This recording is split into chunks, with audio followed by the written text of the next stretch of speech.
Book 3, Chapter 61, Tempo. It is true, Chancellor, that a house divided cannot stand. Why do you think mine is the only one I left standing? Dread Emperor Callus.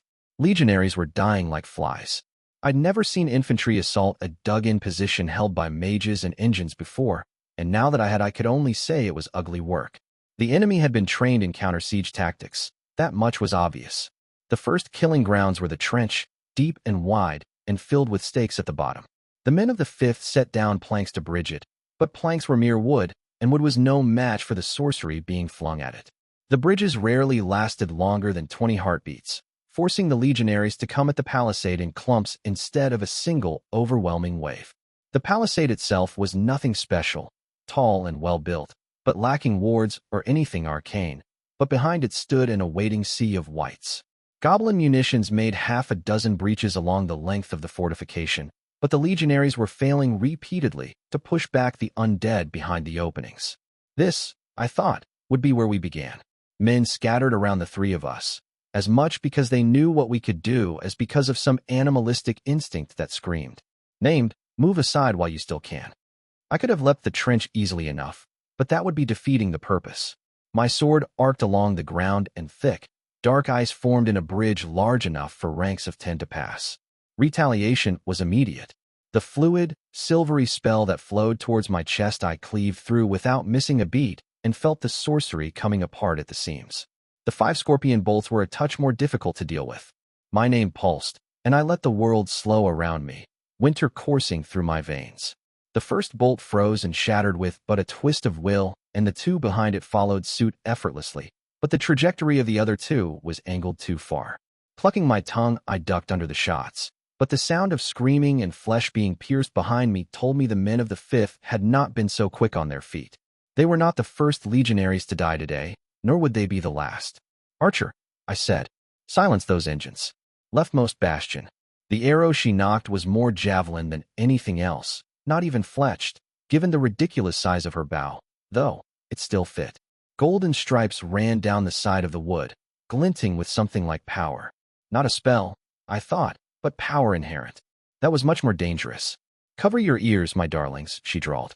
Thunder sounded with the loosened string. The javelin roiled with lightning before it was even released, and it flew in a crisp trajectory. Panes of power lit up above the bastion's ramparts like fireworks in shades of blue, but the arrow sailed right through them. Lightning tore through a scorpion's wooden frame, shattering it like it had been swatted by some irritated titan. I didn't know how many of those fancy arrows she had, but I'd leave her to it. This alone had been enough to panic the mages in the bastion, though I knew better than to think it would last.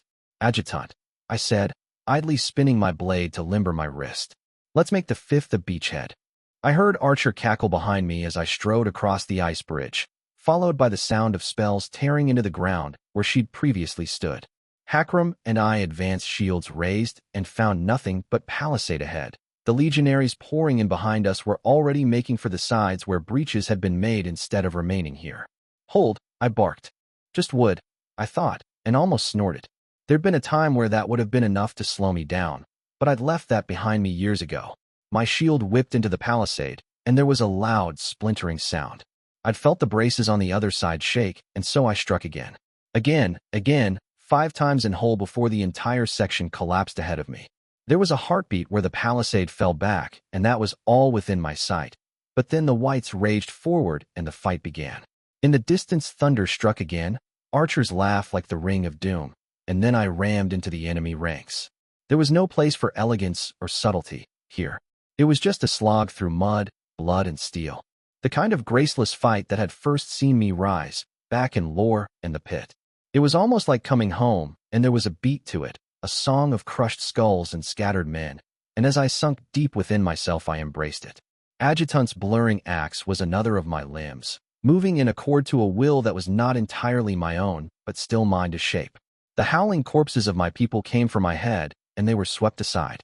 My shield smacked a wight into a spreading pool of green fire as my body pivoted to turn a sword blow into a wasted swing, Hakram's axe tearing straight through the neck of the undead who'd swung it. Like a whirlwind we advanced, and the hordes of the dead were no match for 2 named at the peak of their transient power. The 5th Legion followed behind, rows of red shields streaked with mud, and what ground we gained was not given back. It wasn't enough, I thought. I went deeper, let the beat guide my hands and feet. Swifter, sharper, until they were just wheat before the sickle. The cold part of my mind knew this was dangerous, remaining in this place where all that existed in creation was blades in motion, but victory did not come to those who hesitated. What ended it was the song, because it had refrain to it I'd not first heard. Threefold it crooned, feeding me whispers of destruction unending, and when I realized where it came from, my blood ran cold. I tore myself out of the trance, limbs trembling, and prayed to any deity listening that it had not been too late. Hakram, I croaked, stop. Now. The demons. He let out a hiss that reeked of fear. Hierophant should be containing them, he said. Can you really contain something like that? I muttered. The thing that had been coursing through our veins was gone, and though we still stood strong before the tide our advance had stopped cold. I didn't want to use an aspect, not out here before I'd even caught glimpse of Acua and the reckoning that lay between us. But the fifth alone would not be enough to break through the whites. Thunder struck again. Archer, a weapon in my arsenal, not even the priest I had answer for. The stone in my mouth warmed with sorcery, and Black's voice cut through the racket of battle. Squire, he said, leave the fifth on its own. Move on the left bastion. I need you to draw fire if you can. My eyes flicked to the right flank, and I finally noticed I had not been the only one to punch through the palisade. Black was on foot now, leading the fourth's heavies, and where he went, death followed. Tendrils of shadow punctured the ground with impossible precision, triggering one array of defensive wards after another, while tight ranks of shields drove back the dead. Before long, he would be at the foot of the bastion, though the only way up for the legionaries would be the ramp descending from the back of it. It was no mystery why he'd asked me to draw fire. The mages from the two closest bastions were filling the air with sorcery, and though the legionaries under his mantle were not so easily killed, the spells still tore smoking holes in his formation every few moments. Casualties were mounting, faster than he could afford. Understood, I said. The demons are proving an issue, Black. Purge protocols will be put in place after the battle. He simply replied, and the sound cut. Joy. That was going to be a glorious aftermath, herding together men who'd fought for us through literal hells and torching anyone even remotely contaminated. Still, if the alternative was letting soldiers touched by demons back into the wild, there was no winning when it came to dealing with demons, only limiting the damage as much as possible. Hakram, I said, go back for Archer. We're hitting the left bastion in full force. Tell I don't care how she gets there, as long as it's fast. I was going to regret that, I suspected. The orc nodded. And you? He asked. I'm going to remind Acua's minions why she keeps running when we fight, I grimly said. Slogging through the whites barring the path to the bastion would take too long, I decided. But I had option. A platform of ice and shadow formed before me, and I leapt atop it, beginning my trek to the enemy. There was a very important difference, I mused, between fighting one angry demigod in the sky and fighting 100 mortal mages at range. The mages didn't hit nearly as hard, sure, but they hit a lot. That was proving to be something of a problem, given how gravity kept being a bit insistent about the whole falling thing. The orb of spinning black light hit me in the chest and knocked me straight off the platform. I smashed my shield into it, but the steel began to boil, so instead I let myself drop half a dozen feet before making another platform. Under me the sea of whites grasped upwards, some clever enough to begin piling up to reach me. Right, upper-grade undead. Fucking Presi and their endless magical bullshit parade of horrors. My shield was dripping liquid steel, but I froze it back into a semblance of usefulness, part of my mind already forming another platform as I did. I'd learned pretty early on that picking up the pace was the most important part of this game. I was halfway there, but this close they were having an easier time pushing me back. I could see their faces from here, behind the glowing panes, and there was as much terror to behold as there was sneering. The way I kept stubbornly not dying was probably the reason for the former. 2 leaps before I got my shoulder clipped again, and that had me slipping long enough for a lash of lightning to crack down at my head. I hurriedly hid under my cloak and the sorcery washed past, but then the fuckers shattered the platform under me, and I dropped down onto the whites. I landed on one's head, and even as 100 hands and blades went for me, I coiled my legs and jumped back up. The pane of ice I made at an angle, immediately leaping off it, and ending up already in flight when the mage volley came calling. Steady, Catherine, I told myself. Steady and careful is how we get there. I faked a forming platform to the right, then veered to the left on another, lips quirking at how eagerly they fell for it. I heard a hoarse yell, and my brow rose as I saw a trebuchet stone hit the whites ahead. The legions had finally set up their engines in range, looked like. Then a silhouette rose slowly from atop the stone, resetting a broken arm with a scream. An adjutant tossed his crumpled-up shield at a white's head. Had he just... That had worked. I knew he was tougher now that he was named, but this was ridiculous. He got hit by a fireball right in the chest and thrown off the stone, so I hurriedly made a series of platforms and reached him before he could get his idiot ass killed. I leaned over the hoist the orc by the scruff of the neck, smacking aside a smoky-looking spell, and resisted the urge to chew him out in the middle of an active battlefield. "Where's Archer?" I asked instead. "Fire," he replied, eyes going wide. I cursed and dragged him through another jump. Less than 100 feet now. They were getting quicker. "She said something about stealing your stuff."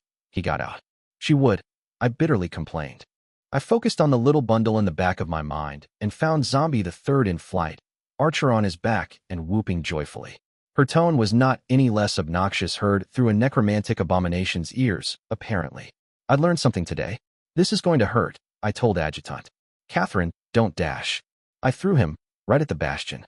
My armor creaked under the strain, but the orc flew and smacked right into the blue panes of light. They'd adjusted for physical stuff after Archer kept destroying their engines. That was unfortunate.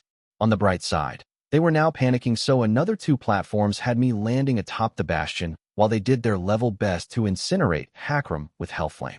Break was on the edge of my lips, just waiting to be brought out and shatter their little protections, but I pushed down the urge. Not an aspect, not against second-stringers like these. My sword dug into the shield, and my name flared, sorcery impossibly turning into ice and cracking beneath the force. It shattered, and their protections must have been tied because the whole thing gave as one. I landed in a crouch, my frost-tinged armor glinting even in the shade, and let out a steamy breath. Hakram dropped down like a stone a heartbeat later, crashing without even the pretense of control and cursing loudly in Karsam all the while. Bastion, I thought as I placed it all in my mind's eye, was the right word for this. From the outside it looked like a broad tower of hewn stone, but up here it was revealed for what it was, a large fortified platform for the use mages and engines. Fewer than 100 mages left. Attrition had taken its toll, and maybe thrice that in household troops and men who worked the engines. Actually taking the bastion, I thought, was perhaps not within my means. Wrecking it, though, absolutely was. It would have to do. The 5th was lagging too far behind to be counted on for this. Though I be a speck of dust, I dash, a man began incanting, and without blinking, I raised my hand. His throat filled with ice. His eyes froze over, and just like that he died. "Oh, merciless gods," a woman whispered, then gathered herself. "Wards." Too late for that, I thought. Adjutant was back on his feet. Though given his armor always looked like it had been put to the torch, it was hard to tell whether the earlier flames had hurt him or not. He was moving fine, though. That would be enough. All I needed him to be was a target. The buzz of sorcery filled the air, and the household troops advanced, but I ignored them entirely. I'd not come to kill rank and file, however pretty the armor. I dashed forward and lowered myself under a man's swing, then slipped past him, shield coming up to swat aside the man behind, and then I was through, past their forming defensive line. There were shouts behind, but I paid them no attention, running to the mages. I carved through the first man's chest before he could even finish making a ball of flame, moving to the next before his corpse had even dropped. Tagreb and Sonic, all of them, in rich robes and jewelry, the finest of the wasteland. They died, one after another. Once I might have thought there would be something cathartic about scything through the very kind of people who'd plundered my homeland for decades, but I'd been wrong. All I felt was sickened. This wasn't a fight, it was a massacre. They formed their first ward before I'd slaughtered my way through the first dozen, but it had been done in haste. I let winter flow my veins, and it broke under 2 swings, a pair of mages falling to their knees, bleeding out of their eyes and nose when it shattered. I flicked my sword, and a spear of ice went straight through a Tagreb's stomach, even as I broke a man's skull with a smash of my shield. They were terrified, and the beast was drinking it in like fine wine, even as bile rose in my throat. A few of them banded together and managed to bind my shield with lightning, convulsions running up my arm, so I dropped it immediately. Before a heartbeat had passed, I was elbow deep in a man's ribcage, flesh parting like mud under gauntlet and name strength. "Monster," a sorcerer hissed. "Amateurs," I judged them. I withdrew my hand from the dead man, dripping red. and conceded the stranger might have something of a point. I stepped around the 10 bolts of shadow he threw at me and ran him through anyway, because it was too late to flinch now. Not when I was surrounded by an army made up of my dead countrymen, lashed to these people's will. That I had blood on my hands did not make these mages better in some nebulous way. All it meant was that we were sharing similar gutters. The household troops were trying to get on my back, but they'd run into a problem called adjutant. By the way he was moving, swifter and stronger with every swing, he'd called on his first aspect of the day. Rampage, I thought, would be enough to keep those out of the way for a while. I danced around another volley of spells, too quick for any of them to handle this close up. An archer joining the fight was heralded by the loud crack of shattering wood. Zombie whinnied as he crashed into a trebuchet, his rider fluidly leaping down before impact, and my lips thinned. If Archer had broken my flying horse, I was going to be cross. It wasn't like I could just waltz back into Arcadia to get another one. Sorry I'm late. Had to make a detour, Archer called out. Mages first, I replied, in no mood for banter. Then the engines. It was poor form, I supposed, to tell the enemy or plan before it was carried out. I'd have hesitated if they actually stood a chance of stopping us. It had been bad enough when I was the only fox in the henhouse, but with Archer having her knives out, the mages were finished. After she cut the first one's throat, any semblance of coordination went out the window, and from there on it was just work. Red labor, moving from one soon-to-be dead man to another, cut through the half-summoned devil, go around the spell, and then another corpse hit the ground. Dimly I realized I felt like throwing up. I pressed on anyway. After the last mage was dead, Archer went to back Hakram, and I turned to the engines. 7 trebuchets, twice as many scorpions. There'd been a few more of each before, but Archer had taken her toll earlier. I'd anticipated some fighting before breaking them, but apparently there'd be no need. All the people operating them had fled down the ramp while I wet my blade. Scorpions were easily dealt with, finicky things that they were. Rip out the string, shatter the frame. The trebuchets were hulking masses I only vaguely understood the working of, so I kept it simple. There was a thick beam connecting the sling to the counterweight, going through the pivot above. I put my hand to the part of the beam next to the string and froze the wood, then shattered it with the pommel of my sword. It should be enough to take them out of the battle. I turned to the still ongoing scrap with the household troops, and my brow rose. They were still keeping in formation, to their honor. But Archer kept killing their officers whenever one spoke, so what had likely been meant as an orderly retreat down the ramp and into the whites was turning into a rout. Adjutant, I saw, was beginning to wind down. His name thought the fight was spent, so the aspect was petering out. That could be dangerous if he was still surrounded by soldiers. There was a mass of whites below the ramp in the back, but they'd not engaged. They were fighting, but there were no legionaries down there. I realized. We killed the mages guiding them. Now they're just tearing at anything in sight. Some pockets still seemed to be orderly, and my guess at the culprit for that was the mages on the central bastion. The battle wasn't done because we'd softened up the left flank, though now the 5th would have a much easier time punching through. I looked at the other strongholds, and saw the one on the right had already fallen. The 6th's banner flew above it. Now, and unlike me, Black had been followed by legionaries. He'd not destroyed the engines. He'd ordered them turned on the undead. Of him I saw no trace, but in truth I didn't look for long. The 12th, I saw, had followed behind the 6th. They were fighting their way to the central bastion, though advance was slow and costly. How long had all of this taken? An hour in whole. And Acua must have prepared this field for months. Even without the other calamities, Black was a weight on the balance unlike any other. I went to reinforce Archer and Adjutant, and that was the last straw. The household troops fled into the clawing field of whites, judging all too accurately that they had better chances of survival down there than against the 3 of us. There was a heartbeat of silence, the 3 of us panting atop a stronghold surrounded by corpses, and I closed my eyes. I willed a sliver of my name into the link, finding it highly receptive. I had no fondness for Masego's father, but he knew his way around enchantments. Black, I said, my bastion's done. There was the sound of steel against steel on the other side. Can you see the way into Liesse? My teacher asked. I squinted in the distance, towards where Killian had pointed on the map earlier. I saw a pit. I couldn't see what was in it, and it was surrounded by whites, but it was the only thing close to a gate I could find. I think so, I said. Hole in the ground. I will arrive momentarily, he said. Have your name join with the 12th for the assault on the last bastion. You and I will proceed into the city. I don't like the shape of that, I admitted. It has been taken into consideration, he replied. Do not dawdle. Resistance is intensifying close to the pit. I will not be able to wait for long. The sound cut, and I frowned, trying to look for him on the field. There was a single man on a horse, swiftly cutting his way through the whites. Huh. He wasn't even fighting them, not really. He trampled exactly as many as he needed to go forward and ignored the rest. And he's getting close. I thought. Time to go. We've got orders, I said. Archer snorted. Because I'm so fond of those, she said. They involve a lot of killing, I said. You have my attention, the wretch grinned. The two of you are going with the 12th to hit the last stronghold, I said.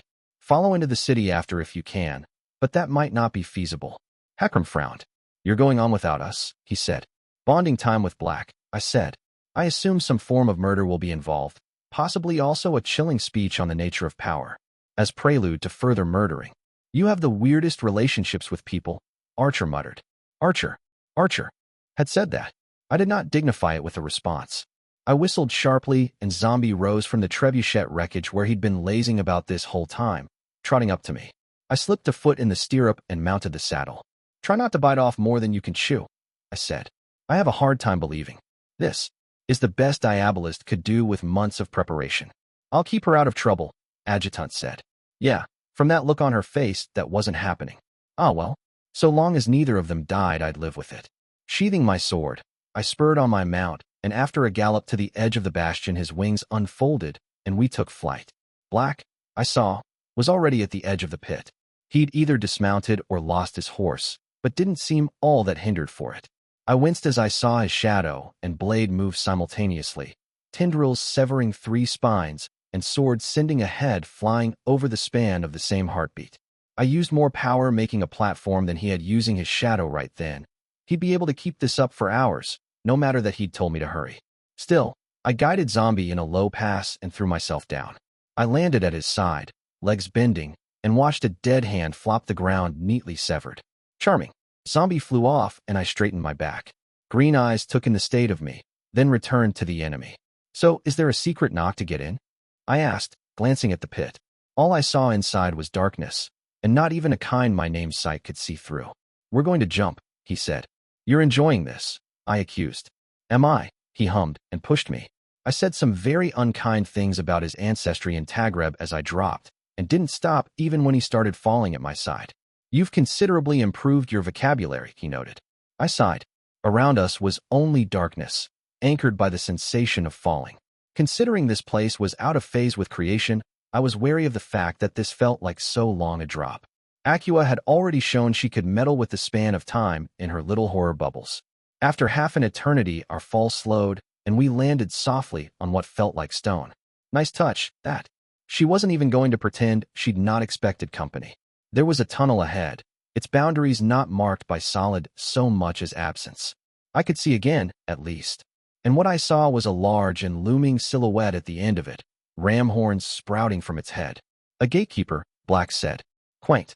She's a real traditional girl, our Acua, I drawled. 20 denarii she yammers at us through a runic array when get in. 20 more she compares herself to triumphant, Black replied amusedly. They always do, Catherine. I've heard 36 variations on that speech by now. He paused. They quote the play, he said, pained. Every time. I know the entire 3rd act by rote. I'll take that, I mused. She probably thinks she's above name-dropping, like this isn't basically a glorified flying fortress. I raised my voice. That's right, Diabolist. I went there, I catcalled. Your whole plan is so last millennium, and I bet you actually call your lair a lair when talking to other people. I didn't look, but I got the impression Black's lips were twitching.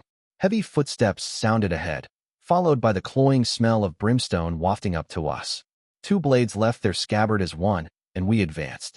Book 3, Chapter 62, Verse 187. Should one of your trusted companions be taken hostage at knife point, check for the following features: cliff, moat, or any kind of sharp drop. Should one be nearby, you may assume the situation will solve itself momentarily. 200 heroic axioms, author unknown. Heavy footsteps and the scent of hell, yet no ominous breathing. I got to see the reason for the absence the moment our opponent came into sight. The devil, for there was no denying it was that, stood a good 20 feet tall. Broad as cart, if not more, it had a shape almost human if humans could be of that size. It wore no clothes, its sculpted body made of something neither stone nor metal, but evoking both, and in its hands it held a long mace that looked like a massive rib. Granite? Hard to tell, in the dark. Still, it was the head that drew attention, or more precisely the lack thereof. Atop the devil's neck was only a polished surface, like someone had ripped off the head of a marble statue, and from the sides sprouted the ram horns I'd glimpsed earlier. Well, there went my usual plan. Decapitation did the trick with most everything, if you were thorough enough. For all that the devil lacked eyes, it had no trouble keeping track of us, and for something its size, it was damnably nimble. Also strong, I thought with a wince as the rib mace smashed against the ground with a deafening sound. Yeah, I wasn't getting hit by that if I could help it. I no longer had the lone swordsman's hero juice that would allow me to get back up afterwards. It should have been, I thought, a difficult scrap. But it wasn't, because the two of us were moving seamlessly. It wasn't like with Adjutant, who was a limb of my own, or the way it had when the woe had come together in Dormer. Black was just always in the right place, like he had a supernatural sense telling him where that was. The devil leaned forward to smash down the mace on me, and my teacher was right behind, edge of his sword flashing with shadow as he carved a scar on the thing's back. It screamed mouthlessly and turned, swinging wildly, but he was exactly half a step out of the arc. Its free hand reached for Black, fingers creaking as they moved, but then I was free to act, and my blade went into the back of its knee. Not, sadly, deep enough to push through, but enough it turned screaming again, and when it did, Black hacked halfway through its mace-wielding wrist. The devil went wild, and the both of us backed away smoothly, one behind it and one before, neither of us out, even slightly out of breath. There was a game of shatranj being played here, with every step and every swing, and the devil was losing it. Much as I would have liked to say I was a player unto myself, I wasn't. I was just part of the dance. Another moving part my teacher worked with as he orchestrated the death of a creature that could easily have torn its way through a full company of heavies without taking a wound.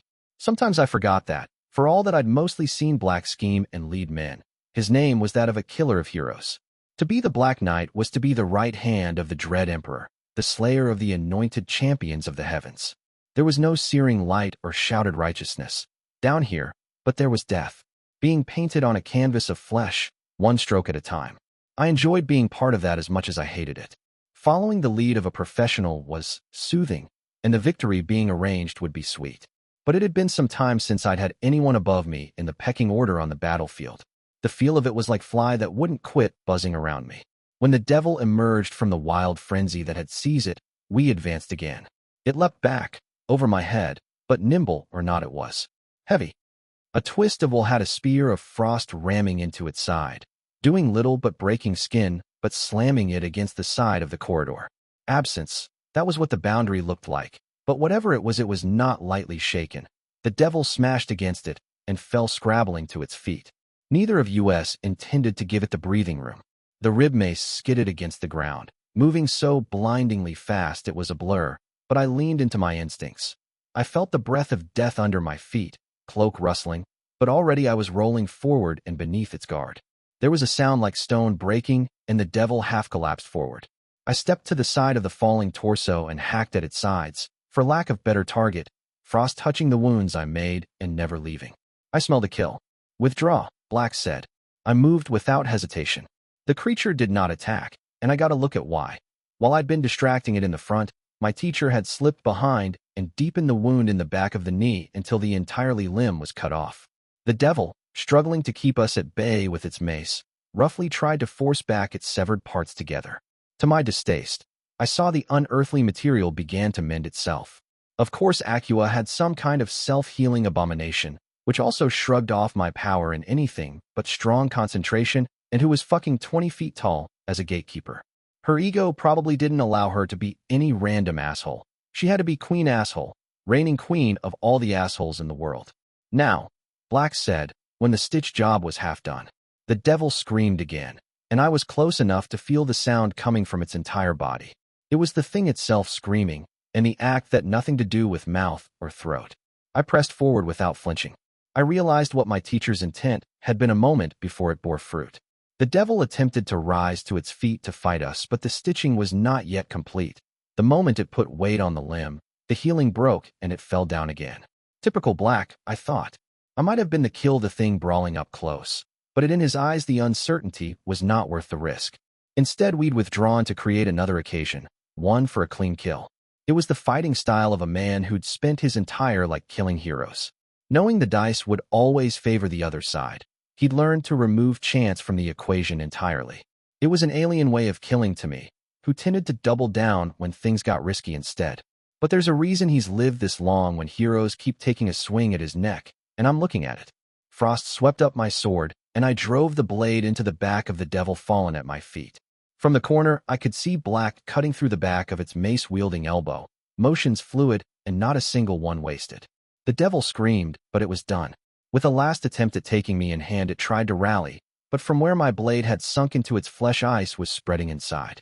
The hand never reached me. The limb itself frozen. I kept pouring Winter's power into its frame. From the beginning to the end, the fight could not have lasted longer than a quarter hour. Neither of us had taken a single hit, or been in any great danger of dying. There'd be a grand total of 2 words spoken throughout, no quips or taunts. The absence had been heavy. It would have felt like whistling during a sermon to start. I spat to the side, out of breath more for use of my mantle than because of physical tiredness. There'd been a lot of talk since I became the squire about the similarities between us, but this execution had just laid the differences bare for all to see. We both used chaos, but the manner was different. The dark-haired man would wait patiently, put himself in the correct position, and then set fire to the field. He'd then ruthlessly capitalized on those weaknesses, using chaos as just another tool in his arsenal. Me, though? Chaos followed wherever I went, so I'd made it my home grounds. Learned to drink and breathe that kind of mess, so that when it hit the field, I was the only one unhindered. It had gotten me through 2 messes in Arcadia, Marchford and Summerhome, but never without a price. On the surface, his was of doing things was flatly superior, and I still intended to learn from it, but I wasn't Black. I didn't have that kind of calculation in me.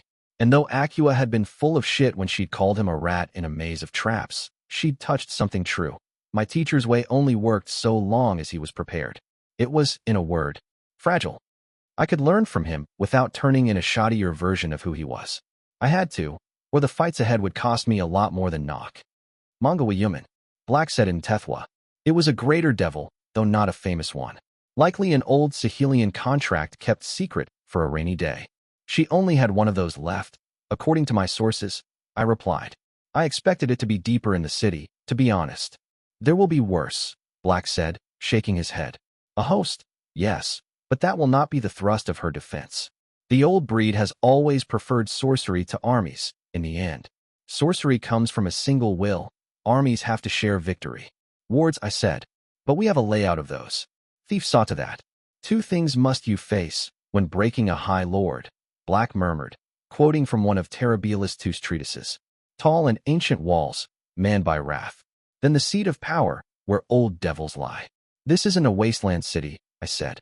She didn't have 10 centuries to fill her vaults with every different shade of madness she could think of. It is a manner of thinking, Catherine, he replied. Her seat of power, the ducal palace, will be where she has invested greatest effort. Frontal assault's not an option, then, I grimaced. Not that I'd seriously considered, given the army in the city and whatnot. Pale Eyes glanced at me, and he nodded. Your little surprises, he said.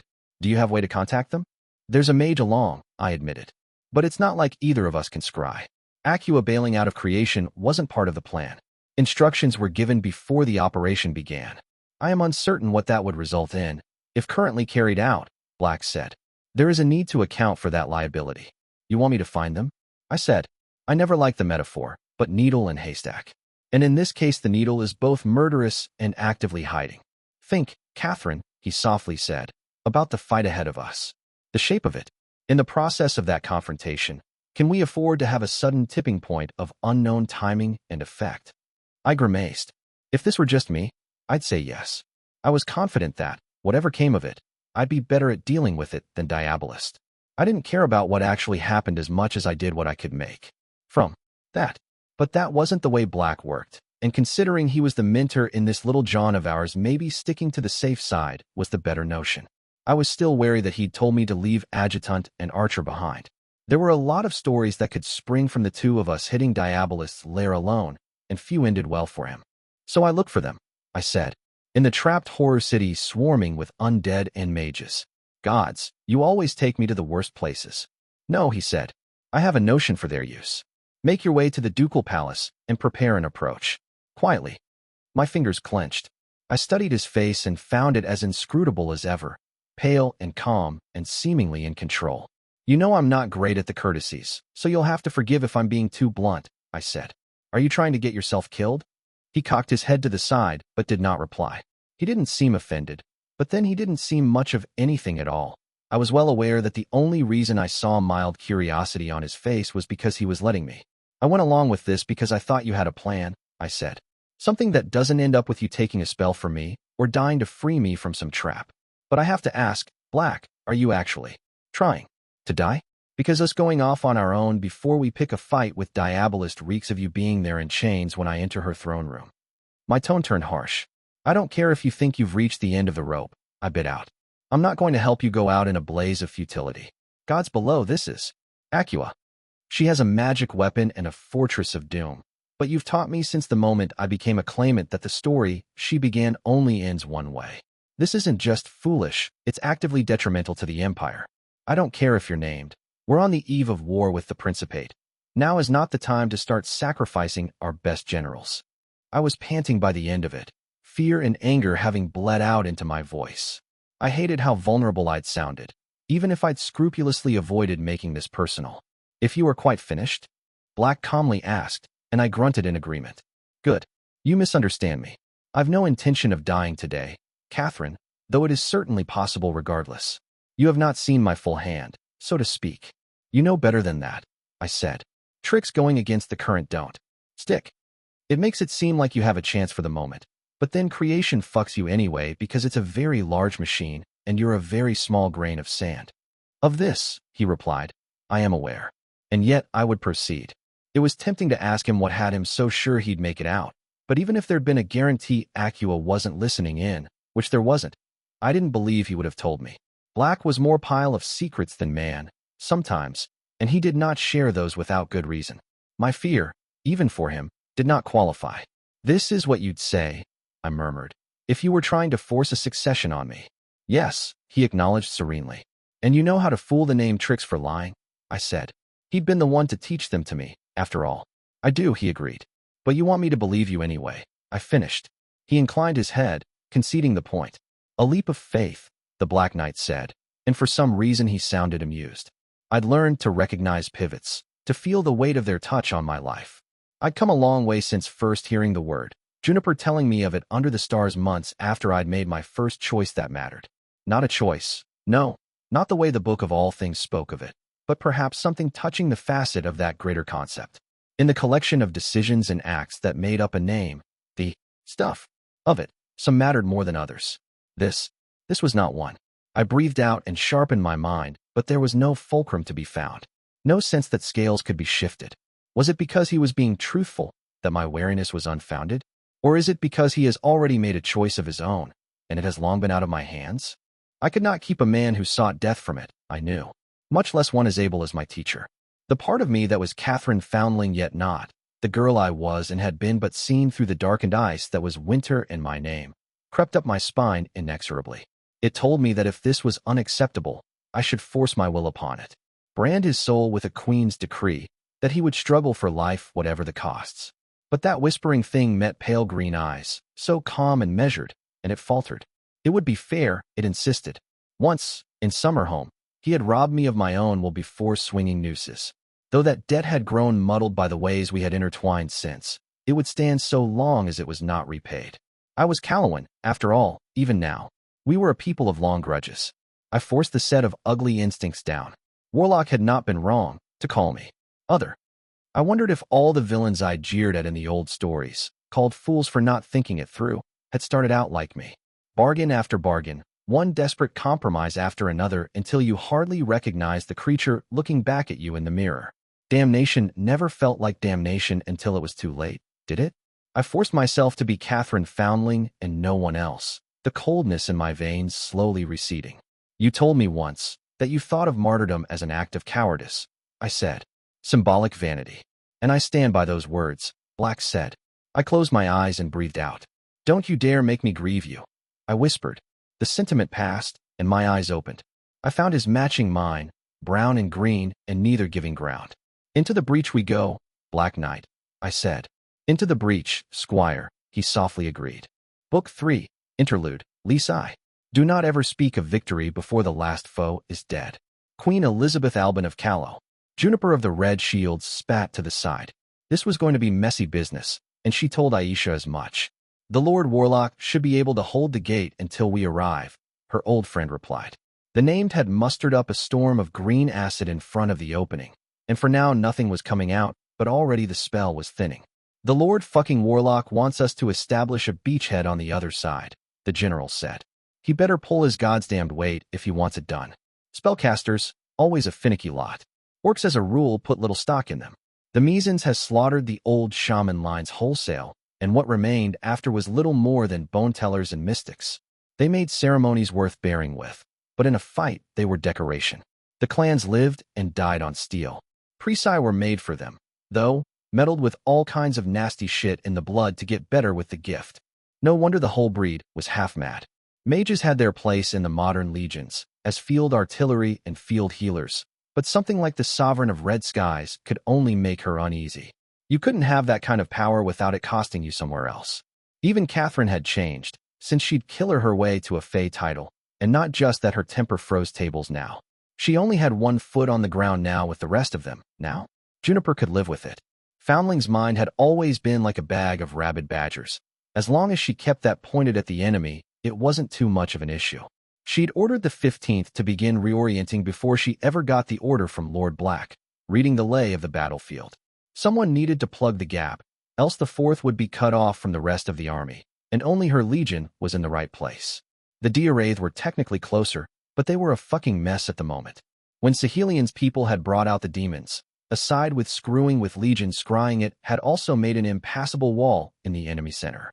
The 3 legions sent in as the first wave had moved around smoothly, the 5th taking to the left and the 6th to the right with the 12th behind it. But Keegan's soldiers weren't legionaries. Most of them hadn't seen combat except with the 15th, gone soft now that the clans no longer raided the marches. The grinder that had been the summer campaign had already cut away the worst of the chaff, but getting blooded didn't make them any better trained. The Duchy of Daoin didn't usually go on the offensive, and it was showing badly today. The first wave of archers, right behind the 3 legions, had split in two, one half heading for either side, circling around the demon grounds. But they were shit at it. They'd lost all cohesion, their formation turning into some kind of wavy column instead of the tightly packed ranks they should have been. The entire left half had slowed to a crawl the moment the Hellgate opened, afraid of being flanked but opening themselves to it just by milling around like scared herd animals. The infantry behind them was worse, in a way. They'd kept to the long rectangle formation they'd been sent forward as, but they fucking idiots kept advancing. When the front ranks realized they were about to either hit the tail ends of both archer contingents or tread too close to the demon grounds they tried to stop, but the officers in the back hadn't catoned on yet. There was nothing quite like watching over 10,000 Diaraith warriors trip all over themselves to make a woman wonder how exactly these fucks had managed to hold the wall in the face of her people for over a millennium. Marshal Ranker was now in command of the army, and she was trying to clean up the mess before it got them all killed, but scrying was still touch and go even with the warlocks get putting the demons in some kind of egg bubble. At least they weren't running rampant. If Hierophant managed to keep that up until the battle ended, she'd kiss him full on the bloody mouth. Wouldn't even complain about his ugly soft cow teeth. According to protocol, the legions had gone back to flag and horn signaling, but the Diaraith weren't familiar with most of those. Trying to order them around like that would only add to the chaos. Juniper had managed to get one of Marshal Ranker's staff officers in a scrying link and gotten authority over the Diaraith for the moment, but she'd already sent messengers on foot to Duchess Keegan by then. It rankled to break the line of command like this, but it was her men going into the breach now. She wasn't taking any chances, even if it ruffled feathers. Juniper watched the battle unfold in front of her, splayed out for her to see, and then closed her eyes. She breathed out and let the pieces move.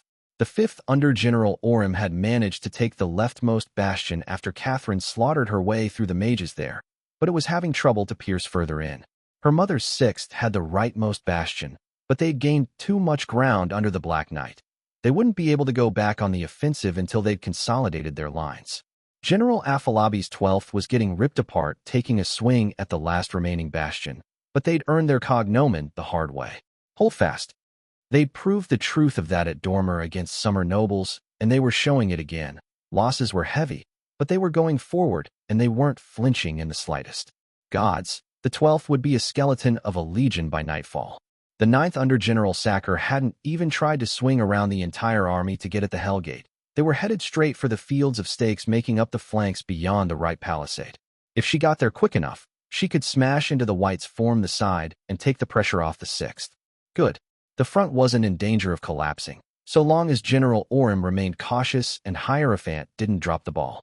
The 4th under Marshal Ranker had made a well-oiled turnabout and was now headed for the Hellgate from behind, but that'd take most an hour if she didn't want her men dead on their feet when they got there. The only arrows in Juniper's quiver were the 15th and whatever d'array she could scrape up. 8,000 under her direct command, 5,000 legionaries and a half. 2,000 and a half heavy horse, though. Calawan Knights.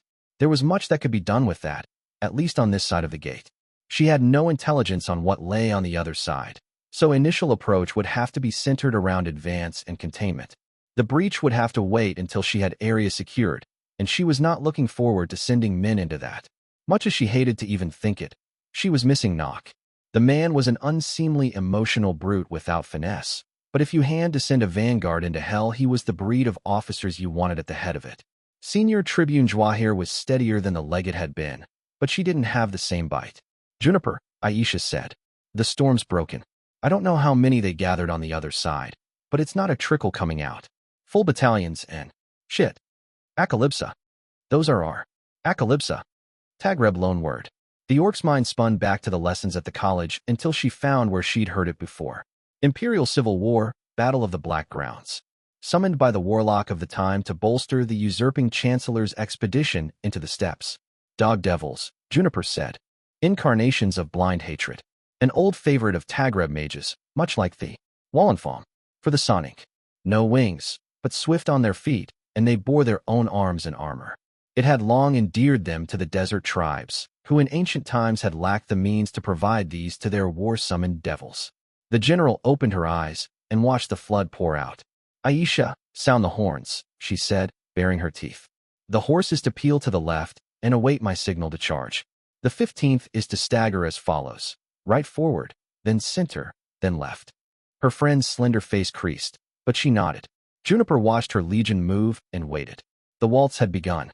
Hierophant cocked his head to the side. He was a mile away from his foes, but that little mattered nowadays. His eyes had been touched by summer sun in the fullness of its glory, and little that was under the sky lay hidden to them. What had once been sight of sorcery's shaping granted by the enchantments father had laid upon his spectacles was now part of him, and Fey Flame had filed that working down to sharp point. The press of sweating and bleeding soldiers between himself and his quarry were ignored, gone from his vision with but a thought, and all that remained was foe. Threefold summon had brought them into creation, an oddity he would have enjoyed discussed with his father had there been time. He believed the concept to have been discredited, for while in theory the overlapping of dues helped lower the power required in practice, the fine-tuning required made it too risky for the benefits. No mage fool enough to take chances when summoning a demon lived long, much less 3. Admittedly, it had been something of a challenge to contain all of them simultaneously. It had to be a single working, for 3 different wards of that magnitude were beyond his ability to maintain, and if he'd attempted to split between a ward covering 2 and the other one, the imbalance of power would have been difficult to deal with. Overall efficiency was lowered by containing such different entities with the same spell, but this way lowered the risks of calamitous failure. Still, the amount of bleed displeased him greatly. It was the demon of order that was hardest to handle, as father had suspected he might. Whether the beast of hierarchy truly was the old monster that shattered the city of Shango and ripped it from creation, he could not be certain, but it was proving rather troublesome. By their nature the breed was difficult to contain, though thankfully much less prone to fast-spreading infection than the likes of madness and corruption. The issue was that the demon's effect on creation was selective, for a lack of better term. Beasts of hierarchy took creational laws, the hierarchy of the world as set by the gods, and replaced them with something superficially similar but at cross purposes. Air still existed, yet could not be breathed. Solid was as liquid, friction added where there should be none. Points became fixed without rhyme or reason, and so many other weavings. There were as many ways for the demon of order to act as there were creational laws, if not more. There'd been reports that, perhaps another time. Masigo frowned as the demon of apathy ceased its attempts to bleed through the ivory globe, instead gathering its essence into itself. Clever thing. Demons were not truly sentient, of course, or at least not in a way mortals could understand.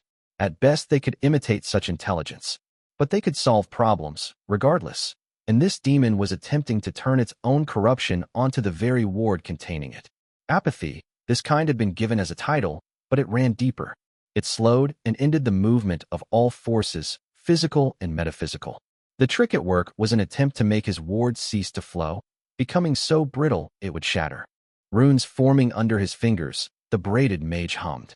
The globe of cleansing ivory light shattered and the demon moved without hesitation. Indeed, it was incapable of such a thing, but Hierophant was not longer a green boy. He had seen wonders and horrors, had them seared into his soul so deeply they had changed his very nature. Glint on glass, stolen yet earned, he murmured. Passing jewel, foe's crown. Dawn. For a single glorious moment, he saw all of it again. The sun of summer in all its furious, implacable might. Even the mere remembrance the ground scorched for 30 feet around him in a perfect circle. It was no kinder to the demon. Scathing light burned the envelope of thick, murky skin around the core of it, ripping it to black shreds as the creature let out a sound that was neither pain nor anything at all.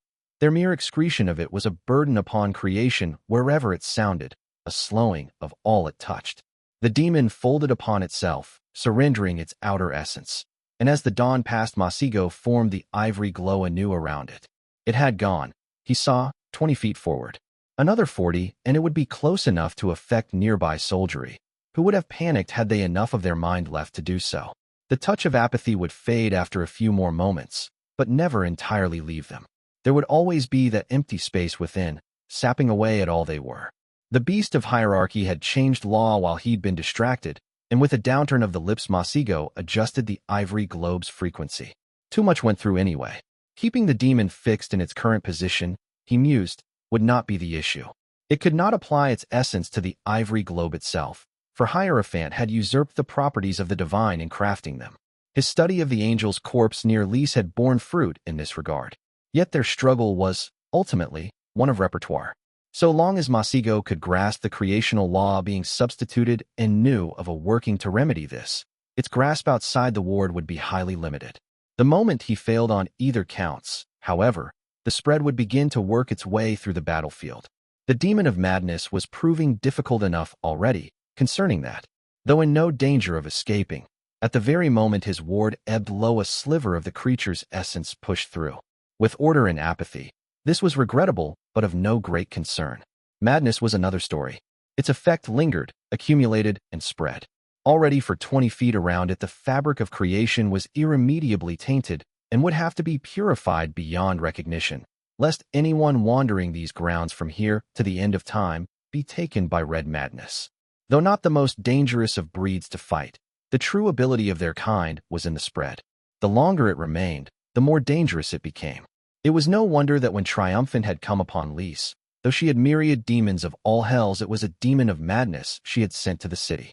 Half a night had been enough to destroy the entire city, and the taint would have spread to the entire region if left unchecked much longer. Even as Masigo adjusted the globe again to check the beast of hierarchy, it occurred to him that he was but a single man trying to contain a flood with his bare hands. He would, in time, fail. He'd been reliably informed by Archer that some performers in Levant walked tightropes tall in the air for the entertainment of screaming peasantry, and perhaps this was an apt metaphor. The dark-skinned mage could, in fact, walk the metaphorical rope. He could not, however, keep doing it for hours without slipping. Adjusting the globe again, the beast was becoming swifter in recognizing when it failed to wade through, which was worrying. Hierophant turned his eyes to that tall platform of stone that still remained in rebel hands. There was a technical name for it, he mused, but he could not remember. Flat, low tower? Fat, short stronghold. The lack of precision was like an itch he couldn't scratch, but he forced himself to move on. Sorcery was being woven there, of no small scale. Were they to resume assaulting his wards? That had been deeply unpleasant.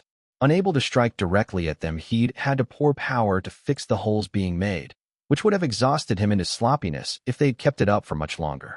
He simply could not abide sloppiness. The glass eyes took a broader view of the threads of sorcery being braided, but after a moment, he dismissed it. Necromancy, which was none of his concern. His sight returned to the demons. Brushing back a braid, Masigo thought of a conversation he'd once had with Catherine, years ago.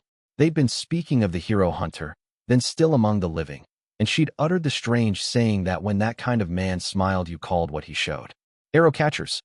He'd naturally informed her that even for a named, attempting to catch an arrow with one's teeth would likely result in either shattered teeth or an arrow going through the roof of the mouth. She'd looked at him with that tolerantly amused look of hers, and explained that that was the joke. A very poor one, in his opinion, but it had to be said most things to come out of Callow were hopelessly shabby. Still, the little talk had stuck with him. He looked at the demons and traced runes, High Arcana 1 and all. The ivory globes winked out. Hierophant bared his teeth and tried to catch an arrow. Bless that child, Marshal Ranker said quietly, watching the 15th move. She inherited the best of both her parents. The goblin was not a withered old witch like the matrons in the Ares, obsessed with bloodlines. It was true that goblins of matron lines were larger and stronger, cleverer, and even lived longer, but Ranker had learned the reason for it when she became matron, and wondered if the price for it was not too steep. Her people had done ugly things to survive on the surface, after losing their ancient underground kingdom to the dwarves. Yet, for all that she put less stock in breeding, it could not be denied that few girls had been better bred for war than Juniper of the Red Shields. Istrid Knightsbane was living legend, earned on the fields of Stredges, and the girl's father had been worth stories in his own days. Oga's sharp hand was the reason Grem One-Eye was called such, and few champions had been more acclaimed among the clans until his legs were crippled. No, General Juniper was worthy of her rank regardless of youth. She'd begun sending the 15th forward before the orders ever came, and now as Ranker watched the Legion stagger as the cavalry peeled off, she felt a sharp grin split her face. She knew that formation from reading her histories. The Calawans had used one much the same, when they'd crushed Dread Emperor Nefarious at the fields of Stredges. Few of her own officers would have thought of using the Old Kingdom's tactics, even with knights under their command. For all that Legion doctrine was flexible and comprehensive, it encouraged one to think within a certain box of tools. Some of the sharpest tools on Calernia, yes, and they had proved their worth again and again.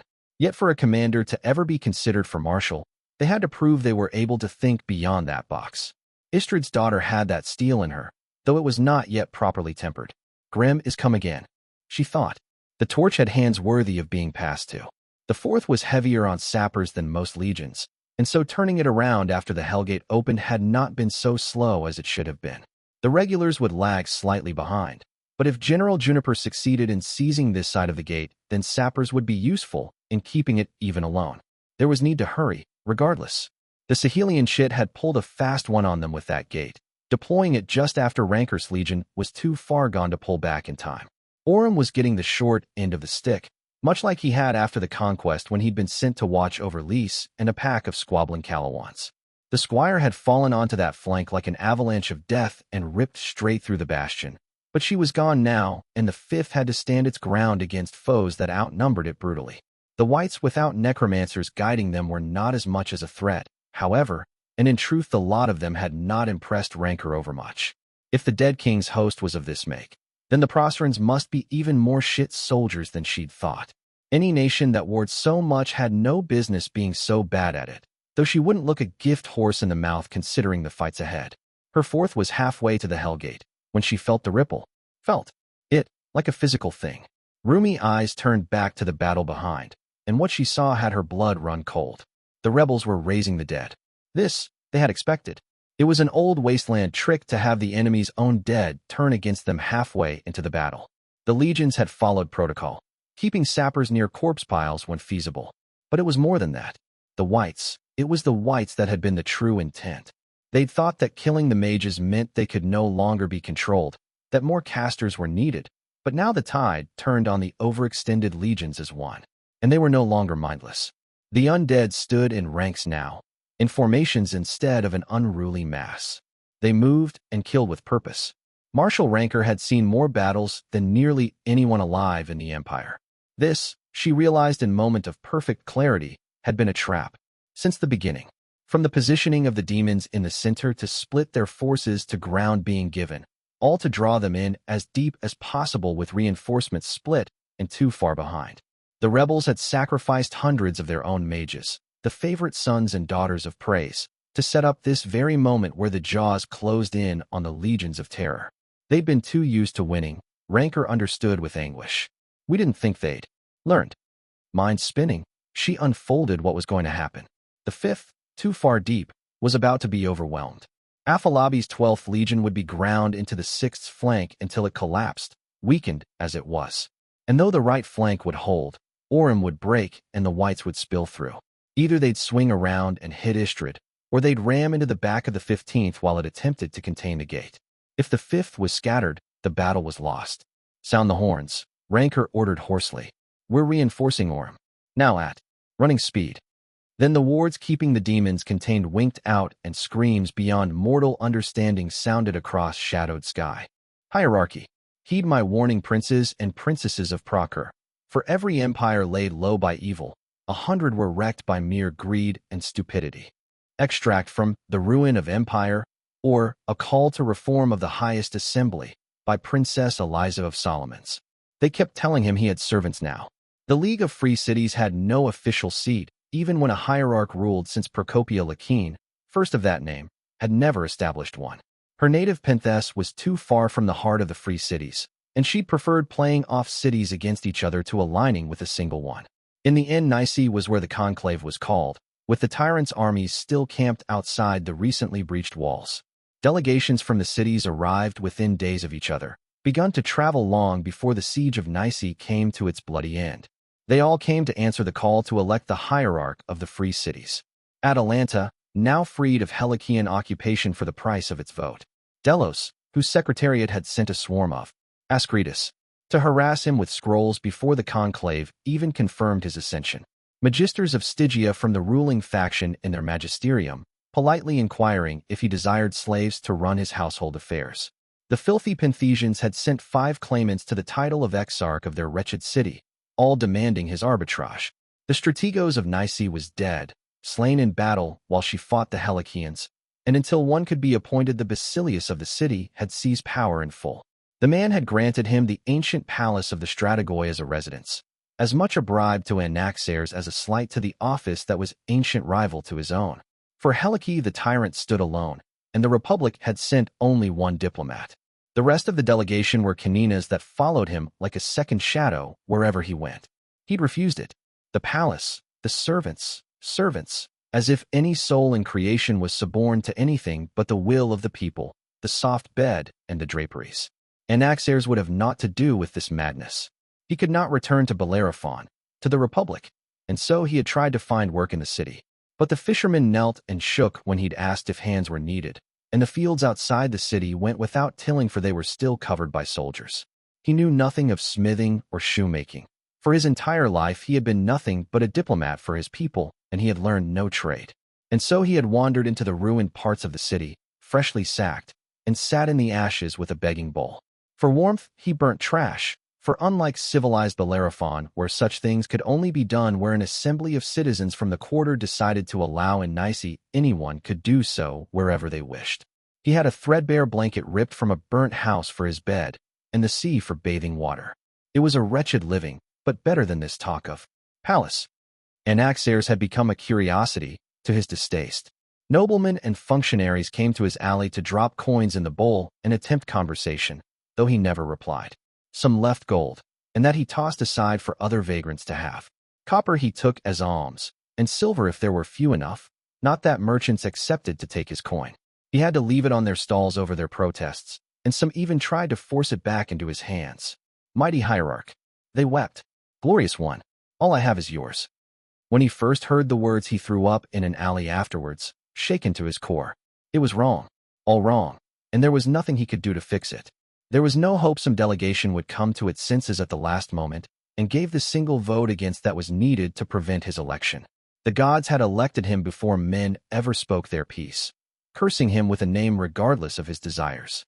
The tyrant had been their instrument in this, and for that Anaxares was glad he had seen nothing of him since the night where Liesse fell.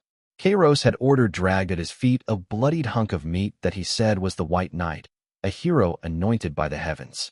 Taken prisoner in the fight, he said, and now it was the hierarch who must decided his fate. The tyrant was, the boy grinned, ever the head of the League's loyal servant. I give no orders, Anaxares had said. Silence is an order as well, old friend. The tyrant laughed. Your will be done. The diplomat had washed his hands of the affair, walked away, and in the days that followed men and women of import had come in his alley to praise his mercy. Called his restraint in allowing the heroes to leave unmolested a beginning to mending the wounds of the League. He did not reply, but learned even his silences had weight now. Consequences. There is no escaping this. He thought. Even when I do nothing, it is something. He tried regardless. Decades under the watchful gaze of the Caninas had taught Anaxares to think along grooves already learned, to stay within the path decided upon by the people, but he went further. Eyes open, breathing steady, the diplomat tried to think of nothing at all, to abnegate life, for he was forbidden from taking his own. Hours became mere blinks of blank absence, but creation always dragged him back. Through hunger or heat or a myriad other little pulls that there was nothing he could do about. Never before had the diplomat so despised that he was but a sack of blood, bound together by bones and skin. He leaked and scraped like a peach, years of soft living having made him too tender by far.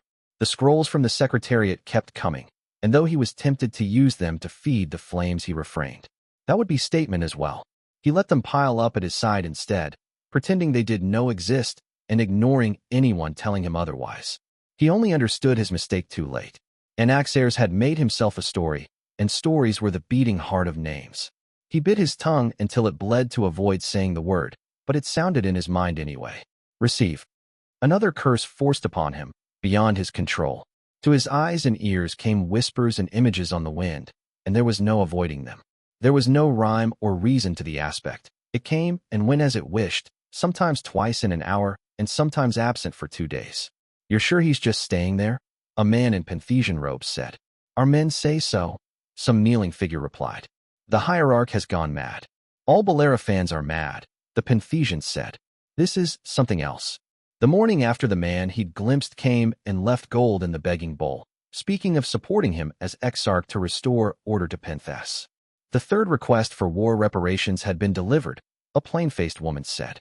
Her face was tattooed with lines of blue and black ink, marking her as appointed Ascletus of the 12th rank. It was ignored, a man asked. His own tattoos were but 2 thin stripes, black and blue. Anaxares had never seen a member of the Secretariat so highly placed as to have only 2 lines, not even as an envoy. But not burned, the woman said. There must be some manner of proper method for submission we are unaware of, the man said. Send a scroll requesting it. The woman he'd seen stood before him before an hour had passed with a scroll in hand, and Anaxares was forced to admit the visions were true and not merely torment set upon him by the gods. The next vision he received, there was no mystery as to who he saw.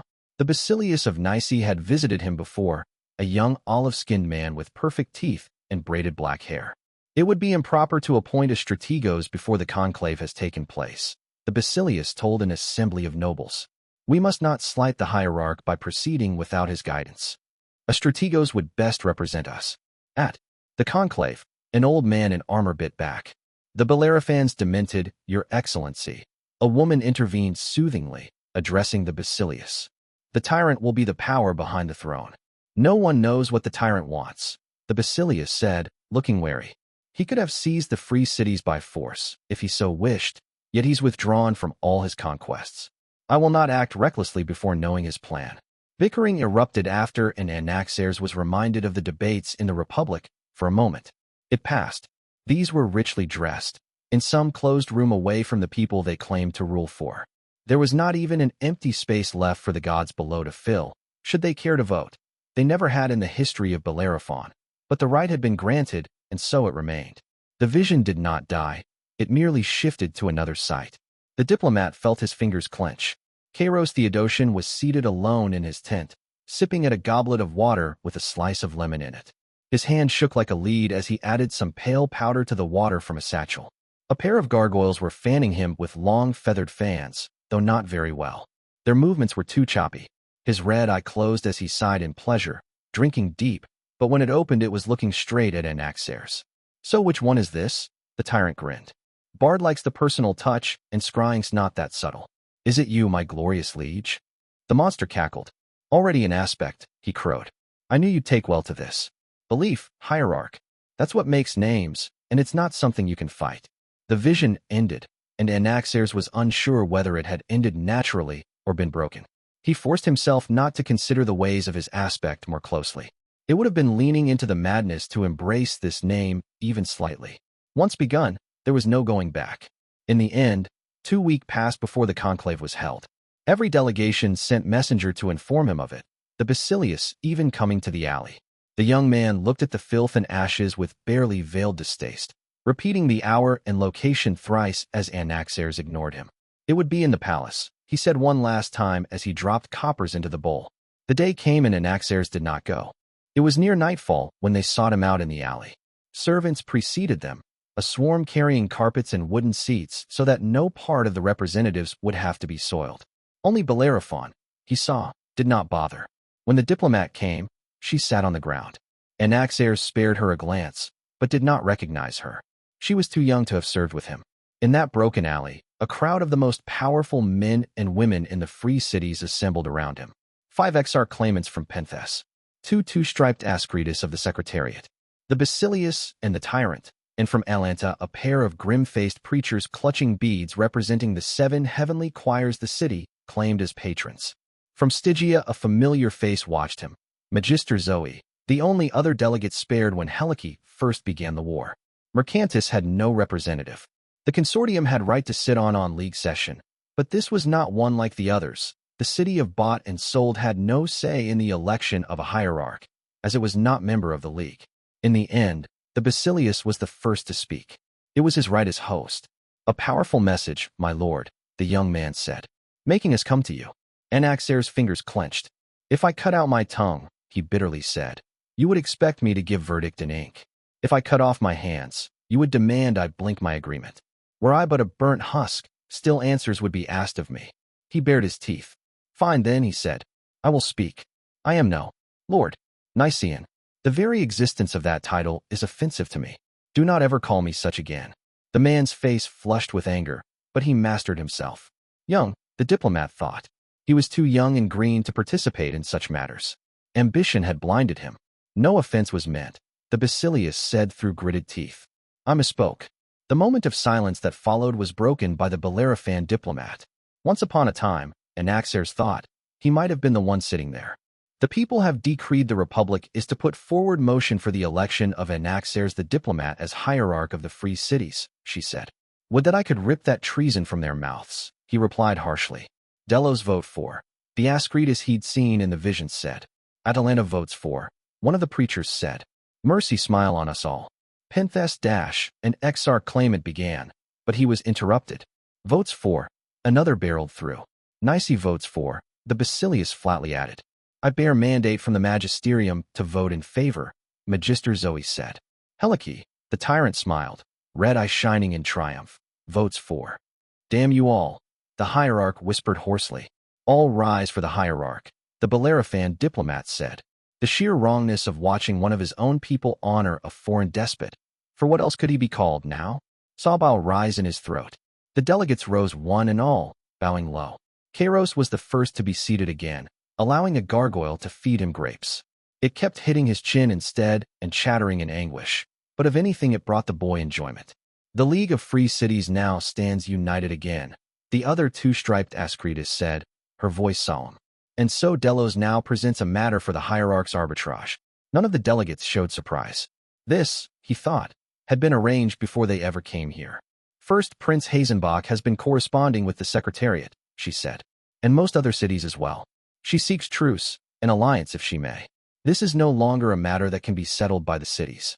Years as a diplomat had taught Anaxares the ways of the League, and so he knew she spoke truth. In the absence of a hierarch, the only way for every city-state to be bound to a treaty was if it was agreed upon by member-majority vote. Otherwise, every city chose for itself. The past motion to make truce with the Principate had been what first drove the tyrant to begin his war, and now that the war was over, the point of contention was resurfacing. Worse, After the election of a hierarch precedent dictated they alone held authority to make such treaties for the League as a whole. The head of the League held no more sway than allowed within the walls of the free cities, but they spoke for the League as a whole. Procopia Liesse, his only predecessor, was said to have believed this to be the only way the free cities would stand equal to powers like the Principate and the Thalassocracy. Her opponents had whispered she sought to make another procurator out of the free cities, and her work had collapsed after her death and the round of wars that followed. Procurators itching for a crusade, Magister Zoe drawled. "'Tis nothing unexpected. Let them cut their teeth on the empire. Whoever wins, we can extract concessions from the loser." A Stygian preaching opportunism, the Basilius bit out. "Speaking of expectations, some of us had the fucking calamities raining hellfire on our cities but a month ago. Where's your talk of cranes now, Magister? Where are my people's retribution and redress? You had the sovereign of red skies wrecking your city," Zoe said slowly, her tone implying she was addressing an imbecile. "And now that you survived this, you want to give him reason to come back. Boy, appoint a strategos and let someone with God's damned sense do the speaking for Liesse." "Language, my friends," the tyrant chided cheerfully. "In front of our hierarch, no less. For shame." Half-hearted apologies were muttered at Anaxares. "Praise is a den of darkness and iniquity," one of the Atalantian preachers said. "Let us walk in the light of the heavens and join the first prince's righteous enterprise. This and a slave's pisspot for your heavens, priestling." Magister Zoe replied tartly, her following gesture highly obscene. Kairos frowned at the sight, but did not repeat himself.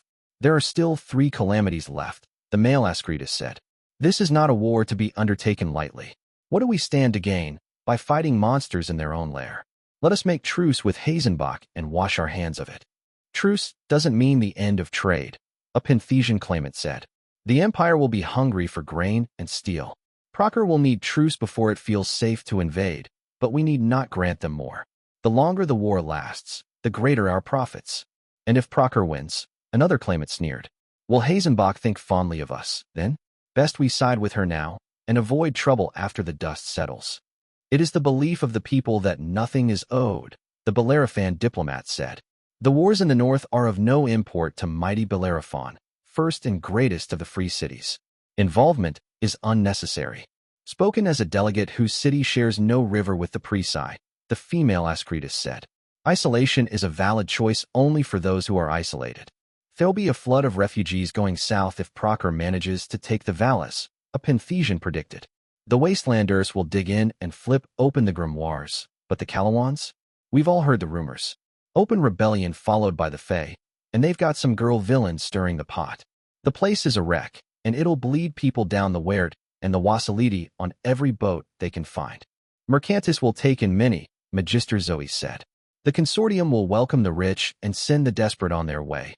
The Basilius replied flatly, "Save for those they force into slavery.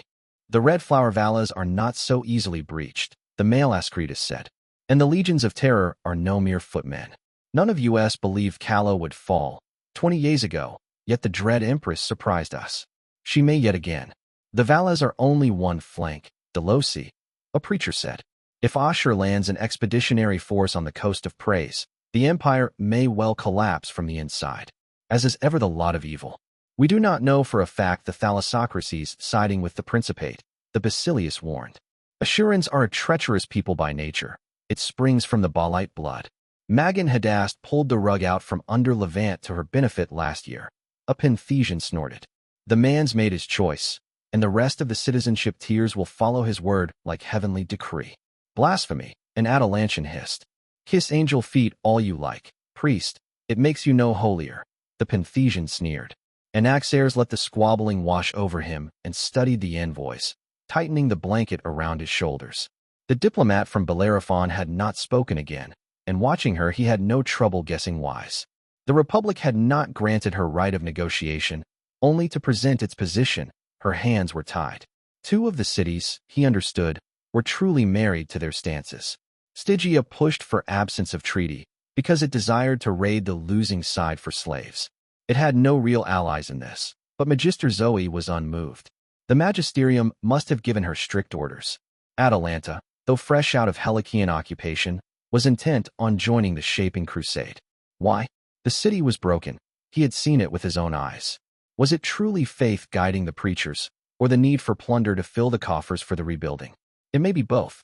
Atalantians were an emotional breed, and now that they were forbidden revenge on Helike, they might be seeking to even the scales with the tyrant's allies. Foolishness. They should be seeing to the harvest, not talking of war. The hierarch watched them and saw the lines. The words he needed to speak to sway them to war or peace, to alliance or enmity. They were on the tip of his tongue. He bit down on it until it bled. There was no greater sin than to rob the free of their freedom, and he would have no part in it. Ladies, gentlemen, Kairos Theodosian said, lend me your ears. The silence that followed as absolute. There'd been many among those present who'd mocked the tyrant, once, but that had been before the war. In the span of a year, the tyrant of Helike had sacked 2 cities of the League, forced a third to surrender, and forced the election of his chosen candidate as hierarch. For all that, horrifying as it was, Anaxares had been named head of the League. The true power within it was a crippled boy with shaking hands and too broad a smile. When he spoke now, men listened. All this talk of the crusade whispers that we are but accessories to it, the boy said mildly. Witnesses and servants, not truly of import. Without even knowing it, you have surrendered the fate of Calernia to Cordelia Hazenbach and dread Empress Militia. His good eye twitched, a spasm he did not control. Does this not shame you? He smiled. To have learned the lesson of our irrelevance so deeply you no longer question it. No one wants to follow you into war with Procur, Theodosian, the Basilius said. Brave young man, Anaxares thought, but not a very clever one. Leo, the tyrant sighed. Is silver truly all that is needed for you to become Hazenbach's pet? How dare dash? The days of tyrant Theodosius are past. Magister Zoe interrupted, cutting of the Nicean. No one disputes your achievements, my lord. But Procur is no longer a loose confederation of warring princes. Should we strike at one principality, we bring the full weight of the principate down on our heads. No amount of lightning will turn back that tide. Then your objection is one of capacity, Kairos said, not intent. The magisterium has no love for the principate, she snorted. Neither does anyone here with any sense. Procur is the bulwark against evil to the north, the Basilius barked.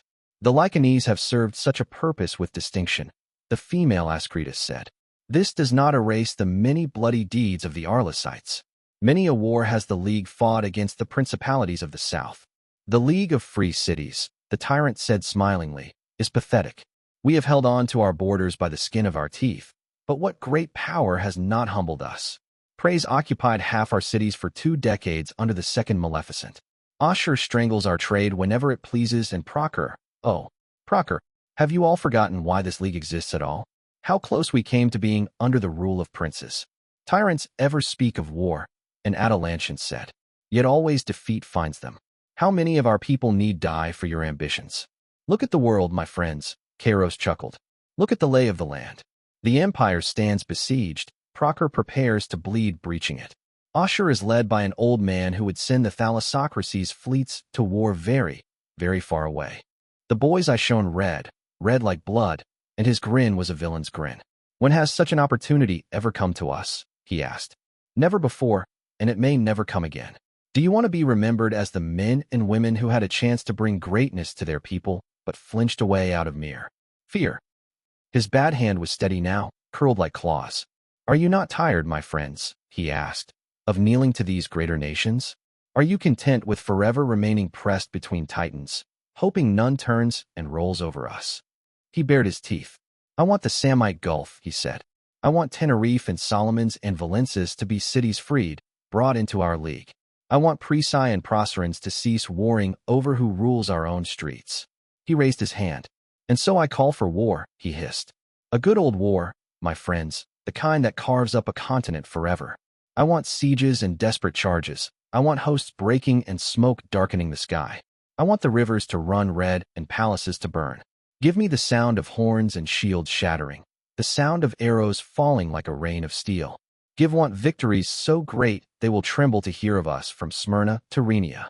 The red was deepening, Anaxares thought, to unearthly crimson. The boy's words hung in the air like a haze, silvery as a phase glamour. And those victories I promise you, true as my name, the tyrant grinned. There is a fate just within our reach, if we dare to grasp it. Kairos turned to him then. and inclined his head in a gesture of respect that was anything but. Your arbitrage, hierarch, he said. There was no greater sin, Anaxares of Bellerophon thought, than to rob the free of their freedom. I give no orders, he said. You may all do as you wish. The man looked in Kairos Theodosian's red eye, and wondered if he was imagining the faint sound of laughter ringing in his ears. Book 3, Interlude, Liesse II. There's not a lot of difference between court and a swamp. Colorful things are poisonous, lots of buried corpses, crocodiles are often involved. Dread Empress Prudence I, the frequently vanquished. Masigo had forged his first dimensional pocket at the age of 14, the grueling work of 6 months resulting in accessible space no larger than a cramped closet. Though the access and retrieval patterns had been flawless, the result was ultimately flawed. Nearly half the power invested by ritual had gone to waste despite his best efforts. Father had refused him another attempt until he further improved his craft, as the costs of such an undertaking were prohibitive. It was only in the days after the Liesse rebellion, when he had a mage's tower of his own, that he'd returned to the chalkboard and tried again. The power of his name had granted him perception and control beyond that of any mortal mage, and though Masigo had always disdained relying on those powers, he'd hated the thought of an imperfect product even more. He'd come within razor's breadth of the dew, and with a weaving of high arcana made a full room only he could access. He'd considered it a worthy effort. Then, though still short of the perfection he aspired to, his horizons had expanded since. He had tread the grounds of Arcadia since, winter and summer and the hinterlands between. He'd laid naked eye on the silent line between creation and other realms, shaped and breached it according to his whims. His path to understanding high arcana did not lay in the study of boundaries, not like his father's, yet he had learned. One could not witness the seams of what the gods had sewn together without deriving insight from the act. The boy he'd been, who watched the world end, stepping into the silhouette of the man he now was, and understanding that, in the end, it was all a lie. An agreement, a lending of form and function that was by definition temporary. In time, all this would end. That which was beheld was molded by the shape of the beholder, and as runes whirled around him in patterns, the Hierophant smiled. The sun had burned sight from him, and so he had made the sun his sight, carving open the stuff of miracles for his due. No throne was so great it could not be toppled by madman's writ. Creation sang under his guiding hand, melody woven and folding unto itself. The fabric of the world wrapped itself around the demons before they could flee his reach, forcing them into a realm that was creation and yet not. Foam on the wave, for a fleeting instant, made a realm into itself. An instant was all that Hierophant was need, for so long as the unit existed the span was his to fashion. Masigo stepped forward into the pocket he had wrested from nothing, his lie made truth by will imposed, and found the realm stretching as far as the eye could see. To bring strife to demons inside a closed realm, Father always said, was madness. Yet here he was, watching a shifting maze of smoke and mirrors, and in his bones he could feel the essences of his foes spreading. The beast of hierarchy wielded its own as a hammer, attempting to shatter the frame, but it was in a cage beyond its understanding. The realm broke, but all that did was set an ending. When that ending came was in the hands of the Hierophant, and he was not yet done with his creation. Madness whispered songs sweet and insidious, echoing across haze and empty spaces, but found no purchase. The strife it sought to sow reflected upon itself, parted smoke without ruination. It was apathy that sunk its claws into the realm, the scars it left wherever it tread beyond even his mending. No furrows in matter, no, simply inertness. Matter made so still in all incarnations it might as well have been void. It had become the most dangerous of the three, yet this was not beyond Hierophant's prediction. Apathy was the oldest foe of wonder, and wonder was now the lens he perceived the world through. To destroy his enemy had always been where the trick of this would lay, Masigo knew. It was the heavens that granted their own the power to unmake even foreign essence through burning indignation. For in their stale eyes there was no place for such contamination in the orderly world that was to be built. The gods below granted no such boon, and had taught their own different lesson. Though we all lose in this summoning, what does it matter so long as the foe loses more? To evil, victory mattered more than the aftermath of that glorious moment. Aqueous Sahelion's cohorts had learned this well, bringing their arsenal of ruin into the world. The flickering bindings he could see shackling the beast spoke not of control, but of direction. A plague unleashed with the understanding that it would bring ruin to all it touched until fear pulled the leash and ripped them from creation. It would have been child's play in this realm, for Hierophant to sharpen his will and rip through the runes. Yet in doing so he would sunder the means of recall, summoning made into true presence, no longer contingent on the consent of mortal men. To catch the light of the heavens and shine it a lantern upon this place would have done well, but Hierophant had seen too little. Glimpses of contrition, before he knew how to watch, and stood witness to the corpse of an angel of which only white, dry bones were left. There was no miracle for him to vivisect and assemble to his will, not even the shadow of one. He could not dismiss or destroy, and so only one path remained Hierophant. To borrow the fong of the beast, and strike the beast with it, Masigo sighed. How very crude. Runes flared around his hand, and the skin bubbled like water, until it parted bloodlessly and a drop of ichor flew from it.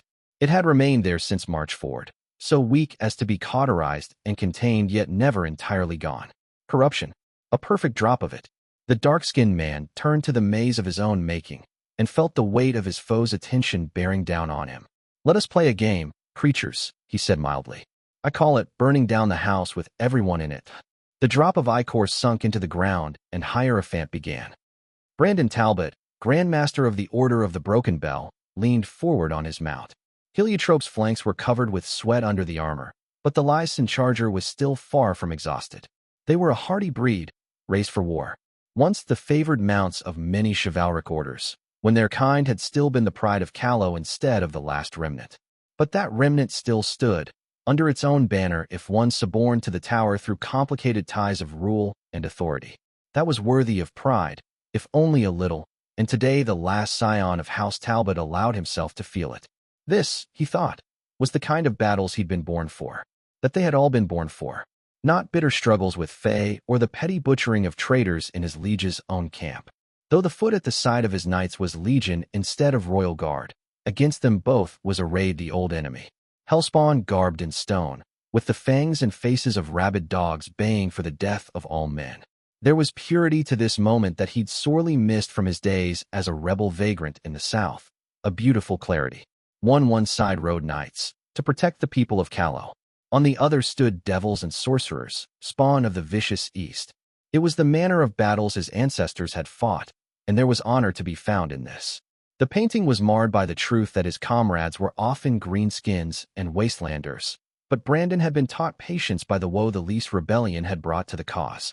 A lesson his aunt had once known, but discarded when she began to believe she would not live to see the kingdom of her youth forged anew, save if she struck deal with the Proserans, a bargain with the devils to the west who preached fellowship, yet warred as much as the Presi.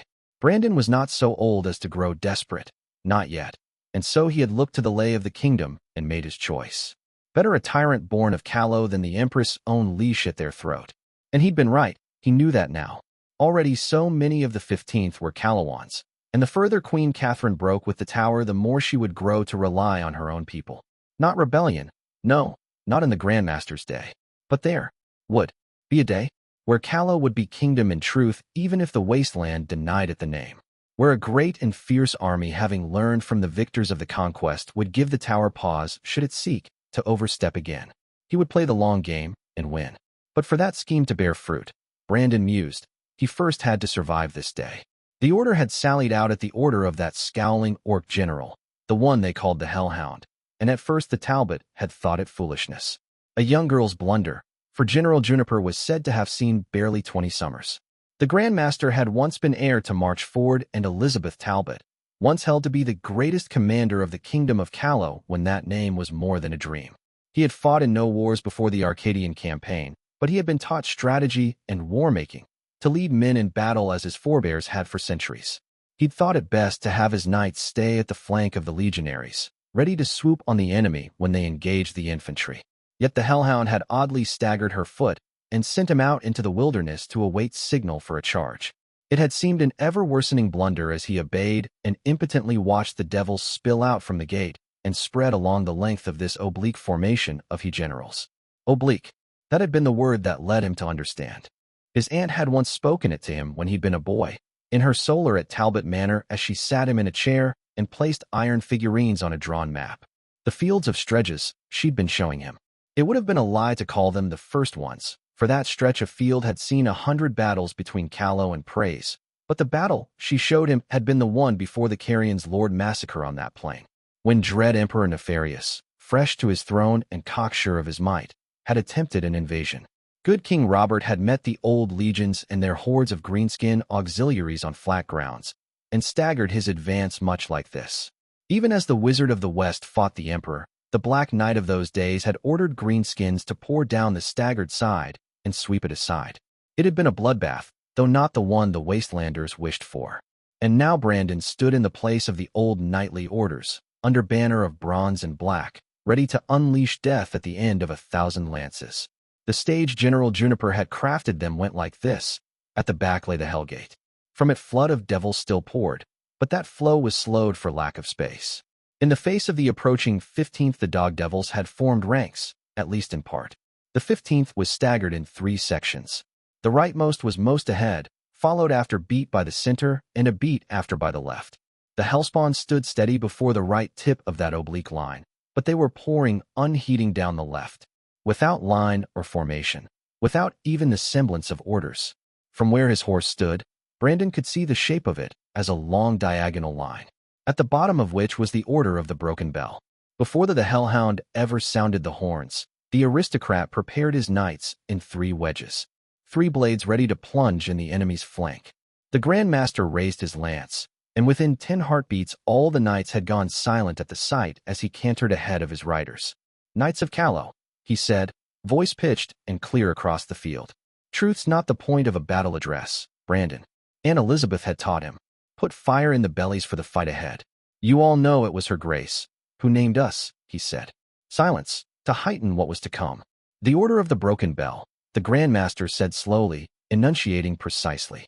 "Long have I pondered the sense of this, for our queen is a woman of few words and deep meanings."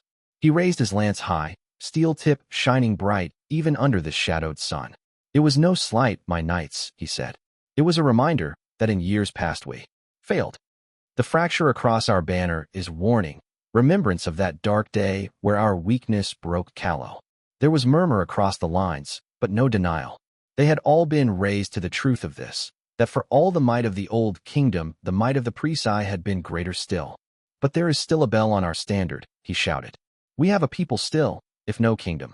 And now before you stride forth the hordes of hell, to destroy even that." He raised his voice. "Knights of Callow," he said, "will you fail them today? Or will you redeem the truth of your standard?" Lances struck shields, a thunder crafted by the souls and hands of men. "No." The shouts came. Redemption in steel. The calls went. Once, twice, thrice the horns sounded. All knights charge. The call old as the soul of this ancient land. Lances lowered, shields rose, and horses swept across the field as the last knights of Callow went forth to meet their ancient enemy. Brandon Talbot laughed the laugh of a man who had finally found his place in the world. Istredd smashed the head of a boy who'd been one of her own until moments ago.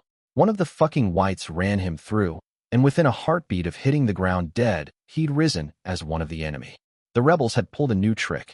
Raising Legion dead was no great innovation. They'd done the same 6 times during the Civil War. But back then it had been a ritual, one sweep and done. Enough for the protocols to be amended with sappers watching corpse piles, but no great worry. The Orc had thought this to be the same old trick, and one wasted. Her goblins had munitions breaking her dead within moments of them rising. But the ritual had not ceased. The whites had turned savage, and now every legionary they killed rose. It was grinding at her front lines brutally, every death twice as costly. The 6th had gotten its shit together after Black went to murder his way to an ending, consolidated the grounds, and brought the sappers to bear, but now the tide was against them. If this were a raid, Istredd would have called for a retreat. But it had been a long time since she'd gone out to kill her kind for cattle and glory, and this was a battlefield. Retreat here would mean casualties in the thousands as they tried to disengage from the undead horde. So her men stood, fought, and died. It was worse for the others. Afalabi's legion had taken rough beatings in the Arcadian campaign, and even worse making a go at the central bastion, and the sudden turn had found them bloodied and overextended. Now they were being torn apart company by company, every break hastening the next.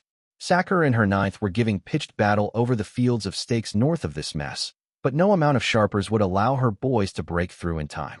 The ninth was too light on the offense. They weren't built for a hard brawl. It took off the pressure some, Whites moving there to ward them off, but not enough to pull them out of this mess. The 5th Legion, she could see even from where she stood, had it even worse than the 12th.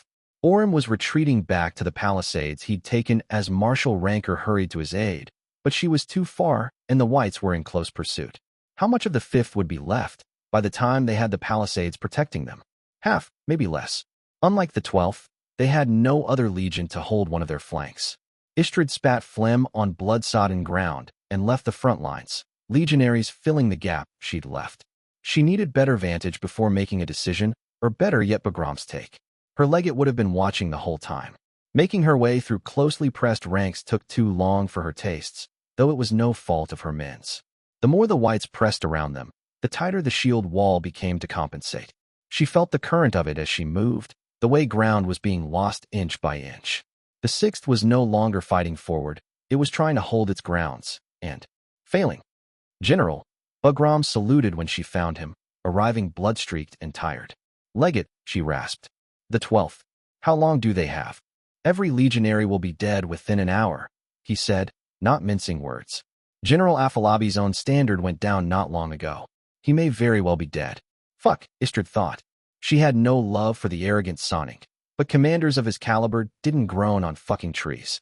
There were few better generals to hold a fortress than him, and they were going to need men like that when Procker came knocking. She turned to watch the battlefield, and her lips tightened when she watched another of the 12th's company shatter, then rise howling at their comrades. The only good news, as far as she could tell, was that the goddamn demons were gone. They'd just popped out of existence after the warlocks get let them out. The Diaraith were marching forward to fill the void, or at least some of them. Their army was a fucking mess, the left half of the foot and in Bowman being pulled down to the Hellgate, where her own daughter was trying to face down an entire hell with less than 10,000 men and no help from Ranker.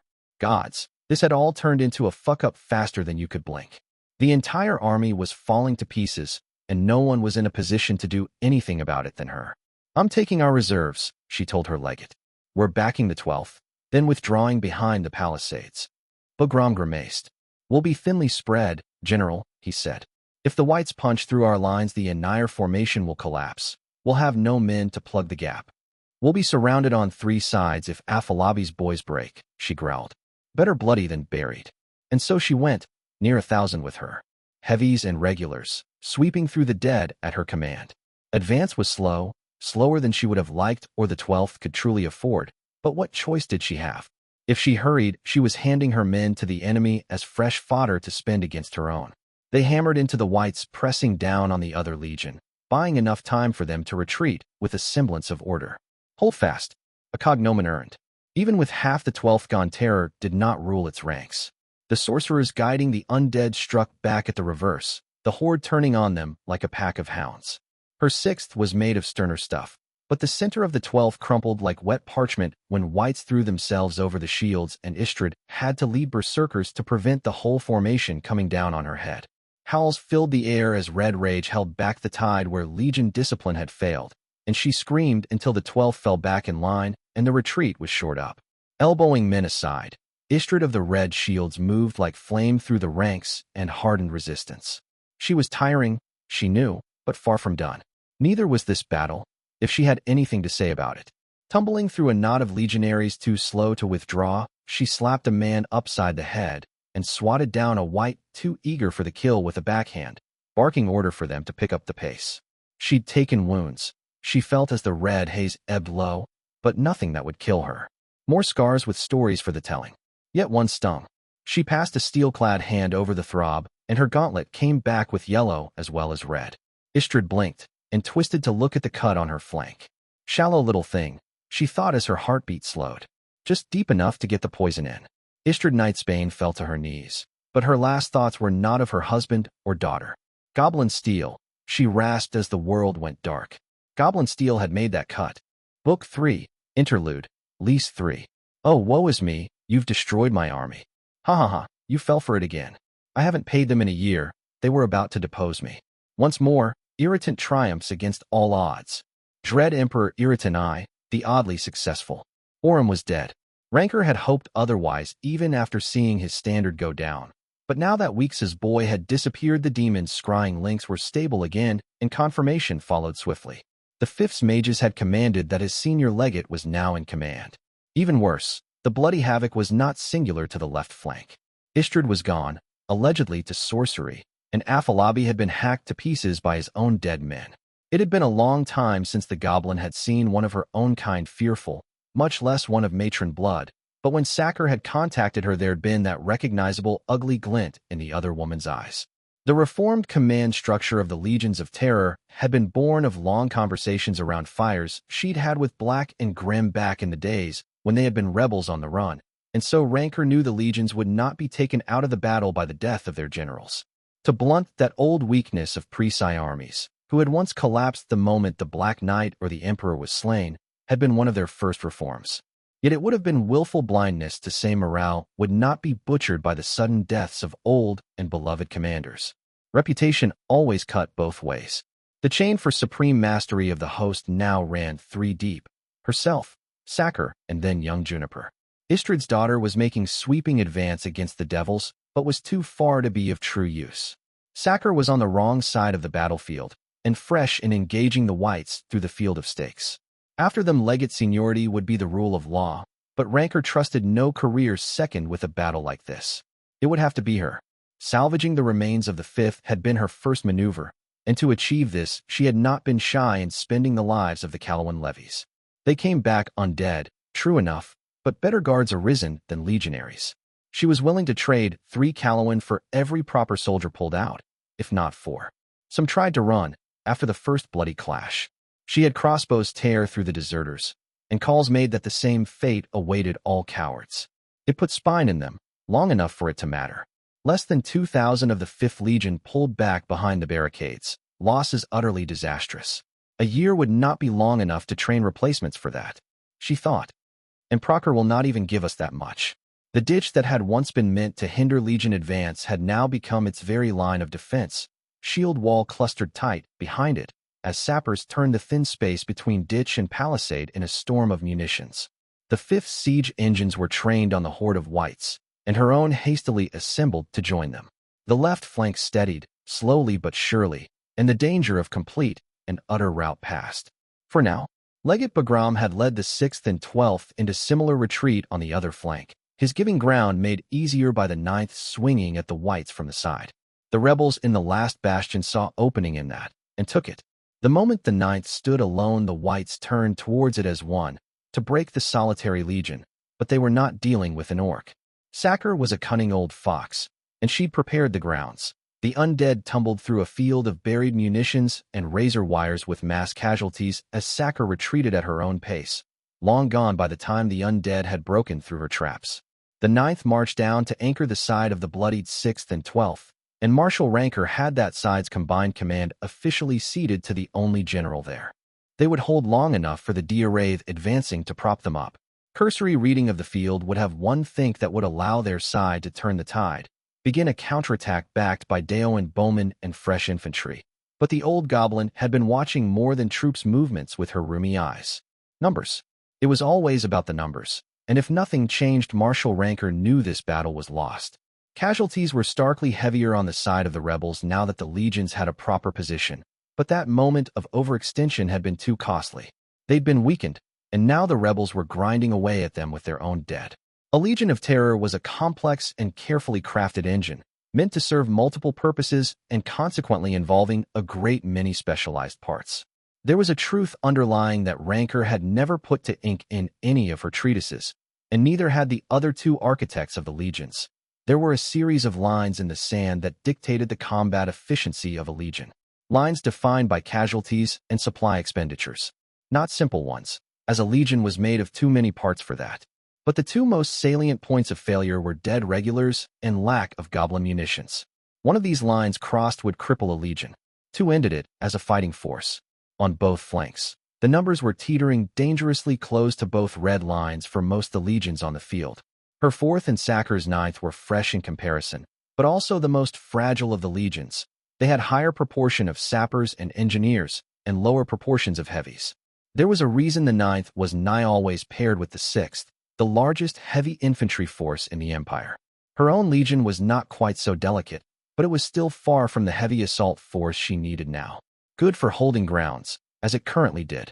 But breaching the barricade anew would cost her more dead regulars than she could afford, or this entire army for that matter. Marshal Ranker's eyes studied the enemy lines and the rate at which the dead rose. Her lips tightened. It would take until nightfall, she thought. Several hours yet. But when the sun came down, the largest army assembled by the Dread Empire in over 20 years would effectively be ended as a fighting force. The 15th, if taken from the Hellgate, could perhaps tip the balance.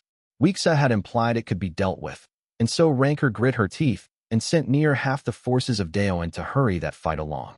The Watch, even, though it could have been used elsewhere to great effect. It was too much like rolling the dice for her taste, but she was short on alternatives. A miracle was what they needed. Answer came to that unspoken prayer. A miracle of sorts. It was not great sorcery or a clever trick, a calamity unleashed or strategy revealed at the last moment.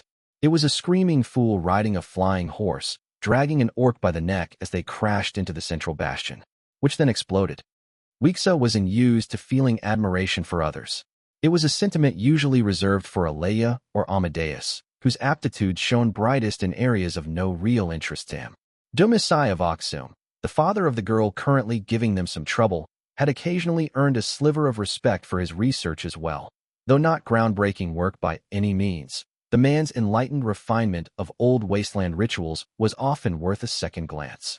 But even the insights of the man who might have once contested his name were ultimately the work of a second-rate sorcery.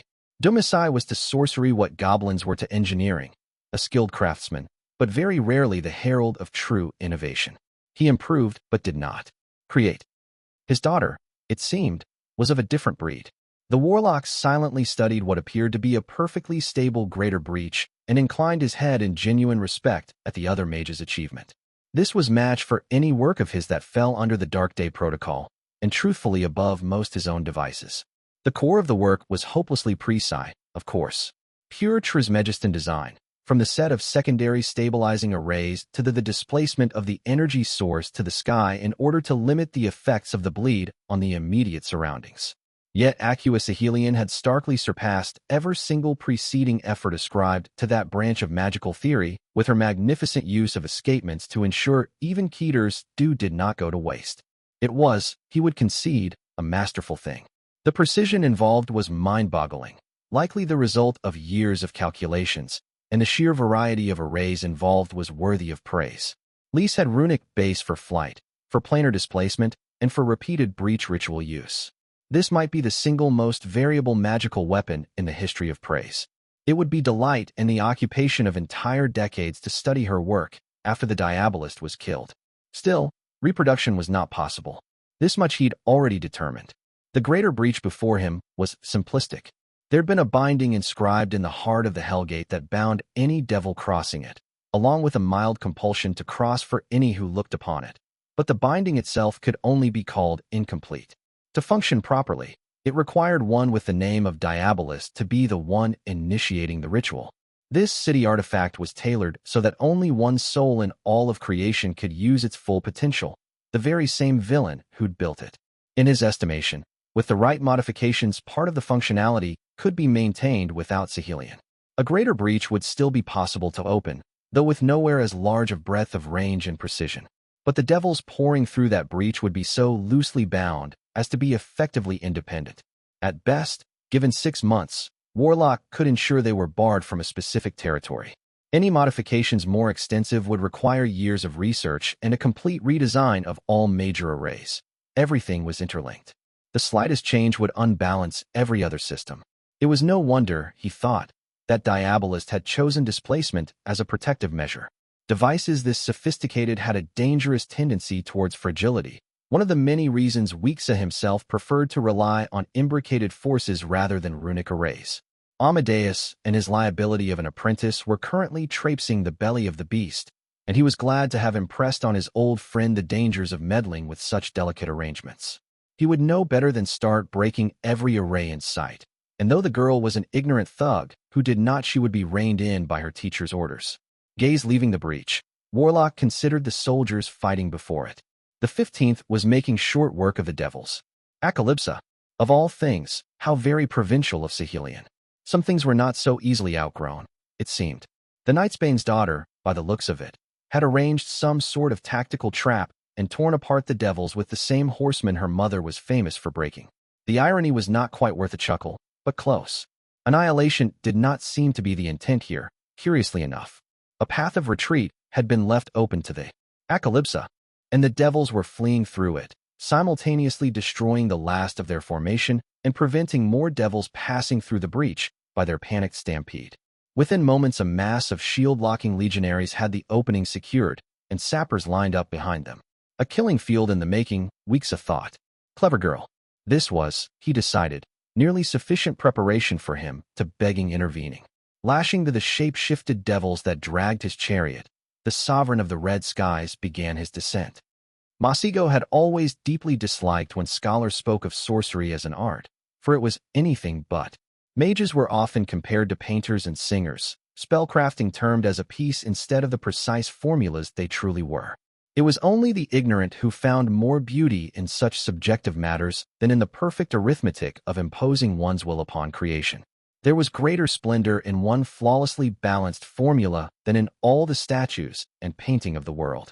It was why Hierophant had become who he was, the reason for his love of witnessing that which was previously unknown. To fit and explain what was once a mystery within the greater frame of sorcery was the most genuine act of grace possible to one of mortal flesh. Every such truth brought into the light of day expanded the span of creation as a whole, perhaps the only action that could ever accurately be called selfless. After all, beyond the petty squabbles of above and below lay a deeper truth. We are rats in a cage, one and all, and the choice spoken of in the book of all things is but a trick. The true choice is this: to claw at the other rats, or seek the edge of the cage. Masigo, like his father before him, had chosen purpose beyond the largely pointless vagaries of transient existence. It was unfortunate in some ways that the insights he had gained following that purpose would not be used in the very kind of squabble he would rather avoid entirely, but on occasions concessions must be made for the ones we loved. Besides, he would gain much from victory today. The Sahelian artifact that allowed one to scribe beyond creation, for one, an unrestricted study of the Diabolist's own sorcerous efforts. Of course, victory had to be obtained first.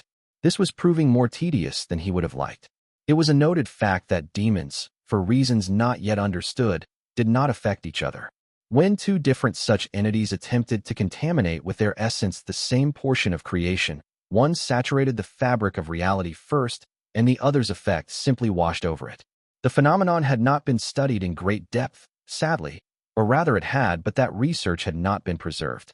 Practitioners who kept extensive notes on matters demonic tended to be affected by the very keeping their immediate surroundings as well. Even too much knowledge of such entities had its costs, and it was not false archetype to consider Diabolists as particularly prone to derangement, if not worse. Still, it was quite fascinating to watch the spreading corruption of Hierophant's own creation check the efforts of the three demons that were attempting to destroy him. Like ink in water, the drop of ichor he had inserted in the thread of the dimension had spread, but unlike ink had not thinned in the spreading. It had, if anything, strengthened. This had proved problematic in some ways. He now had to regularly craft a secondary control spell for his guidance and transfer the reins to it lest the corruption reach him directly. The effectiveness could not be denied. Already he had smothered madness in a globe of corruption. It was completely failing to breach in any way. There was, as far as he could tell, not so much as a single mode of bleed. Fascinating, Hierophant murmured, cocking his head to the side. The beast of hierarchy was proving more difficult to restrain. Abandoning what could be considered offensive action for its kind, it had instead replaced a law regarding space that Masigo had yet to grasp. Even within this closed realm, where the boundaries and rules had been defined by his will alone, it managed to escape his sorcery effortlessly. He'd been reduced to using a defensive screen of corruption to prevent the demon of order falling upon him, which was little different from setting fire to his own garden so thieves could not get at the cabbage. Apathy was something of a mixed bag. Though once the largest thread it was no longer, yet to consider it contained would be something of a stretch. While immobile, it was so because its essence had forged an envelope of inertness around it. Corruption could not breach it, and it kept disrupting efforts to wrap fully around its envelope. Frustrating this. Anything less than perfect containment was no containment at all, with creatures such as these. Still, this was only preparation. The attempts at containment had been purely to sate his curiosity. The true thrust of his offensive would begin. Now. Sufficient corruption had been spread. Hierophant extended his hand, and from his pocket dimension a long shaft of wood fell. A gift from Catherine, who truly could be a good and understanding friend when she tried. The old standard was long rid of any cloth, but the runes were what truly mattered, carved into the old wood, and with a subtle shiver they responded to his will. The same demon of corruption he'd once fought in Liesse came out screaming into his realm, leashed to his will. Within moments, not that time had much meaning here, it cornered the beast of hierarchy. With the others stationary, he could finally act. Trying to kill demon with demon would, of course, be as attempting to drown a fish. But it was not the demons he sought to affect. Corruption crept down the bindings the rebel mages placed upon their arsenal of ruin, sliding down the sympathetic links like thick oil. Masigo smiled, and without ever leaving his realm found himself looking into the terrified eyes of mages hidden behind layers and layers of ward. "Good evening, ladies and gentlemen," he said. The demons struggled and screamed. For a moment he pondered offering a pithy line to send them off with, but he did not have a knack for such matters. "Try not to scream," he suggested. "It only makes it worse." Corruption surged. They did not listen. Juniper watched the devils scatter like rabbits before her legion and felt only visceral satisfaction at the sight. Minimal casualties. The 3 wedges of Calawan cavalry had struck the dog devils like a falling hammer. Collapse complete and immediate, thousands of bodies friend and foe moving according to her will in perfect harmony. The Hellhound had never enjoyed a roll in the hay half so much as she did this single moment. It must have been the way Pickler felt, she thought, when some device she'd made worked perfectly. That instant where the cogs turned and the cord snapped, and the perfect suddenly. Clarity. It brought. She felt flushed and feverish, and beyond that hungry for more. Another battle. Another moment where the arrow loosed by her mind found the target and hit the bullseye with that palpably pleasurable thump. Gods, she had been blessed to be born in these years of the Empire. With war after war tumbling towards her like a drunken lover, offering the bounty of one field of steel after another with open arms.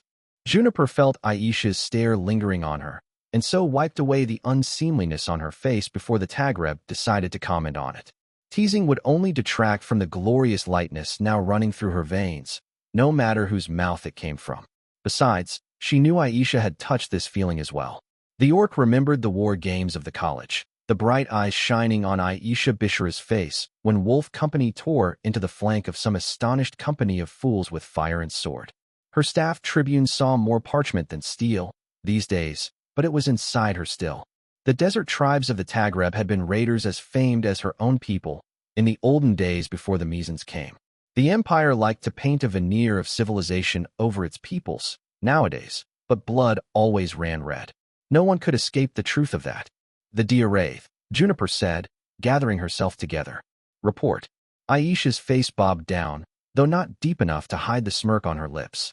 Lord Hierophant's removal of the demons further muddled their deployment, the staff tribune said.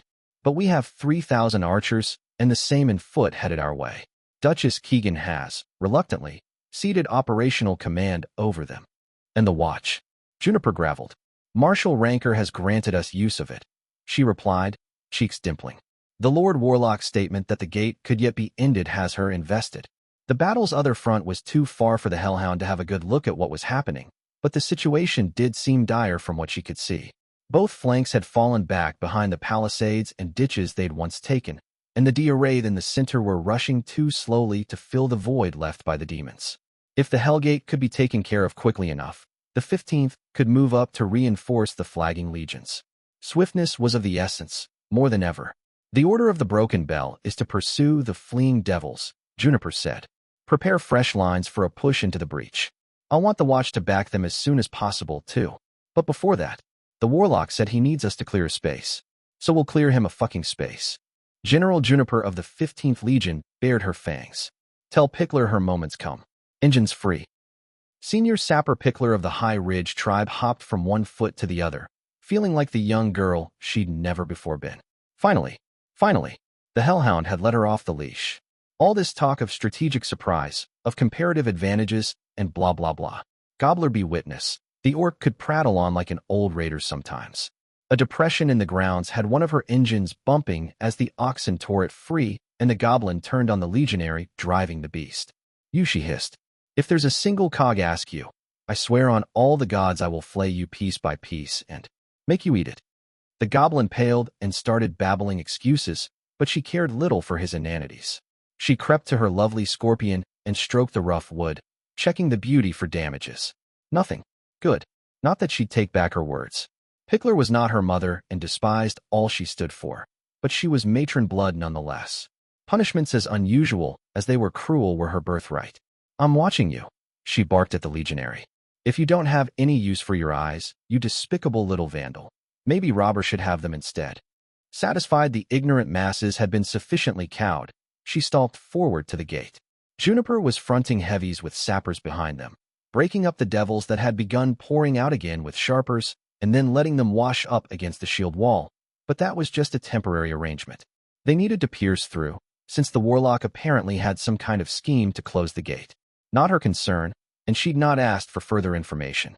Instead, she made her way to the front and began haranguing the legionaries to prepare themselves for a parting when her precious ones arrived. Which would be soon, though. If the oxen drivers hurried and messed up her engines, there was going to be a rousing bout of crucifixions following shortly. And not the nice kind. She'd find the rusty nails herself, if she had to.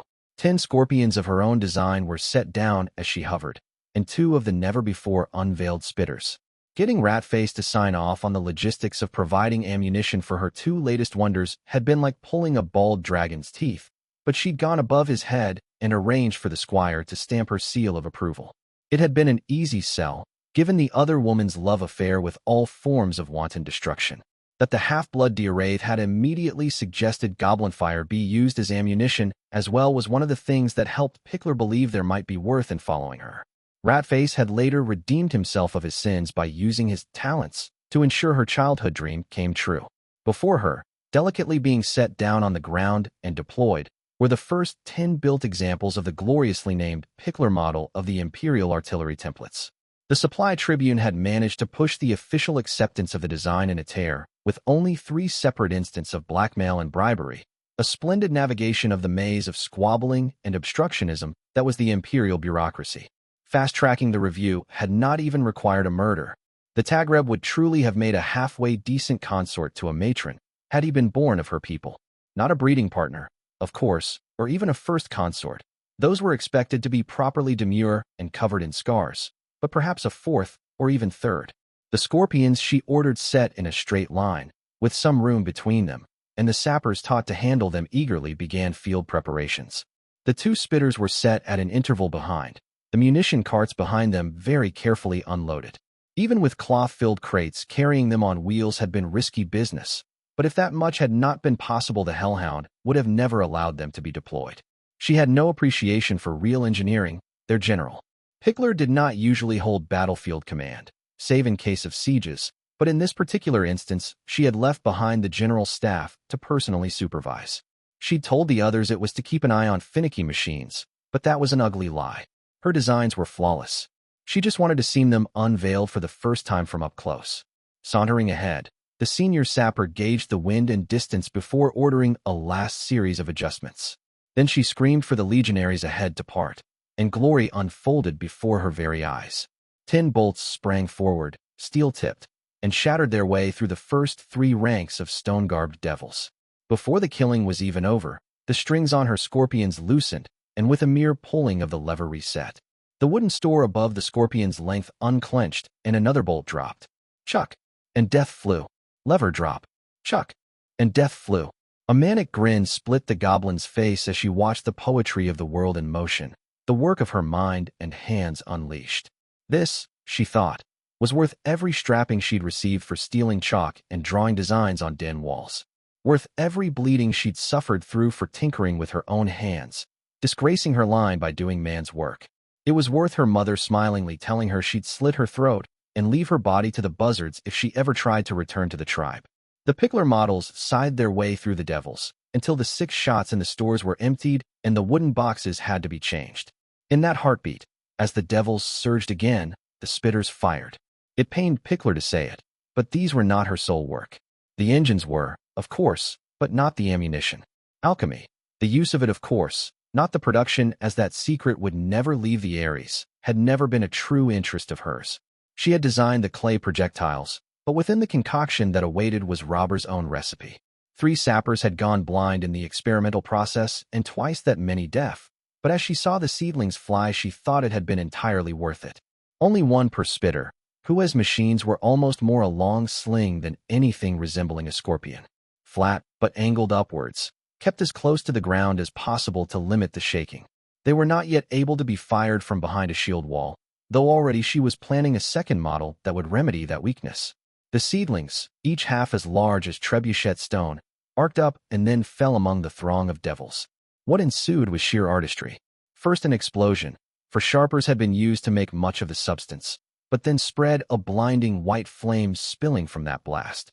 The devils screamed as the fire seared flesh and stone and cooked them alive. After 17 heartbeats, the flame went out. The longest robber had been able to maintain the burn when exposed to open air. When the flames winked out, the scorpions had been pushed forward 5 feet. The stores began their mechanical work as the spitters were advanced 5 feet, as well then loaded anew. And so began the push forward, heavies closing on the sides of the gate and forcing the devils into a hall where only death awaited. Senior Sapper Pickler of the High Ridge tribe cackled and paid no attention to the weak-bellied legionaries around her that flinched at the sound. Screams filled the air as firing resumed, and it was the song of progress.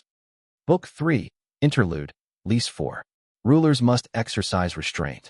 Every action ripples across creation, bringing 3 unintended consequences for every one anticipated. Extract from the personal journals of Dread Emperor Terribilis II. Well, I'm not getting close to that, Archer announced. Their arrival on the bastion had been somewhat haphazard, Hakram thought, yet the fight had managed to go sharply downhill within moments.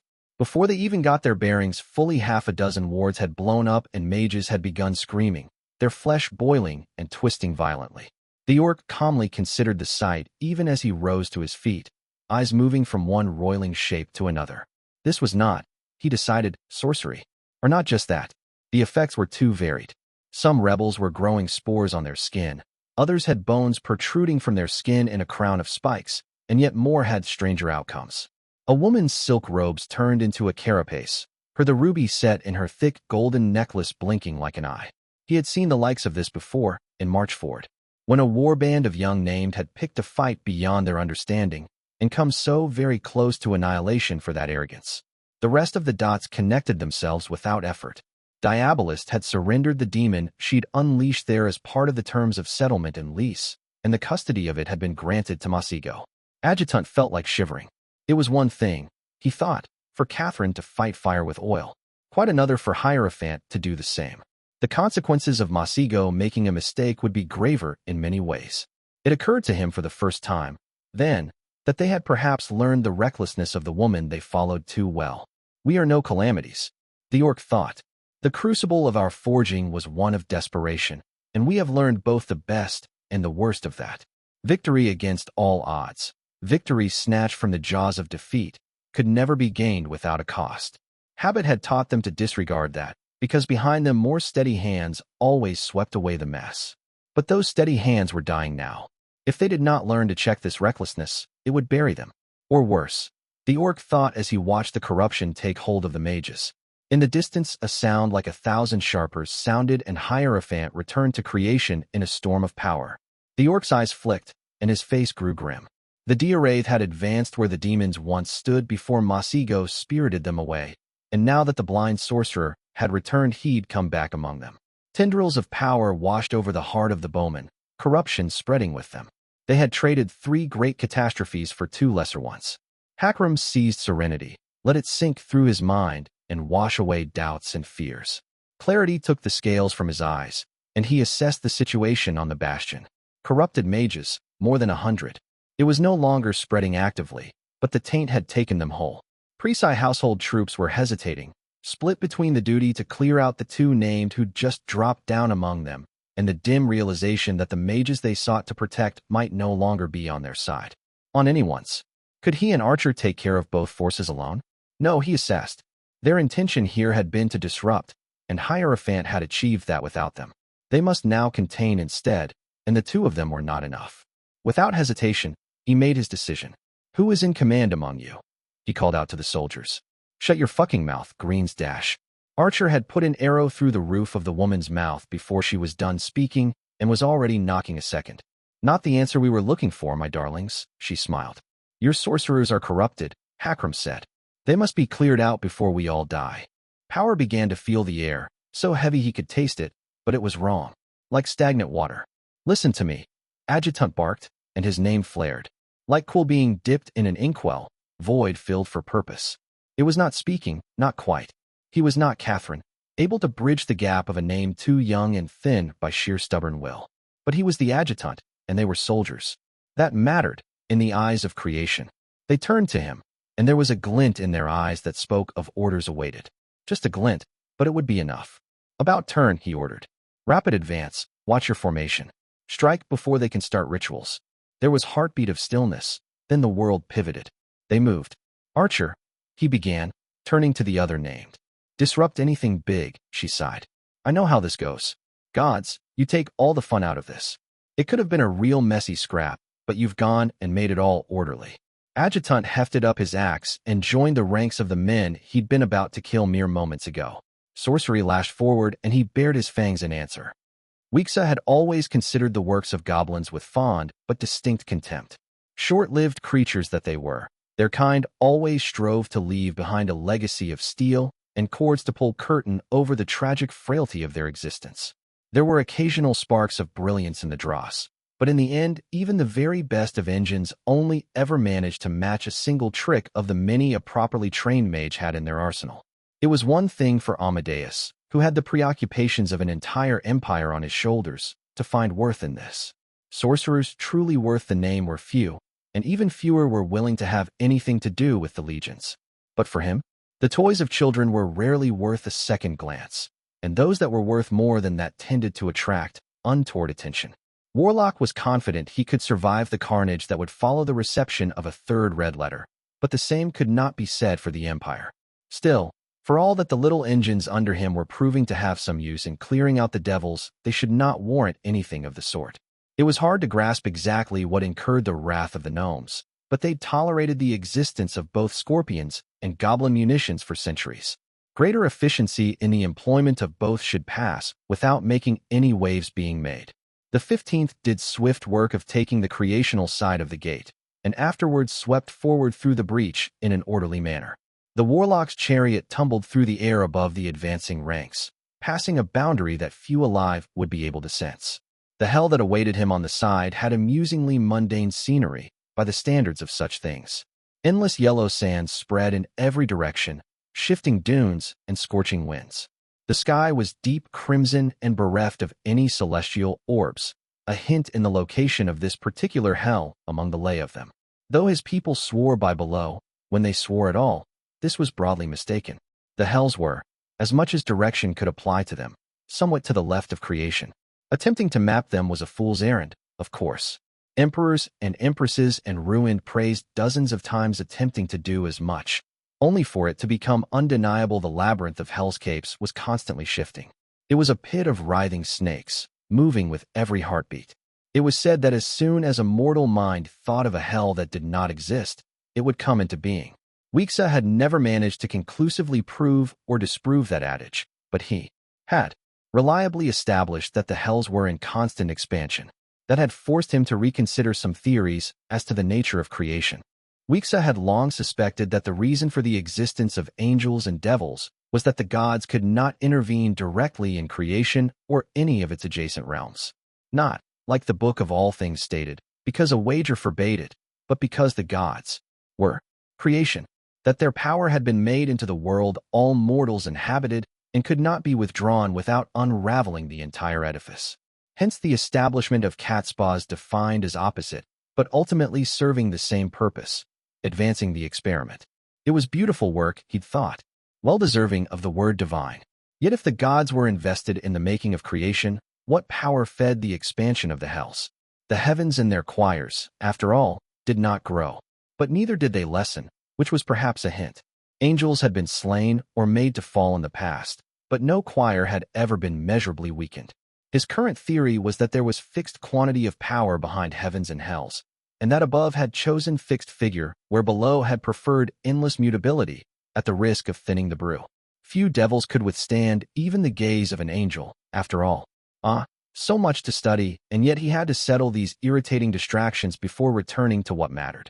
Liesse traced a handful of runes, and a line of darkness scythed through the first few ranks of the devils clustering before the breach, allowing the struggling legionaries to establish a solid foothold.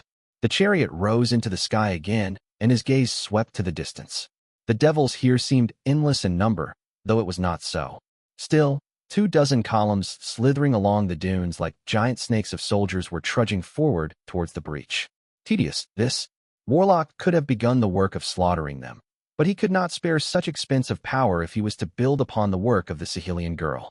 Crafting a lasting effect from scratch was already stretching the limits of what he was capable of doing without burning himself out. Much as he disliked the thought, he would have to rely on the squire's men. His nose wrinkled in distaste even as he guided the chariot downwards. Wheels spun wildly against sand, splashing yellow hands around as he reined in the devil horses, and Liesse lightly leapt down to the ground. Eyes sweeping from someone of high enough rank to be worth addressing, he found a woman with the markings of a senior tribune on her shoulders. "It would do. He drawled. "I'll need a space cleared to work.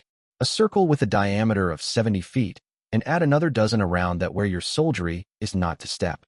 Precision will be required." The woman paled. "Sir, this may take time," she said. "Resistance is proving stiff, even with your help, and the engines must dash."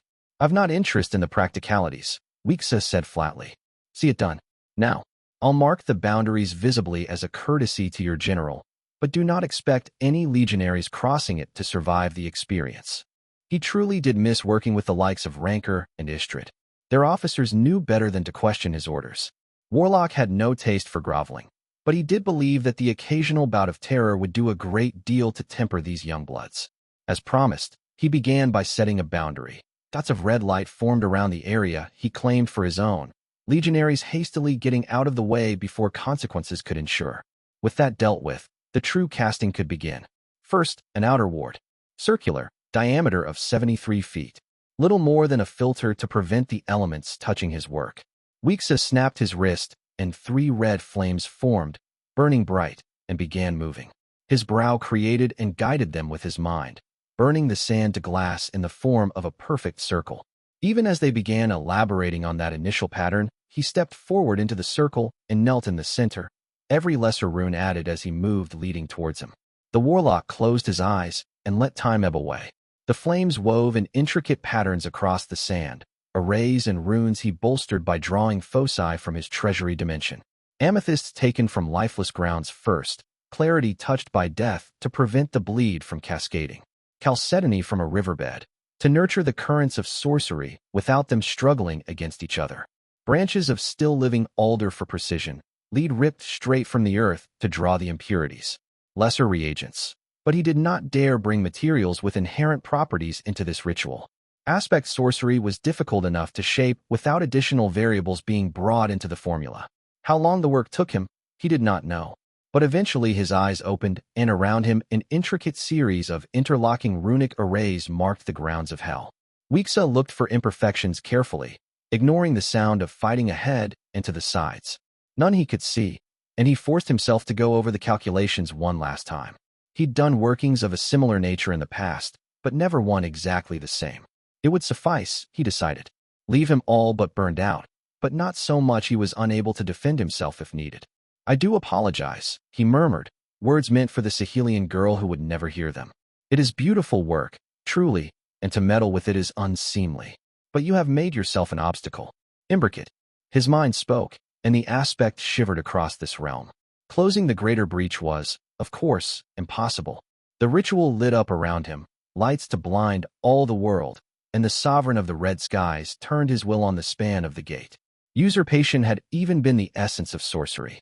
What could not be closed could be redirected. Power drained out of him at an alarming rate, but Liesse seized that thin boundary and attached the work of his aspect to it. What had once been a breach leading to creation now led to another hell, and his veins burned with the effort of weaving that addition into the heart of the Hellgate's nature. If he did any less, He was only delaying the inevitable. Panting softly, the greatest living sorcerer of the age rose to his feet. It was done. The sound of the panicking legionaries washed over him, the buzz of flies. Liesse looked upon them, wondering at the numbers. A few hundred, a whole thousand? There were even a few d'Wraith he could see. Without the breach at their back, the soldiers were already being surrounded. They were stranded, after all. He was not. Dusting off his robes, the warlock stepped onto his chariot and set the horses to flight. He was not inclined to linger here, and it would be a long way back to creation. Ranker's people had a saying about miracles, sudden dawns blind. It lost nearly all its nuances when translated in Lower Meson. The usual word for dawn in Goblin tongue meant first light after dark, but in this case the implied context was light instead of light and Raider night for dark. Light for the searing hatred wielded by heroes, and the meaning of strife that had been associated with the many defeats of the legions since the subjugation of the tribes. It was a reminder that sudden upsets always fucked Goblinkind, one way or another. Like most goblin sayings, it had a completely different meaning in matron tongue. The word for sudden was narrow vision of swiftness, and for blind to miss in willful ignorance. Matrons were not warned of the harsh hand of the heavens. They were warned of seeking momentary salvation at the price of a later great cost. The old marshal watched the second battle of Liesse unfold around her, and found that both meanings had grounds. The explosion on the bastion must have been the work of the Hierophant, because that first sorcerous detonation had been followed by a shit show of demonic corruption. There was a vicious fight going up there even as she looked, between two of the woe and the handiwork of another. If those two hadn't been up there. She turned to Colo, her balding and ever-nervous senior mage. "You're sure the control array still stands?" she asked, for the third time. The Sonic licked his lips and nodded. "It's not in use. The mages are no longer guiding the whites. They must be going according to the last instructions, but it still exists," he confirmed. They could take back control if they tried. Burning, bloody hells. They were lucky that demon juice tended to turn the affected dumb if the demon wasn't around to guide them. But there was still potential disaster looming. If the corrupted mages spread that corruption down the sorcery that allowed them to control the undead, that was the kind of catastrophe that broke cities, kingdoms, even if it wasn't checked in time. And there was no telling if one of the rebels would wise up before they were cleared out and start pissing in the proverbial pond. And that wasn't even the worst of it. "Scry him again," Ranker said. "Brute force it if you have to." "Ma'am, we could have half our mage lines behind that ritual. It would change nothing," Colo said. "Trying to touch the Hierophant is. He must have something of summer inside him, because even looking too close evaporates the entire scrying bowl." He grimaced. "Including the stone, ma'am," he added. "The damned stone." Weeks's only son had emerged from whatever sorcerous madness he'd been up to right in the middle of the advancing d'Wraith bowmen. That had been bad enough. At least 100 had died just for being in the wrong place when he returned. But the poison in the wine had been the fact he'd apparently come back in the middle of a goddamned storm of corruption. It had splashed all over half a dozen companies.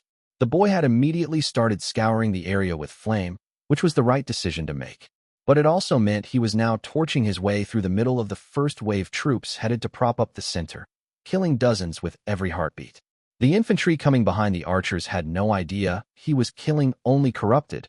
They thought this was treachery, and now the entire front had gone to shit. Keegan was barking up about betrayal over the scrying lynx, and even after being told what was truly happening, she was threatening to pull back her troops entirely. Ranker had told her if she did, there'd be a court-martial and execution before the day was over, but there would be no putting this fruit back on the branch. Daowen was going to holler for blood after this, take it all the way up to the court if they had to. And we lost too many men today to be able to afford a rebellion in the north. All that, and the most dangerous question had yet to be asked. Had the Hierophant been corrupted? Ranker had seen him emerge in a goddamned whirlpool of demon essence. That wasn't something she could just ignore. A name that obviously powerful with a demon whispering in his ears was not something the Empire could afford. Or Calernia, for that fucking matter. There was a very real chance the boy would need to be put down. And now. But she didn't have the means to carry out that decision if she made it. And what would come of it was, Warlock would kill them all, even if they were right. Not even Black would be able to stay his hand, not when it came to family. And Foundling had made Hierophant one of her little band of roving disasters. The goblin had it on good authority. The girl had lost her shit over one of her legates getting torched by the summer court so badly it had broken half of Old Dormer. What kind of a tantrum would she throw over losing a named?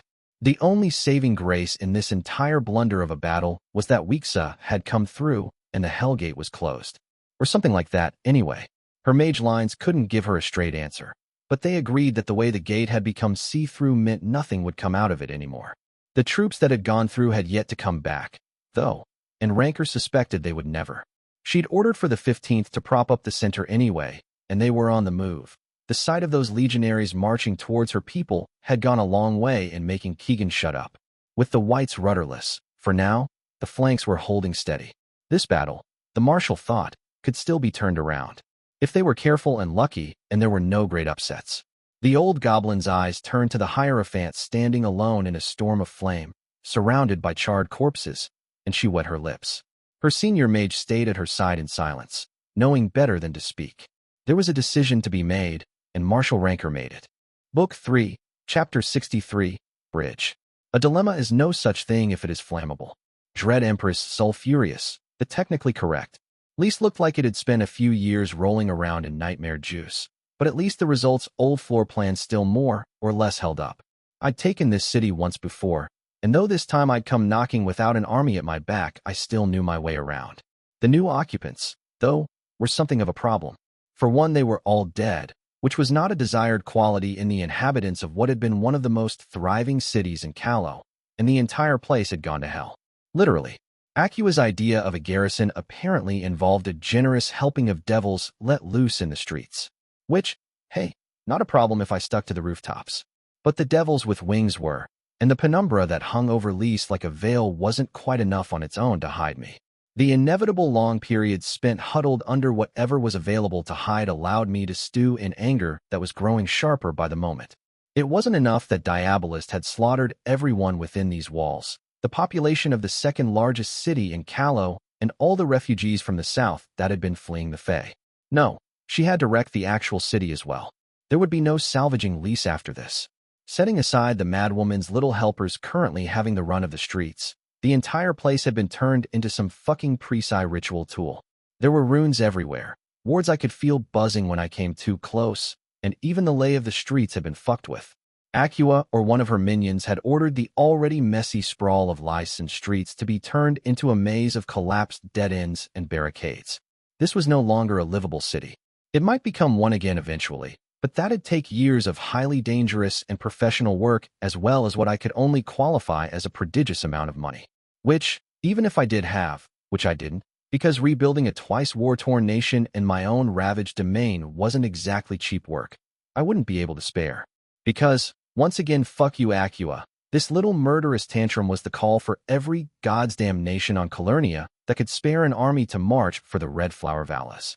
At best, I'd be able to put wards around this wreck of a city and forbid entrance by imperial decree. Every speck of coin I'd be able to spare would be going to fortifying Callow and ensuring its people didn't starve through this winter or the seasons after that. I somehow doubted the 10th Crusade would be over in a year.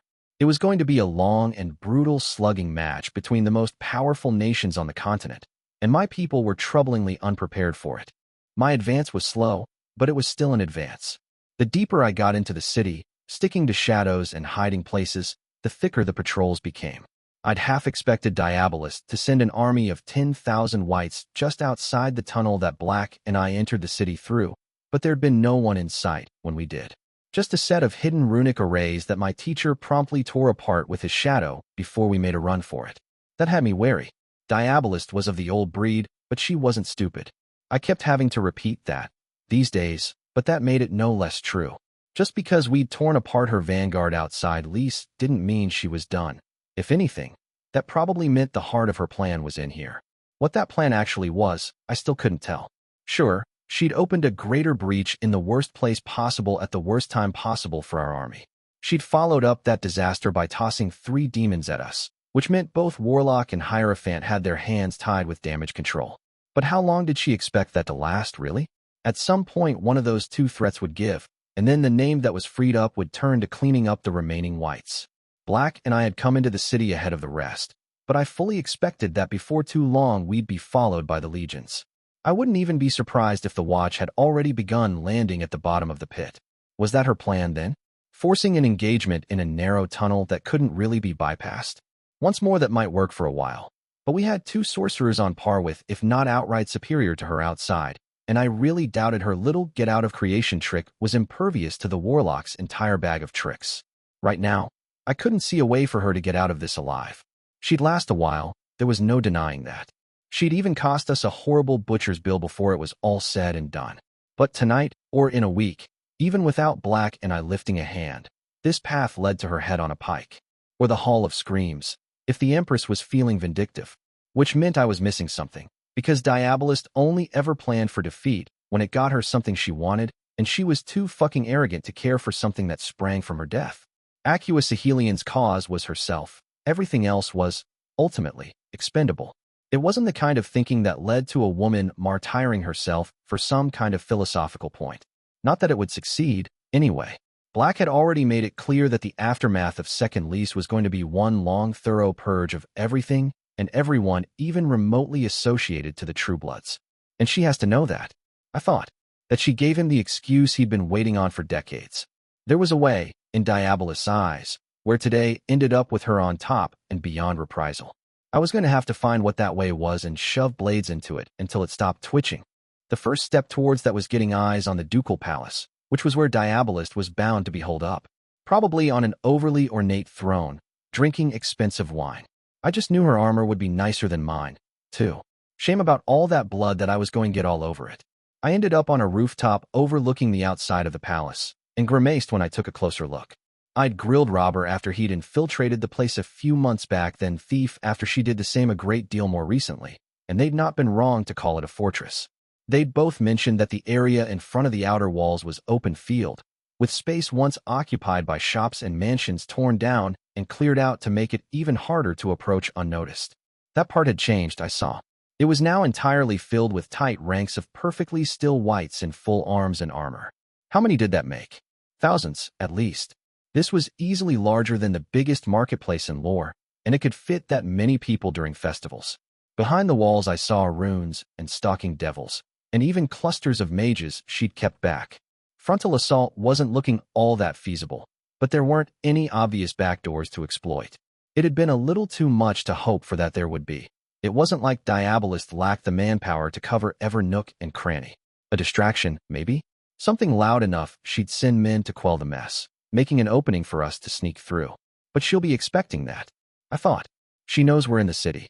It might be that patience was our only real option, waiting until the legions made landfall, and she had to shift her forces to hold them back, then going for the head of the snake. And even then, it wouldn't be a sure thing. I did hate it when my opponents were competent. It complicated everything. I waited under cover for what must have been at least half an hour, watching patrols and unmoving sentinels, but no opening ever emerged. At this rate, Black would join me, and I'd have no plan to suggest. The explosion took me by surprise. Not because there was an explosion at all. That had pretty much been made a certainty the moment I'd sent Robber's cohort into the city through the path Thief had found me, but because it sounded wrong. It wasn't the kind of detonation that came from goblin munitions.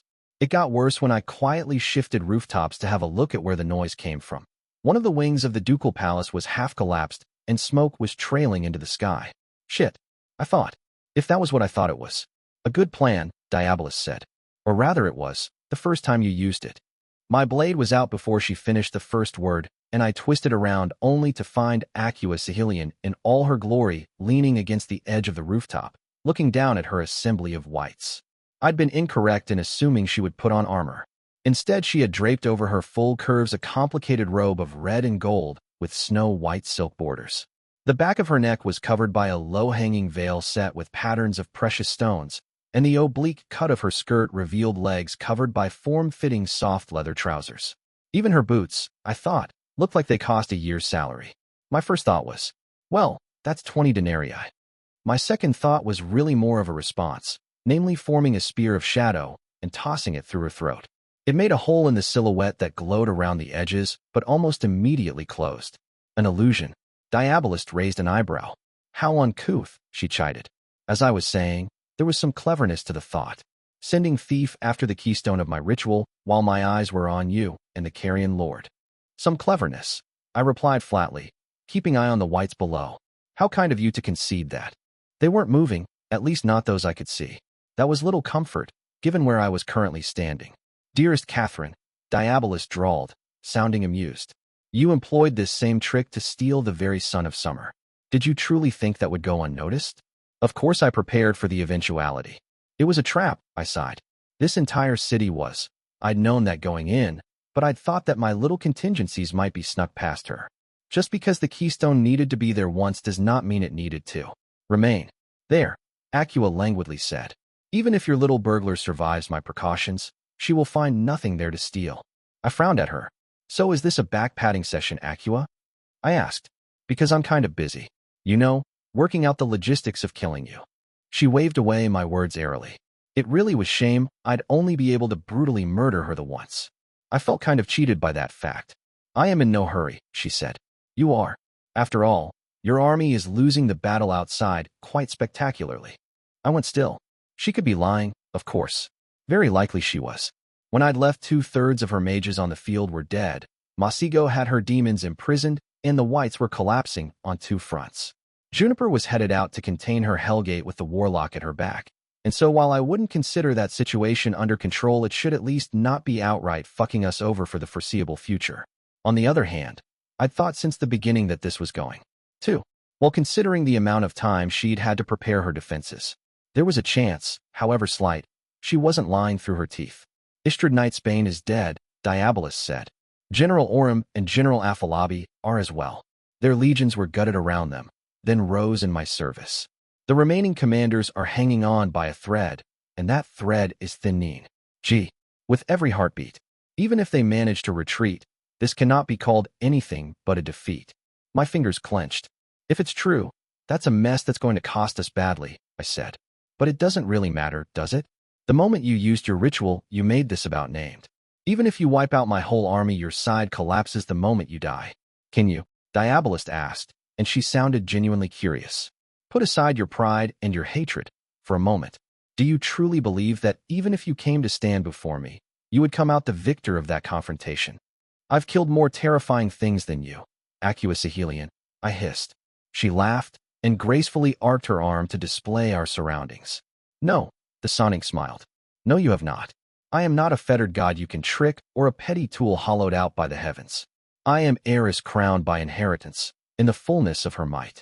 That I bother with these ramparts between us is a mere mark of respect. I could break you with a word, Catherine. You have risen too swiftly.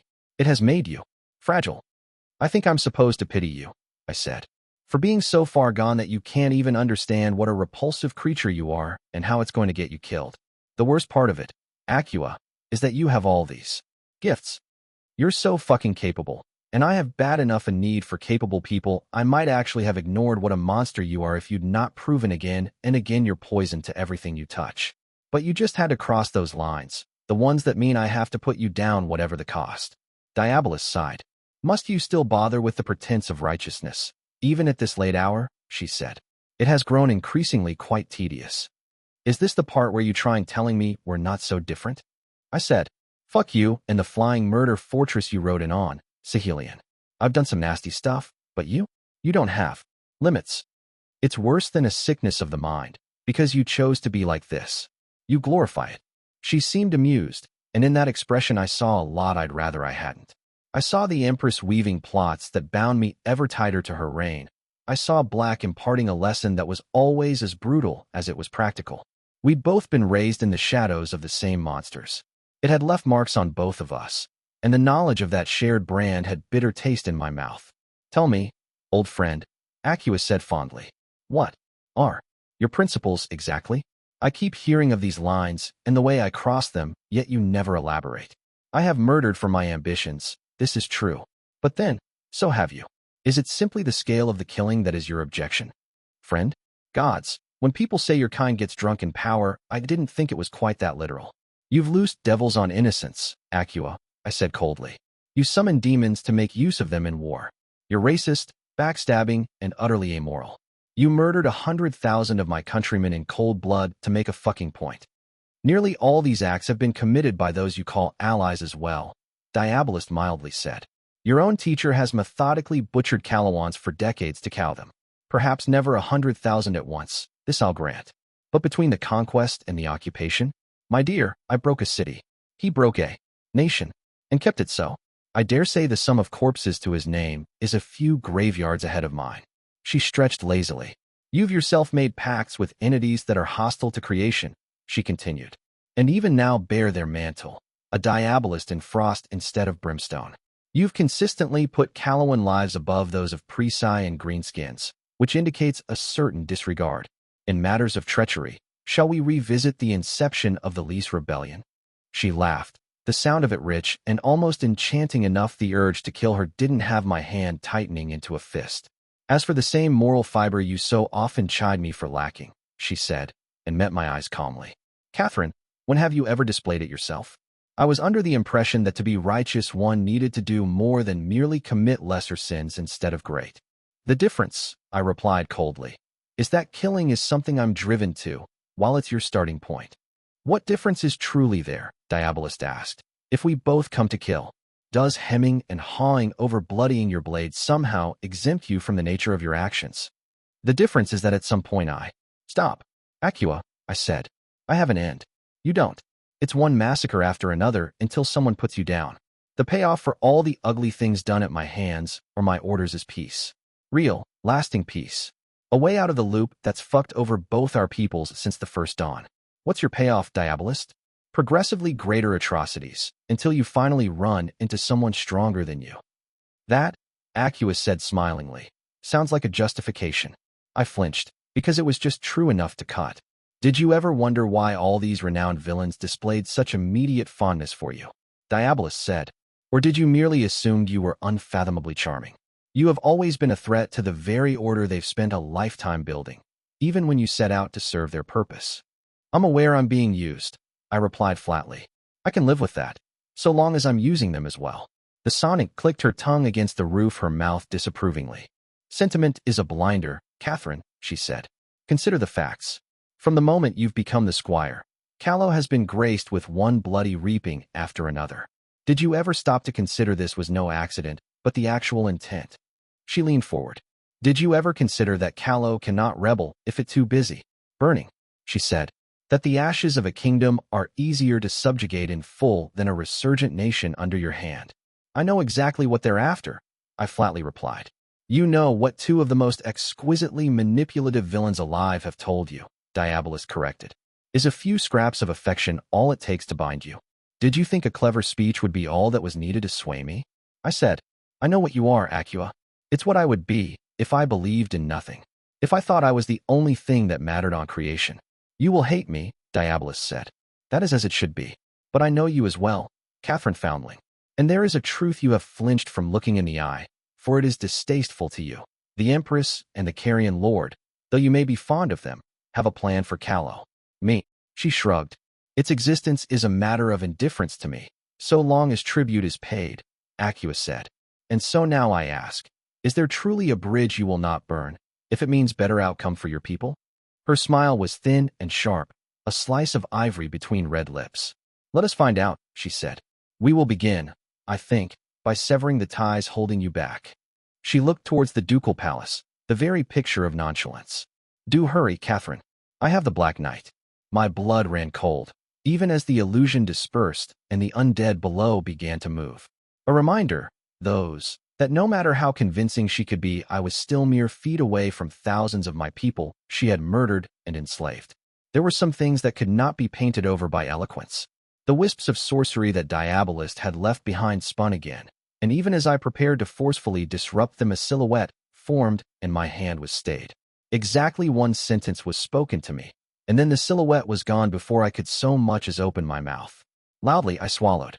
My fingers clenched and then unclenched as I watched the whites beginning to climb towards me. In the distance, mages wove sorcery and devils took flight, the full muster of Diabolist's madness finally taking the field. I closed my eyes, breathed out, and stilled my mind. I opened them to sight of a corpse-like hand grasping the edge of the roof. Fall, I said, and darkness obeyed. Book 3, Chapter 64, Solo. Food riots, is it? Well, I do enjoy when a problem is its own solution. Dread Empress Sanguinia, I, the gourmet. It was a funny thing, hate. Before a sword through the chest set me on the path to becoming the squire, I'd thought I was beyond it.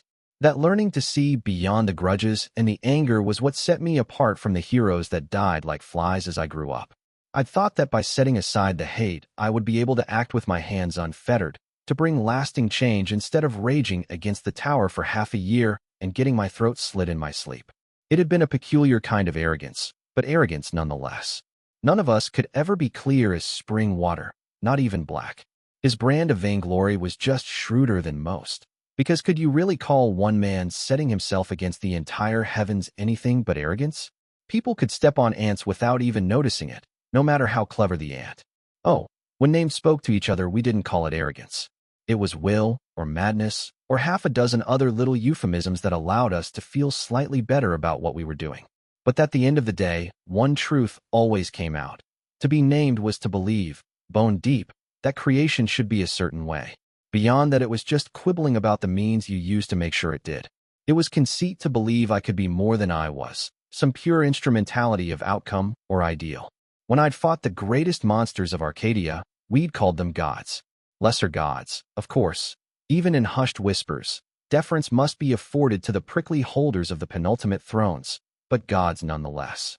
I should have understood it properly then, because what were even the most powerful of the Fae but named with the weight of millennia behind them? It was why they'd lost. Because when they'd come down to creation, to this messy battlefield of ours, they'd been forced to fashion themselves into people. In Arcadia, they were perfect, not in the sense of flawlessness, no, but in the way that a cog in a machine fit exactly the form and purpose it was meant for. A god made to masquerade, as a mortal had the fatal flaw of perfection removed from the perfect. But us named? Oh, we were different breed. Mortals made gods, or at least clawing at the foot of that golden pedestal. Born of a fractured thing, we took up those sharp edges and wielded them like blades to cut at each other. An aspect was not a reward in some arcane lottery arranged by the gods. It was a wound, a hurt, a disappointment, a rage made into knife. And in matters of self-mutilation, I had few rivals. So I seized my hatreds and accepted them for what they were, the foundations of my power.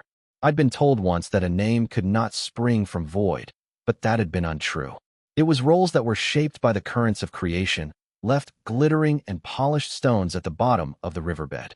Names were something more intimate, a collection of sharp moments before and ahead of you, huddling hungry under covers, after the price of bread had risen.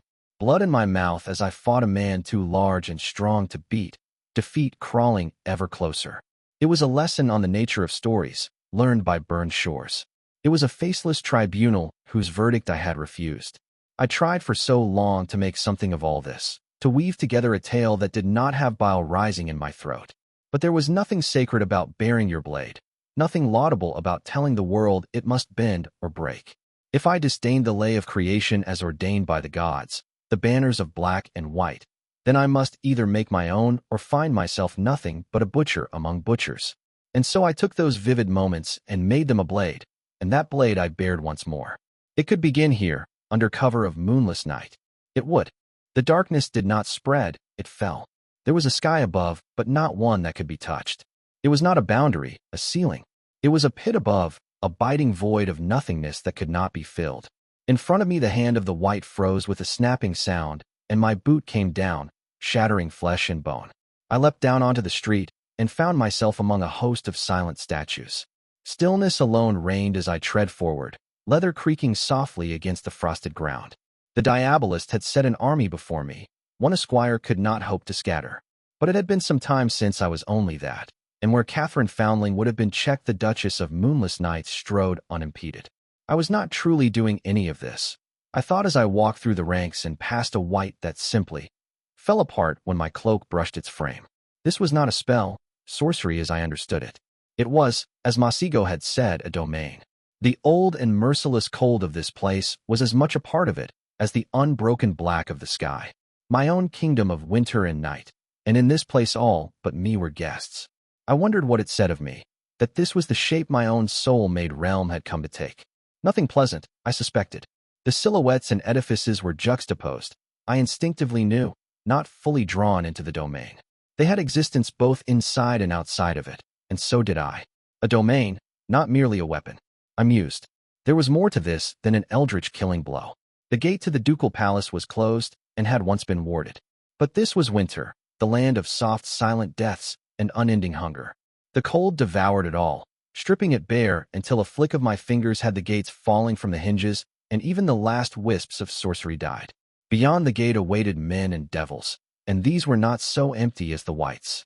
There were still specks of warmth at the heart of them, like trembling candles. An indifferent glance was enough to smother them, like pinching the wick with a thumb and a finger. I climbed the steps that paved the way to the hall even in this silent world of mine, watching wards and whites flicker out around me. There was something ahead. I could feel it. A boundary to this place that should have none. I went through stairs and galleries, treading the graveyard of my own making until ahead of me hateful warmth gleamed before my eyes. Light red and yellow. A circle slowly turning with images I could not truly see inscribed inside. A ward, one meant to check Fae. Thresholds must already be growing difficult, yes? Warlock's voice whispered in my ear. I let out a breath cold as the air around me and rolled my shoulder to limber it, then struck at the ward as hard as I could. Something shattered, but it was not Acua's magic. Like a broken mirror, the world around me cracked and crumbled, color and heat rushing back around me. I stood in the same hallway than before, every surface covered in ice and steaming. All things came to an end, it seemed. Not merely the good.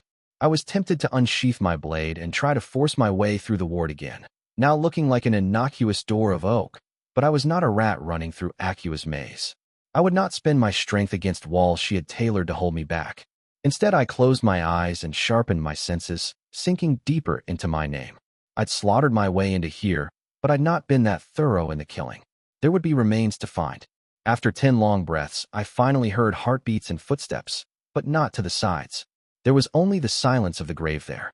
Above, threading my will into the ice covering the ceiling, I thickened it, sunk its claws into the stone until it cracked. Then, without further ceremony, I crouched and leapt upwards. Stone shattered around me, and I emerged in a rain of shards, landing on a gutted carpet. There were 3 men in the room, and a crawling shape that was not anything of the sort. They screamed, unsurprisingly, and I noted with distant amusement that the walls and only door of the room had been covered in wards akin to the one Acua had set below. An amateur mistake, I told them, not covering every surface. The creature of pink and bloated flesh on the ground opened a maw that was like a lizard's, if the scales had been ripped away, and a long black tongue extended. On it a triad of red eyes were set, and as they glared at me, I felt lethargy seep into my frame. I let winter flood my veins, and the assault dissipated like morning mist. My sword left the scabbard, and in one smooth movement spun around my hand, so I could nail the devil's head to the floor. The men, Sonic all 3 of them, were mages. Panic remained, but bled into sorcery.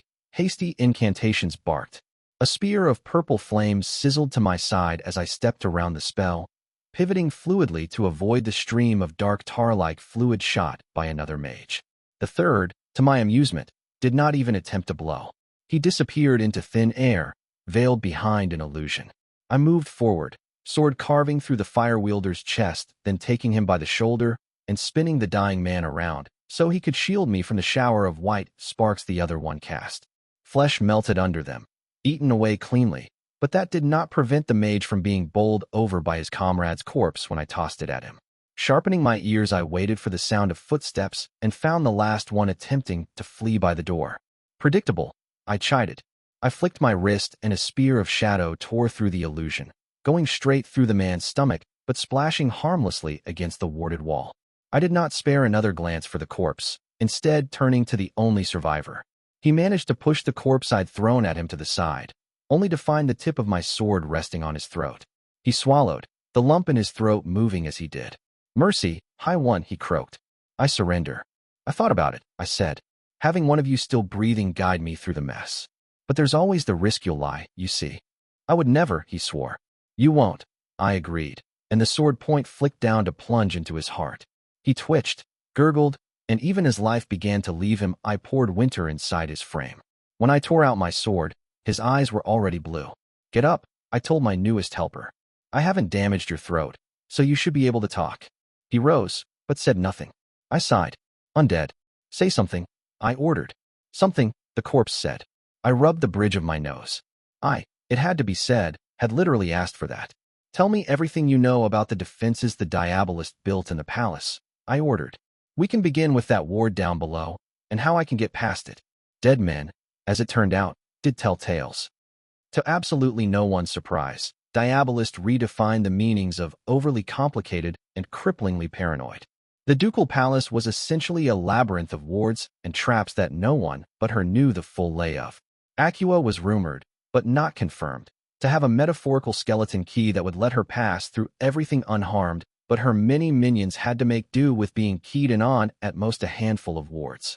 My talkative corpse couldn't even get me through the one I'd failed to quite literally punch through earlier. He did know how to get past the equivalent on the second floor, but not how to go any further than that. Neither he nor his buddies had been high enough the pecking order for that. This was something of a problem, especially after I confirmed that the first contingency following the palace being attacked was every soldier within 10 blocks rushing to secure it. I was going to be up in my neck in enemies if I didn't hurry, and this entire place was designed to make hurrying more or less impossible. I'd freely admit that puzzles weren't something I particularly enjoyed, so the notion of spending a few hours being swarmed by whites while trying to figure out how Diabolist's mind worked was not high on my list of priorities. So I'd taken another angle. The newly renamed First Volunteer, after being squeezed for every drop of information he knew on the palace defenses, was told to guide me to the next knot of mages that were holed up. Diabolist had crafted this ridiculously complicated maze for me to run through? Fine, I could deal with that. I just needed to kill and raise mages until I had enough around to figure out the way through to her. It still took me the better part of an hour before I saw real progress. With 7 dead mages trailing behind me, I finally go to a window on the edge of the west wing overlooking the central courtyard. Behind it I could see the center of the palace, where they all agreed the throne room would be. I turned towards my panoply of undead and cleared my throat. Should have ducked, I said. That section of the palace. Does it have more of the threshold wards? A man with most his cheek missing watched me with blue eyes. It does not, he replied. I glanced at my most recent acquisitions, a dress is not armor, and surprisingly a bleeder, who were standing impossibly still. Either of you ever been in there? I probed. I got Twin's shake of the head in reply. Diabolist had restricted access to that part of her lair to her inner circle, apparently, none of which I'd managed to get my hands on. I wasn't eager to enter their blind, but I'd already had to abandon one way through because the whites had caught up, and it was only a matter of time before they got to here as well. Breaking the window and making my way on foot was, according to these fellows, enough for me to enter. That reeked of trap, but not one I could afford to avoid. If Diabolist really did have black, leaving her the time to cook up a ritual was the worst thing I could do. I'd had my name ripped out in this very city once. And though I wasn't sure whether the alignment that had allowed that to happen still existed, it was not a risk I wanted to take. I was not unaware I might not be the target this time, if she pulled that ritual again. For a moment I considered taking the dead mages with me, but just as quickly I dismissed the notion. Taking corpses in a fight with a precise sorcerer was just asking to get fucked with. You are to destroy each other with fire, I ordered. The last remaining mage is to destroy themselves using the same. They bowed, and I raised an eyebrow. I hadn't ordered that. The longer I kept them around, the smarter they were getting. I was breaking the glass with the pommel of my sword when the first flash of fire erupted behind me, but I didn't look back. I landed in the courtyard in a crouch and wasted no time out in the open. A good thing, too. Streaks of flame immediately began to bloom above, lashing down in my direction. Stone blew up behind me as I ran, and more streaks formed ahead. Best not to get hit by that, I mused. I'd probably walk away still alive, but not without some damage I could ill afford. There was servants' entrance up ahead, but also 2 other flame arrays lighting up, so I swerved to the side and went straight for the wall instead. There was sorcery in it, but it did not feel like the wards that had blocked me. My perception wasn't sharp enough to get more than that. Name flaring, I rolled out of the way of fire that left smoking trails in the stone where I'd been a heartbeat ago and came out standing right in front of the wall. Sending the power to my fist, I swung against the stone. Triumphantly, I felt the stone give, but what followed was less pleasant. The closest description I could put into words was that it was like swinging at a spinning wheel. The stone gave for a moment, but then force came back at me and blew me off my feet. Flame came down from the side, and I formed a pane of ice at the last moment, but the fire evaporated it and thundered trough. I angled myself so that my cloak would catch the worst of it, and still half my pauldron was torn off, leaving behind a smoking mess. Fuck, I eloquently thought as I legged it before I could be turned into a smoking crater by the next volley. I did not fancy my chances with the servant entrance, either. Even if I made it there unharmed, I could not seriously believe Diabolist wouldn't cover the obvious way in. She lived in there, so there had to be a convenient path inside for her inevitable servants and attendants, but that didn't mean she had to leave it there when fighting an invasion. That left. I glanced to the side, a long way around, into what looked like a ripped-up garden, mostly open ground. I leapt away from another strike and slid across the stone, noticing as I did that the first hit was followed by another two immediately. Were the arrays focusing? Shit. Yeah, garden was out. I looked at the wall I'd failed to break and bit my lip. All right, Catherine, what do we do when we can't go through? I cocked my head to the side, then frowned. Well, it could hardly be worse than the garden path. Probably. I ran back for the wall, ducking another volley by the skin of my teeth. Diabolist's ward had punched back, but only when I tried to go through. So there was a chance this would work. Also that I would die, but that came around as a possible outcome with depressing regularity. A twist of had a handhold of ice forming on the surface. I'd seen the watch do something similar once. Wait, no, I was going about this wrong. I threw myself off the wall as fire struck the surface and, damnably, was almost immediately spat out mere inches away from where I was. No matter. I landed on a platform of shadow and began working my way up. Much easier. Going upwards instead of sideways was trickier, but as it turned out a much shorter path.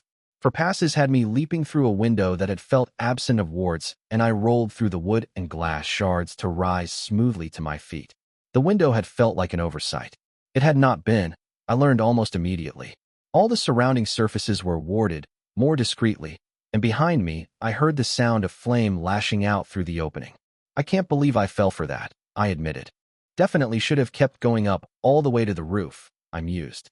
I managed to throw myself out of the way before the array torched me, at which point the situation cheerfully continued proceeding downhill. I really should have known. Prosecution never turned down the opportunity to fuck you over twice when it was on the table. Around me were the same spinning wards as outside. When the streaks of fire hit the wall, they started to ricochet wildly in every direction. Too quickly for me to avoid. I hid under my cape, but the impact was still enough to smash me into the wall, which fucking smashed me back, because of course it would. Then another array shot fire into the room, and at that point there was more flame than empty space in this place. I was about to reluctantly try to use an aspect to force my way out when there was another explosion. The door flew off the hinges, smacking me in the side. I took it in stride, flipping the wooden surface to reflect another streak of fire, and then from the corner of my eye I saw a green, ugly mug pop out of the door frame. So, Robert grinned.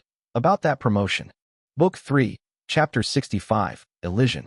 A hero should not confuse striking at evil and doing good, lest their good become the act of striking. Theodore Langman, Wizard of the West. I slumped against the wall, catching my breath, and resisted the urge to deck Robert in the face. He looked like he was enjoying this way too much for it to be healthy. That had been a close call, inside the room. At this point I was unsure whether Diabolist was actually out to kill me or not. She'd been hinting pretty heavily she wanted me to be the black to her second-rate militia, but just letting me get hammered by those arrays until I was burnt pulp would have been enough to get me captured even if it didn't get me dead. Dead might be the better outcome of the two, if it came to that. Assuming it even stuck. How the fuck did you all get in here? I panted. Robber alone, I could have bought. He was tricky that way, but there was a full line skulking around the corridor. Some were wounded, I noted, and not just by blades. There were telltale marks of spell fire on some of their gear. They'd been in a scrap before getting here, but I'd assume not even the Special Tribune's pack of marauders had been audacious enough to assault this horror of a palace. Goblins were a blade best used in the dark or in the enemy's back. There was a reason they weren't put in shield walls. Special Tribune Robber, ready to report, the wretch said, sparkling with insolence. I was going to regret this, I suspected. But at least odds were good I'd be able to sift out a few useful nuggets out of the mixture of lies and blatant exaggerations he would offer. Proceed, I sighed. That he saluted with the wrong hand before beginning to speak, I thought, was likely emblematic of what was about to follow.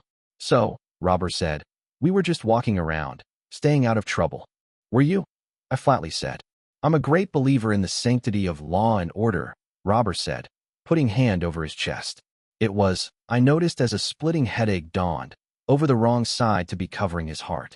Idly I glanced up and chalked up the lack of thunder following that audacious blasphemy as yet another sign the gods above were washing their hands clean of this whole mess. Then whites started swarming over the arrays we were supposed to blow up, which was all right, the goblin told me. But then, mages showed up, and the key places got locked up real tight. So then Captain Borer, that's him right there. A repeat troublemaker. I've had to report him several times. I glanced at the side where he was pointing and found a smaller goblin, with dark green skin tinted even darker over where his eyebrows would be if his kind weren't hairless. It made it look like he was perpetually frowning. He looked pained, but also reluctant to outright contradict a superior officer. We should make trouble, is what Borer said. The special tribune blithely continued. It's pathologic with him. I've been looking into getting him a mind healer. I imagine they take a single look at you and run screaming. I mused. That's racist, boss, Robber informed me, trying to give me what I assumed to be doe eyes, but ended up looking like a goblin wearing some poor doe's skin and batting his eyes through the horrifying flesh mask. Anyway, as the qualified voice of reason, I put my foot down. Was about to look for some important people to help have some falls down the stairs when we ran into Lord Black. My eyes sharpened and I leaned forward. This was the first I'd heard of my teacher since we'd parted ways, unless you counted Diabolist boasting she'd captured him. He's not with you anymore? I pressed. No, Captain Borer said, before I could be strung around some more.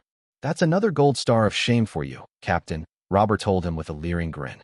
I expect you to wear all 23 of them on your chest when we return to camp. You don't have to do that, I told the poor bastard. Robber, stop fucking around. I don't have the time to spare. Where's Black? The goblin turned serious, or at least as much as close as he could ever get. He took us to visit an old friend, he replied. General Fasilai Marembi. The Carrion Lord figured he wasn't outside with the vanguard, you see. He had to be in a room somewhere he could command from without risking his very expensive blood. Why target him? I frowned. Diabolist is the head of the snake. Fasilai getting the axe wouldn't actually change much. That's exactly what Borer said.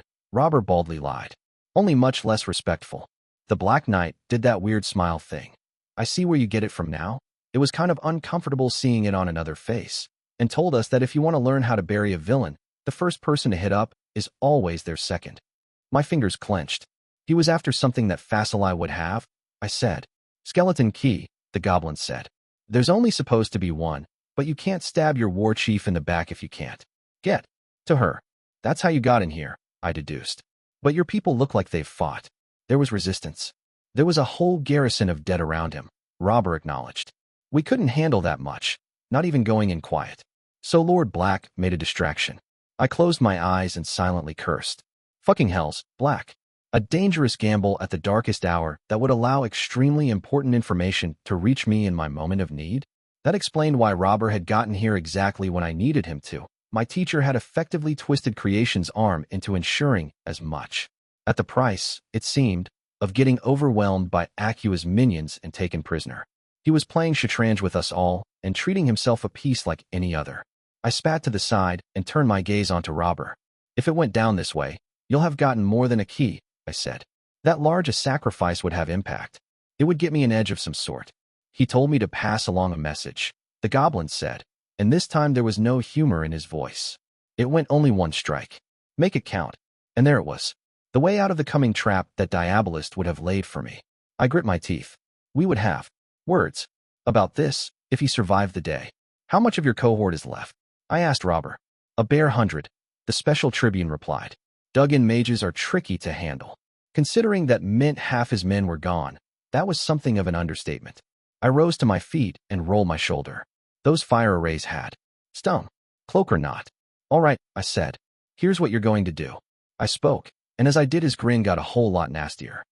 I'd been taught that, while assaulting the stronghold of a villain, there were 3 things to watch out for. The first was the monster. It wasn't always a greater devil or a demon, though admittedly that was the traditional Wasteland playbook. Some entity, usually difficult to handle, would be leashed somewhere in the lair to be used as a way to beat down an enemy too powerful for the villain themselves to handle. It was too much to hope that in this case it would be the greater devil we'd shanked before entering Liesse. That had been a gatekeeper, and while it would have been difficult to handle on my own, it wasn't the kind of brutal counterstroke that someone with Diabolist's resources would be able to keep around. I had a fight ahead of me, and it wasn't going to be a pleasant one. My advantage here was that even by villainous standards, Akua was massively arrogant. She wanted me for her attack dog, apparently, so she wouldn't open the game by sending whatever her monster was after me. She'd want the personal touch, at least until I backed her in a corner, and those kinds of considerations went out the window. Considering I'd had to hack my way through both fake courts over the last year to varying degrees, my bet was on something related to Arcadia. I'd even had Masigo and Archer send Summer after her neck a few months ago, so it made sense that I'd be made to pay for that one way or another. The second was the trial, because there was more to killing a villain than just running them through. There was always a cost, a crucible you had to go through to earn that kill. The peasant boy that ended up slaying the dragon didn't just pick up the magic sword in a rubbish heap, he had to bleed. First, what made a hero wasn't the fancy weapon or the birthright, it was the courage, or whatever other trite, and actually fairly common quality they'd had in them all along. The shade that had once owned the sword would force a test, or the devil guarding the phylactery whisper some sweet temptation. I was of the opinion that lacking that kind of trial was why the lone swordsman hadn't gone out in the blaze of glory, just 2 stomps to the back of the neck. We'd been opposed, yes, but there'd been little personal about it except for mutual dislike. To me, he'd been a means, and then a liability. To him, I'd been a symbol of everything he wanted to destroy. Behind that, neither of us had thought of the other as more than a stepping stone towards the real fight. Diabolist wasn't a lit sharper tossed at me by the hashmallam, though. The higher the both of us rose, the clearer it had become that the story could only end with one of us dead or kneeling. I was partial to dead. That wouldn't come without a price. The third was the pivot. Fight between named were never as simple as who pulled out their aspects first or who was better with spell and sword. While an animated corpse without a single aspect and a shaky mantle, I'd been able to beat a still fresh heiress and lone swordsman in Liesse, because while they went for blood, I'd gone for the story. It had felt like a complicated thing to juggle at the time, but in retrospect it had been fairly straightforward. Here, now that we'd returned to the very city where I'd once died, there were a dazzling amount of moving parts. Black, Warlock and the Woe, the Empress, and Diabolist herself. That last thread, in my eyes, was what would make or break this day. There was a moment ahead where the weight of creation's attention would be on both our shoulders, and when that moment came, the one of us who made the choice first was going to be the one who got to walk away. There was a lot of danger to that. Spinning that wheel with William had been one thing, because the lone swordsman, for all his many flaws, had principles.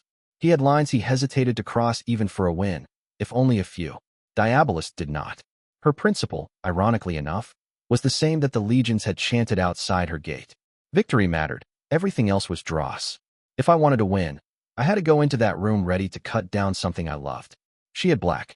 I did not like the forming shape of this. My sword was already bared when I found the heart of the palace. The Dukes of Liesse had been kings, once, and their ancestral seat still looked the part. The flight of steps before me had not been built to be lightly ascended. The granite was rough, the steps too tall for more than one at a time to be climbed. What began as a broad procession grew narrow as it rose, leading to tall gates of bronze that now stood sealed. Behind them, I knew, awaited the woman I had come to kill. Sorcery permeated the air here, so thick that every movement felt like I was stirring unseen wisps. So thick I could not tell if there was an array hidden, which meant there was one. The very trap, I thought, that Black had let himself be taken to help me beat. I took a step forward and split. Catherine Foundling found herself tired after a hard bout in the pit and slept at the rat's nest. She never stumbled across a man raping a girl, or what came of it. Catherine Foundling bet on herself in the pit and lost, without having meant to. Her savings thinned. She never earned enough to go to the college. Catherine Foundling had watched sergeants a hand around her throat, choking the life out of her. The man began to speak, but through his belly emerged a sword that keened. My boot touched the stone. I was myself, across 3 lives I had never lived and one I was living. I began the climb in utter silence. Catherine stood in the crowd when they hung Governor Mazes. It was vindication, sealed by the choked cries of the man that was just another wasteland leech. But the rat's nest would not pay for her tuition in a tear, not anymore. So she sought Booker and made a deal. In the months that followed, she no longer came on the nights where bruises were what men paid for. She earned gold with a sword in hand, catering to the howls of a mob that would settle for nothing less than death. The coin she earned was drenched in blood, but blood was the trade she had chosen, and she made her peace with that truth. Catherine did not know blades well when she began, and her opponents did. She learned, but when she stood among the crowd of cadets awaiting placement in a company, she had only one eye, and more scars than a girl her age should have. Coin was what killed the dream, not the schemes of foes she would never meet. Catherine found her savings disappearing like smoke, and Harrion telling her the rat's nest could not longer afford her was the final nail in the coffin. It was a bitter truth, and the bitterness seeped into her bones. The orphanage had taught her enough for a position as a tutor or tradeswoman, but the thought of it had her choking in anger. Impotence cut deepest of all. When Governor Mazes hung, she was not in the crowd. Her brawl with a guard that had hands prone to wandering had ended with the woman's neck snapped. Marked for the jail, barred from the pit by Booker, she took the offer when it came. Better the smugglers than the assassins or the thieves, she decided. Catherine did not believe in heroes, but she believed in deaths. When two monsters cloaked in black arrived in the alley and struck at her savior over the cooling corpses of her would-be murderers, she chose her side. They survived only by the skin of their teeth, the lone swordsman losing a hand to a moving shadow as a large woman turned into twisted abomination. They fled the alley, the city, the region. It was doomed, she knew. The monsters always won here. But for the first time since she'd been born, Catherine Foundling breathed free air, and it was intoxicating. William learned to listen to her, after she opened the throat of the first eye of the Empire after them. It was in Summerholm that her name found her. Squire. The heavens whispered. She knew whose death was needed to become more. The War College taught Catherine her limits. She was good, swift with a sword, clever with her mind, and with a talent for the unexpected. Tiger Company fostered her skills, seeing in her lieutenant or captain in the making, and for a time she was sergeant under the cold-eyed ogre they called Hune. It was not the already famous hellhound that put blood in her mouth. It was Lizard Company, Moroc's brutes shattering her teeth and leaving her broken on the ground. One of the orcs stomped her wrist twice, calling her Wallerspawn, and it never healed properly. She never forgave their kind for that. Not the wound, but the blind, ugly hate she glimpsed in the orc's eye. Goblins were tribe of their own, regardless of company, and the better Presi pretended she did not exist. The worst made sport of her, and settling that with teeth on the ground made her as feared as she was alone. She had the talent to make captain, but was never elected by the others. Sergeant was the highest she ever rose at the college.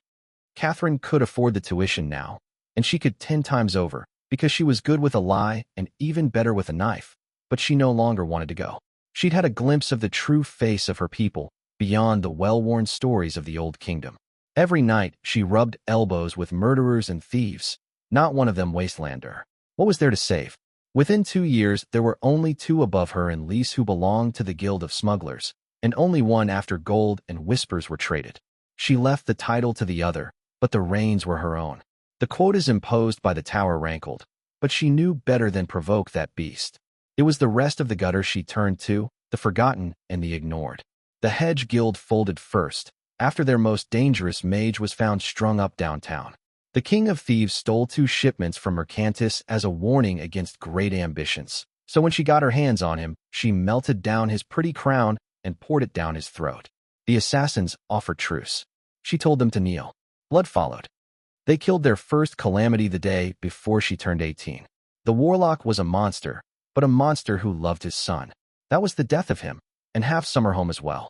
The penitent's blade beheaded the sorcerer among the ashes of his tower, and Squire mustered enough kindness to have the apprentice's corpse left by his side for the Presi to bury. They were growing. Thief, bumbling conjurer, hunter, and bard. William found them and bound them, but it was Catherine who made a sword of them all, that wielded it against the Empire. The scent of rebellion was in the air. They ghosted across the land of her birth, followed by 1,000 spies, and wherever they went governors and generals died. The Empress sent more. The Black Knight drew them into Liesse and burned the city around them, but they were gone through the corpse of an angel, and back to haunt him soon enough. Procker sent coin and promises, but both were spurned. They had sworn to see Callow free, whatever the cost. One foreign master would not be traded for another, and as the flames burned higher and the graveyards grew full. She was 23 when rebellion came to Callow. Long past the college, Captain Foundling had seen luck good and ill. The 14th Legion, raised in the year after her graduation, had offered better opportunity to rise than the old legions already thick with veterans. But peace, oh peace was her trouble. It took 3 years to go from lieutenant to captain, and the tribunes above her were all young and hale. Her company was obedient and well-drilled, but loved her little. Most were Presi, and her reputation in Ater had followed her to the camp. The droplet that tipped over the cup was that the 14th never fought. It was sent to garrison Summerhome as the other legions fought, dispersing riots and patrolling empty streets as her desperate countrymen died in droves in the south. Vindication, that the Empire could not be fought and beaten. Vindication, but no hope. It had been long since Captain Foundling was last kind, not since she'd killed men for gold in the pit, and so her conscience went untroubled when she slipped poison in her superior officer's ale. That was the game, in the wasteland, and if it must be played she would. She would rise whatever the cost, to her or anyone else. After that it was only a matter of patience and skill. Staff Tribune Foundling was 29 when civil war erupted, and through chaos she rose higher still. The Guild of Assassins cost her a hand and a permanent limp before they were broken over her knee. From blood-filled gutters Catherine Foundling fashioned her crown. There was only one throne in the Empire. This she knew, but come night from Harrow to Dormer her will was the writ of law. The toll-taker they called her now, for there was no sin under Callowin's sky she did not get a cut from. A woman with ink-stained hands came one morning and presented her 2 scrolls. One held a seal, the Tower's own, the other a list of quotas. It was not a negotiation, and neither of them pretended otherwise. She thought of that when the heroes came and asked for a way to enter Summerhome unseen. They were going to kill the Black Knight, they promised. She smiled and said she would arrange it. The coin she got from selling their location to the Reprise was spent on a beautiful mansion in Whitestone, where the nobles of lore still huddled and pretended relevance. After the heroes were all killed, she put it to the torch. Because she could. Because she had no reason not to. To remind the soft-bellied aristocrats living there of what fear tasted like. She watched the flames and wondered when it had all stopped mattering.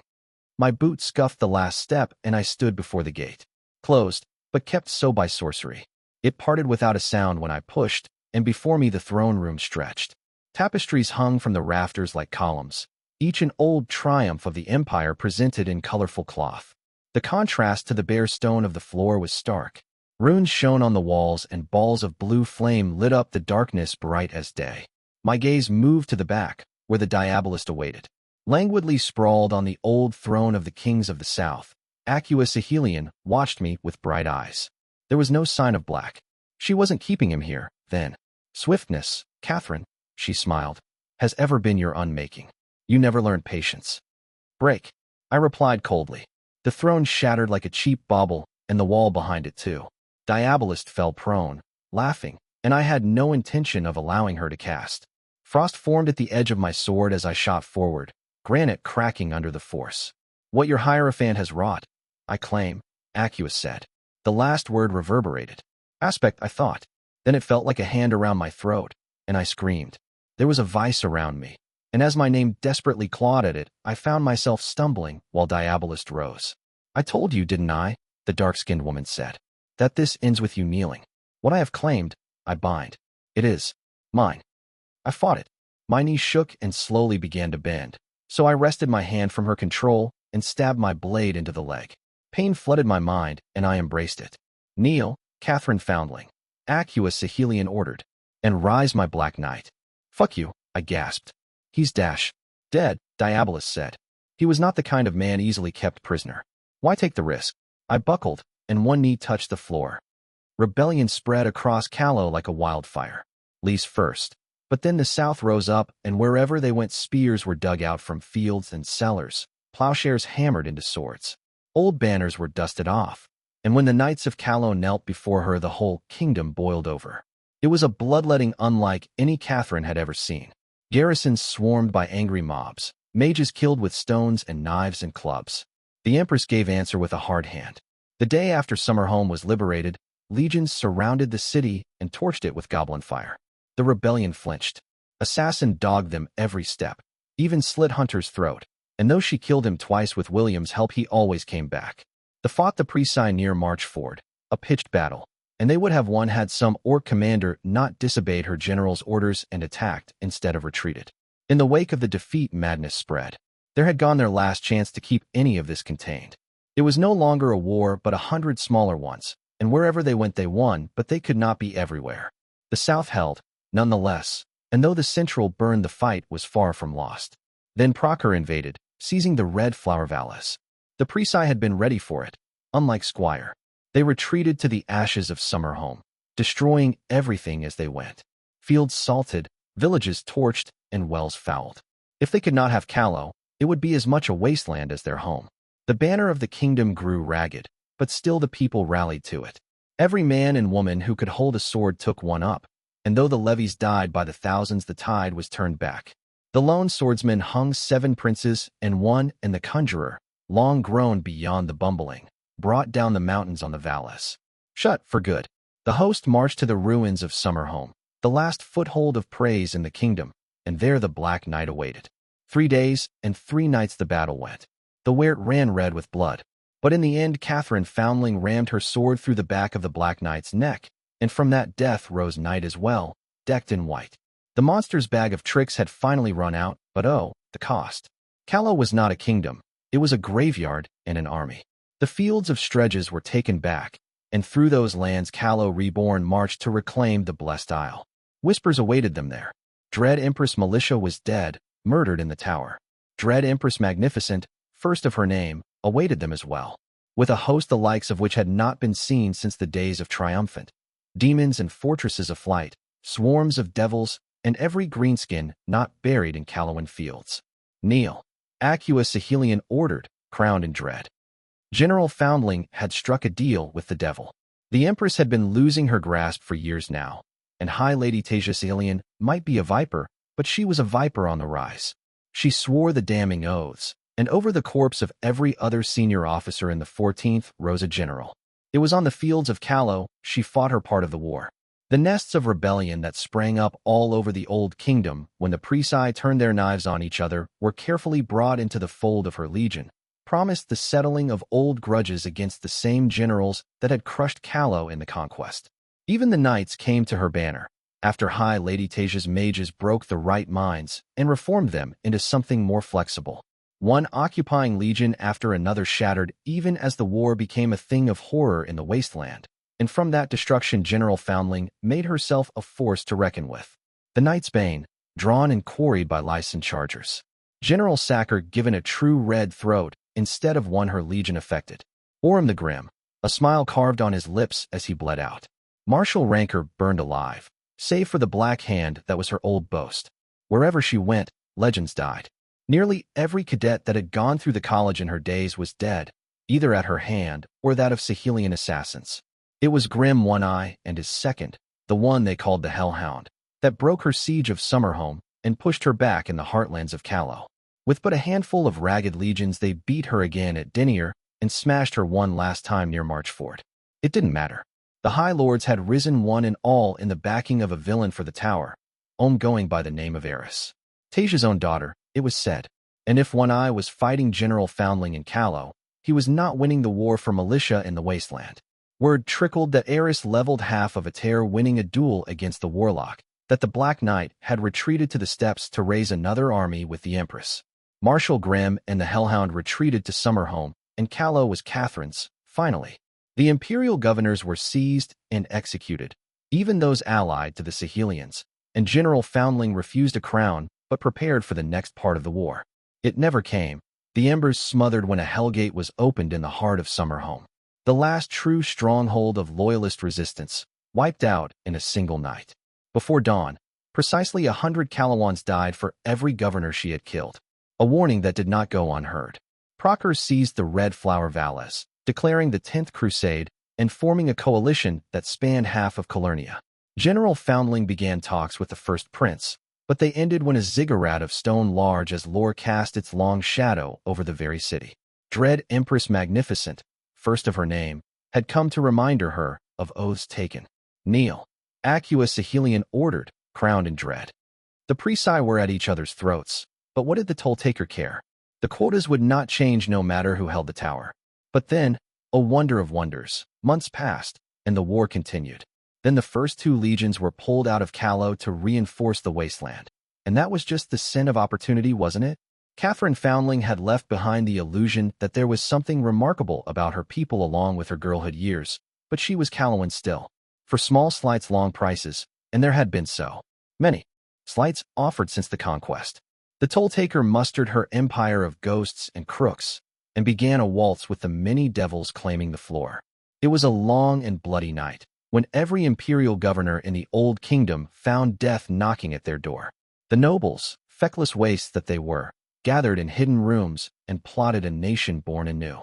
She had no interest in dead dreams, and so the right whispers fad eyes of the empire rounding them up for treason. They were looking for her as well, of course, and the legions with them. They found nothing, for her kingdom was not made of castles, but of 100 ugly pacts made in the dark. Those could not be besieged, could not be fought on the field. There was blood in the water, and so the West stirred. Procure marched into the valleys, filling every nook and cranny with their dead before the legions could be dislodged. A host of Proserans marched into the central plains, claiming that they had come to put Gaston of Liesse on his rightful throne. So the toll-taker had him killed, right in the middle of his precious little army. She had never enjoyed anything half so much as watching 60,000 foreigners milling about, trying to think of justification for their invasion.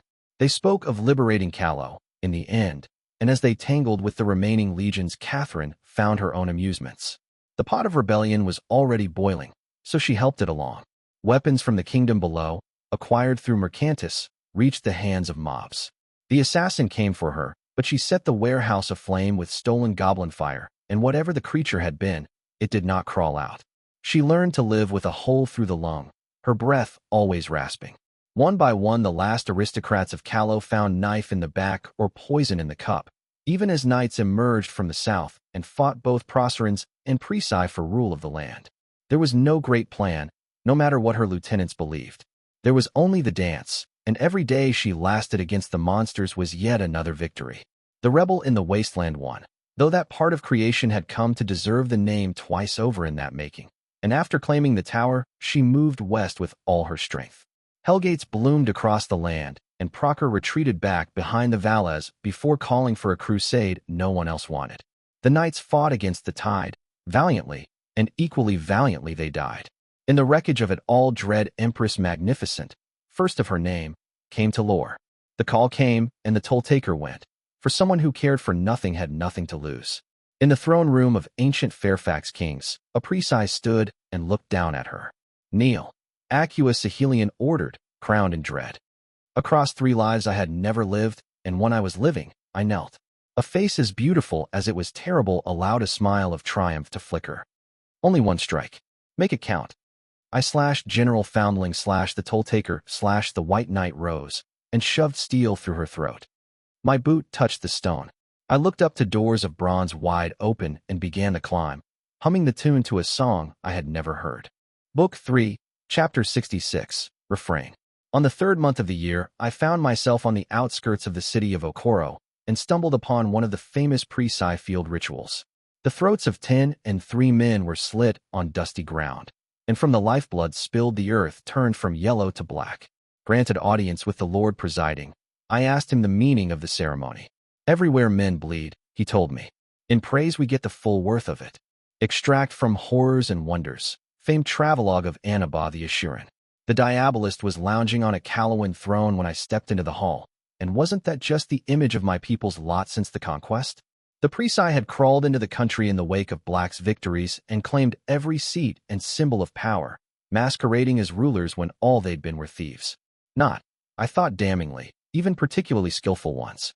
I'd once thought that the imperial governors with better reputations than Mazis reflected a certain restraint in the wave of highborn that had been appointed as petty kings over Calais. I knew better now. It had been fear that kept them in line, fear of militia's deep schemes and Black's sharp sword. That had always been the weakness of their reforms when it came down to it.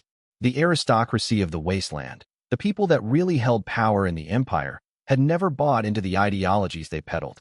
They only saw a knife taken to old rights and privileges, and no amount of victory would ever reach them over that.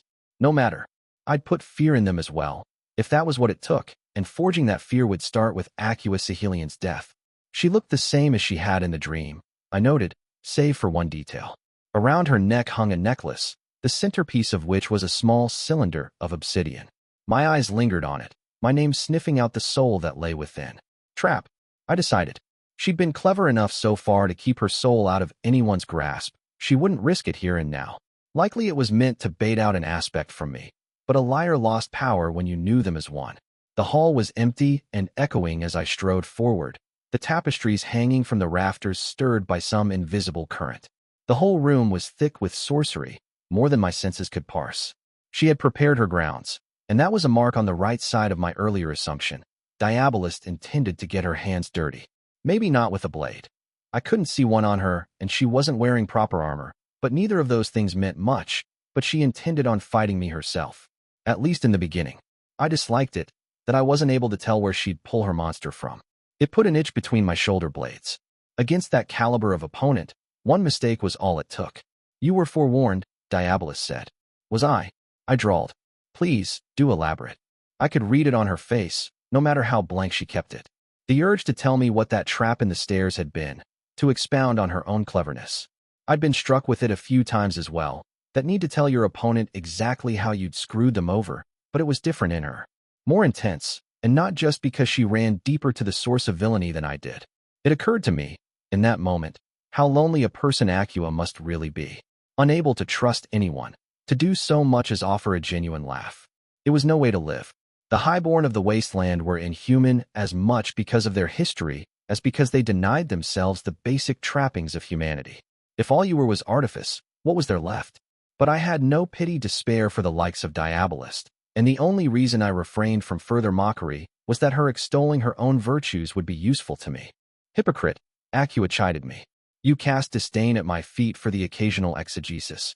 Yet how many of your little diatribes have you indulged in, since you became the squire?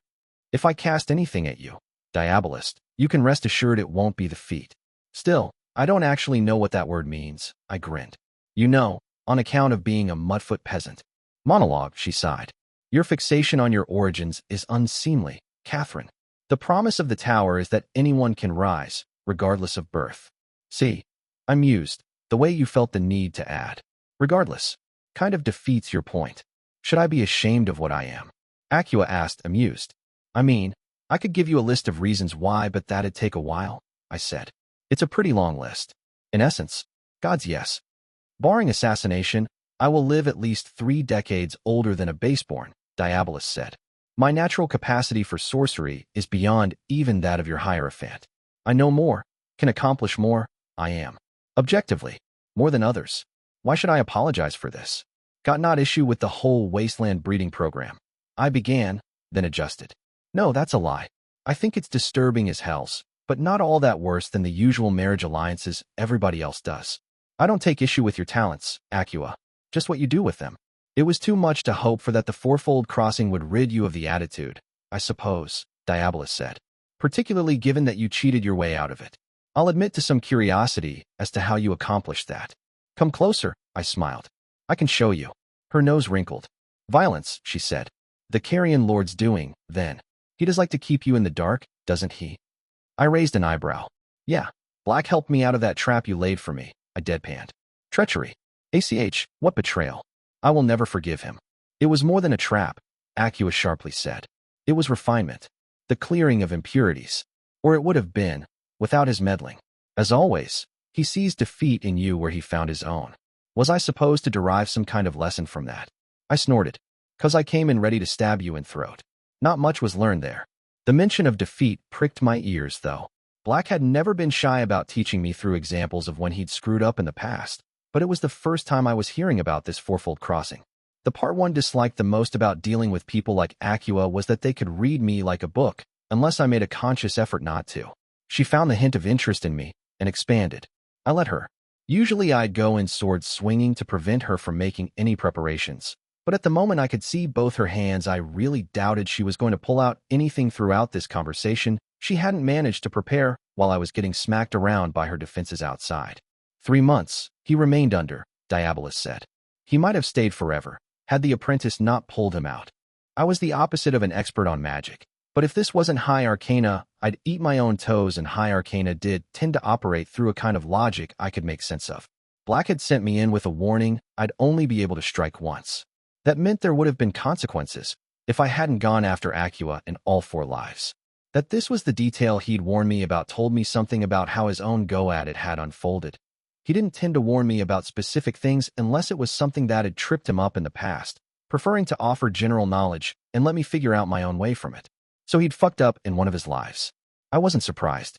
It was a nasty kind of trap to spring on anyone if they didn't go in knowing the key, and for all his cleverness, Black had never learned how to lose. He'd won where it mattered, when his story mattered. He would have stubbornly kept on until he got a victory out of it, even if the game was rigged and he knew it was. That was, in a way, his defining trait. He still alive? I casually asked. For now, Acua said. I huffed out a laugh. Amused, Catherine? She probed. You're dead, I said. You already were, but now? It's just a matter of how it happens. I warred and won against 6 legions and the muster of Callow, Diabolus said. Against your collection of woes, and the most dangerous of the calamities as well. Alone. And still you underestimate me. I smiled viciously. You think I'm shortchanging you, I said. I'm not, Acua.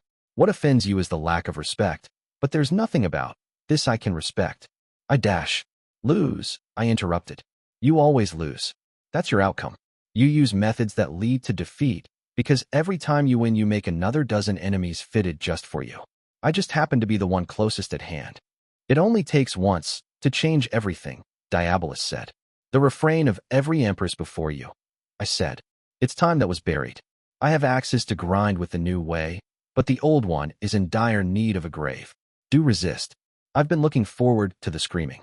The dark-skinned woman rose to her feet elegantly, brushing her shoulder. Well then, Acua Sahelian said, shall we begin? That's your first mistake, I said, thinking I'm only now beginning. Thing was, she wasn't the only one around here who claimed an inheritance, and the way I'd come into mine was a lot more intimate than hers. Black was known for using his shadow, and while I couldn't mold mine the way he did, I was not without tricks. The balls of blue flame that lit up the hall had my silhouette splayed against a tapestry, and from there, out of her sight, lines of frost had spread up to the ceiling. Robert was right, I mused. Humans so rarely looked up, Presi least of all, their gods dwelled below. I wouldn't call what I'd crafted an array. I did not have the know-how to make one, and my power was of a different breed besides. But I'd accumulated power in 4 dots on the ceiling above Diabolus as she spoke, and in that moment I let them loose. I shot downwards in 4 thick pillars, headed straight for her, and the dance began. That she would survive the first strike was a given. I'd approached the formula that was killing her with that in mind. If I couldn't get a kill, or even a grave wound, out of the first attack, what could I get? Tying her down.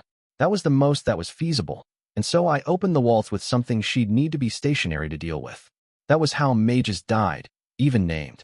Lack of mobility. The whirlwind of flame that formed around her reeked of summer, unsurprisingly, but even as it shattered the pillars of ice, I kept pouring power into them. Could I win, if this fight became about reserves? On open field, I'd say yes. But not in here, not in the seat of her power. Letting a caster dig in always led to ugliness, and she'd had months to prepare this room. Sending the summer court after her had been a tactical necessity, but a strategic mistake, I decided. Keeping her busy had been needed. But anything that didn't kill Diabolus would be ripped apart and repurposed by her, and now she'd shrugged off my initial blow as a consequence. I doubted it'd be the last time I paid for that. I'd passed long evenings with Masigo, preparing for this fight, discussing not the theory of sorcery, but the practicalities of using it, the limits. The conclusion I'd arrived to was that if I wanted to win, I had to do so within the first 10 exchanges. Any longer than that, and her bag of devilries would outshine mine. I'd be stuck on the defensive, and that was the beginning of the crawl to defeat. 1 exchange had passed. My cloak fluttered behind me as I ran, 10 steps passing before she recognized the danger of it. The whirlwind of fire thickened then blew up, forcing back the ice for a precious single heartbeat, and among the pillar of flame was revealed to be nothing at all. 2nd exchange, she was buying distance, with an illusion. A year ago, that would have been a problem, but I had ways to deal with that, now, and the power to spare to use them. My foot stomped against the ground, and ice spread from the touch, spreading like a tide. I wasn't much, not even enough to slip on. But it spread quickly, and the silhouette of 2 boots was revealed. There you are, I said. Diabolus dismissed her illusion and reappeared with runes hovering in the air before her. High Arcana. 3rd exchange then. Now she would attempt to hobble me, knowing if she didn't my sword would find her throat. Lightning spun, first a bolt, but then weaving itself into a cage. I clicked my tongue against the roof of my mouth. Her lack of experience fighting against named was showing. It would have been good against a mortal, but not the likes of me. My body convulsed in pain as I forced my way through the crackling tendrils, but my body was a vessel to my will. I had will enough that pain was just discomfort, something that could be set aside as a distraction if necessity called for it. I was on her within 3 heartbeats, my own ice no hindrance to me at all. Her wrist snapped, rings of darkness forming around it as the shape of a sword was forged in black. The stance she fell into before I struck was one I recognized. There were half a dozen schools of sonic swordsmanship, and this one I recognized on sight. Koengukamoko, the hand in falling, best used for dueling. I knew how to pick out the weaknesses of that form, how to bait it into a killing stroke, but that was playing her game, giving her the time to cast again. You were taught this, I thought. As a child, when your mother decided you must have the skill of a duelist to settle the affairs of the blade between named. But this wasn't a duel, and I wasn't a swordswoman. So when her sword came up perfectly angled to have mine glance off, I didn't fight it. Instead, I punched her in the belly, and the 4th exchange began. I'd struck hard enough to wreck steel, to powder stone. I would have pulped a legionary with that blow. Acua was blown off her feet by it, but a subtle ripple shivered across her robes, and there was no gratifying feel of guts and bone giving under my hand. I let the world slow around me as I sunk into my name. The sight of Diabolist flying into one of her banners burning itself into my eyes. If I made a mistake here, all the momentum I'd accumulated was gone. It would be hard to recover from that. I needed to interrupt that rune she was forming and control where she landed at the same time. My eyes flecked to the tapestry and my hand followed. Dark ice forming on the contraption of metal, keeping it hung from the rafters and shattering it.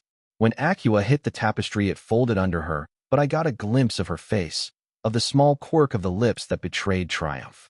Trade, I decided, gritting my teeth. The summer flame hit my shoulder even as I swept the edges of the tapestry, biting down on a scream as I wrapped Diabolist in a very expensive sack and pivoted to smash her into the ground. The 5th exchange began with me trying and failing to put out the fire burning into my side. I forced Winter into it, but Winter always lost when fighting Summer. I could, if I took a moment, sharpen my will and drown it out.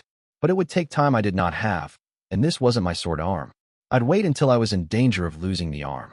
Diabolist spoke in the mage tongue, flailing on the ground, and though the words were alien to me, the feel of the spell was not. She'd used something similar the last time we fought in Liesse.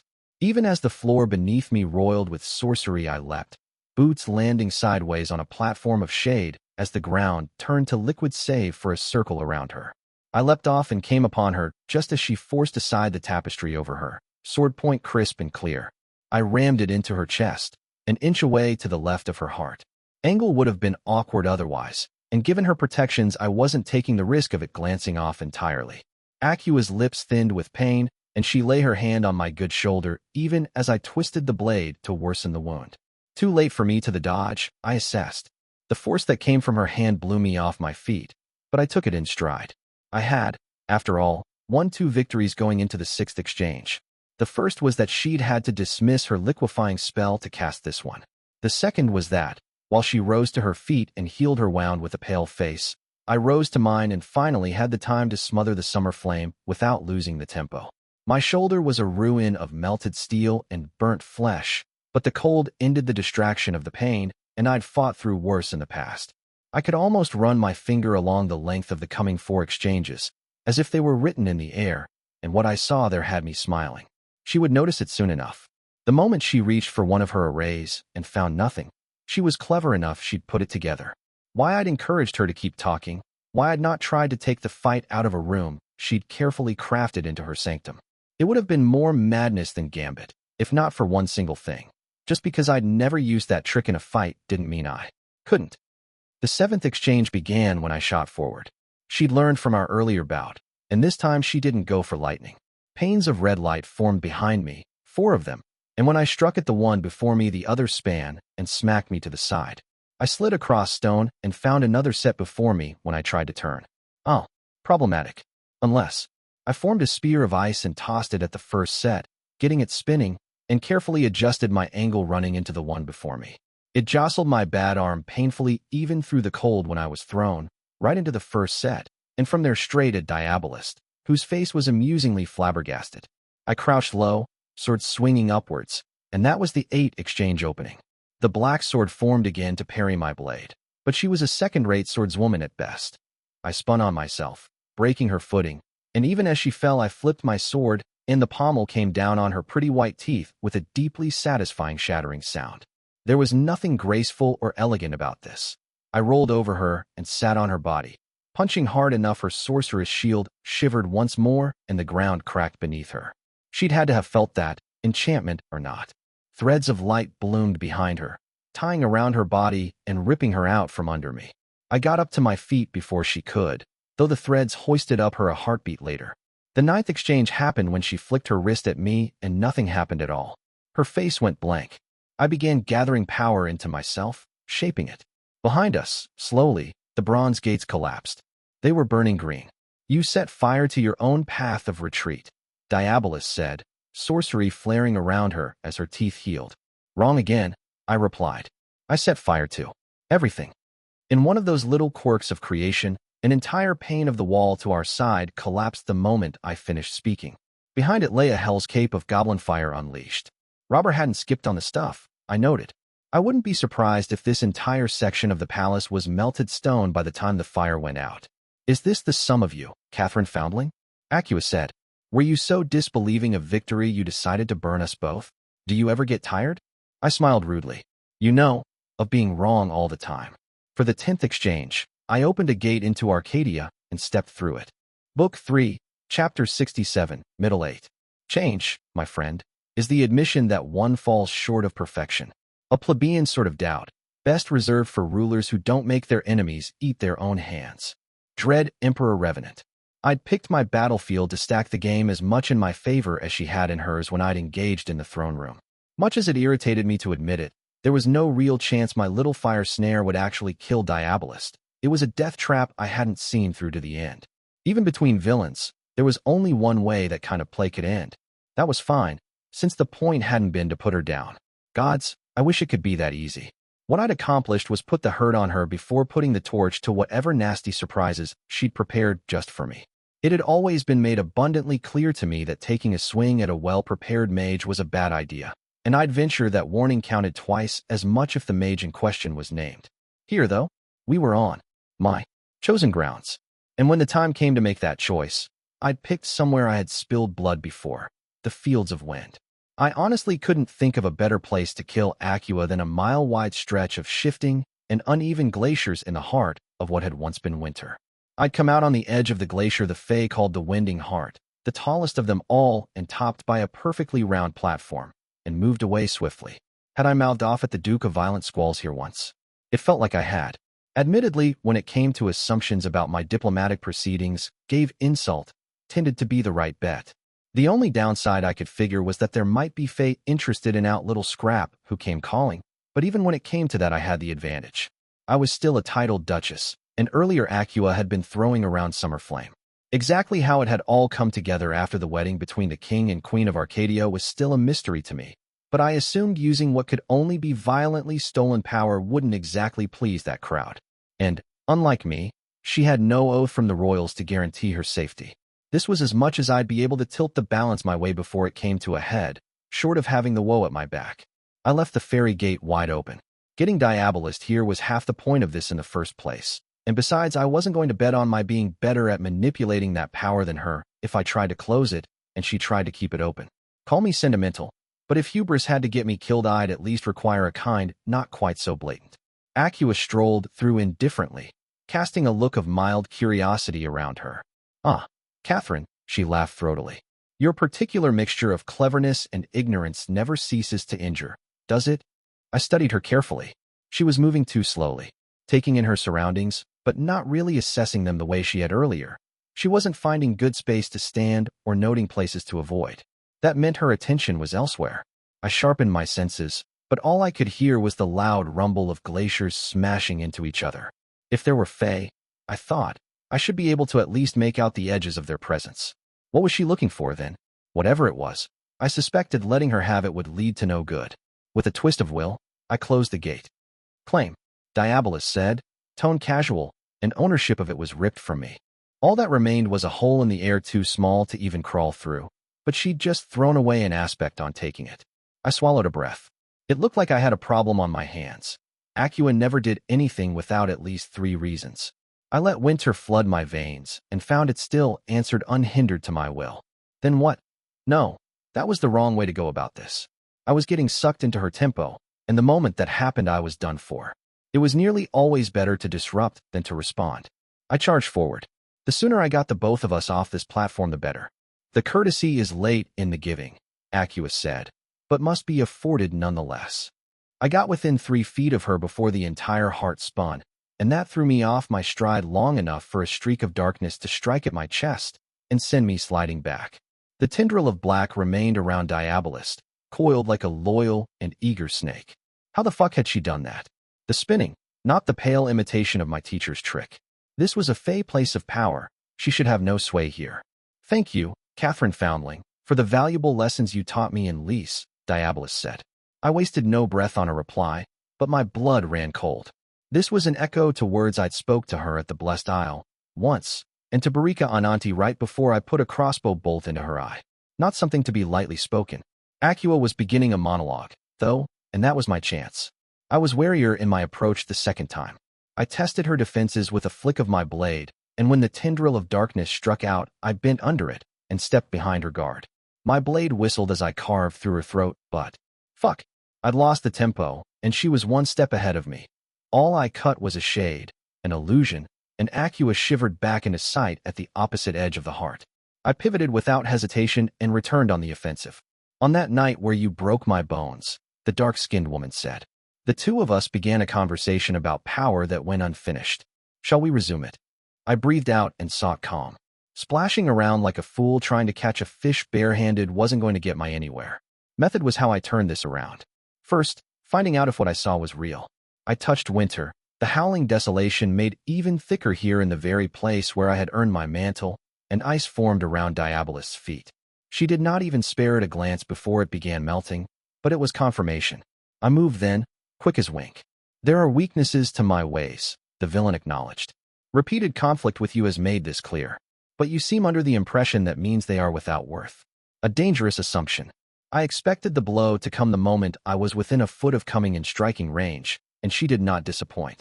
I only caught sight of the thin, transparent wedges that cut silently through the air by sharpening my eyes, and though that allowed me to avoid them, it also cost me. A ball of dazzling lights formed in front of my face and erupted instantly, searing a dozen colors into my vision. I struck blindly at where she'd been, but my sword bounced off something solid, and something else caught my ankle and tossed me away. Even as I fell on back in the ice and rolled, I grit my teeth. She was toying with me. She could have done some real damage right then, if she'd been so inclined. I've told you this before. A name is not a mere tool, Acua said. It has meaning. It is the choosing of a side, of a role. To borrow its power while denying the role is to willingly cripple yourself. Even as I considered a different angle of attack, a part of me wondered if this might be the wrong way to go about it. She'd never had such an easy time handling me before, which smelled of a pattern or trick I didn't know. Talking so much should have seen me put a sword in her throat by now. Unless it's not the right moment. I frowned. Was creation, even here, putting a finger on the scales until it had received proper theatrics? It wouldn't need to do much, I thought. Not even weaken me. Just make Diabolist a little luckier, nudge her instincts a little. Keep her dice rolling sixes and her hand full of trumps. Ah, Acua said. You begin to understand. You are only half a villain. It is not your fault, my dear. You were taught incorrectly by a man who believes power derives from methodology, from philosophy. Should I let her keep her talking? If I got stubborn about striking a blow when it was all set against me, I might make a hard mistake and take a wound that would prevent me from actually taking advantage of the opening. If there was an opening at all, which was already an assumption. If she got to finish her speech, though, I suspected I was fucked. Power, Diabolist said. That is our philosophy. The only philosophy.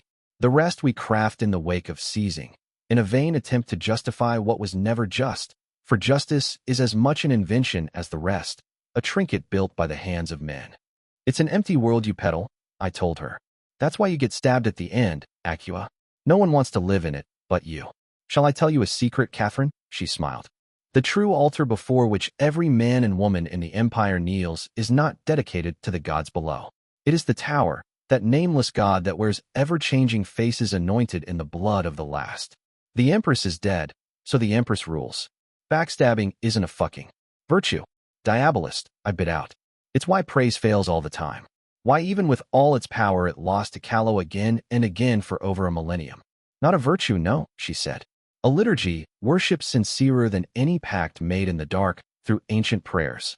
See, there's no point in having a conversation with you, I said. Because you're not being impartial about this. It's your religion. And your religion is God's damned poison.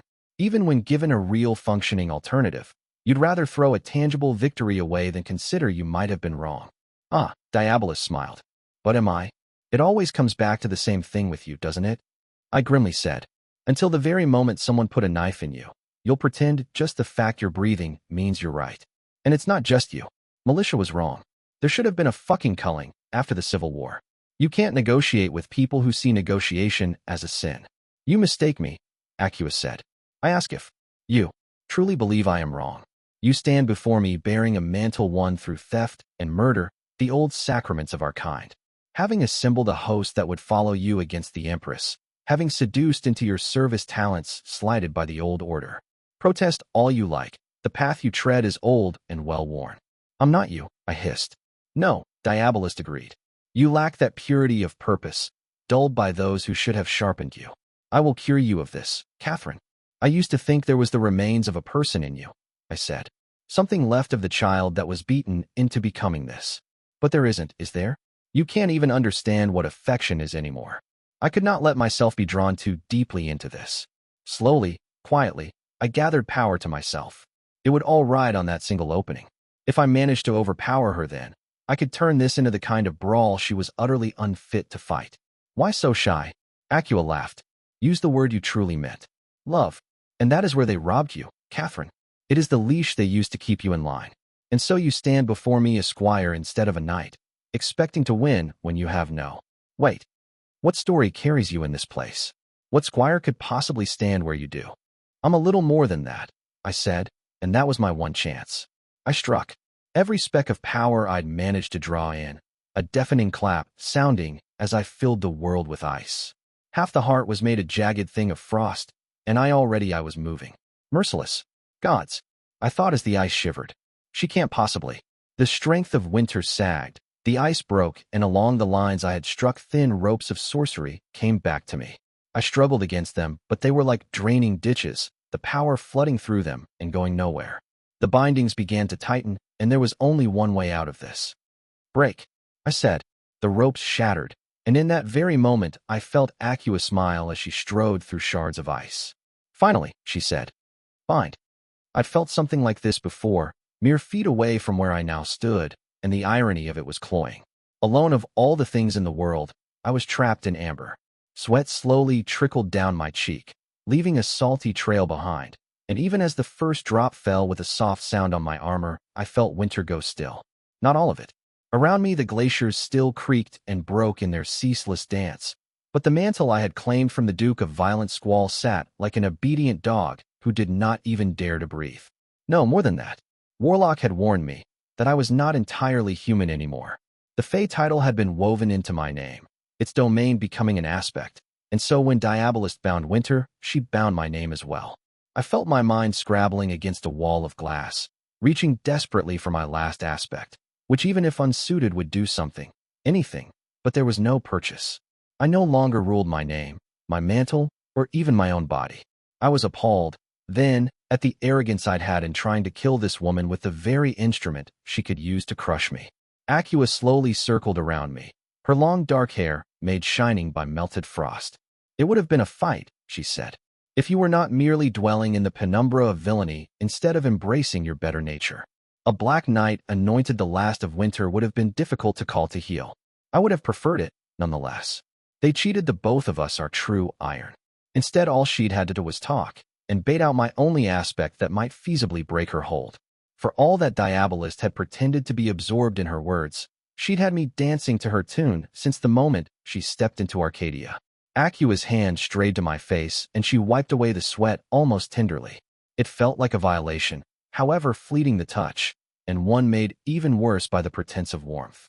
You will never like me, she told me, but you will learn to love me, eventually. We will do great things, you and I, as we were always meant to. She smiled, like a young girl sharing a secret with another in the dark. It is petty, but I am glad you have dear Wraith blood. Even if only in part, she confided.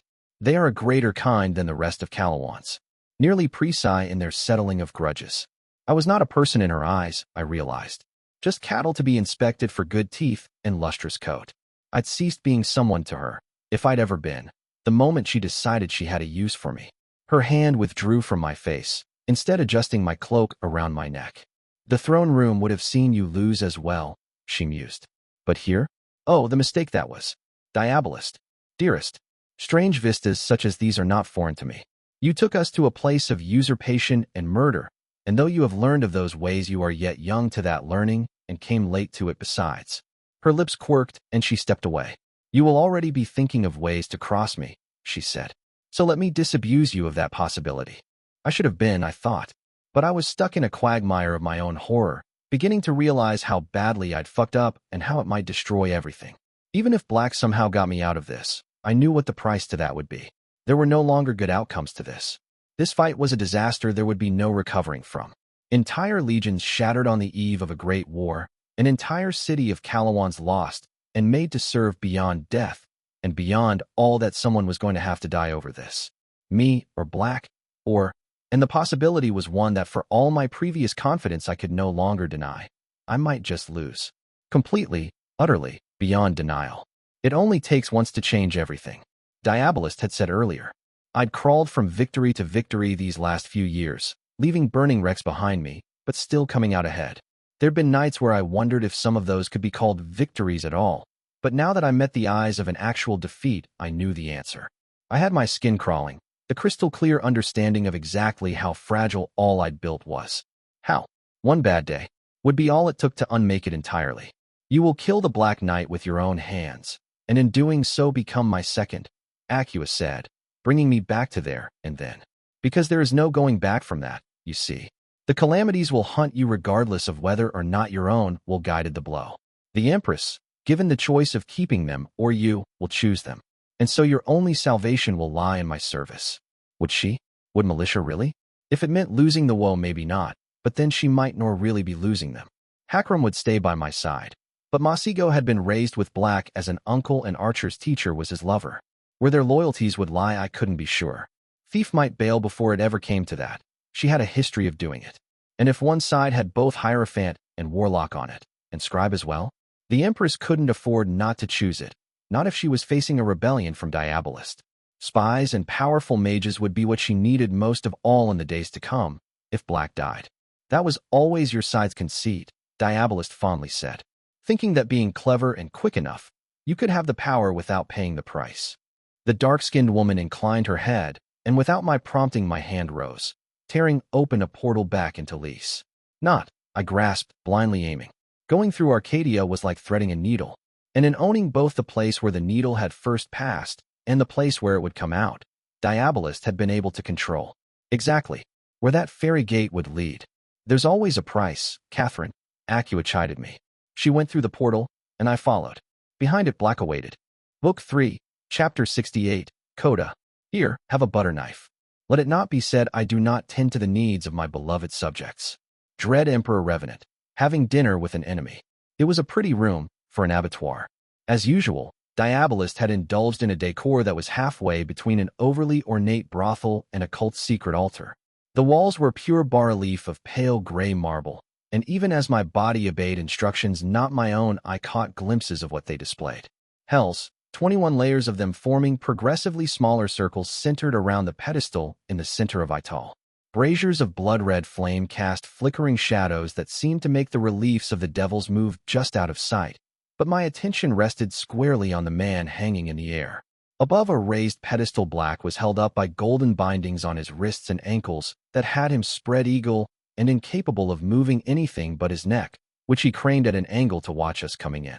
You're late, he told me, bluntly ignoring Acua. Diabolist tittered amusedly. She was like a cat playing with a mouse, savoring the struggle before the inevitable kill. You may speak, Catherine, she said, flicking her wrist. I licked my lips, a rush of pleasure at getting back control of even just a part of my face spoiled only by the knowledge that she could take it back at a whim. She bound my name, I said. I don't control my body. Black had lost his helmet, at some point, and his face was bruised. His armor had been stripped as well, and that sight was foreign to me. Beyond the cuts and scrapes I knew mattered nothing to a villain as old and set in his self-image as my teacher. They would be gone soon enough, leaving not even scars. It was seeing him without the shell of steel that discomforted me. It made him look vulnerable, but his eyes were sharp as ever, and his pale green gaze turned to study Diabolist with disdain. Temporary enslavement, truly, he said. I expected better of Tasia Sahelian's daughter. That drew blood, I saw with a smirk. There was a heartbeat of frozen fury in Acua's eyes before she schooled herself into a blank mask. You killed barely a tenth of the soldiers I assigned to your capture, Lord Black, Diabolist replied. Today is a day for disappointments, it seems. Black seemed amused and utterly unconcerned about the fact that he was trussed up like a pig for me to slaughter. That would have given me hope if I didn't know for a fact he would behave exactly like this even if he had no last card up his sleeve. Arcadia was a mistake, he told me, returning to ignoring Acua. You won a greater comparative advantage in capacity, but in Arcadia narrative matters most of all. You lacked the necessary weight to win, Catherine. In the future, consult further than Hierophant. His lack of interest in stories is a glaring weakness. If I could frown at that, I would have. He knew for sure I'd consulted others when planning this out. He'd been one of them. This is almost touching, Diabolist drawled. Fatherly Amadeus, advising his pupil to the end. Mother made you out to be much less sentimental. My teacher raised an eyebrow. Adults are talking, he told her. We can return to your wasteful little tantrum afterwards. Perhaps a reminder of your current situation is in order, Acua mildly said. Her wrist flicked and the binding stretched out. A series of sharp pops signaled his joints had given under the pressure. I've had worse sparring with Sabah, he noted, face betraying not so much as a flicker of discomfort. It's already a cloudy day, Black, I said. Stop trying to make it rain. Green eyes turned to me. There is wisdom in moderation, he conceded. Shit, there went my sudden hope. He'd given the correct answer to our identity key. Cloudy and rain were an inquiry, wisdom and moderation a confirmation. There shouldn't be anyone else who knew the key. I tried to look at Diabolist, but found I could not, my movement restricted. As good as an assurance she'd been looking at me. Why so quiet, Acua? Black said. Come now. If there is moment to gloat, now is it. Diabolist slowly crossed the room until she stood by his side, her face remaining in a pleasant facade. This is not personal, Carrion Lord, she said. Of course it is, the pale-skinned man smiled. You've sold your people the lie this is about the old ways and the new, but we both know otherwise. You're not a mere reactionary. I stand for the order that has been keeping you contained for decades, and through my death you gain clear skies.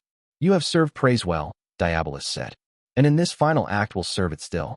You may leave the stage knowing your labor will not go to waste. You, Black said, are the incarnation of waste, of every destructive instinct that must be carved out or repurposed lest we ever reach old ends through old means. Your accolades are as worthless as every single thing you've ever said and done. They will pass and be forgotten. We will all be better for it. Empty defiance, Acua said. A lesser end than you deserve, but that choice was not mine to make. Ill done nonetheless. I will spare you further disgrace. My hand moved and unsheathed my sword. The sound of steel bared ringing too loudly in the room. Do you still believe it? I asked suddenly. That it's cowardice? His gaze moved back to me, and what I saw there had my blood pounding against my ears. There was no fight in him. Proceed, child, he told Diabolist. Play out this farce to the end. She hesitated, in that moment. With her attention flagging, I got the opportunity to watch her, and what I saw had my lips quirking. She was hesitating because she could not believe, deep down, that anyone would be unafraid of death. Because you are, I thought. So very, very afraid. Some ancient Alban king had once said that a man only began to live when he had something worthy dying for. I'd never really believed that, myself. If you really believed in something, you owed that belief that it be seen through to the bitter end. But Acua? Acua believed only in herself. She could not conceive of any victory that did not involve her breathing at the end, and applying that belief to Black, she was being shaken by his indifference, wondering if he had some last trick to save his own hide. The hesitation passed after she looked at the walls around us, at the runes hidden in the bas-relief, and reminded herself of the strength of her defenses. Farewell, Carrion Lord, Acua said. Die knowing that the torch you now pass will cast a shadow on all of creation. Uninspired, Black judged. The sword went through his stomach. I'd not guided the blow, and it seemed his words had irked Diabolist enough she'd chosen to give him a slow death instead of a quick one. He gurgled and twitched as the dark-skinned woman stalked at my side. Laying a hand on my shoulder, she leaned close to my ear. "How does it feel?" she asked in a murmur. "To reach the dawn of what you were meant to be." I wasn't the one to answer. A laugh came ripping out of a throat that was patched together from half a dozen voices, hoarse and soft, but all whispering. "Aqueous Elision, the thing kept in bindings," said Diabolist. Even as it bled out, slowly crawling to death, its skin was flaking off. Beneath the appearance of my teacher was a middle-aged Sonic of the same build. Then it was a young Tagreb woman. Every blink had a different face to it, and the longer I watched, the less I could remember about any of them. Aqueous stepped away from me like she'd been burned. "Assassin," she said. "No, a fake. You are in Procer, I know it. The Prince of Orn died, choking on his own correspondence." Ah, I thought as an old detail finally clicked into place. It had always niggled at me that Black's favorite executioner would have a signature. His little ironic deaths. Wasn't half the point of having a skilled assassin that the enemy never knew you'd killed one of their own at all? The point of a signature, I grasped, was that people recognized it, watched out for it. It's like the eyes of the Empire, I thought, the deadly hidden in the obvious. How many people has Assassin killed over the years that had perfectly natural accidents no one ever thought to question? Then it sunk in that the fucking Assassin knew the identity key I shared with Black, and my blood ran cold. Even knowing it had been a measured risk on his part, the fact that at any time in the last year I might have been talking with this monster instead of mine and never known it was sobering. "You die nonetheless," Diabolist sneered.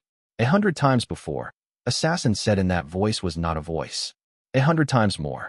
Aqueous' hand whipped up, a spear of black flames formed, and tearing through the other's villain's guts in moments. "Where is your father, child?" the Assassin said. "The Carrion Lord sends his regards." And then it laughed until there was too little left of it for even that. Ashes fell in clumps on the ground until the hellflame devoured even that. Diabolist was shaken, I saw. That I could see it at all was telling, because I could now move my neck and wiggled the fingers of my free hand, however slightly. The binding was not perfect. "Did you know?" she hissed, wheeling on me. I rasped out a laugh. "All according to plan." I lied. Or perhaps not. Just not my plan. Diabolist mastered her anger, but there was more than that I saw in her eyes. Fear spreading with every pump of her heart. The realization that she was no longer in control. I relished it, fed on it. She strode to the wall and slapped down her palm on it, the reliefs shifting to leave a smoothly polished circle as she spoke in the mage tongue. The cadence I recognized, if not the words. She was scrying. The surface of the stone rippled and light swam into focus until an image was formed, and at the heart of the circle pale green eyes met Aqueous' gaze. "Good evening, Diabolist," the Black Knight said, and cut off her father's ear. I'd never seen the man before, though I knew his name from intelligence reports. Dumasai of Oxum. He'd apparently abandoned her mother's side to join her shortly after she became governess of Liesse. The scrying stone shifted, revealing a windowless room filled with hacked corpses and my teacher standing in the middle of it with Dumasai kneeling at his feet. Hands bound, his body a collection of swelling bruises. He screamed when Black's sword cut through his ear, shaking as blood spewed. Aqua let out a raw sound, before she went cold. "A hostage," Diabolist said. "You should know better." Black, not bothering to reply, flicked his wrist and cut off the remaining ear. The man screamed again, louder. "Pansy," he hoarsely said. "Do not flinch, this is Dash." Aqua's breath was steady, her face still as a pond when she interrupted. She looked at Black. "You intend to negotiate, evidently," she stated. "Still alive, Catherine?" my teacher asked. Feeling cautiously optimistic about it too, I replied. "No thanks to you. He is bleeding." "Black Knight," Aqua said coldly. "He is of no use to you dead. Your trick won you a small victory, but do not overplay your hand." The pale man's lips quirked ever so slightly. "I cannot claim that trick to be mine," he demurred. "The wandering bard taught me a hard lesson in Liesse, about weight and the shifting of it. I expect she will rue that, before my days are done." "Your demands?" Diabolist asked. 3 questions, answered truly, Black said. "If this is done, I will spare your father. At even the suspicion of a lie, I will kill him immediately." I had to force myself not to glare. "Questions? Really? Now of all times. And what guarantee do I have you will hold up your part of the bargain?" Aqua said. "You'll have no oath from me, child," he said. "I give you my word. Take it or leave it." My hands rose, and I felt the cold touch of steel against my neck. I could kill your apprentice with a single word, Diabolus said. That has been attempted before, Black said, to the woe of all involved. By all means, see where it takes you. It's been a long day. I could use a laugh. Though I appreciated the pat on the back, I was currently lacking a fucking angel to swindle, so I really wished he hadn't just said that. Acua felt desperate, at the edge of the precipice. That was a dangerous place for her kind of villain to be. 3 questions, Diabolus said. Answered truly. My hand came down and the blade with it, but that meant nothing. She could do the same without lifting a finger at any time. You acquired a great many ritual objects to build this device, Black said. Were any bought through the closed circle in Mercantus? Diabolus looked at him for a long time. Yes, she said. For a second my teacher looked very, very old, exhausted down to his bones. But it was gone as quick as it had come, leaving me to wonder if I'd imagined the whole thing. What contact have you had with the wandering bard? Envoys thereof or affiliates bearing messages for her? Black asked. That got my attention. I'd been under the impression that the bard had been meddling down south, too busy to put her hand to the chaos in Callow. That he would even ask this implied he was not so certain as that as I believed. We had a single conversation in the hills beyond Marchford, Acua said. That was our only point of contact, to my knowledge. If anything, that reply seemed to have him get warier. Shit. Another thing to watch out for, though. I couldn't see an angle for her to play in this mess, but that was always what fucked you, wasn't it? The knife you didn't see coming. The cylinder around your throat has a soul bound within, Black said. Whose is it? Diabolus' lips thinned, and she hesitated. Cold steel tightened against the back of her father's neck. I felt it on my back, between my shoulder blades. Discreetly, I made a thumbs down, and tapped the side of my leg once. Then a thumb up, and tapped the side of my leg twice. It was gone. Then it came back once, twice. Another piece fell into place. Soon now. A newborn child's, she finally said. He turned to me. Her contingency, Catherine, he told me. A blank slate with her mind woven in, meant to eventually possess that same child's body if she dies. You will have to destroy it. I'm a little tied up at the moment, Black, I said irritated, then winced at the accidental pun. Your questions were answered, Diabolus said. You gave your word. So I did. Black agreed, and the blade left the man's neck. Move along, Dumasai. It swung down, but no blood was spilled. The bindings on the mage's hands were cut instead. There was a flicker of surprise in the eyes of both father and daughter, and in that moment of surprise the binding slackened further. Patience, cat. I cautioned myself. The mage trembling got to his feet, and my teacher sheathed his sword. Do you know why grand designs like yours always fail? He asked Acua. You have lost your leverage, Carrion Lord, she coldly replied. Your life will soon follow. Because there, loud, he continued. You light a beacon that no one can miss. The lasting victories are always the quiet ones. Farewell, Acua Sahelian. You were warned. Dumasai of Oxum opened a door, and the moment freedom was opened to him a volley of crossbow bolts thudded into his face. Black's word had been kept, to the letter. He'd spared the man. No promise had been made about any sappers that might be waiting outside. I felt the blow ripple through her, through the binding, and finally I tapped the side of my leg twice. You, Diabolus screamed. The hatred in her eyes was poison, but she was looking in the wrong direction, and she had been made to play the wrong game since she first scried. It was going to cost her. Surprise, thief rasped, and stole the binding. She came into sight, wounded and burned, but gloriously still alive, and the world slowed as the sequence I'd been awaiting began. Diabolus turned and barked in the mage tongue in the same movement. Vivian recoiled as if she'd been slapped, gritting her teeth. I closed my eyes, part of me knowing exactly what was about to unfold. Acua would wrest the binding back from her and seek to shackle me again, to kill thief, and then Black. Even as I ran my finger down that line, the rest of me turned inwards to the scaffolding Hierophant had fashioned around my soul. It was meant to prevent from collapsing on myself because of the power I'd stolen from Winter, I knew. The best effort of a once-in-a-century brilliant mind to keep me alive and whole. That had been the mistake. It was, as he'd warned me, the leash Diabolus used to bind me. But the error ran deeper, because for all the horrors at his fingertips, Masigo was a fundamentally kind boy.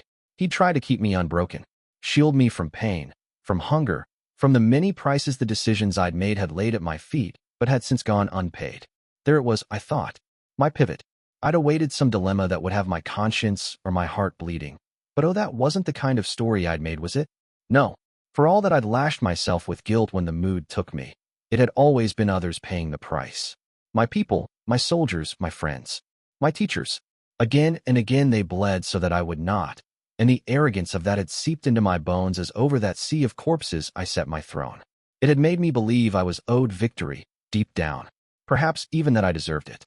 And now creation was forcing my eyes open and making me watch what I had wrought, whispering that I had a choice.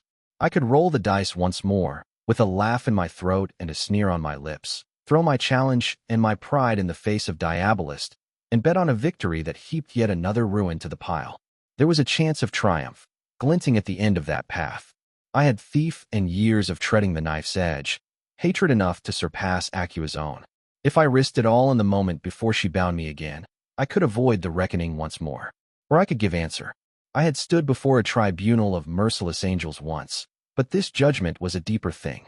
It was a settling of accounts in full, the surrender of all the safeties I'd been given without earning them. Just my choices and their consequences, whatever those might be. It would not be pretty. It would not be as easily set aside as a doubt in the dark of night or a death snatched back by trickery. All I had to do was to lean in. A single heartbeat passed. Thief lost the binding, and I made my choice. In matters of self-mutilation, I had few rivals.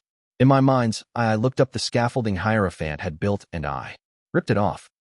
Diabolist's binding found me, but there was no purchase, because winter was no longer a thing tamed. It ran wild through my veins, through my name, and a scream ripped its way out of me. My blood was red ice, my bones snapped, and beyond it all my heart beat once, and ceased. There was a world within that I owned, and it was bereft of stars and moon because in the depths of that darkness even those had been smothered by frost. It did not kill me. No, in a way that would have been a mercy, and my mantle knew no such thing. What I had of life was a last gasp, the desperate clawing of death's rattle as the whole world was buried around me. Bleak. That was the word, and now I understood the meaning of it in full. Winter had taken it all and left nothing behind that would warm me, no refuge to reassure me that I was still Catherine Foundling. Even my name was stripped bare, its power dimmed and dull. I had no aspect left but one, and that one was gone far beyond what an aspect should be. Squire, I thought, but the name rang hollow, tied to me only by the barest thread. Transition loomed ahead, patiently awaiting the right fulcrum. Oh, fuck, Thief whispered. I turned to watch Diabolist, feeling the warmth and fear wafting off her fragile frame. So very mortal, for all her arrogance.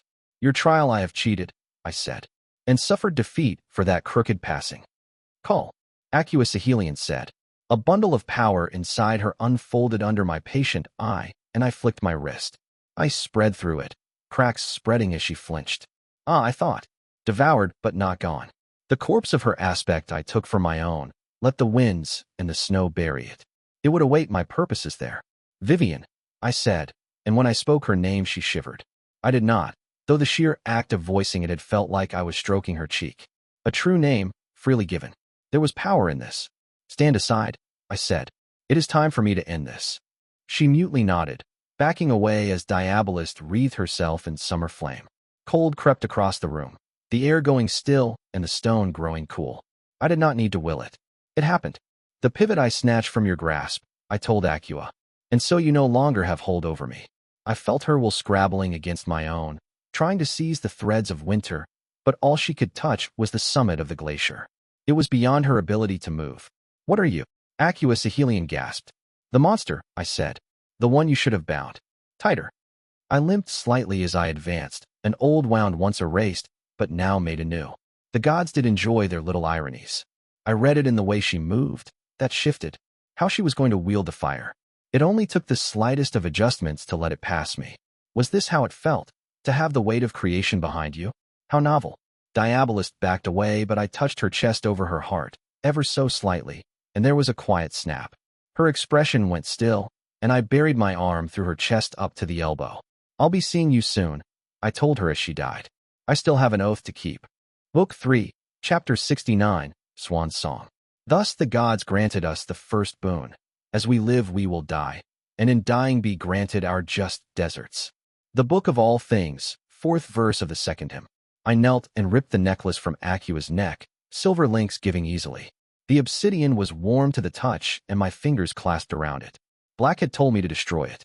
He was not the kind of man to be troubled over the death of a newborn child, if that child served as a tool for his enemies. It was tempting to do as he'd asked, to just tighten my grasp ever so slightly and watch it shatter. But the Empress had spoken a sentence to me, and that gave me pause. It was too early, I thought, to begin closing avenues. I rose and tossed the cylinder to Thief, who caught it without missing a beat. "Foundling," she said. "Are you?" Words failed her after that. I suppose there was no delicate way to ask someone if they were still sane. "Close enough," I said. "Stash it. Unless I tell you to admit otherwise, it was destroyed." The other woman's eyes narrowed. She wasn't like the others, I thought. Adjutant and Hierophant. Even Archer, they would speak their minds to me, but almost never refuse an order. Thief and I had ties of a different nature. She had only come under my banner when she made a bet on me as the only actor on the stage interested in keeping Callow from being devastated. The moment that was no longer my path, she would turn on me. I could taste the truth of that in the air. 100,000, Vivian Dartwick said. At least. Maybe half that again, with the refugees.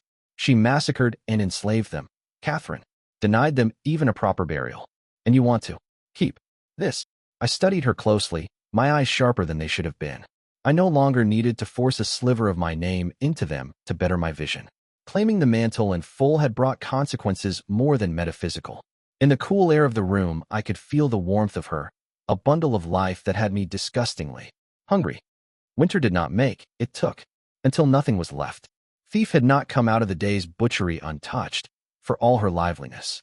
Her short dark hair had been licked by fire on the side of her head, leaving the whole of it looking unbalanced, and under the frayed locks I could glimpse skin burnt and blackened. The left side of her leathers was flecked with blood, and close to her leg entirely drenched. I could still see the holes in her clothes where shards of stone and metal had torn apart her flesh. It would pass. Within the month, she would be the same as she'd been, her name smoothing away the wrinkles to her appearance. She was in no shape to fight right now, but then fighting had never been what her name was about. "Do you know why my arm keeps getting twisted?" I said. "Leverage, Thief. That is what I lack the most. They all have things I want or need, and I have precious little of the same. That little piece is a kind leverage. It may be that I never use it, and that within the month I'll shatter it. But there's a knot of choices right ahead of me, and I will not go into it having robbed myself of a card to play." "She doesn't get to come back, Foundling," Vivian said. "Not after this." That's a line. Part of me, the same that had eyes turned to the transition ahead, balked at being dictated terms by one subordinate to me. I breathed in and out, then forced that cold anger to the side. It was of no use to me. Anger was a blinder, and I already had too many of those. "Agreed," I said. Thief nodded slowly, and with a flourish of the wrist, she had the cylinder disappearing into that place where all her loot was kept. It was an aspect she'd intimated to me more than once. That should be beyond the reach of anyone so long as she lived, and Thief was very good at remaining alive. "Now what?" Vivian asked. "I suppose we've won, but this doesn't feel like a victory." "It's not over yet," I said, and looked down at the Diabolist's corpse. I could raise it from the dead, I knew. Without the soul lingering, she'd be an empty vessel, but a very powerful one. That could have its uses in the wars to come. Another temptation, this. The first of many to come. Power obtained always wanted to be used. "There should be a part of the city on fire," I said. "I'm familiar with the Foundling Gambit." "Yes," Thief snorted. Given how often goblin fire was my solution to a thorny situation, I supposed I could no longer deny that name. It irked me anyway, that my signature would be green flames devouring friend and foe alike. "Toss her corpse into it," I said. "I need to find Black. He'll be at the center of the mess." "And when you find him?" Vivian said. "Offers are made," I replied. "And then a choice. Gods forgive me, but I hoped I'd make the right one." Liesse had been twice claimed by death. First when Diabolist murdered and raised anew the people that dwelled within its wall, making it a house of undeath beneath her throne. And now, as the ducal palace burned like a green candle in the penumbra, the city had been made a necropolis in full. No one ruled here now. Not me, not Black, not the Empress. Whites, only half-leashed, owned the streets as the last of the living rebels huddled in their strongholds, hoping they would be spared the sword of the tower or the teeth of their own creations. I was not inclined to mercy in this. Examples would be made, would have to be made if I was to keep Callow in hand in the aftermath. This brutal a massacre could not go unanswered. Even if the thought of letting it go had not been repulsive to me, Such an obvious and blatant injustice would be the fodder of a rebellion neither Callow nor Praise could afford. It might even make heroes, sent by the heavens to put down the last of the calamities. Or me. The days where I could argue my methods were anything but an evil, and perhaps not even the lesser one. I thought as I walked the ruins of what had once been the heart of the South, were long gone. I was not guilty of the butchery Diabolist and her ilk had made, but it had happened under my watch. Not guilty, perhaps, but a part of responsibility could not be denied. There would be a reckoning for that, in time. Prisci liked to say that the tower always got its due, but the heavens were even less often cheated of theirs. I could feel the center of the array in the distance, pulsing like a living thing, and I let my feet take me there. It was beginning to sink in, the depth of what Diabolist had done here as mere means to obtain expendable foot soldiers. Liesse had once been a sprawling festival of basilicas and trade, the first destination of the wealth that came pouring out of Mercantis through Dormer. It had been the largest city in Callow after Lore, and the beating heart of southern culture. Its destruction gutted the entire South. 100,000 people. It had been easier to live with when it was just a number of soldiers Diabolist could field, but now that she'd been slain I was forced to face the truth that a significant chunk of my people was gone. Irremediably. Men and women and children, the old and the young. Not soldiers, but people, the part of this country that actually mattered. It was one thing for the struggles to scythe through soldiers and conscripts, but this? It was something else. It was not to be forgiven or forgotten. When I'd been a young girl, what an arrogant thought. I mocked myself, for someone not even 20 to have. I'd chosen to put together enough coin for the War College because Reformation was the path of least death, of least damage. A part of what had led me to that decision had been fear, I could admit to myself. I'd been raised to tales of the conquest, of the overwhelming victories of the legions, and thought that praise could not be beaten. It was now quite clear that it could. Had Acqua meant to sow the seeds of doubt with her fourfold crossing? I was not sure how much I could trust the visions, if they were shaped illusion or truth, but in one of those lives I had driven praise out of my homeland. At great a cost. Dreamlike visions of countless slaughters flickered in the back of my head. But looking at Liesse, knowing the Principate was mustering its armies, I had to wonder if the massacres of that liberation would be worse than what had already taken place, and yet would. The empire was fragile, that could no longer be denied. For all that my teacher had sought to make it a nation that relied on men and institutions instead of named, that new order was being enforced by the cudgel that was the calamities. And behind them, the many quiet cullings of dread Empress militia. But that desired metamorphosis was not complete. It had run into old money and old power. And though the True Bloods had been the visible and despicable face of that, I no longer believed they were the whole of it. It had been militia's own allies that double-crossed me in Lore when I went into Arcadia. That she'd either not been able to prevent that or had not bothered to spoke volumes. Her grip on the wasteland was not nearly as tight as she would have us believe. She'd effectively purged the True Bloods, for now, and muzzled their successors. But that struck me as a nothing more than ripples atop the pond. The High Lords were still wealthy as a dozen kings, sitting atop fortified strongholds and centuries of accumulated sorcery. They were, for now, obedient. That did not mean they would remain so. And when they did, I had to wonder which Callowan city would get the axe next. This hadn't been a Callowan war. It had been a pissing match over ownership of the tower. But it had still been one of our cities that got wiped out, 100,000 Liesse that got turned into abominations not even as the outcome, but as part of a precise plan. I'd been willing to back the imperial occupation so long as it was the lesser evil. And even now I believe Callow, as a client kingdom under the tower with me keeping the peace, would be better off than as Prosecution Protectorate. But what did it matter that the taxes were lesser and the administration more efficient, if every decade or so a city was wiped off the map in a succession struggle? I couldn't write this off as an outlier or an exception, not so long as the High Lords remained powerful. As long as they existed an influential entity, sooner or later the next Acqua Sahelian would be born. And the next one would be a little smarter, a little more careful in her rise to power. Worse, while awaiting that I would have to fight tooth and claw with the same people who'd backed that coming heiress to make sure my people were not murdered and robbed for the profit of foreign highborn. I was getting tired, these days, of begging and scraping for the bare essentials of my people's survivals from people who it was becoming evident needed me to remain in power. It could be that militia would reform the wasteland, one ploy at a time. That the institutions Black had built would overtake the old nobility in power and influence. But banking on that was a gamble, and I was running out of reasons to make it. I'd grasped, over the last year, that the way to finally leave that endless cycle of war between Callow and Praise was if one side finally won. With the Empire already occupying my homeland, working within those boundaries had struck me as the better choice. But now it was having to consider the costs of that position, and they were not light. Even if Praise was tamed, as much as such a place ever could be, there would be war with the Principate. And that war would be fought on Callowan borders. Procer alone, I believed we could beat.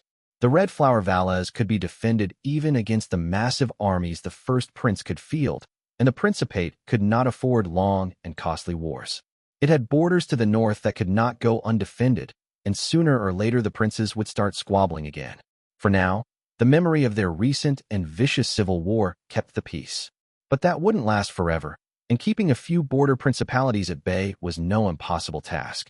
But if the Principate came knocking again and again as the heart of a crusading host, that was an entirely different game.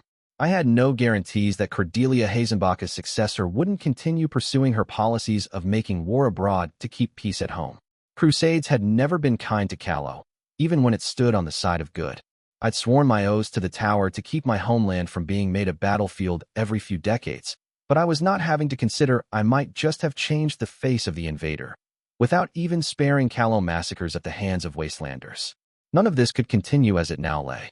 I loved Black, for all the horrors I knew he'd committed, the woe as well, and the family I had found in the 15th. But I had not begun treading this path for love, and I would not remain on it for sentiment. The Empress had spoken a sentence to me, sorcery riding the wave of Diabolist's workings. She had earned the right to make that offer, for the favors she had done me. That did not mean I would take it. I told Hakram once that I had not been chosen, that I chose. Yet for all the power I now had at my fingertips, I was no closer to seeing what I'd chosen come to life. The echo of the final defeat I'd almost been dealt at Acua's hands still lingered in me, the realization of fragility. I could be wrong, just like anyone else. I might be the worst thing to happen to Callow yet, the very thing I was trying to kill one ruinous battle at a time. And if that was the case, choices needed to be made and pride had no place in the making of them. Even as that thought touched me, I found the heart of Diabolist's grand design. Deep in the palace behind arrays that welcomed me, I had the key Facili had made and Robert taken from him. How Black had entered I did not know, but suspected his imprisonment of Acua's father had opened doors for him. He was not above bleeding men for answers. This was the core, I thought, but not the room from which she would have controlled it all.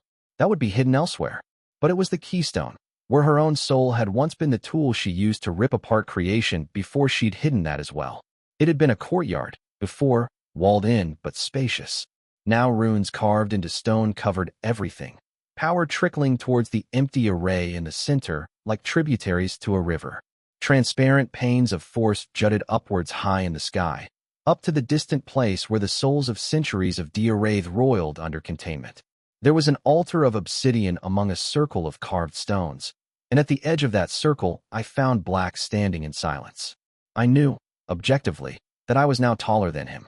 Yet as I watched his lone figure, decked in plain steel and threadbare black cloak, I felt as if he was the one who towered over me. His hand rose to acknowledge my arrival, though he did not turn. I came to stand at his side, the two of us watching the core of the device that had caused so much death. Another rival dead, he said, though you paid a dear price for it. You reek of winter, Catherine. She wasn't my rival, I said, disinclined to discuss the other issue for now. Not truly. Her story never had much to do with Callow, did it? And that is where mine lies. After a moment of silence, Black lowered his head in acknowledgement. She should have been killed years ago, he softly said. I regret that I did not proceed regardless of permission. A few months of madness uprooted decades of work. What an utter waste. The South will take decades to recover. I had not expected him to express grief over the death of my people save in matters where they affected his own designs, and so was not disappointed by the nature of the sentiment expressed. Love was a fine thing, I thought, but it did not blind me to the nature of this man. It had not been coyness or affection when I'd called a monster the night we first met. It was the truth of him, charming at times and so easy to love, but a monster nonetheless. It ends now, I said. So it does, Dread Empress Militia softly agreed. There had been changes in me, and that I saw through the illusion she had come to us through was a herald of them.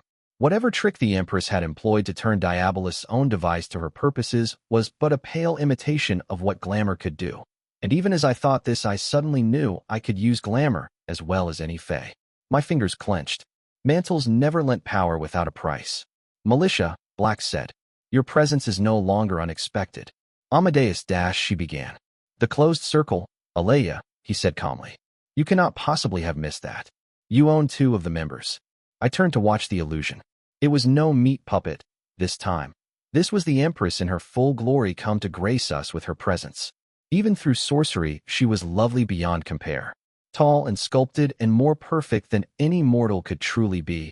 Her favored colors of green and gold silk dipping into a low neckline, it was hard not to glance at. The most beautiful woman in the world, many called her. Any other time, I would have allowed myself a guilty moment taking in the sight. But right now words had been spoken that forbid me such distractions. That's why you asked, I said. Because you realized Diabolist wouldn't have pulled all this off without being noticed. That she unearthed still waters was beyond my predictions, the Empress said. It blindsided me as much as you. That's not a fucking excuse, I hissed. That's what the 2 of you are supposed to do. Keep the wasteland under control while I keep Callow willingly in the fold. Black was in the Free Cities most of the year, and I'm not even giving him a pass here, because Scribe's people should have picked up on this. The 2 of you have spy networks that cover half the goddamned continent. This goes beyond mere failure. I've kept my part of the bargain. You haven't. Black was watching Militia, and something passed between them wordlessly. My fury spiked. No, this doesn't get swept up under the rug, I said through gritted teeth. The 2 of you don't get to settle this with each other behind closed doors. 100,000 people died. A major city was made into a tomb, and now I'm learning this was part of a plan? There is no part of this that's acceptable. I've gone along with everything because you're supposed to be the reasonable ones, the kind of people who nip this shit in the bud. Fucking hells, I didn't declare war on Diabolist a year ago because there was an understanding that she would be contained. My sympathy to your political concerns doesn't extend to allowing your troublesome elements to commit fucking genocide. Black's face was grim. There is no excuse, he admitted. In this I have failed you utterly. If he'd said anything else, even pretended he actually cared about the dead, I might have struck him. But that flat admission of failure took the wind out of my sails for Heartbeat. My heated gaze turned to Militia instead. Black and I could settle our own accounts after the rest of this was addressed. You're not in charge, I said. She is. And she seems like she knew what was going on more than you. I failed to grasp the full scope of the matter, the Empress said. You think? I growled. How we came to current situation is regrettable, and for this I will make appropriate redress, Militia said. It does not change the choices that must now be made. It was a practical way of thinking, that, at least on the surface. The truth of it was less pretty. But it does, I said. All this, the oaths and the compromises. It works because I can trust you. To keep the reforms going, to keep the highborn in check, to not tacitly allow an old breed villain to mass murder and turn Callowan cities into magical gate-making weapons. Did this really sound pragmatic, up in the tower? Because looking around me, I see 6 legions all but gutted on the eve of a crusade, and a story that's the best rallying cry for rebellion I've heard since the goddamned conquest. Now, I've fucked up quite a few times since being put in charge of Callow. I'll own that. But I have to say, I've yet to manage to fuck up quite this badly. We cannot, the Empress said, weather a crusade. Praise cannot, I corrected coldly. Convince me that Callow shouldn't open the goddamned Valas to the Principate because, right now, I'm thinking it might actually be the lesser evil. How many of your own legions would stick with you? If it gets out you willingly allowed the Diabolist to rise. I come out of this room promising to hang every High Lord and make peace with the Principate, and I'm guessing no legion west of the Blessed I'll stays with the tower. If you do this, Callow ends as a nation, Militia said. There is no ruling class left in this region, only the dregs of previous nobility. The first prince will arrange marriages to these in order to bind her new border protectorate to Procure and station all her dispossessed fantassins in Callow as a garrison force. As a villain, you will naturally be killed or exiled. Your home will be ruled by royal second sons and daughters from then on, as permanent a battlefield as the northern principalities. Within 3 generations Callowan culture will remain mostly as some local quirks, while in every other matter Prosecution law will apply. Callow will be fresh principalities in all but name, until even that is disallowed. My fingers clenched until the bones turned white. So that was a blow against rolling over for Cordelia Hazenbach. My own fate was ultimately a side note. If I had to go for Callow to finally stop bleeding, then I'd pull that trigger without hesitation. I'd had a good teacher when it came to the lesson of not getting in your own way. But trading Precise occupation for Prosecution annexation wasn't what I'd signed up for. It did not escape me that Militia was responsible for a lot of what she predicted. She and Black had been the ones to shave away Callowan nobility one assassination at a time, and it was them who'd ensured there would be restless former soldiers in Procer by feeding the flames of civil war. But responsibility wasn't how any of this got solved, much as I despised the notion of cleaning up a mess not of my own making. That might be true, I said. It still doesn't make sticking with you shine in comparison. Callow still gets fucked under the tower, even with me in between. The Principate are pricks, but at least they don't turn cities into graveyards. Low taxes but the occasional spot of genocide is a pretty low bid to beat. There will be no second instance, the Empress said. It was an extraordinary occurrence, and mistake, allowed to meet an extraordinary threat. The High Lords are broken for a generation, now that you killed Aqueous Sahelian, Militia said. A generation is more than I need to ensure they never rise again. And what happens when the next extraordinary threat comes around? I pushed. Does Vale get it next? You misunderstand me. The Empress smiled. There is no next threat. So long as we are no longer the aggressor, which can be ensured in ways satisfactory to you, we have the deterrent to effectively smother in the crib any call for a crusade. The weapon does not need to be used, Catherine. It just needs to exist. That was what she'd said just after Diabolus spoke to me. Her one sentence, take this city without destroying it, and there will be no more wars. And she might be right, I thought. If any mobilizing invading army was immediately sanctioned by a Hellgate opening in that nation's heartlands, it would put a hard damper on the calls to go crusading. And if she never gave them a banner to rally around by attacking neighboring countries, how many rulers were really going to be willing to risk that mess for a point of principle? It wouldn't be the pretty peace I'd envisioned, but thinking this could be done cleanly has brought nothing but disaster at my feet. And yet, reparations, I said. If you're really serious about this, everything that got wrecked in a Precise war gets rebuilt on Precise coin. And we're done with compromise within the borders. Callowan law as decreed by the crown is paramount. No more legions garrisoning our cities or Precise ruling them.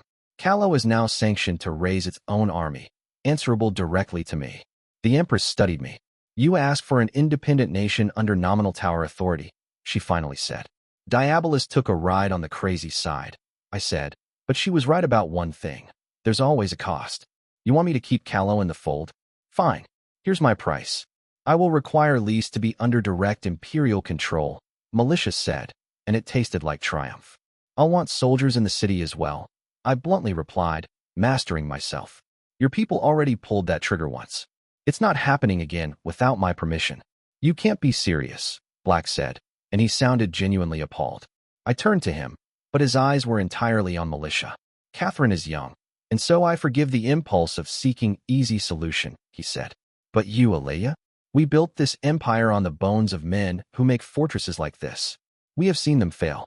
We have seen them use those weapons and fail, Amadeus, the Empress said, and it was like I wasn't even in the room.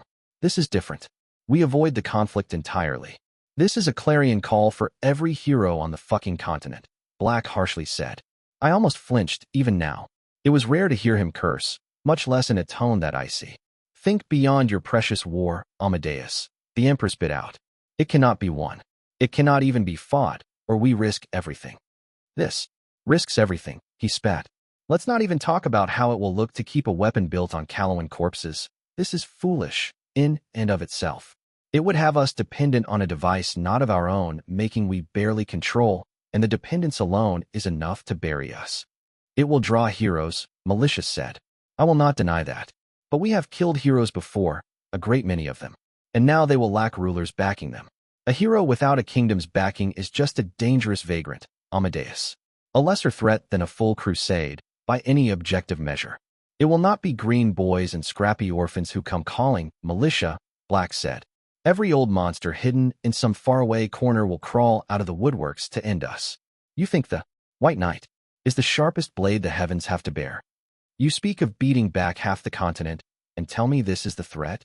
Militia replied, tone growing sharp. Set aside your bloody pride for a moment and think. We did not build this empire so you could throw it all away because you want to bloody the eye of the heavens over some philosophical point. We did not build this empire so you could bet its fate on a magic trick. Instead of preparations 40 years in the making, he said, tone just as sharp and twice as contemptuous. Your way has callow a battlefield for the 4th time in 3 years, Black, I said, and from the way both of them twitched I saw they'd entirely forgotten I was there. I can't accept that. You can't. Ask me to accept that, looking at what's around us and who's responsible for it. It's enough. Too much has already been done. If the heroes come, we'll kill them. Hells, the fortress doesn't have to stay here. We can fly it halfway into the Tyrian Sea and sink their boats as they come. The heroes will come with the crusade anyway. What do we actually lose by doing this? If the weapon is broken, well, the armies haven't gone anywhere, have they? Your own apprentice agrees with me, Liesse said. It is not your way, but what does that matter if it works? Black closed his eyes. I could feel the weight of this settle onto both our shoulders, the pivot of this empire.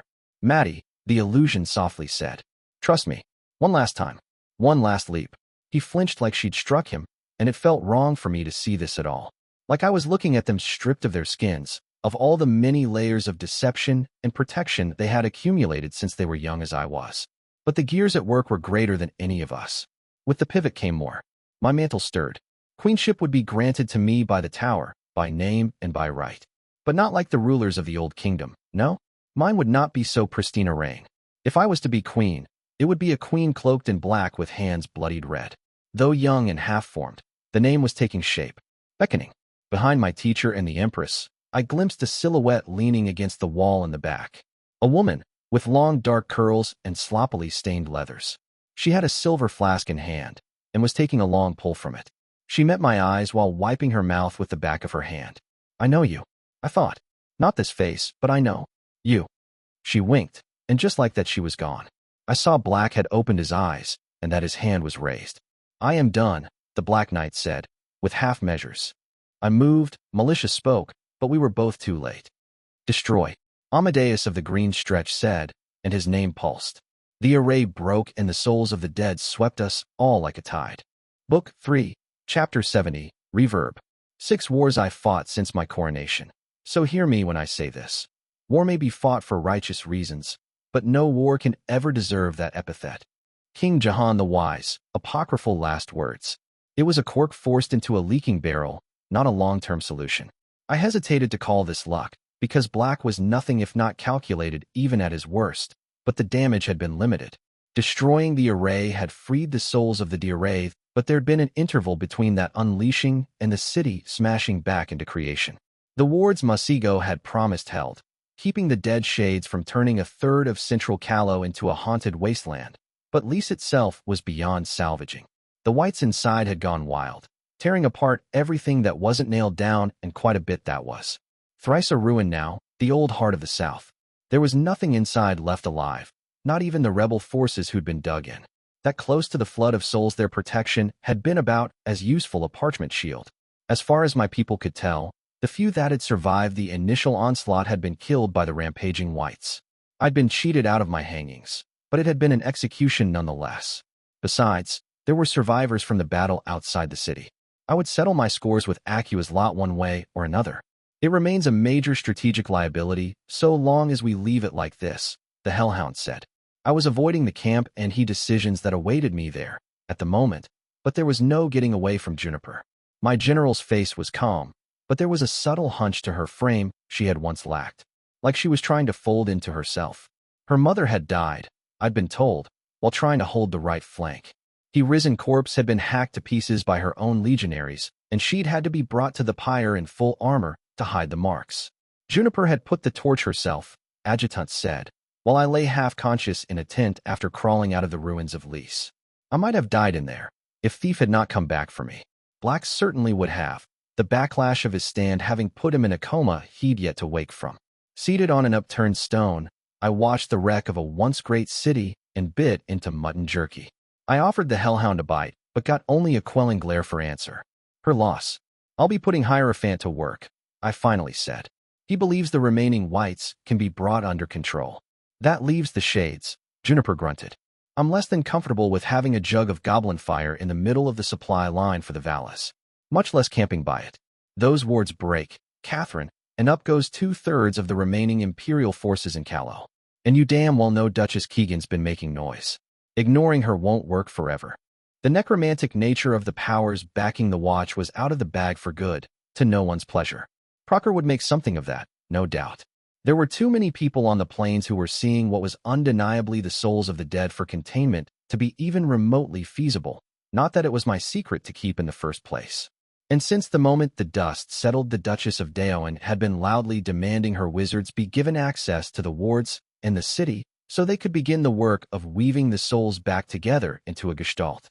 I'd had adjutant's people take a look at her forces. The watch was powerless at the moment. Nothing more than well-trained soldiers. I'd refused to meet with Keegan until Hierophant could have a better look at Liesse, but around dawn today, he'd given me his verdict. The weapon was broken. Not for good, but it would take several years and massive resources to bring it back to even superficial functionality, and I could afford the costs in neither time nor coin. One word. That was all it had taken, and just like that, Black had smothered the last hope for my homeland being spared the 10th Crusade. The souls go back to Daoin, I told Juniper with a sigh. They're no use to anyone here, and I'll need the watch to take the field before long. A start, the Hellhound conceded. Frankly, I believe we should torch the whole city with goblin fire. You've heard the reports. Soldiers near the ward said they glimpsed dead, loved ones speaking to them from behind the boundary, begging to be let out. Some of the mages keeping Hierophant's wards powered came back trembling and talking of whispers in their ears. Others lost track of time entirely for hours on end. I'd had to order the northernmost camps to be demolished and rebuilt south because the legionaries inside them were plagued with vivid and persistent nightmares. You couldn't kill that many people in a place without there being consequences to it, and killing was only the first of horrors that had been visited upon Liesse. I'm not committing to that until I get assurances it won't worsen the situation, I said. But as soon as I get back to Lore, I'll make it an official decree that the area as far as 2 miles outwards is forbidden territory. Markers will be placed. There'll be adventurers heading in there even then, Juniper said. Looters with more balls than sense. My options are limited, Juniper, I told the orc flatly. I will not compound ruin with disaster. Ratface has a blade to the throat of half the dark guilds, and Thief has her own people. I'll have to count on them to keep the situation as much under control as it can be. Heroes dash, she began. Are coming, I interrupted. I know. Marshal Grimm still holds the Valles. That should ward off the worst of it, but I've already ordered a watch on the Weert. The smugglers will know if anyone tries to sail up the river. If we're lucky, the first wave will only hit us with the crusade, and we'll have winter to prepare unhindered. When have we ever been that lucky? Juniper bitterly said. The death of Istrid Nightsbane had changed her, I thought. Tempered her in some ways, but as in all things at a price. She'd always been somber, but her mother's passing had put out some ineffable light in her. It had cut close to home in a way the rest of our campaigns had not, I supposed. More than once I'd thought of reaching out, but her grief was not something I could truly understand. I was an orphan, after all. Aisha would pick up what pieces she could. I scarfed down the last of the jerky and licked my fingers clean. There are going to be changes, I said. She looked at me for a long time, then sighed. She gestured for me to move, and I made room on the stone. The orc sat by my side, over a head taller and twice as broad. I studied her face and was surprised at how young she looked, even after all this. The Hellhound was such a force of nature it was easy to forget she was only a year older than me. What happened in the city, Catherine? She asked. No one who'd not been in that room knew exactly what had gone down, not even Thief. There had been no order to arrest Black while he was unconscious forthcoming from the tower, but I knew better than to believe the matter was at an end. I suspected the Empress would have tried it. If there wasn't a real risk, the legions around Liesse would have refused and raised banner of rebellion around my teacher's sleeping form. That I could see no move on her part did not mean they were not being made. Lines were drawn, I said. I'm still deciding on which side I'm falling. Are we rebelling? She bluntly asked. After a heartbeat of hesitation, I shook my head. Not for now, anyway, I admitted. But we can no longer be dependent on the tower for protection. Right now the situation is fluid. A year ago, I thought, I would have backed Black against the Empress without hesitation. Maybe even a fortnight ago. But not after today, not when he'd consigned thousands of my countrymen to death for a point of pride. We can't afford a civil war with Procker at the gates, Juniper growled. I doubt it'll come to that, I said. But there was a break. The blades might be sheathed until the outside threat is dealt with, but they'll come out eventually. I will not allow Callow to be the field where that struggle is settled, and that means an army giving them all pause. You want me to head it, the Hellhound said. You already are heading it, I replied. Your responsibilities will just expand. Raising an army without the tower's permission is treason, Juniper reluctantly said. I have permission, I said. Or had. I will proceed regardless of whether that's confirmed. Like you said, the Empire cannot afford a civil war, much less one fought against me. Callowan recruits, I assume, she said.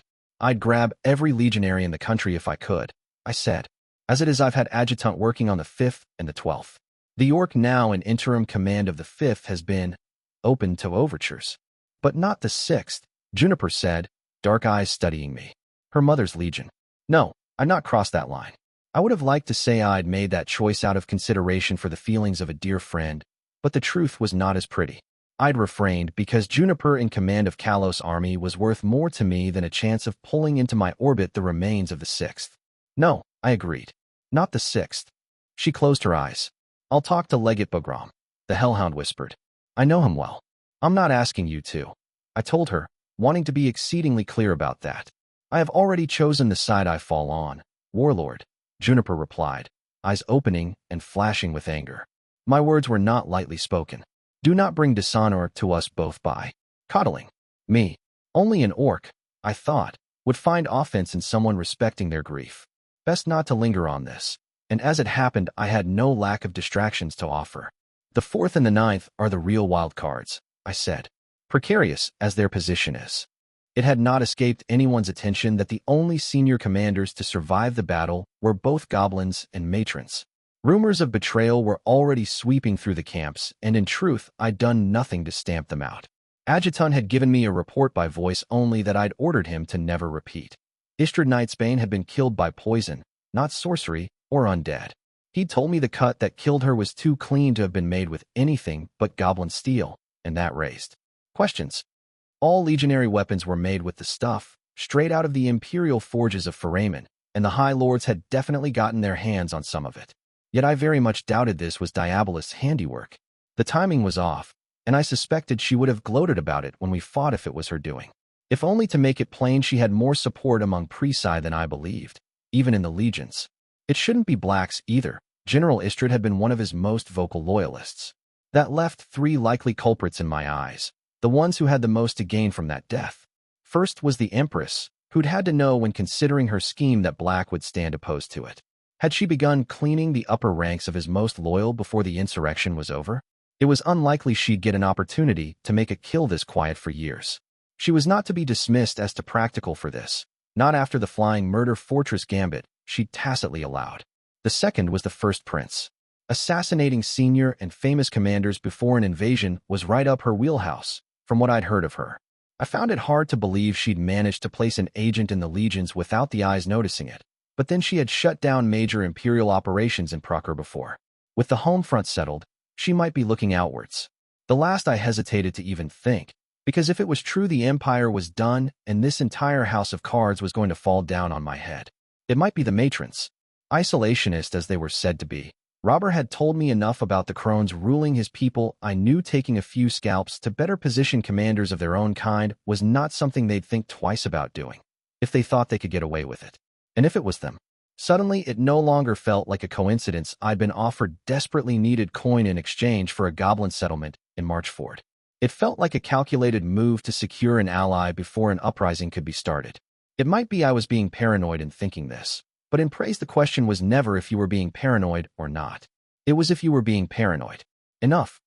General Sacker would not have a hand in my mother's death, no matter the rumors, Juniper sneered. They were like sisters, Catherine. Their bond was decades in the making. I don't believe it either, I replied, only saying half the truth. Goblins just didn't think the way humans, or even orcs did. To them, betrayal in the name of advancement was no betrayal at all. Still, I suspected that if there'd been an agent of the matrons at work here, it would be Marshal Ranker. She was the one who'd been left the senior commander here by the deaths, and though the rumors were impugning her reputation, no one was daring to question her authority. Not even me, as she'd stepped lightly knowing that a named outranked even a marshal in the eyes of the tower if push came to shove. But neither had I helped her any with my not inconsiderable clout. As long as her reputation was in the gutter, I had an in with anyone who bought the rumors. And I needed them in. Needed them badly if I was to give any of the jackals fighting over Kalos' bleeding body any reason to be wary. The 15th wasn't enough for that. Not with the nearly 1,000 men the fucking warlock had left stranded on the wrong side of the Hellgate. If the villain had been here to deal with, we would have had words on the subject. The legionaries going in had known it was a possibility they would never come back, but the blow was still being felt, and I doubted the bastard had done anything to try to save them. They may retreat to Summerhome, Juniper finally said. Without Lord Black to mediate or the tower ordering otherwise, that is the safest hold for them to wait out the mess. It's not happening, I told her flatly. They don't get to garrison one of my fucking cities anymore. If they want to go east, let them go all the way to the Blessed Isle. The Empire can supply them there, because it sure as hells won't be my granaries coughing out the goods. The Hellhound stared at me, frowning. You are establishing borders, she said. I am, I acknowledged. That is too large a territory to cover for a single host, Juniper stated. You mean to raise several armies, then, and that is beyond the writ of a general's authority. My command extends only to the 15th. You would need to be a marshal, I agreed. I'd had Hakram take care of the physical aspect of that last night. A marshal's baton was traditionally made of wood from the wasteland, usually ebony, but I didn't have any on hand. The elongated stick I took out from under my cloak and handed to Juniper was stone, rough granite. It had been sculpted, but there was no mandate from the tower in formal Mthethwa to be read. Among the traditional relief of legionaries and arms was set my own heraldry, the scales with the sword and the crown. The detail did not escape the orcs' considering eyes. They will never promote you to marshal, I said. You've been with me for too long, your loyalties are suspect. Then this is a mere bauble, she said. It is the regalia of the Marshal of Calo, I smiled thinly. It's not actually illegal for a serving commander to have other titles, you see. I had Aisha look into the legalities. It wasn't nearly that clean-cut, no matter what I said. Lords and ladies of Prisai who served in the legions had to renounce their claim to any noble title for the duration of their service. But that was landed titles, and what I was granting her was not. There was even a precedent, though a distant one. Dread Empress Maleficent II had showered her successful commander in the free cities with local honors, since those were much less expensive than rewards at home.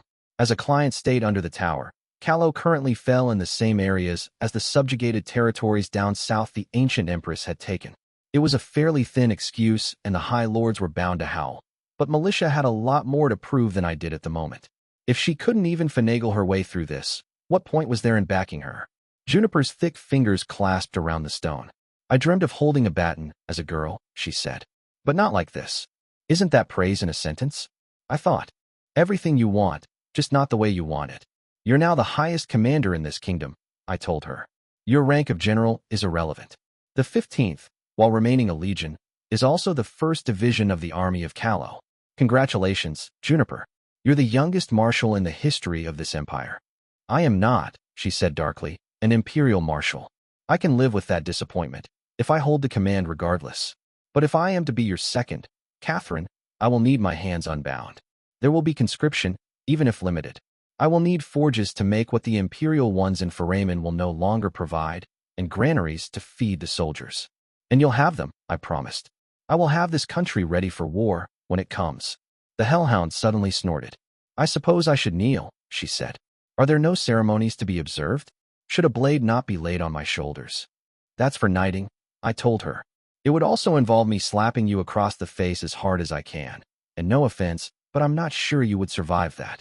Then we do this the way of my own people, Juniper said, and rose to her feet. She unsheathed her sword and bared her arm, cutting across leathery flesh. I rose and did the same under her expectant gaze. Under the gaze of that which lurks below, I make these oaths, the Hellhound said, tone heavy. I will make war for you, and be true in the shedding of blood. In lean seasons I will offer meat from my table, and in bountiful days be granted the same from yours.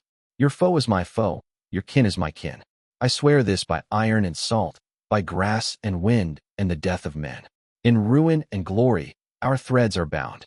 Let they who would sunder this pact be devoured, till not even bones remain. She offered her bleeding arm, and I met it with mine, crimson trails staining us both. I did not know her people's customs, but I knew those of mine. Not from teaching, for etiquette lessons had never covered the likes of this, but from old stories. from days when this land of mine had still be a true kingdom. Gods be my witness, and strike me down should I break this solemn oath, I said. Honor granted will be kept, homage rewarded by sanctuary unbroken. To she who is faithful and true I will be the same. She who loves me I will love, and shun all that she shuns. No injury or slight shall go unavenged, be they the work of the great or the small. I name you warlord, Juniper grinned sharply. Willing and hungry.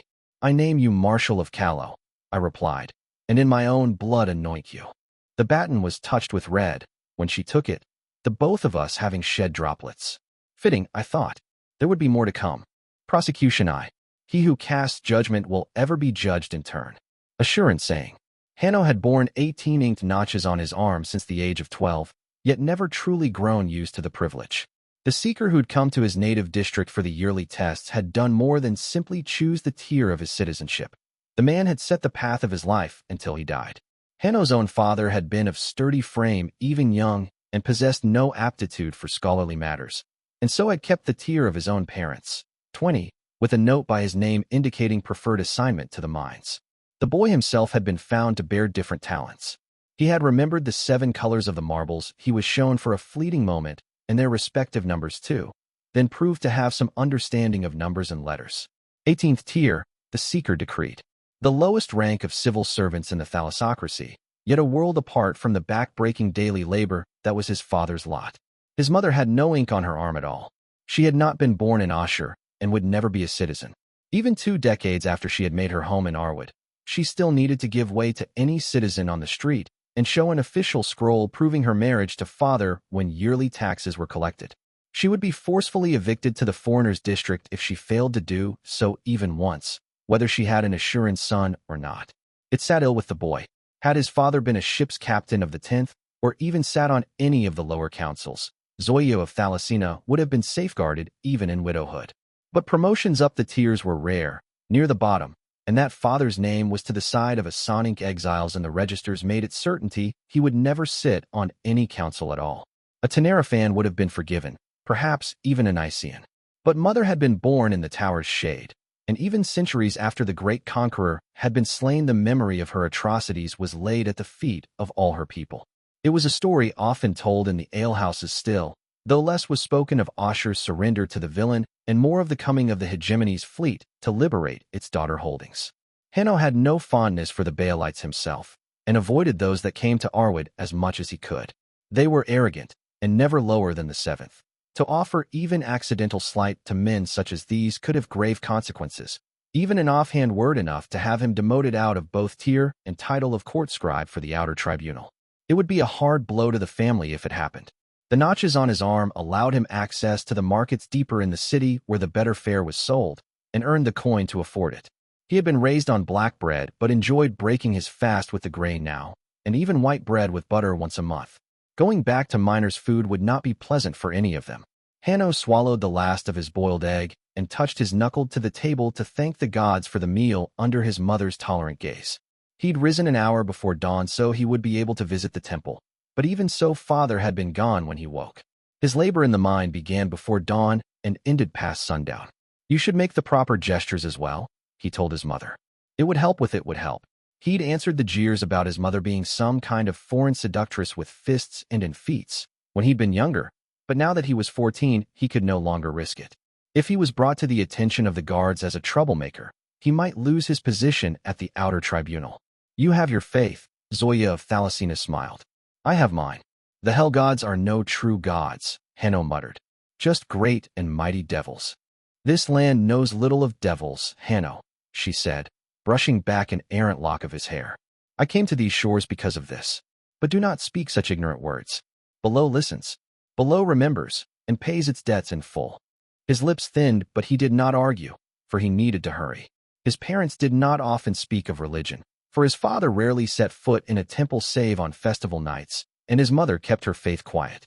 SP kept a small tile in a dark corner of the house, and every time the moon was full shed blood and salt on it. For luck and long life, she said. The tile was always pristine after the moon began waning, though he'd never seen his mother clean it. Father often teased it was a waste of time, for her gods were pricks one and all. But how much worse would they be, without tribute. Mother always replied. Hanno kissed his mother's cheek and took his satchel from the floor, waving her goodbye and picking up the pace so he'd have enough time for full prayer at the temple. Barkalid district was near the edge of the city, not far from the docks, and so its temple was smaller and poorer than those of the wealthier districts. Hanno loved it nonetheless, for it was said to be one of the first temples the Baalites had raised on these shores when they settled them. He set down his satchel on the steps outside. Sure, not even a tearless thief would fool enough to attempt theft on hallowed grounds, and knelt before the gateless arch of old wood. 3 heartbeats he spent kneeling, then rose and advanced with quiet footsteps into the sanctum. There was no light within save for the sun's coming down through the openings in the ceiling and a pair of braziers in the back. That part of the temple Hanno shied from looking at, for on a thin carpet set over an iron grid the speaker would be seated. The heavy scent of the incense and redwood being burned in the thuribles hanging from the grid in the pit below drowned out every other smell, even this close to the street. Head bowed, Hanno walked the full path around the 7 pillars in silence. The masks pasted on the jutting wood were not set with precious metals and jewels, as they were in richer temples. No, in his district they were clay and driftwood, seashells and baked mud. There was an 8-pillar in the back he did not walk before, the one whose masks were sculpted straight into the wood. The faces of the gods below, never to be taken off and worn by the speaker as the faces of the gods above could be, neither denied nor embrace. The old saying went. After walking the path, Hanno returned to the 2nd pillar, as these days he often did. It was most fitting for a court scribe to pray before the face of the true or the face of the just, but it was the face of the kind he had always preferred. Even among the poor masks of this place it was unadorned, a simple visage of wood hanging from a nail. No inscription or carving. Hanno extended 3 fingers and kissed the tip before touching them to the mask. Of all the faces of the gods, he loved this one best. It asked nothing of the faithful but to offer kindness without expectation, to allow a sliver of the light granted to mankind to be offered back to creation. Gods above, you who are kind, let me cause no pain. Hanno prayed. Let my hand be gentle and my tongue guileless. Let the only life given me be a gift unto others. A whisper of bare feet and rough-spun robe kissing the ground behind him had the boy opening his eyes. The speaker stood behind him, wearing their birth face. It would have been impious to attempt to see if the priest had been born man or woman. A speaker renounced it all when they became so. Gender, name, past. They spoke for none but the gods, and their words were that of the very heavens when they wore a face. Do you seek guidance, child? The speaker said. Hanno bowed his head deeper. Not this morn, speaker, he replied softly. He was humbled by the offer, though also scared. It was rare for one of the priests to offer guidance unasked. It was said that if a speaker spoke untruth while wearing a face, their flesh would be burnt by heaven's own hand, a mark of shame for all to see. The faithful only rarely asked a face to be worn and guidance provided, for the words of a speaker often brought to light truths unpleasant. The gods above were father and mother both, and their love for their children was ever dispensed with firm hand. The speaker's eyes lingered on him. You have a light in you, child, they said. Do not let it go out. And then they were gone, as quietly as they had come. Hanno bowed again before the face of the kind, but left without walking a farewell path. He would be expected in court soon enough, and his usual shortcut through the foreigner district was sealed now that it was under quarantine. Some trader from the free cities had brought the welting pox along with their goods, and with so many priests out of the city to prepare the festival of ropes in the countryside, the sickness was spreading too quickly to be stamped out by ordained healing, as sicknesses usually were. The boy had to bare his arm to the guards at the Halland district's gate to be allowed entrance, though they knew him well. Law was law in Arwit. Lower tiers had no place treading these grounds unless summoned by the outer tribunal. The courthouse where Hanno had been apprenticed was one of the lesser even among the outer tribunal, but he did not mind. It was a rare day where it saw no case brought for adjudication, and for such a small court it had a large scroll house. The many laws of Ashur made up most of the collection, including a full set of Madrubal's famous treatises, the 10 Scales. But many foreign laws were set to parchment as well. The outer tribunal often settled disputes with foreign traders having occurred within the city, so the laws of southern principalities like Tenerife and Valensis were kept by the side of the more often used records of Nicaean and Delosi legalities. Hanno enjoyed the quiet days most, as he'd obtained permission to read the scrolls when no duties were left to him. Today would not be one of those, though. Baring his arm a second time before the constable, Hanno greeted the old man with a smile. "Good morning, Vano," he said. "Looks like a warm day, doesn't it?" The constable eyed his arm for the notches, as he had every morning the boy came to the courthouse since his testing. That the ink was there every time changed nothing, for duty was duty. All must serve as ordained, for Asher to shine. That it does, the constable agreed. The sun will do my bones some good. You should hurry inside, Hanno. The foreigners came early. The dark-skinned boy winced. That did not bode well for the very same Stygians who'd sought adjudication. He didn't know what tribunes had been drawn to oversee the trial, but he knew quite a few who'd take offense to what could be perceived as foreign impatience. Not his trouble, though. He thanked Vano for the advice and passed through the scroll house with only swift greeting to all the senior scribes and archivists, avoiding conversation. As one of the youngest in the courthouse and more than decent with a quill, he tended to be given assignment as scrivener when trials took place. The duty was usually long, tedious, and unforgiving of mistakes, which made it quite unpopular with his fellows. Failing to properly transcribe the spoken words of a tribune was a good way to get on their bad side if they noticed it, and that usually got you assigned every chore in sight for a few weeks. His suspicions were proved correct when he set down his satchel and made the cursory bows before the only official judicial scribe of the courthouse. He was given an affectionate pat on the head along with a greeting. That usually meant Scribe Xenon was about to send him off after a chore. Scrivener, Hanno sighed.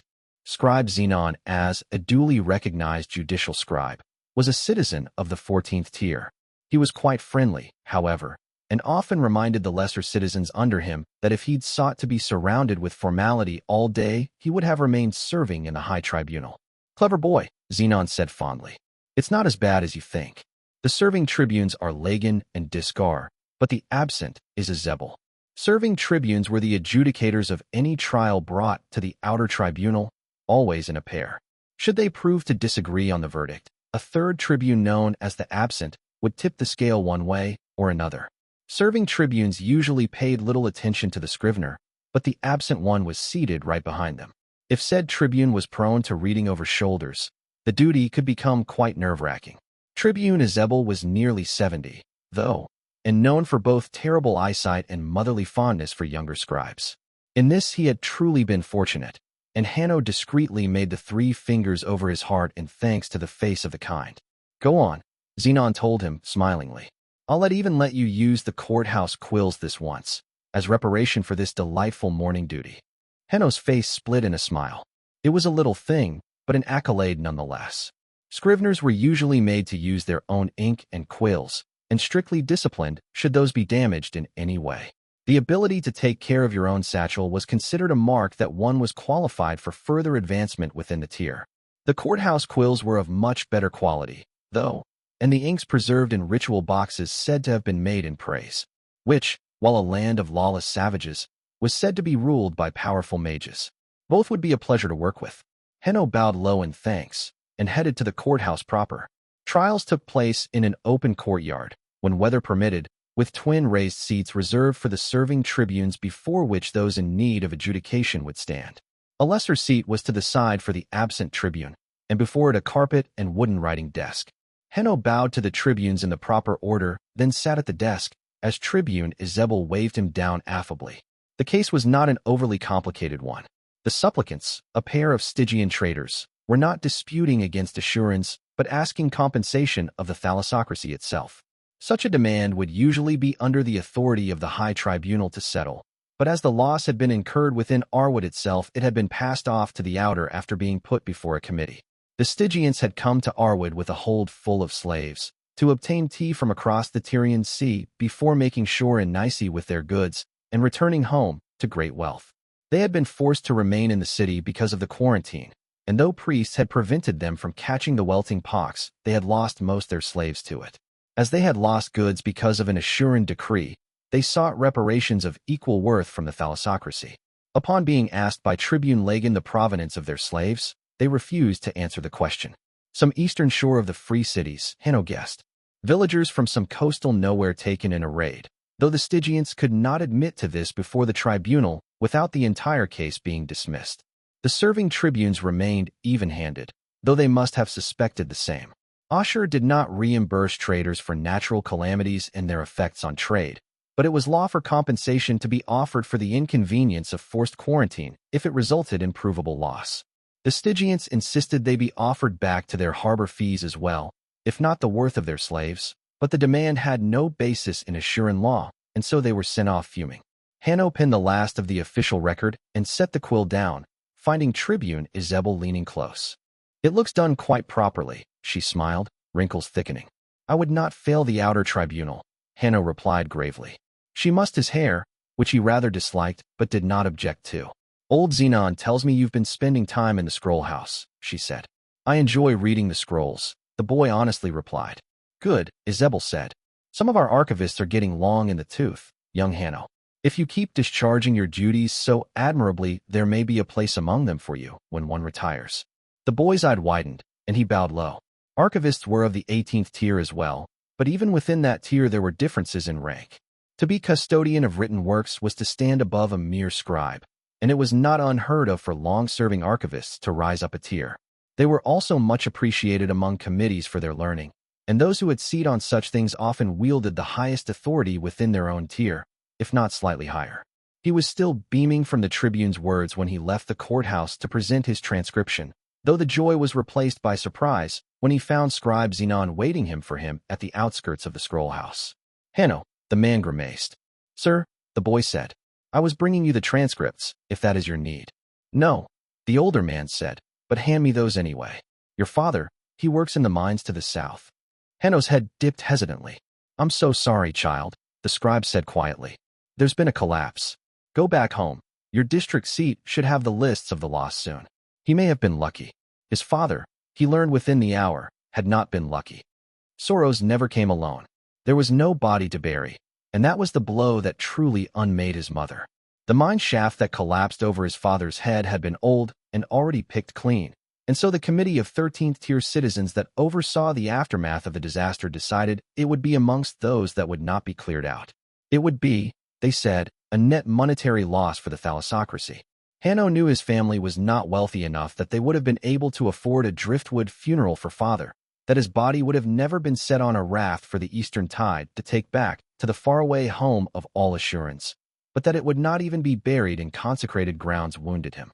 The gods above would know their own, and the soul of a good man would be brought at their side, but for profane earth to be the tomb of his own father was a shameful thing. The priests laid blessing upon the whole mine and spoke the names of the lost, but that was as much to allow work to resume as to honor the dead. Worse, there was but a month left before the yearly taxes were to be collected. Without father, his mother would be expelled from Barkala district and sent into quarantine grounds. It could not be borne. Hanno went with every dawn as a supplicant to the district seat to ask the ruling committee to grant an exemption, but he was never even allowed to state his case before them. His fellows in the outer tribunal shared his sorrow, but none had the influence or inclination to intervene. The boy swallowed his fear and begged every tribune that would listen to speak in his mother's favor, but increasingly cold refusals were his only answer. There was no more talk of his becoming archivist after that. As the day grew nearer and his fear mounted, Mother grew calmer. Grief had numbed her at first, but that distance eventually turned into something else. She offered comfort he was not willing to receive, and began to speak of the city of her birth, far away Thalassina, on the coast of the wasteland. She told him of the seashell walls that surrounded it, of the great port where traders from all of Calernia and beyond came to call, of the beautiful and terrible highborn, of their strange sorceries and exquisite clothes, of the empress they said was the most beautiful woman in the world. He asked her, then, if she wanted to go home. She told him his father had been home, and that it was now beyond her reach. The morning after, he found her gone when he rose. The tile in the dark corner of the house was gone as well. It was instinct that had him find her, but it came too late. The same committee that had left his father to mass grave was attending the districts where pensions were due to widows and widowers, and on that day that had come to Barklet. "Gods of my ancestors, grant me due," Zoya of Thalassina snarled, throwing the tile at their feet. "Blood for blood, life for life. Let every breath be a torment, every night a terror, every pleasure turn to insipid ash. Let them have no rest or peace until my love lies in the grave he earned. I curse you to this with my last breath." Even as guards hurried to wrestle her down, she took a knife and opened her own throat. As her blood stained the tiles, the light of day dimmed, and with the curse still on her lips, his mother died. The gods below listened. The gods below remembered, and in that moment paid their debt in full. He knew this to be true when the first man of the committee began to scream. The weeks that followed were lived only by the ghost of him. Even as one cursed citizen after another found their salvation beyond the ability of hurriedly summoned priests and took their lives to flee the agony, whispers spread through the district. Witch, children called his mother. The witch of Barkalid. Don't say her name or you'll be cursed too. Wasteland spawn. Old women muttered, shaking their heads disapprovingly. They always go bad, didn't I tell you? The district's ruling committee summoned him to stand before them after a full fortnight under house arrest. As the last member of the family, he was informed a decision had been reached to strike every mention of Zoya of Thalasina from Assuran records and registers. Any trace of her presence, every act she had ever made, was now never to be mentioned again. He would not be given the body. It had been burned at sea without his permission, far enough no ash would ever touch the shores of the thalassocracy. Hanno sat in a sunny courtyard before 12 Assurans with grave faces and was told his own fate would now be debated. Though he had committed no crime, the depth of his involvement in the murders had yet to be established.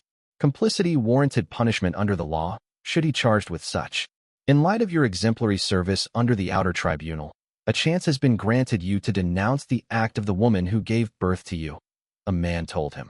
A name had been given, but Hanno could not recall it. Looking up at the bright sky, the boy remained silent. You would have sent her, he finally said, in a quarantined district. As was only lawful, a gray-haired woman said flatly. Hanno considered this. It was lawful, he eventually conceded. Was it just? Justice is the exercise of Assuran law, the same woman said. Nothing more or less. He studied her face for some time. My father's body, he said. Will it be buried properly?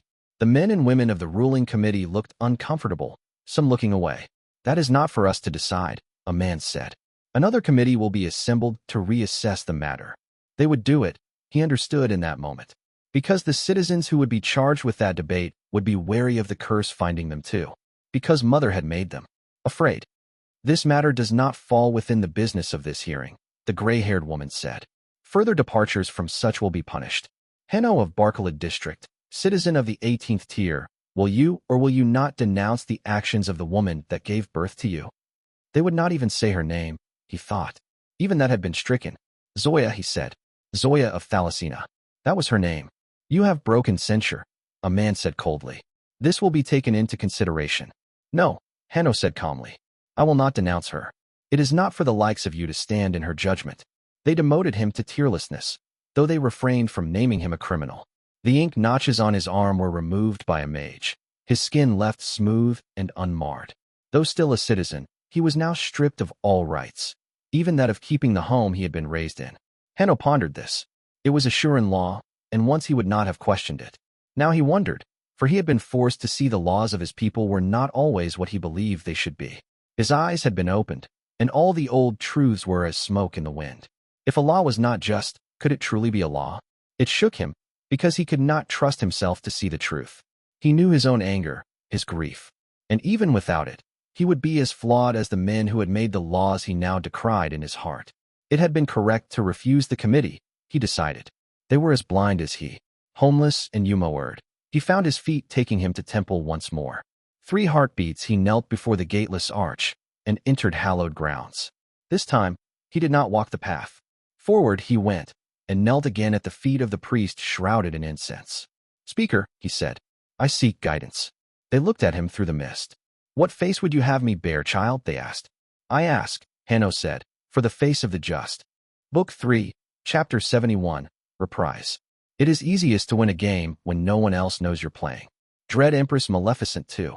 I was no longer capable of staying in a fully warded tent for more than a few moments before I got this itch. It always began on my palms, small pricks that I would have thought were drying sweat if I still sweated. Then it was the bottom of my feet, and from there it was only a matter of time before I felt like scratching out my own skin. I had, the first time, and hadn't realized what I was doing until there were long gouges in my arms scored by my own nails. They'd bled, and when Masigo had seen to the wound his face had creased in surprise. It was not inexact, he'd said, to call what ran through my veins blood. But it was more than just that now. It was as useful a reagent as fey blood, he mused, and perhaps more in some ways. That it was no longer warm was something of a hint in that regard, but his current theory was that the liquid in my body was winter. I dimly remembered my veins freezing solid when I'd ripped apart his work. That had not been a metaphor or a passing thing. He'd insisted on a full study of my body after that. Not that I'd protested much. Even naked, I no longer felt the cold, save as some sort of strange perception. Warmth and frost were like colors more than anything else. That my skin could feel colors should have worried me, but the worry never really came. It had been dimmed. This entire fucking world felt dim, and I had to force myself to work up anger at that. The results of his exploratory spells had been illuminating in all the worst of ways. My bones were no longer bone. They had shattered, he told me, then been made anew in ivory. I'd been under the impression that ivory was a sort of bone, but I'd take Masego's word on the contrary. He'd muttered something about pores and marrow before telling me he'd need several months of invasive regular procedures to get a clear idea of how my body now functioned. He'd then absent-mindedly added that while my heart still beat, that seemed to have nothing to do with moving around blood, which was just the latest horrific episode in the shit I'd been putting my body through since becoming the squire. I'd naturally told him that his proposed studies weren't really feasible, and we'd settled on him having a look whenever the both us had the time to spare, which was, admittedly, pretty rare. The 2-3-hour sessions we'd done since had seen him grow more and more interested, which usually when a boy was looking at my naked body had different connotations. 2 facts I would have almost preferred not to know came out. First, he told me my body should no longer actually be considered a body. It was, objectively speaking, a construct. I pretended I knew what that meant and gone through the usual dance of inviting him to elaborate till I could figure it out from context. There is nothing natural about a construct, was the part that struck me hardest. It is made, not born, and so does not function as truly living thing would. He'd refused to outright state it, since he was still lacking proof, but I'd gotten out of him that the flesh and blood I now wore had precious little to do with what had been those same things before Liesse. I had been born anew, in a way, not a pleasant one. It was also why my limp was back even though the hashmallam had healed it. Beyond what he told me, I glimpsed something that managed to bring back the taste of fear to my mouth even if only faintly. Fae were known for illusions most of all. Was I just wearing a trick of light, a deception of creation? Could I be dismissed, the way fairies and devils could be? That wards were now anathema to me might be a hint in that direction. The second fact had been shrouded in inscrutable mage talk babble when he started expounding about it, as he told me about something called principal alienation. One of the limits of sorcery, apparently, and also the reason diabolism was such a popular branch of it. I got him to talk in actual lower meson after a while, and the basics of it were this. Any mortal individual trying to use power was shackled by the limited mortal understanding of creation and its many layers. A mage could not use the powers of a demon, at least in part, because they could not perceive the fabric of the world the way a demon did. Hence why Presi were so fond of binding otherworldly creatures into their service, gaining access to powers they themselves would not be able to use. I was no summoner, and told him as much, but his reply ran along different lines than expected.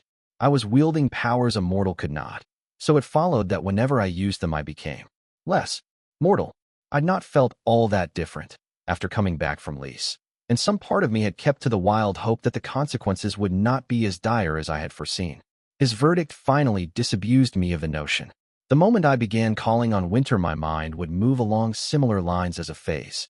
My thoughts, my perceptions, my desires, everything I considered to be me, would become a pale mirror of themselves. I'd not cheated my way out of the ramifications of being Fae. I'd just made myself a different breed of the species. The deeper I drew on winter, the more I would become some creature wearing my own face. And though that creature would keep all that I was, it would not truly believe in them.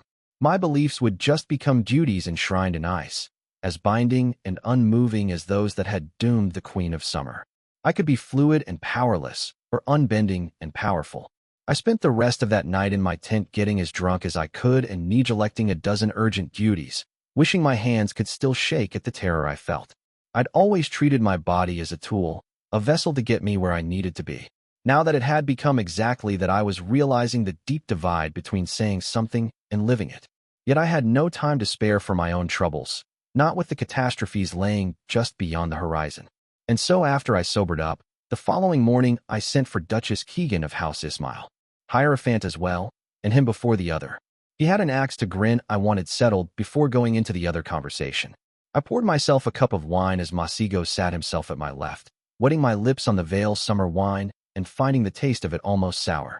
Some part of me wondered if it was a consequence of the changes I'd gone though, or just another cost for the mantle I had claimed in full. Winter took everything, maybe even the smallest of pleasures. I offered the blind mage a cup, but he shook his head. It's barely past morning bell, he said. Did you even break your fast? I had not. Eating, while still pleasurable in some ways, did not seem to be something I needed any longer. The hungers I still felt had nothing to do with food. Rancor, I said, deciding to change the line of inquiry. Ah, Masigo said, glass eyes shifting under his cloth to look at me. Is it finally time for sanctions? I would have thought she would be in the tent for this. I've had Hakram look into your complaint, I said. His brow rose. 3 mage lines attempted to stick me inside a ward in broad daylight before the better part of 100,000 soldiers, he said. How much investigation can possibly have been needed?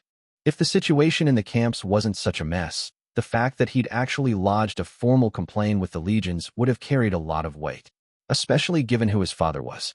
But the lines of command were shaky at the moment. Rancor was both the senior commander here and the subject of the complaint, and while I outranked her as both named and vice queen of Callow, that authority was half a fiction. Her legion would stick with her whatever happened, and likely General Sackers as well. I couldn't just bury this, of course. Not only did I owe Masigo better than that, she had turned on an ally in the middle of a fucking battle. The problem was that she'd had reasons for that, and not bad ones. As I understand it, the ward wasn't actually meant to harm you, I said. He scoffed. It would have left me bereft of sorcery in the midst of men attempting to kill me. Had it succeeded, he said. Murder with a borrowed knife. I didn't disagree, but the old matron had been careful to cover her back before acting. She had, before witnesses, scryed Duchess Keegan to order that Hierophant not be harmed, which practically speaking would have done nothing. Entire parts of Keegan's host had just seen dozens of their own incinerated without warning. They would have attacked whatever she said, but it did give Rancor plausible deniability. Combined with officially stated worries about Hierophant being corrupted by demons, she'd not technically done anything I could punish her for. And pushing the matter regardless when the situation was so volatile was a recipe for a fight breaking out. I can't actually punish a marshal, Masigo, I admitted. With the Empress being silent and Black unconscious, in theory, I'm the supreme authority here, but I don't have the support in the legions to force the matter. What I can offer is a compromise. An attempt was made on my life, Catherine, Hierophant said, cocking his head to the side. Support is irrelevant. Give me 2 lines of mages and I will turn her camp into a crater with a bare half-day of preparation. That's exactly what I'm trying to avoid, I said. You're right to be angry. Furious, even. But you can't wipe out a few thousand people for one woman's decision. I can, Masigo disagreed, if they shield her from retribution. I'm not asking you to just let this go, I said. Hakram's been in talks. The mage lines involved will be punished. It was a good thing Adjutant needed so little sleep, because since my return I had been running him ragged. This was arguably the most delicate negotiation I'd sent him on yet, given what could come of a failure. I felt Hierophant stare on me, though neither his eyes nor his body moved. The subtle weight, if his attention.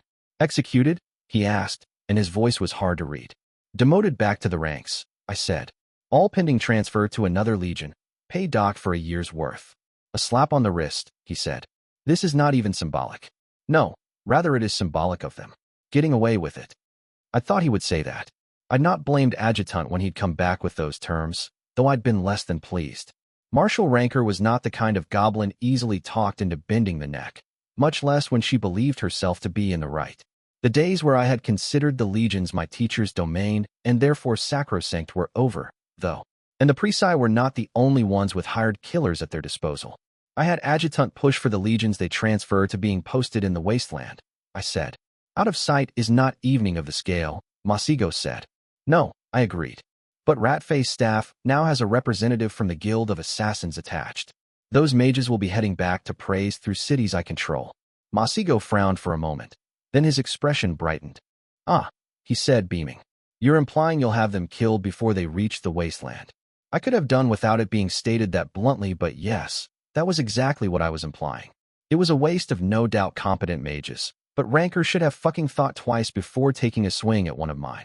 You need me to be satisfied justice had been done in front of everyone else. Masigo continued. sounding pleased even as tried to wink before remembering halfway through he no longer had eyelids. The sight of that was a little distressing, but I'd cope. Pretty much, yeah, I said. No need to rub elbows with the goblin that tried to take you out, but try no longer to be publicly out for blood. I never get to scheme, Hierophant mused, appearing rather chuffed. It's rather pleasant to be involved in your plots. I'll take that as a yes, I said. He nodded. Good, I grimly said. Because you're not going to enjoy our talk with Keegan nearly this much. His expression soured, but before he could begin to speak, I raised my own voice and ordered the legionaries outside to let in the Duchess. I'd hear her arrive a little while back, but this needed to be wrapped up before she got involved. Masigo would be easier to talk into things after being mollified. Some part of me wondered what kind of person it made me to be manipulating one of my closest friends without hesitation, but the voice wasn't as loud as it used to be, or nearly as persuasive. The Duchess of Daoin parted the flaps of the tent with her hand and sketched half a bow in my direction. The stare she gave Hierophant was distinctly less than friendly. Your Grace, she greeted me. I am pleased your strenuous duties have finally allowed time for audience. Yeah, I kind of deserve that. Even at the kingdom's peak there'd been nobody but the royal family higher in rank than the head of the House of Ismail. She likely wasn't used to being given a brush off, much less one as blatant as one I'd repeatedly given her. Take a seat, Duchess, I said. I'm told you have grievances to bring forward. An understatement if there ever was one. Keegan sneered and pointedly sat herself across the table from the both of us. My men were murdered, and the very murderer sits at your side. Not an auspicious beginning. Hierophant opened his mouth, but I raised my hand. Let her lay it out first, I said. You can give answer afterwards. Duchess, the floor is yours. 73 dead, without even ashes to bury, Keegan said. 39 wounded permanently. Do I need to call witnesses forward? This entire host saw the killings. Your men attempted to kill Hierophant as well, I said, and her face turned dark with fury.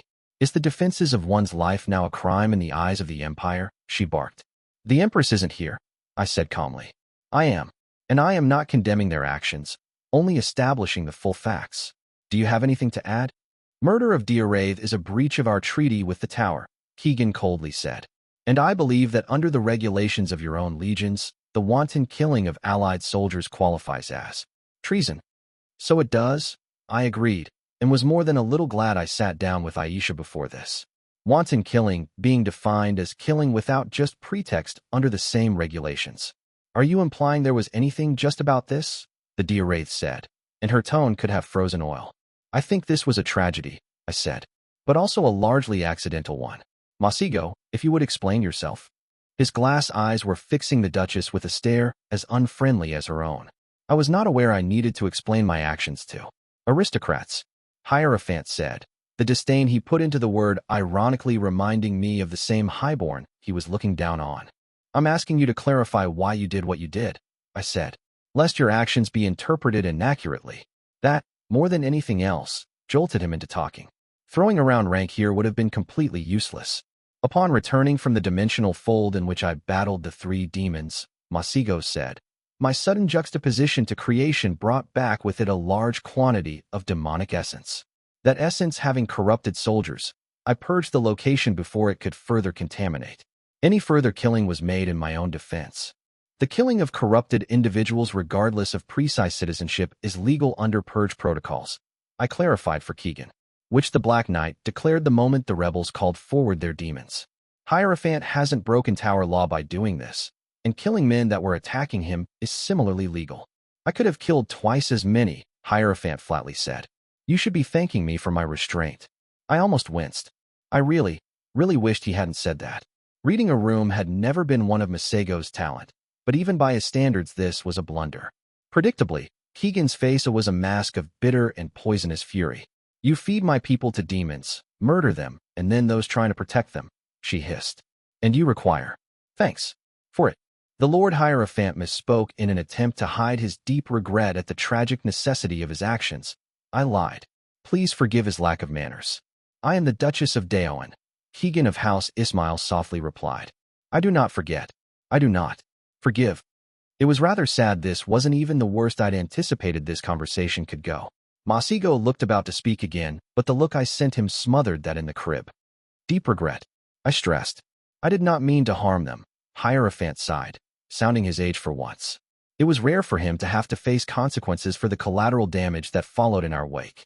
Most of the time, it was our foes that got the worst of it. That sentence was probably as good as I could hope for, though Keegan understandably seemed less than appeased. Before you speak again, I interrupted. He could not know your men would be where he reappeared. I didn't know if that was true and frankly didn't care what the truth was. She would be in no position to gainsay me anyway. The mages could understand what Hierophant had pulled on the field in the whole of Calernia could probably be counted on one hand. And he was not the one who ordered your soldiers forward, I continued. That would be Marshal Ranker. It was unfair of me to throw her under the chariot here, to be honest. It was Masigo who hadn't kept anyone in the loop when he'd done whatever it was he'd actually done. I knew how he got when he had a puzzle in front of him. Everything else fell by the wayside. It was something I would have to change in him, the going off without a word. Trying to fix the moral compass of a man raised by a monster and also an incubus was far beyond my ability, but I could at least fashion a facsimile of one through practicality. As long as he understood discussions like this would keep happening if he didn't change his ways, he should be willing to adjust in order to avoid the tediousness. That aside, Ranker had given orders according to what she believed to be the lay of the battlefield, and her mistake had ultimately been understandable. By my reading of the reports, she'd believed the entire army would collapse if the center wasn't reinforced, so she'd merely taken what she saw as the lesser risk. But Keegan hated Ranker deeply, had for decades. And the marshal wasn't one of mine, quite the opposite. If doing her disservice was what kept the peace, she could go hang. Regardless of orders, there is fault, the Diarraith said, but there'd been a noticeable thaw in the poison. My men were killed at the Lord Hierophant's hand. Ah, Black. Even now your lessons are useful. People always preferred blaming an old enemy if you gave them the chance. And for that there will be redress, I said. Though there was no ill intent, the deaths cannot be ignored. To start, Hierophant will help your mages reform the Gestalt in Liesse. Masigo turned to me, displeasure visible on his face, but that was the least of the concessions I could and would make. Keegan set aside her anger for a moment, more interested in the prize I'd put on the table, confirmation that no one would contest the souls of her people. Keeping her wizards at bay had, in an unexpected way, made what must have once seemed as a given feel like it was now a concession. I'd count my blessings in that. Full access to the city will be granted, she pressed. Under supervision, I said, and before she could argue, I raised a hand. Not out of distrust, Duchess. That city is a nightmare made stone, and my people are the ones who've been keeping an eye on it. I do this to avoid you losing a few of your practitioners in the bargain. It would not be necessary if access had been granted since the beginning, Keegan said, but did not disagree any further. Hierophant, I continued, will also put his considerable prowess in sorcery at your disposal in order to help your practitioners ensure the Gestalt cannot be stolen like this again. After which he will never speak a word of those measures to anyone, by royal decree. Catherine he began. We fuck up, we pay up, I bluntly told him. This isn't praise, Masigo. We don't get a pass because we're named or powerful. If the laws protect you, they protect them too. He turned sullen at that, and that was the very reason I'd not warned him of this in advance. Look at me, Keegan. I thought. I'm going against one of my closest and most powerful supporters to set things right with you. Keep that in mind before deciding I'm an enemy. I knew the blind man's irritation would pass after he dug into the thick of the sorcery that was involved in what had been promised. There was a reason I'd chosen that out of all the possible avenues of making reparations. The Duchess would see one of the foremost named in the Empire put to the service of her people, while Hierophant would forget this was a punishment at all after the first month. And if this required going to Daoin for a while, it just so happened that would keep Masigo out of the reach of the Empress and the calamities for a while. That also had its uses. But I'd have to give more for what I wanted out of Daoin. Masigo had no part of that, though, and it would be better if he wasn't there at all.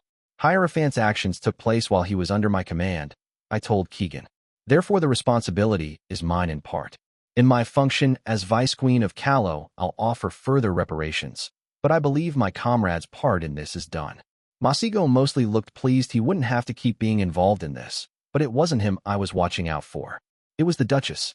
In her eyes I could see the struggle. Make a play for further punishment and risk whatever other indemnities I would offer, or show goodwill she didn't think he deserved and bank on that adding to the honeypot. Greed won, as I thought it would. The Duchess was about to have some lean years, if my suspicions about the costs of replacing the watch's casualties were true. She want to hit me up for coin more than try, and likely fail to have Hierophant further punished. That part of the grievance is considered settled, she conceded. Good. Masigo didn't bother with courtesies when he left the tent as quickly as he could, but the two of us had cats to skin of greater import. A moment, I said, and my heartbeat stilled. The air in the tent cooled. Once that would have seen every surface in sight frost over, but I'd gained more than just power when I'd claimed my full mantle. Winter hung thickly in the air, a barely visible pale mist. No one would be able to scry through that, and my perceptions were extended far enough no one would be able to come and listen in without my knowing it. I felt the legionaries outside shuffle at the sudden drop, the two as visible to me as if I was standing before them, and I raised my voice to send the pair away. When I turned my eyes back to Keegan, she had gone pale. Fear, I noted. It wafted off her like a scent. I breathed it in and smiled. It would be easy to get what I wanted from her. All that was needed was to weave myself into mind like a quiet whisper, slithering into her brains until terror ruled her and my words were her only relief. She would beg me to serve. If I twisted her just right, set a sliver of darkness and ice deep inside, I could have her plagued with nightmares that would keep her on my leash forever. My fingers clenched. Callowin, I told myself. She is Callowin. The urge lessened. It still lurked, but the power was no longer waiting to lash out. Gods, the Duchess said. Your eyes, it is true, then. You are no longer human. My eyes. I raised an eyebrow and a light tap of the finger on the table had it frost. I looked upon my reflection and found nothing amiss, fixing the Wraith with a quizzical look. Like frozen pawns, she whispered. Useful, I thought, if they were truly this disquieting. The part of me that should be finching was utterly silent. We will not be overheard, I said. Would you be entirely opposed to some honesty between us, Duchess? It should limit the tediousness. She shivered at my voice, or perhaps the cold. I am not disagreeable, she managed with laudable composure. There is a war coming, I said. I would like to know where Daoin will stand, and before it reaches our doorstep. The terms of our treaty with the Tower require a host of no less than 10,000 soldiers be provided in case of foreign invasion, she said cautiously. If I was here on behalf of the Empress, this tent would be warmer, I said. She stared at me for a long time. You speak of rebellion, she said. Nothing quite so turbulent, I replied. Then what exactly, she pressed. I smiled, broad and sharp. Do you play Shatranj, Duchess? I asked, voice echoing strangely. This time I knew why she shivered. I do, she said. To have a game. You see, you need an unspoken assumption, I murmured. That all the pieces will obey. She stayed. She listened. And after, she made a deal. Book 3, Chapter 72, Curtains. Tall your tower may be, but what was raised by the hands of men can by those same hands be torn down. Queen Eleanor Fairfax of Callow. The moon had come and gone, chased away by the approach of dawn. I still had the better part of a bell left until the sun rose, but I sat patiently. It would make the 4th time Archer went into the city now, and she'd come close enough the last I could reasonably expect her to succeed on this trip. I'd come to regret not bringing a folding chair for my vigil, but the log I was leaning against was comfortable enough. Apathy had seen me decline going out to get one. I enjoyed the silence, to be honest. The reprieve from everything. Out here, I could allow even my thoughts to go still, though I never let myself to sink into sleep. I still could, I'd found out. Much like eating, it was no longer something I needed to do, and when I did it was less than restful. I always dreamt, and the dreams were not the pleasant kind. Winter devouring a world whole, until all that was left was ice and darkness. My eyes lingered on the wards setting the boundary around Liesse, and I found the same silhouettes from earlier had yet to retreat. Shades of the dead standing a vigil of their own. I could feel their eyes on me, fixed and unblinking. There was hunger in them, but it was lesser than my own, and that had them attracted to my presence like moths to a flame.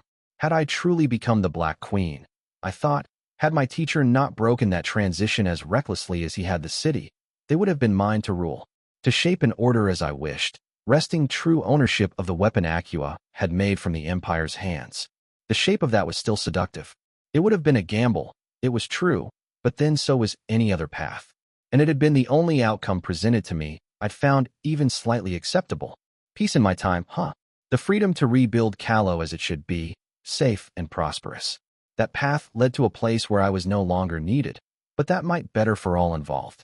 What salvation I'd tried to bring to my people had bled them as starkly as ruin, and would yet unless I found a way out. Keeping the damages to a minimum had failed, that much was obvious. It had only ever been a mitigating measure anyway, not a plan. One of those was taking shape in my mind, even as I gathered more and more soldiers to my banner, but oh, the risk of it. Gamble was too light a word, but if every other path led to a land of graveyards, it was a risk that must be taken. Archer's presence was heralded by the retreating of the shades. Even through the translucent wall of the ward, I could see her tying a rope atop the rampart and shimmying down smoothly. Some curious shade wandered too close and was immediately carved through in a silver blur, the other woman's long knife wounding it as if it was a thing of flesh. The others scattered immediately in a chorus of whispers I was careful not to listen too closely to. The sooner Hierophant bound those souls again, the better for all involved. Archer tugged down the rope after landing and sheathed her blade, striding towards me unhurriedly. The ward pushed back her hair and clothes when she crossed it, but from the swagger to her step, I knew she'd finally managed what I'd asked of her. A cold smile stretched my lips. Good. It was not the kind of thread I could allow to be left hanging. So if Z's told you shit was under control in there, he was gravely mistaken, Archer told me with a shit-eating grin. Get it? As in grave dash. You've just ensured we will never sleep together, I told her frankly. You're being an ass I can live with, but puns. I do have standards. Spoken like the ice queen of legend, the named replied cheerfully.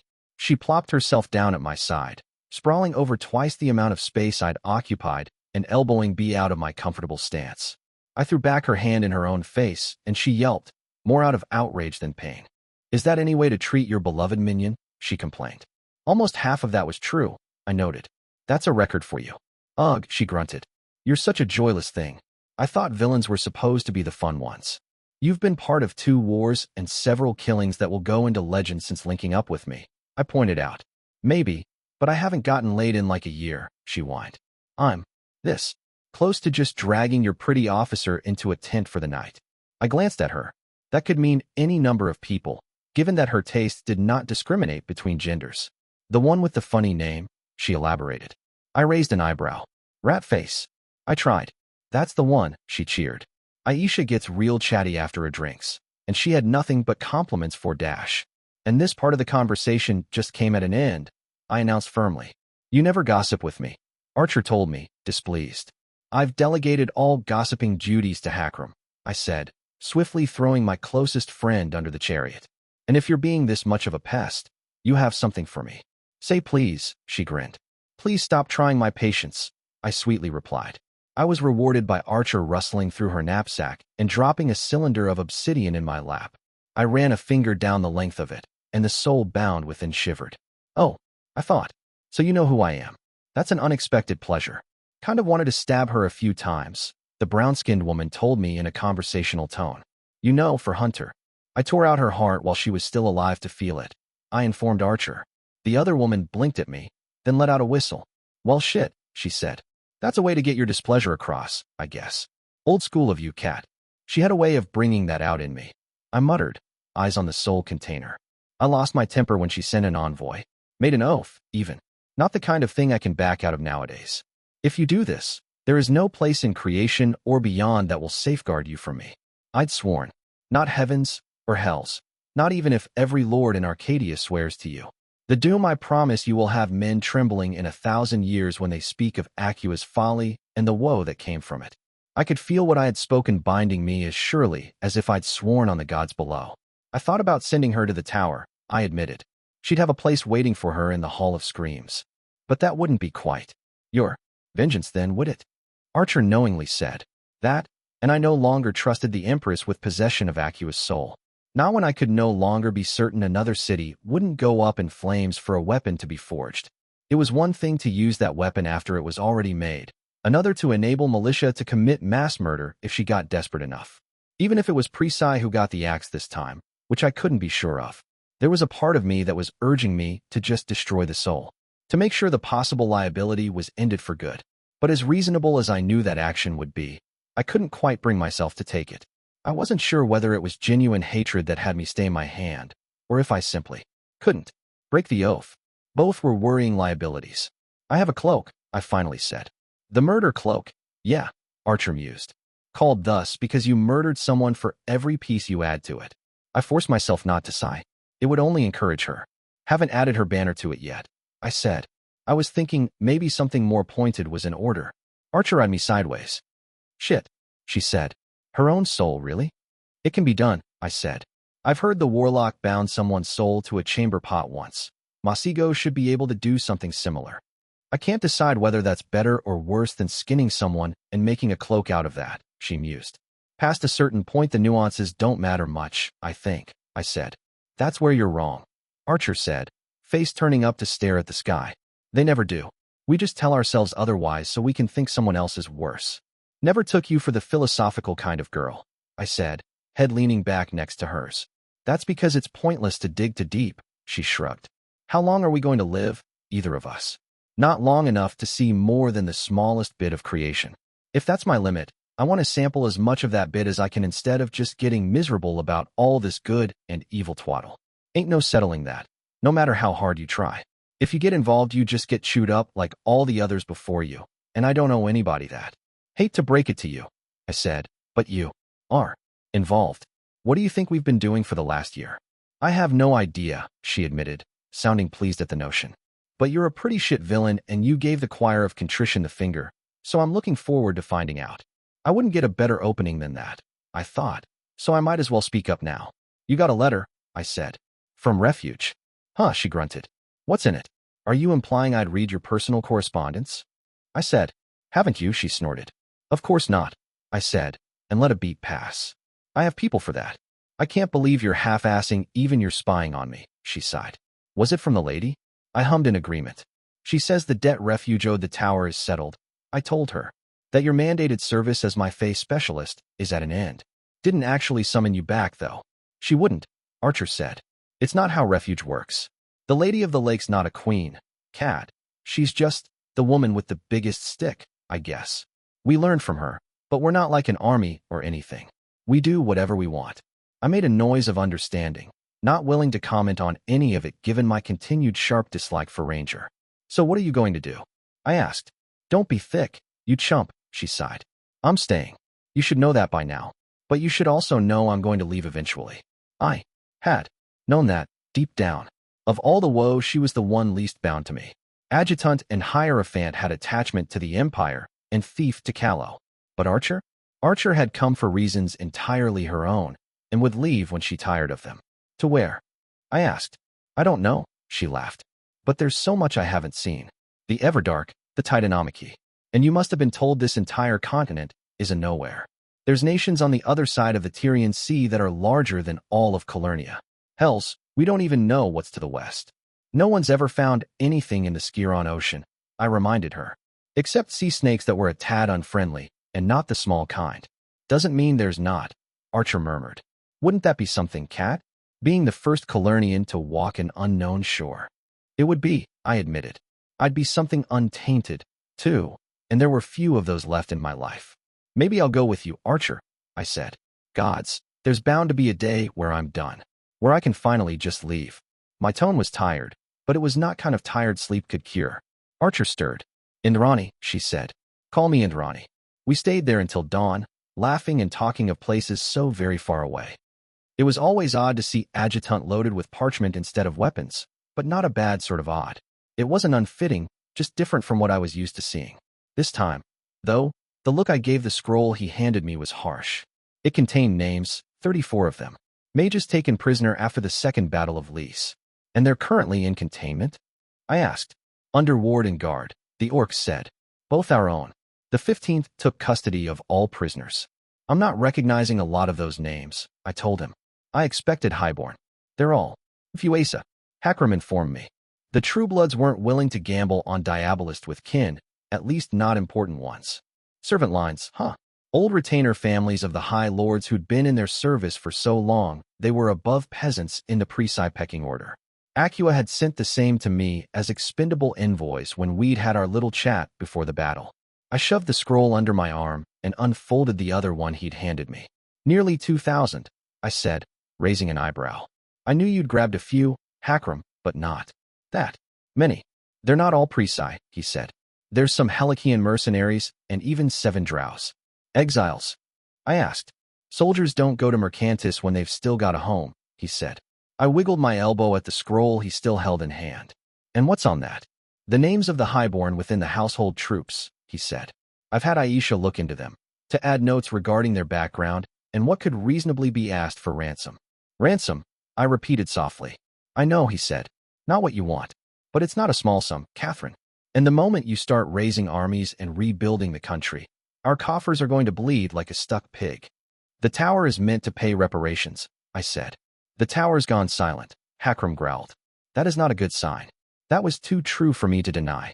I'd expected militia to begin talks with me the moment the dust settled, and that she'd so far made no attempt was raising my hackles. Something was afoot. I needed the coin, that much was true. And yet, I handed Adjutant the mage scroll back and refused the one with highborn names. The closest road, I said. It's between Anku and Southpool, correct? Closest paved road, he corrected. There's dirt ones all over the region. It was half a bell past dawn, and that meant matters were in need of settling. The prisoners first among them, since they were beginning to be a noticeable drain on our supplies. I looked north, where the road we'd spoken of would lay. We'll begin on the outskirts of Anku, I said. 1 every mile. 1 what? The orc asked. Do you remember what Black did after the Liesse rebellion? I said. Adjutant had never been slow to understanding. The Countess Marchford and the Marchioness Vale, he said. Nailed to the gates of their own manors. I mused. I have a lack of those at hand, so the side of the road will have to do. 1 every mile, Hakram. Crucified. They wanted to make a fucking statement with their rebellion, did they? I could make one as well. You come here and you murder Calawans? This is what happens. This will always be what happens. Let them think of that every time they passed a corpse left to the crows. You still have a list in hand, Adjutant finally said. Take care of the other 2, I said, and throw in the mercenaries. I've no mercy left for those. Then you can assemble what's left. Should I have gallows raised? He asked. I clenched my fingers, then unclenched them. Necessity endues. Always the hardest balance to strike. Do, I finally said. The orc studied me closely. Will they be used? He said. That'll be on them, I said. They're going to get the only thing any of us ever get. A choice. I waited in my tent with a bottle of Eric and the latest reports while he saw to it. The Tagreb liquor was already tasteless, and it had a kick. It was one of the few drinks I could still enjoy. By noon bell my sappers had raised the gallows, and the remaining prisoners were herded out of their camp and onto the plains. For companies of heavies stood around them, and as many regulars kept them moving in good order. They looked haggard, I saw when I left the tent. Not tortured or beaten, but kept on the least amount of rations possible and in chains even when they slept. A far cry from the resplendent soldiers they'd once been, decked in the wasteland's finest arms and armor. Adjutant was at my side when I stood before them, his looming presence a weight additional to my own. I gave him a nod and he barked orders, legionaries using the flat of their blades to silence the quiet talk of the prisoners. You know who I am, I said. One of the prisoners in the back called out something, and there was a splash of laughter. Adjutant, I said. He went himself. Even those who'd laughed went utterly silent at the sight of the man being dragged to the gallows by his hair, kicking and screaming. The goblin slipped the noose around his neck, and the lever was pulled. The sharp snap sounded like the crack of thunder across the eerily quiet assembly. Feet hanging above the deck, the corpse moved with the breeze. You know who I am, I repeated, and this time no one spoke. I would be within my rights to hang every last one of you. It would, in all honesty, make my day. I sighed. But I am not a wasteful woman, I said. You are dead, make no mistake about that. Tribunals have been convened and a verdict passed. I'd stood before soldiers once and spoken words like this to deserters. I'd come to care for them, in the end, but that had never been what was meant to happen, was it? It had been a weakness on my part to get attached. When I was in no danger of repeating with this lot. The manner and time of this end is at my discretion, I said. I own your deaths, and I would rather spend them than throw them away. The last time I made such an offer, there was the promise of release and amnesty at the end of service. My tone went cold. You get no such mercy from me, I said. You are rebels and murderers, the willing tool of a madwoman who met her deserved end. You will die fighting for this land you butchered, be it tomorrow or in 10 years. I flicked my wrist, and Hakram gestured at an officer, who brought forward a standard and plunged it into dark earth. Gold on red, the cloth was. A golden noose set against crimson, with the words of dead men written beneath. Gallowborn, the best of the worst. You can refuse, I said. Where that leads you is behind me. Or you can kneel and make an oath. In the end, they knelt. Thief found me right before evening bell, as I was beginning to consider going out to look for her myself. She didn't bother to sneak in this time, striding straight into my tent and dropping into her seat with a grunt. Vivian took the bottle of Eric on the table and pulled directly at it without asking, setting it down after with a loud thump. It could be worse, Thief finally said. I didn't expect your report to be pleasure reading, I said. Not that you ever bother to write those. Get used to it, she said. I'm not leaving a parchment trail for the eyes to get their hands on. Fair enough, I conceded. I knew better than to put stock in the delusion there weren't informants in the tower's pay remaining in my own legion, much less all the other ones camped by Liesse. Start with the worst, I said. Southpool, she grimaced. Eldermen and former nobility are meeting. The whole city's incensed about their levies being wiped out. Rebellion? I asked. Nothing overt, Thief said. But if they want to get their hands on weapons, the nobles are the ones to talk to. It's not a good sign they're involved. I rubbed the bridge of my nose. Get the names to Ratface, I said. Her face blanked. I'm told he has an envoy from the assassins in his staff, she said. The implied question was quite clear. Not unless they force me to, I said. They get a warning first. I've seen enough dead Calawans for several lifetimes. But if they actually rebel, Vivian, it'll be more than a handful of old men who end up killed. That I won't allow. She slowly nodded. Whether or not that had convinced her I couldn't tell.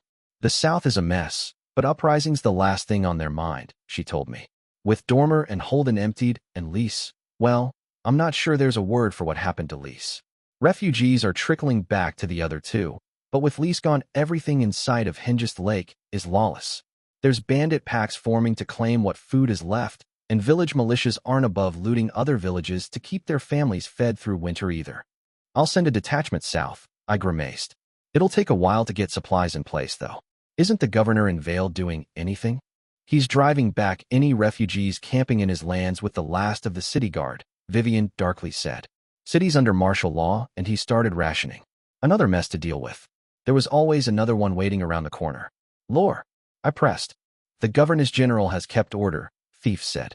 My people had some quiet talks with those who wanted to start riots for a spot of looting. Summerholm and Dinier are steady too, word still only trickling in. Expect trouble when it's no longer rumors. Onku, Marshal Grimm sent in a garrison force, she said. Quiet for now. Orcs in armor marching through the streets have a way of making people think twice about throwing stones.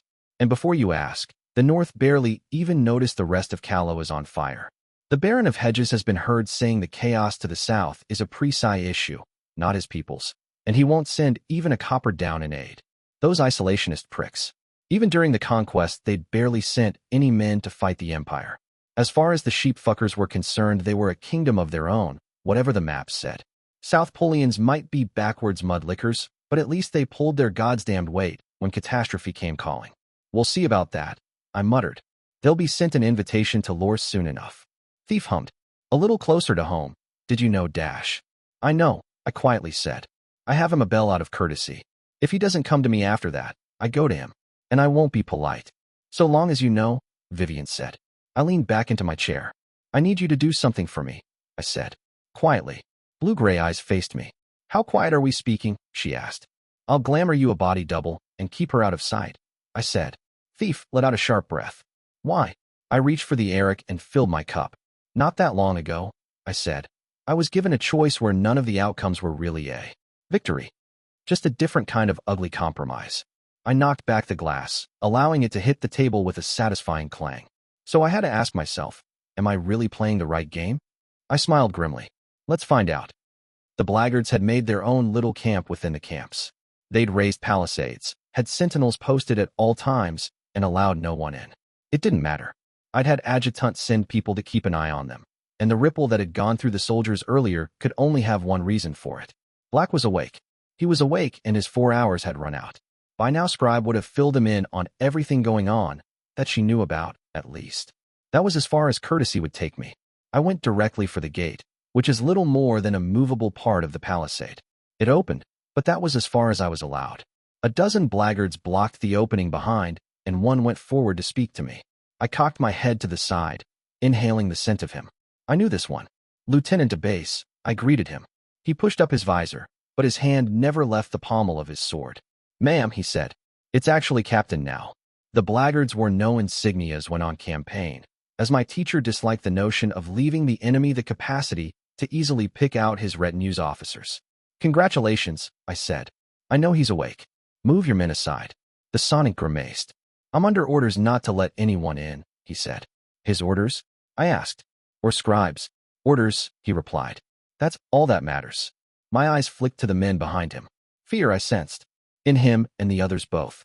I wondered if it should be considered some kind of accolade, to be capable of causing that in soldiers who had fought at the side of the calamities for decades. You were kind to me, I said quietly, whenever you could. So I'm going to give you one chance to reconsider being the man who's in my way. Duty has no end, he said in Tethwa. It had the cadence of a saying, I thought. My patience does, I replied in the same. Winter flared, but I did not weave the same kind of brutish applications I'd once used to crush throats or shatter bodies. It was closer to a glamour, really. The man's eyes went wide and he screamed, clawing at his plate as he felt hungry shadows tear into his flesh. The sound of swords unsheathed was heard ahead, and I fixed the soldiers with a measured stare. Little bundles of life and warmth they were, huddled inside their steel shells. So very fragile, and what had they done to earn restraint from me? They were not in my keeping. They were obstacles. My hand rose. Enough, Scribe's voice rang out. I looked at her. There was no sign of fear on her, no scent. Impatience at most. Clear them, I said, voice ringing with the cracking of ice. Stand down, the villain ordered. I watched them sheathe their blades, and only then withdrew the weaving inside a base. I strode past him without a second look, feeling myself slowly begin to thaw. I'd expected guilt, however slight. It never came. He is recovering, Scribe told me flatly. You could have waited until tomorrow. That you would presume to dictate that even now, I said, is why a decent man was just screaming. I've given you a bell. You have no right to expect more of me, not after what happened in Liesse. What happened is that he saved your life, child, Scribe coldly said. A sentiment you grow less deserving of by the moment. Loyalty's a fine thing, I said, until it starts to blind you. Look around you, Scribe. Does it seem to you like anything was saved? You have no notion of the sacrifices that were made for your sake, the woman said. You have no notion of the sacrifices I was forced to make, I replied. This entire conversation is unnecessary. If I wanted him dead, do you really think you could have stopped me? Careful now, Scribe softly said. That sounded like a threat. I assure you, I said just as softly. If I ever threaten you, there'll be no doubt about what I'm doing. Get out of my way or take me to him, I don't care. But I'm going. Now. I was past being scared of her, no matter the ice in her eyes. What I smelled off her in that moment was resentment, and just like that the pieces clicked. I laughed. He's ordered you to let me in, hasn't he? I said. His judgment is impaired, she said. No, I said. It really isn't. He just knows me a lot better than you. I brushed past her, and she did not try to block me. She kept pace in silence as I went deeper in, absently noting that the camp's layout was different from Legion doctrine. His tent should have been in the center, but it was further back. I did not need a guide to feel that much. He was seated when I came in, Scribe at my heels. Plain trousers and a loose white shirt, leaning back on his seat before a table. No armor, no weapons save the knife at his hip. Catherine, he greeted me. That will be all, Eudokia. I felt her stiffen without turning. I am staying, she said. No, he gently replied. You are not. I will not let you kill yourself on some orphan girl's sword. Do you hear me? She hissed. We are better than this. You are better than this. I knew the likely consequences before acting, he said, smiling at her. Go. Do not mourn me too long, if it comes to that. This is not how we end, Scribe insisted. You promised, Amadeus, you dash. Until the last step, he murmured. I remember. We do not always get to choose where it happens, old friend. He rose to his feet, slowly, and pulled her close. She did not struggle, and I was uncomfortable watching how closely she molded herself against him as he embraced her. Black withdrew after a moment and kissed her brow. Everything ends, he whispered gently. We have always known this. He spoke something in a tongue I did not know, and she replied in the same. The look she shot me before leaving was a thing of hatred, but she left regardless. I stayed silent, and standing as Black seated himself again. After a moment, he unsheathed the knife at his hip and set it down on the table. Slowly, he turned the handle towards me. If that is the intent, he said, let us not waste time. He tugged at his collar, of all things, baring his neck. I sat across from him. I did not take the knife in hand, but neither did I tell him to sheathe it. I will ask questions, I said. You will answer. His lips quirked in amusement, and I felt like breaking his teeth. A trial, he mused. Fitting, I suppose. Ask. When we planned my fight against Diabolist, I said. I mentioned drawing her into Arcadia. You knew what would happen if I did. And you didn't warn me. I left unsaid. Of 3 things you must be watchful when assaulting the stronghold of a villain, he said. A pivot, a trial, and a monster, I completed. So that really was your intention from the beginning, getting me close and bound, so I'd get a clean shot at killing her when she flinched.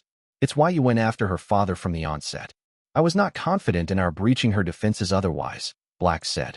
Not without significant sorceress support it was dubious would be available. Even getting you in that position was difficult. I repeated. That's the first untruth you spoke to me tonight. There was no our. You made a decision, and took a gamble that would have seen me enslaved, or worse if it failed. I did, he admitted, without any frills, and did so knowing you would see it as a breach of trust. Had you not pieced it together yourself, I would have told you afterwards. His heartbeat did not change, but with him that meant less than nothing. He was the one who'd taught me to both use and fool that trick. He was also, I knew, one of the finest liars I had ever met. I'd once put quite a bit of faith in his old promise he would never lie to me, but that faith was running ragged these days. Would he lie right now? There were ways more pleasing to me to frame his actions, if that was his intention. That he would have revealed his breach of trust to me after didn't change the fact that it had happened, and he'd know damn well how little of a difference it would mean to me.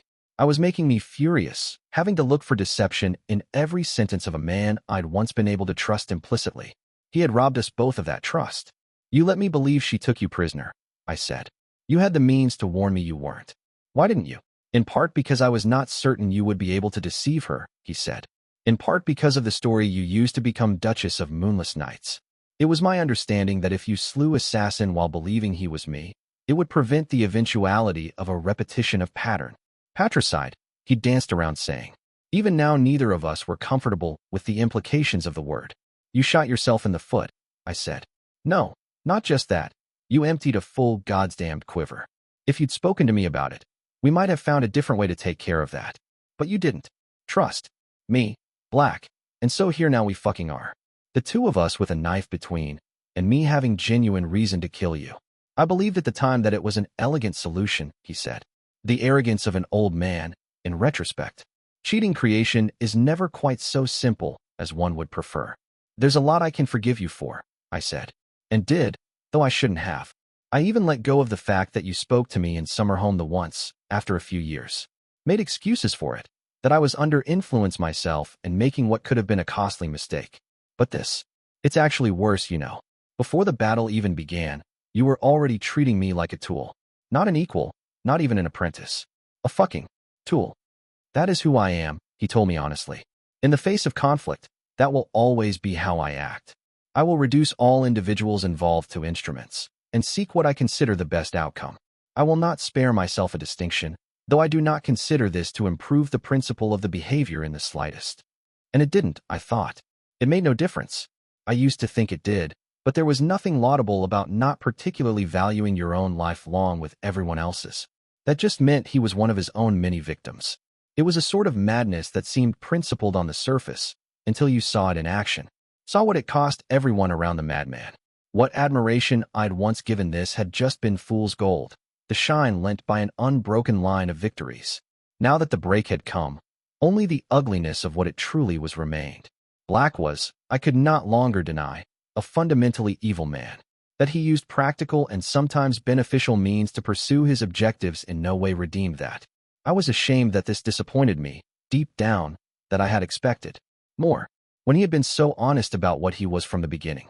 Because to me, he had been charming, kind, even loving in his own way, yet a monster still.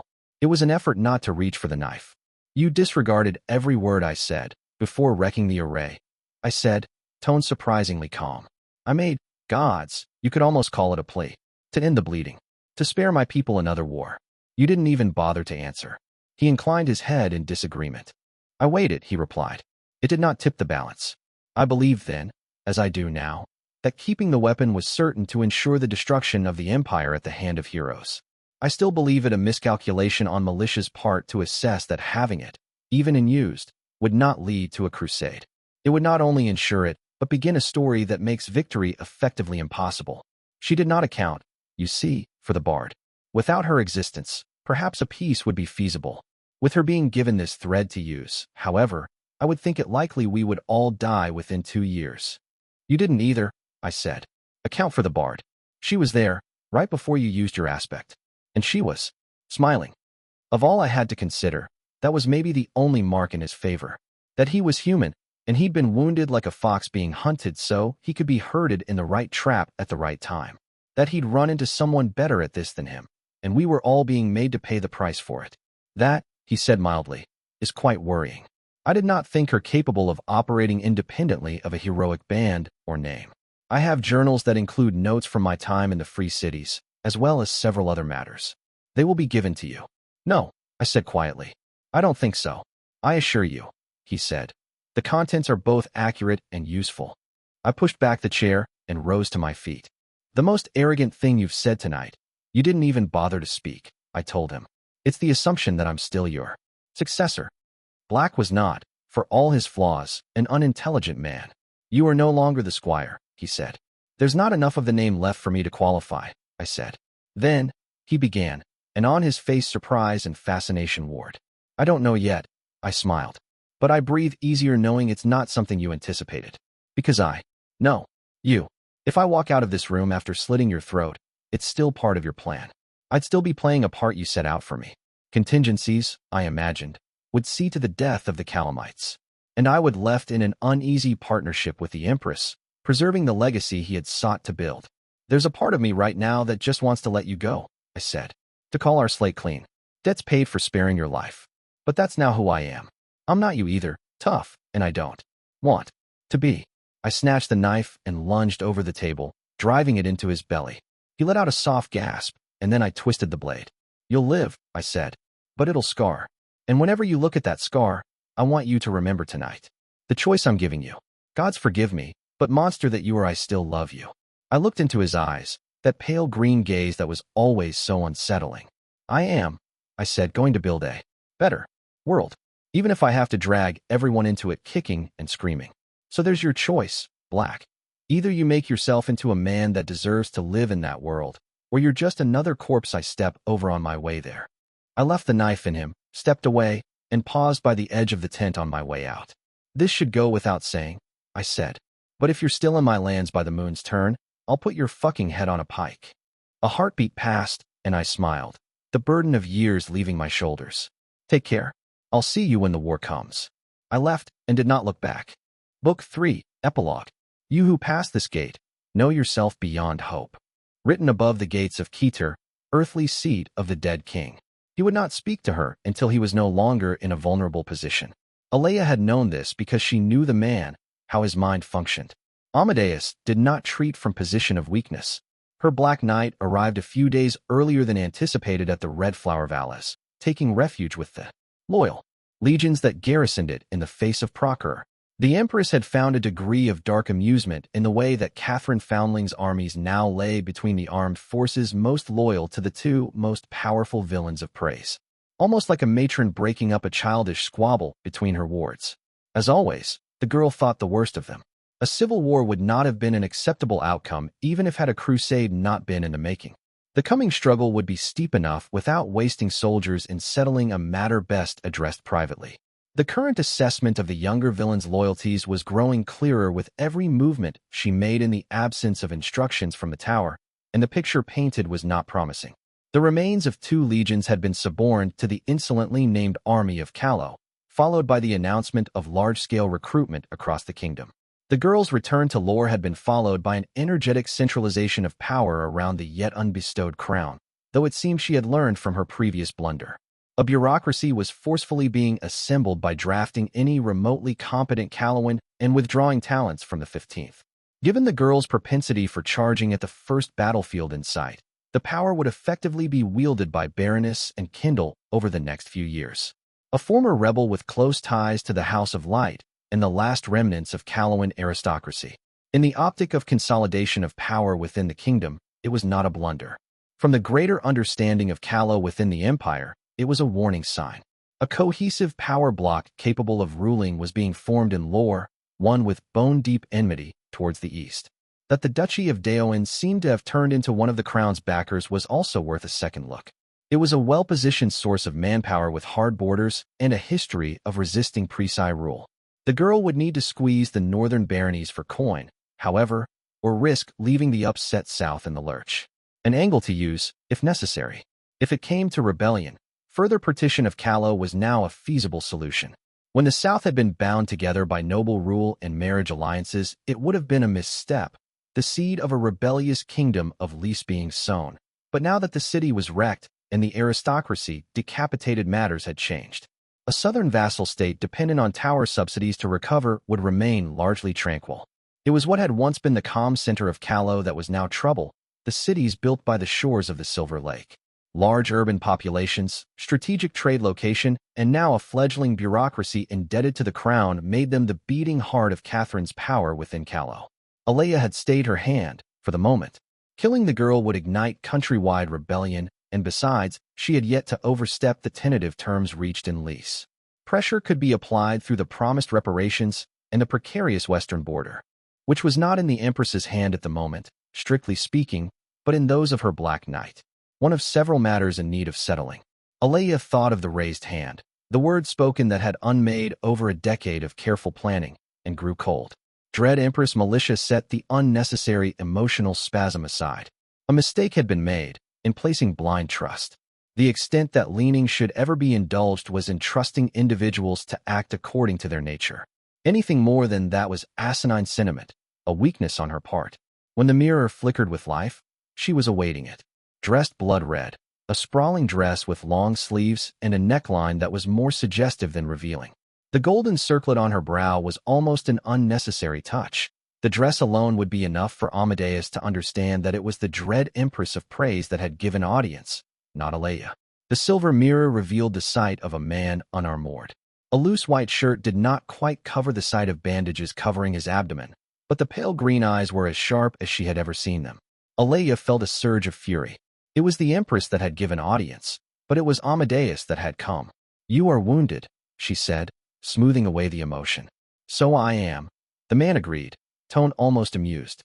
"It has been a year of sharp lessons, and this one sharper than most." "The girl," Liesse said, and it was not a question. Even now, after it all, the fury returned. Not directed at him, but at the arrogant child who dared believe she had even the shadow of a claim on her Black Knight's life. In this, she had overstepped. Catherine Foundling had never been properly taught the precarity of her position. "A point," Black said, "on the nature of trust. How that blade cuts both ways." "She has earned no trust," Liesse coldly said. "The ability to kill is the grace of a killer, not a qualification to rule. Whatever measures she now takes are no erasure of past failures. Yet I wonder," the man mused. "Regardless, she is not the reason for this audience. The matter is best set aside for now." "Is it?" the Empress said, voice smooth as silk. "Your wayward apprentice raises armies and appoints officials loyal to only her. The matter is not to be dismissed as a mere detail. It is a pressing reality, and a liability in the making."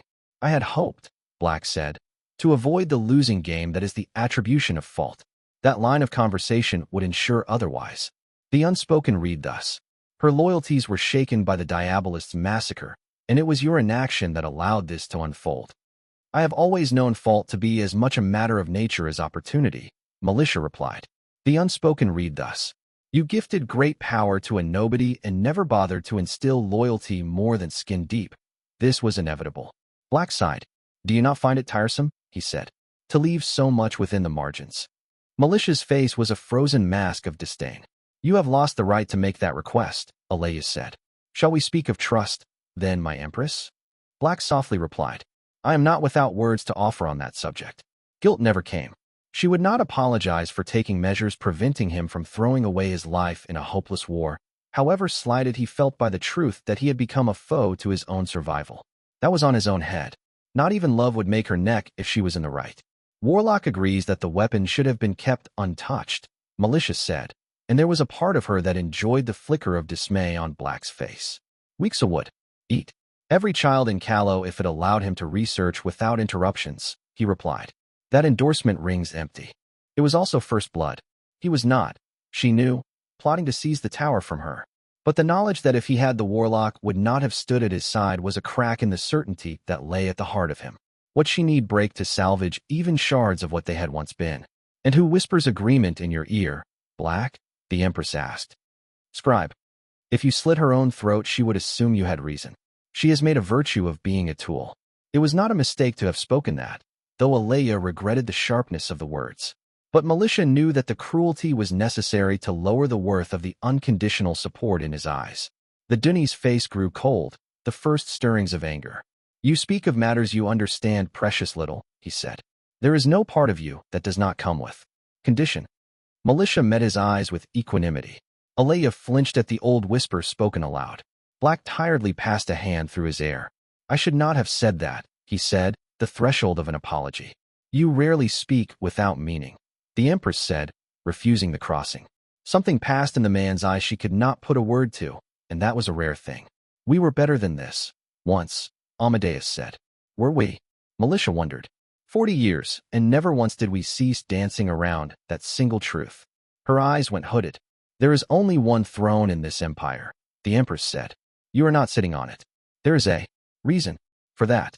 Empresses who thought crown meant right have often reigned in praise, the Black Knight said. Rarely, I remember, for long. A mold unbroken ever only makes one thing. Don't you speak to me of making, Elision hissed. 20 years you made Callow your playground, only ever returning to take lives, and let me clean up the messes while you gallivanted back. You only ever remember the necessities of rule when they get in the way of your games. You make plans without ever bothering with the actual people, writing them off as liabilities to dispose of if they do not immediately obey. Praise is not an essay. You cannot unmake everything of it because it strikes you as inconvenient. It is worse than inconvenient, Black said. It is flawed. The wasteland has made a religion out of mutilating itself. We speak of it with pride. Gods, iron sharpens iron. We have grown so enamored with bleeding our own we have sayings about it. Centuries ago, field sacrifices were a way to fend off starvation. Now they are a staple of our way of life, so deeply ingrained we cling to them given alternative. Elision, we consistently blunder so badly we need to rely on demons to stay off destruction. We would rather irreparably damage the fabric of creation than admit we can be wrong. There is nothing holy about our culture. It needs to be ripped out root and stem as matter of bare survival. 40 years I have been trying to prove success can be achieved without utter raving madness. And what comes at the end? His tone grew harsh. The only person I ever thought actually understood. This put her seal to the destruction of 2 decades of grueling work to acquire a fucking magic fortress, he hissed. Some goddamn throwback from the Age of Wonders that will go down in flames and take the empire with it. Your way, Liesse coldly said, is insufficient. Now that he'd opened his wound, she could bear her own. The legions will fail, she said. The calamities will fail.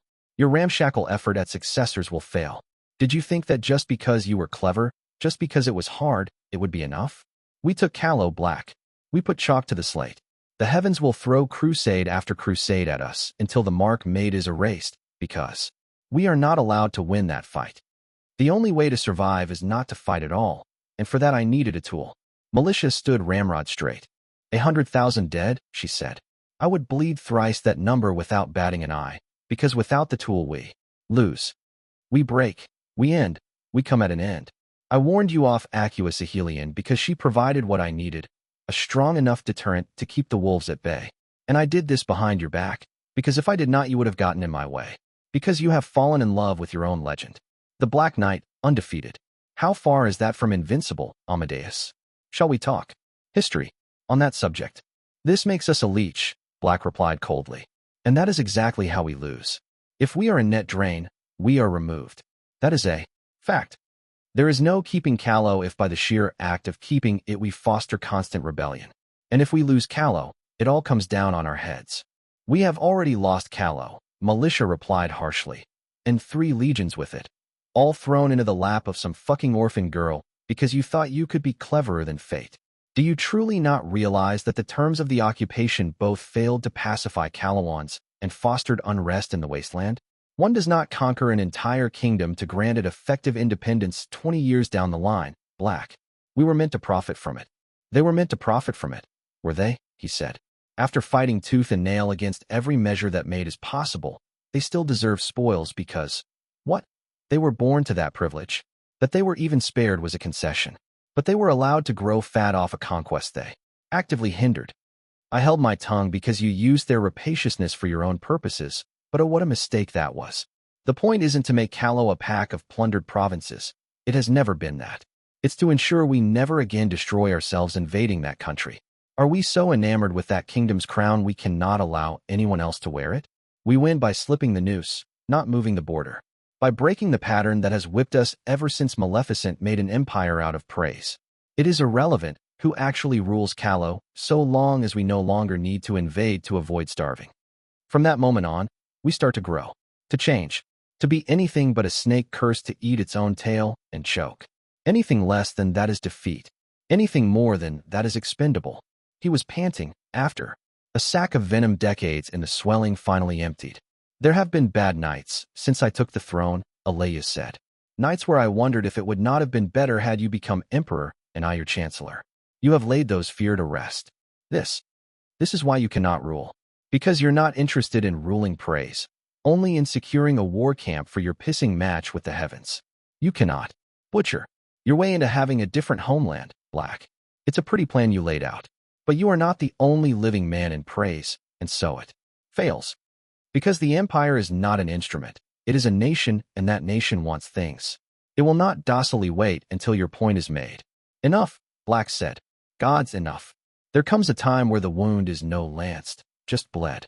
Agreed, Malicious said. There will be no further argument. You have made a mess, and as always I will clean it up.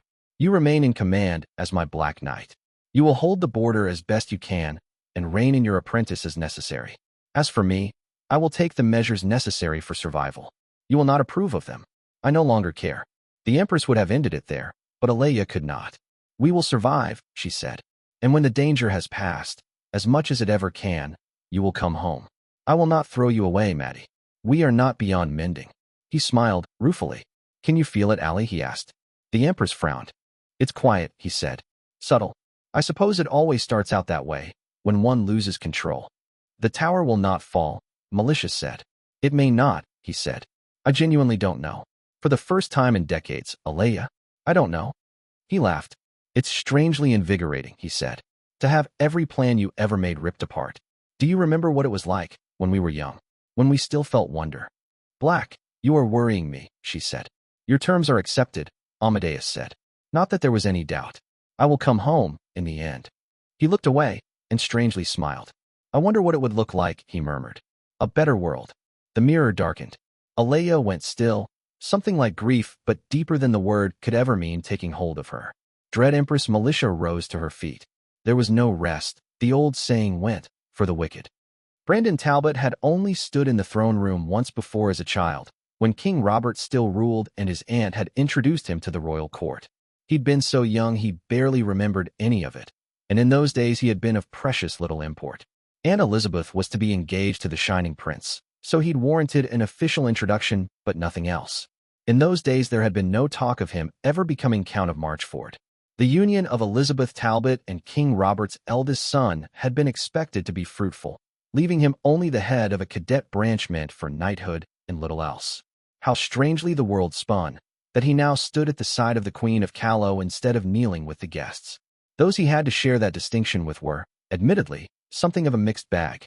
None could deny that Baroness and Kendall was a patriot and a woman of great wisdom, and though her surrender in the wake of the Liesse rebellion had lowered her esteem in the eyes of some, he did not share those misgivings. The governess-general, he knew, was nearly as influential as the Queen in some parts, if not more. Chancellor in all but name. Men whispered. Queen Catherine's open fondness for the Baroness had been taken by many a sign she was not determined to wage war to the bitter end on the aristocracy. At the Baroness' side stood the argument for the opposite belief, the newly appointed Marshal of Callow. The title left him a strange taste in the mouth. There had never been any man or woman titled such in the history of the kingdom, as supreme command of the host was always held by the royal family or the paladins of the White Hand. It was a precise title, and not even an old one, created during the reforms. That a greenskin, not even 25, was now second only to the Queen in the command of Callow's armies had been oft commented upon, and openly mocked in the north. Popular sentiment, though, had not been incensed. The Hellhound had no small place in the legends already being peddled of the Arcadian War and Acua's folly. The Orc was seen as the second coming of the still-feared Grim One-Eye, and one that had proved it would protect the innocent even in the face of the hordes of hell. Brandon was no fool, and so had never tried to speak against the appointment. The heart of the army of Callow was still the 15th, and it would be months before any of his countrymen rose to true positions of influence in those massively expanded ranks. To the Queen's right was the same man as always, that tower of burnt steel and fangs that was Hakram Deadhand, the adjutant. Even when the old crowd spoke of the unseemly predominance of orcs in Queen Catherine's court over cups of brandy, there were few who dared slight this one. The skeletal hand of the named was said to snatch the life out of Fae and mortals alike, the steel of his axe gone stark red for all the blood he'd spilled with it. Grandmaster Talbot had spoken with him occasionally while on campaign, and more often now that precarious peace was restored, and found him both personable and polite. More dangerously, he was also very attentive to details the Queen was known to have little patience for, though in truth Brandon had judged her not nearly as disinterested as the rumors implied. The Deadhand had taken to building the kingdom's court with the same savage enthusiasm his forebears had displayed raiding Callowan farmland. The new offices overseeing the nation's granaries and treasury had been highly unpopular with the aristocracy at first, but their undeniable efficiency in mending the South had done much to quiet the grumbling. The Grand Master was one of the few of his people high enough in rank to understand what was being built, though. A war machine unlike any he had ever seen. Callow was being put on war footing long before the first blade left the sheath. There was a reason the Order of the Broken Bell had been charged with recruiting every youth in the kingdom that could swing a blade and ride a horse. The last man to share the Queen's side was the only he could muster true dislike for, Hassan Kara, who for some godforsaken reason insisted on being called Ratface, had been named Lord Treasurer of Callow after resigning his commission from the 15th Legion. The Tagreb was said to be some wasteland lordling's bastard, though bastardy was considered a lesser taint in the East. He was also, as far as Grandmaster Talbot was concerned, a crook and a criminal. His lordly title remained a pure courtesy one, at least, without any lands attached. It was still a bloody disgrace that a peer of the realm would meet with the likes of smugglers and Hedges mages in broad daylight. The bastard lord, as some already called him, had begun what he termed a much-needed reform of the hellish nightmare that is Callowan tax collection.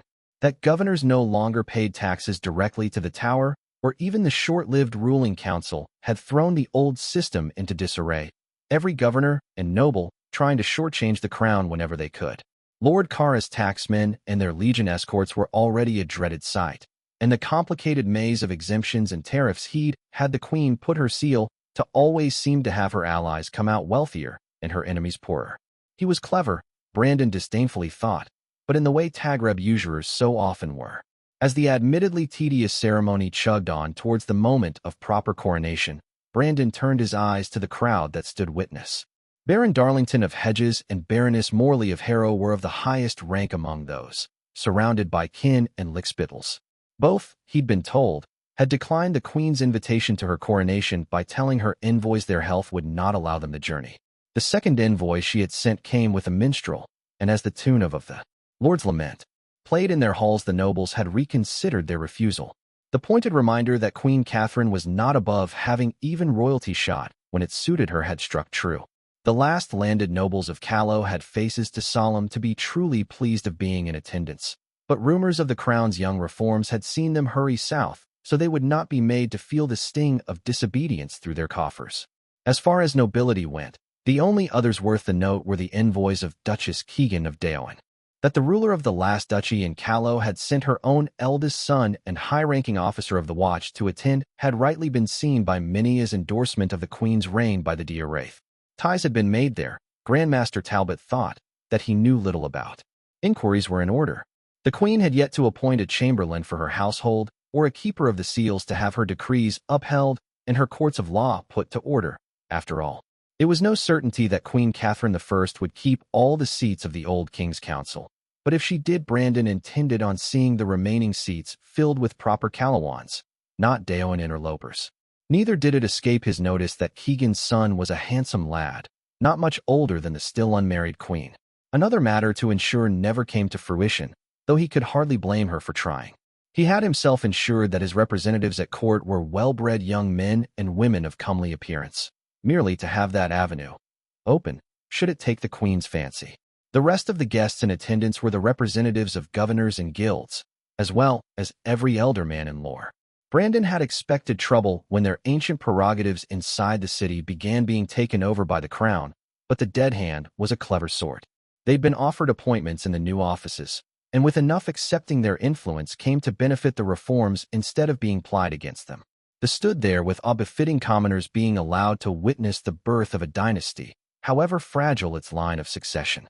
As the sister sent by the House of Light finally ended her droning and recitation of old phrases, Queen Catherine bent her head to accept her crown, though, in all honesty, given her height, she had not strictly speaking needed to do so. Eyes flicking to the crown, Brandon grimly smiled.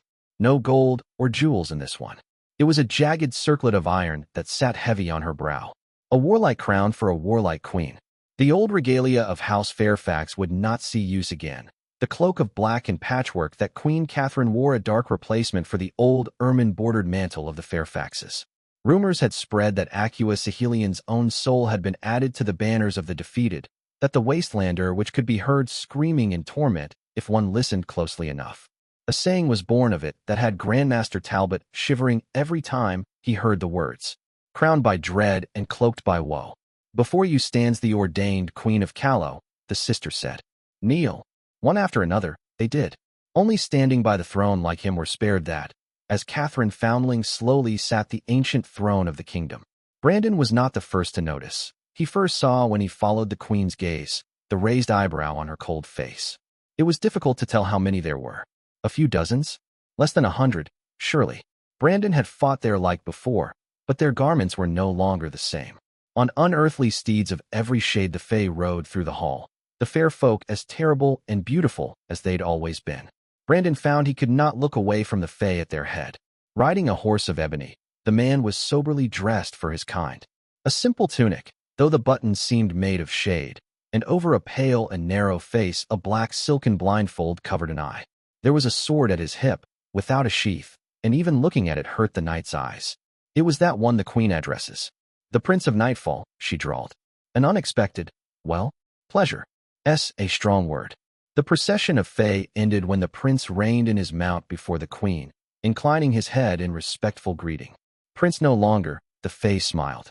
"I have abdicated my title, as have all with me. The hunt claims no lord amongst its hunters." Brandon's breath hitched. The hunt. Was he speaking of the wild hunt? The rapacious fairies that made sport of mortals fools enough to wander into the waning woods, or walk ancient mounds under pale moonlight. "Should I call you Larret, then?" the queen mused, and her voice echoed with something eldritch when she spoke the name.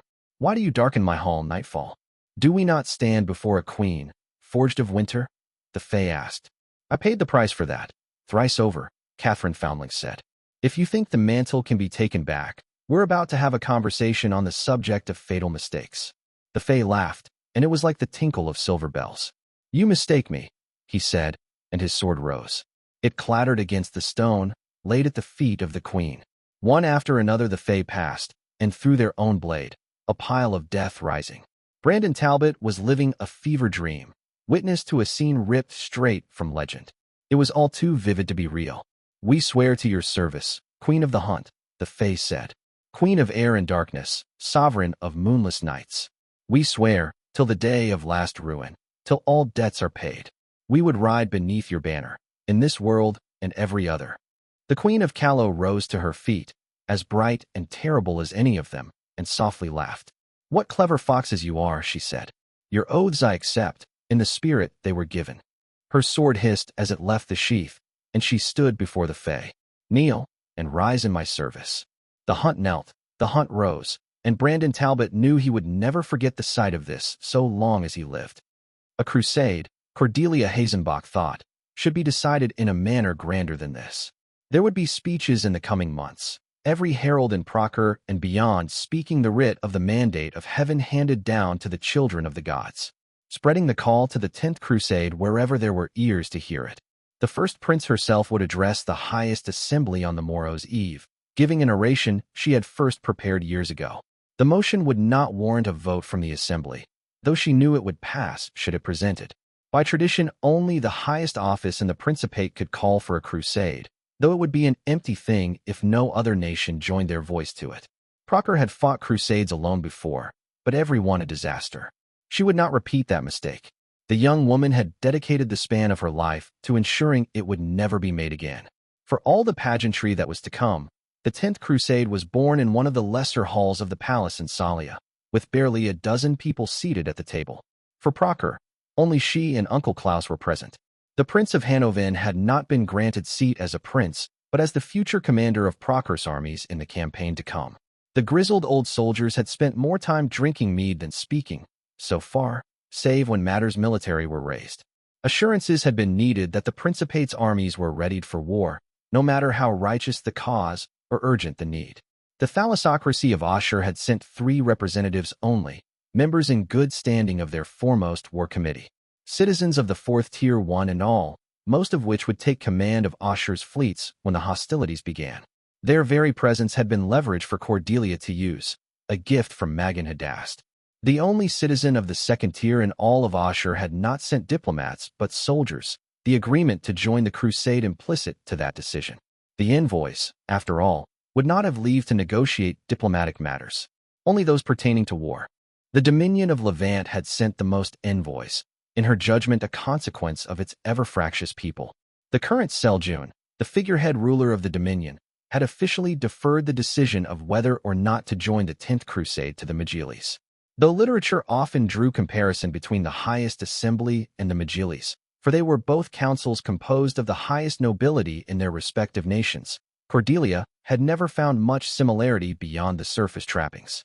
The Levantine Council was a toothless and ineffectual beast, with every lord and lady among it having right of veto, and every interest in ensuring power was never centralized within the Dominion lest their own privileges be curbed.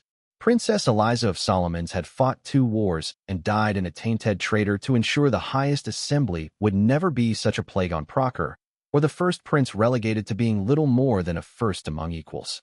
As it was, the entire Megilis had come to Salia to treat with her. The 5 lords and ladies of Levant, all descended from heroes. Cordelia's agents suspected every one of them had applied veto if a smaller delegation did not involve them personally, and she was inclined to believe it. They only ever ceased their squabbles when they perceived her to be high-handed, the old and well-deserved hatred of her people, the true mortar that kept their nation together. They had been the most difficult to speak with, ever looking for slight or arrogance in every sentence of hers. It was for the best Uncle Klaus had spoken little, given his mild contempt for a nation he liked to say existed only because the thalassocracy willed it so. This was, to an extent, true. Some of Cordelia's predecessors would have waged war upon war to claim the lands, had Assuran fleets not made seaborne invasion of Procher's old principalities a fool's errand to attempt. It was still less than courteous to say as much, and the Levantines had easily ruffled feathers when the hands involved were Prosecution. Invitations had been sent to the Titanomachy through the Dominion, as the Gigantes killed on sight even diplomats of Procher, but the giants had declined to send even an observer. Their borders would remain closed, it seemed, no matter how dire the threats to the east. Cordelia had ruled for too long to be disappointed by the confirmation of her fatalism. That bridge had been burned too thoroughly to be rebuilt, even several centuries after the betrayal known as the humbling of Titans. The Gigantes had long memories. The elves of the Golden Bloom greeted visitors with arrows if they were not heroes, and were said to have removed their domain from creation besides. Even were it otherwise, Cordelia would not have sought them out. They had never joined their number to any of the Crusades, and their inclusion in the 10th would have had stark diplomatic consequences when it came to dealing with the Duchy of Daoin. Entrenching opposition in Callow would be needlessly costly for what the Hasenbach desired to be a war fought mostly in praise itself.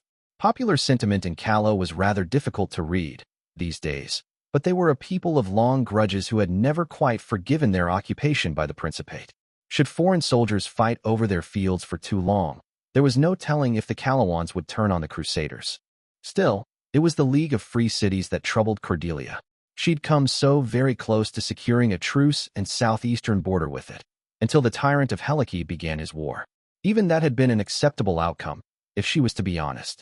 After the initial victory of Helikian forces over Atalanta, and the brutally effective Precise intervention that took Penthess out of the war, heroes had created a deadlock over the siege of Delos without easy resolution. Though the loss of life involved was regrettable, it had given Cordelia opportunity to exhaust the strength of a dangerous element outside her borders by funding and arming Liesse. She'd even lightened the burden of restless soldiery within her realm by sending a few thousand into the war. She had believed Helike triumphant and ruling the League to be the worst possible outcome, and so when the forces of the tyrant and the magisterium moved against Liesse, she had considered direct intervention. That a hierarch would be elected in the wake of the city's fall had been beyond her predictions, and more worryingly the augurs as well. Now no ruler in the region would treat with her, even privately, as usurping the hierarch's prerogative might see the rest of the League turn on them. Attempts to begin diplomatic correspondence with the man himself had been utterly ineffective. That her agents reported Anaxares of Bellerophon to be a long-serving diplomat, even if one in the service of an evil polity, had been a promising beginning. Yet the man had put every missive she sent to the flame, and had reportedly been personally offended when her envoys tried to speak with him in person. Whether or not the hierarch was the puppet of the ruler of Helike had yet to be determined, but the head of the League seemed disinclined to rein his member states, or even speak of the matter. Perhaps the only redemption of the situation there was to be had was that the hierarch had not spoken in the favor of war, and his absence of a grip on the cities meant it was unlikely a unified League would march against her. It was still a liability. Her uncle had made it plain that at least 20,000 men would have to be left south to discourage incursions from the free cities while the crusade was being fought. A loss, she would admit, but not a crippling one. Asher and Levant would both contribute much larger hosts to the war when they gathered their strength. Late spring at the earliest, Lady Idoma of Vacii announced. "But we will march, First Prince. All of us. There can be no other choice." Set on the table before all the representatives were two reports from her agents in Callow, speaking of the same city. Liesse, though it had been ripped from its ancient grounds and dragged across the kingdom. The first report detailed what sparse information she had been able to gather about these strange undead the Diabolist had been able to make. Whites, the Precise called them.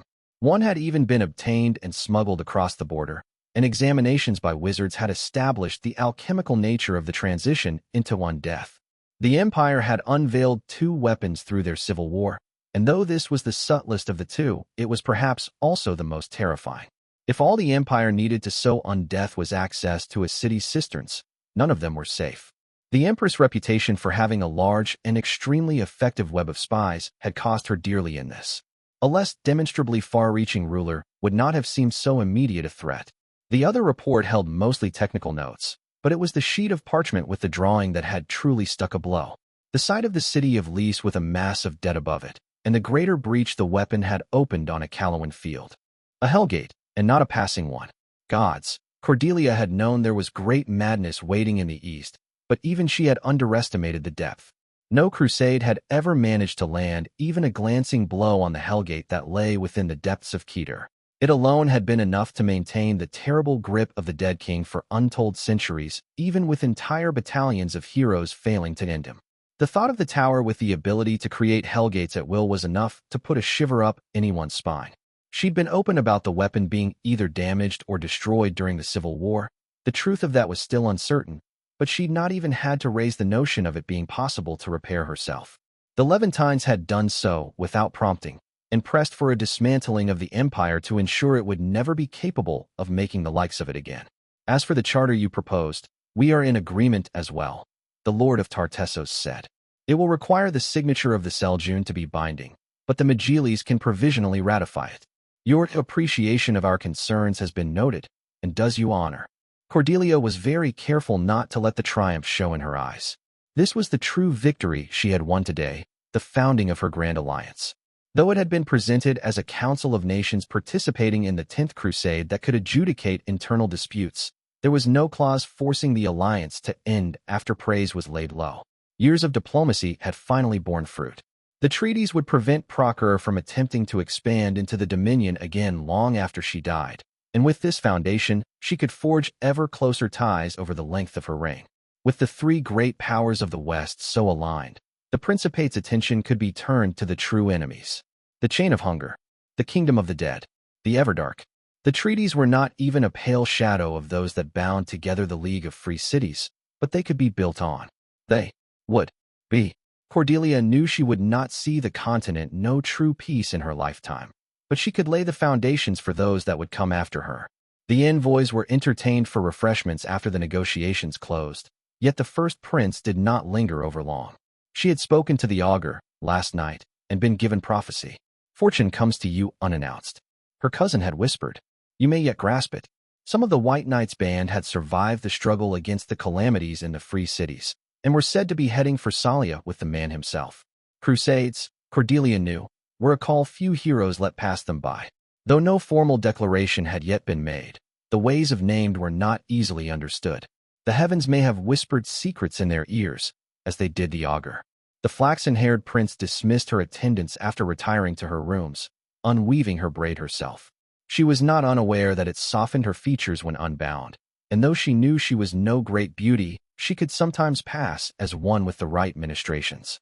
She did not hear the window open, and was frowning at letter from the Princess of Tenerife when someone cleared their throat. Cordelia froze. It was a woman, short of hair, pale of skin with blue-gray eyes. Her leathers were loose over a slender frame. Callowin, the first prince thought. She has the look. Would you like a drink? Cordelia Hazenbach asked. The woman snorted. I wish, she said. But getting into this place was hard enough sober. Have you ever tripped into a moat? It's honestly the worst. The first prince smiled pleasantly. I will take your word on it, she said. I would be remiss if I did not ask who you are, of course. The stranger plopped down onto a seat across from her. I am a halfway decent thief, the woman said. A patriot, when I can afford to be.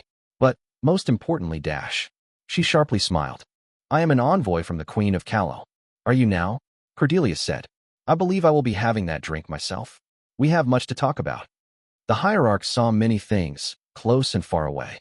Deals being struck behind closed doors in this very city, armies mustered, and betrayals paid for. In a cold room of black stone, he watched the most beautiful woman he'd ever glimpsed wipe away a tear and clench her teeth. By the crackling hearth of an inn he saw a knight and a champion clasp arms with older heroes, whispering of heaven's mandate. He saw a young girl on an ill-fitting throne, lost but unwilling to retreat. He saw the fields of a hell tilled and strewn with villages, its people never having known a blue sky. He saw knives bared beneath the earth, north and south, skins of black and green ghosting through tunnels. He saw a green-eyed man grinning in the face of havoc, alone with well-worn maps. He saw a silent young girl, her skin pale as porcelain. Her blue dress was light, and her hair cut in a short bob. Her eyes met his, impossibly. Curious, the augur said. You were not within the sparrows.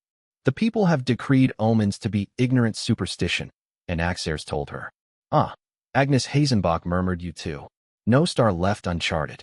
Hierarch woke in a dirty alley, huddled under a threadbare blanket. It had been the clink of coppers being dropped in his begging bowl that woke him. And Axares was not alone. At his side, leaning back against the husk of a wall, a woman sat with her knees gathered to her chest.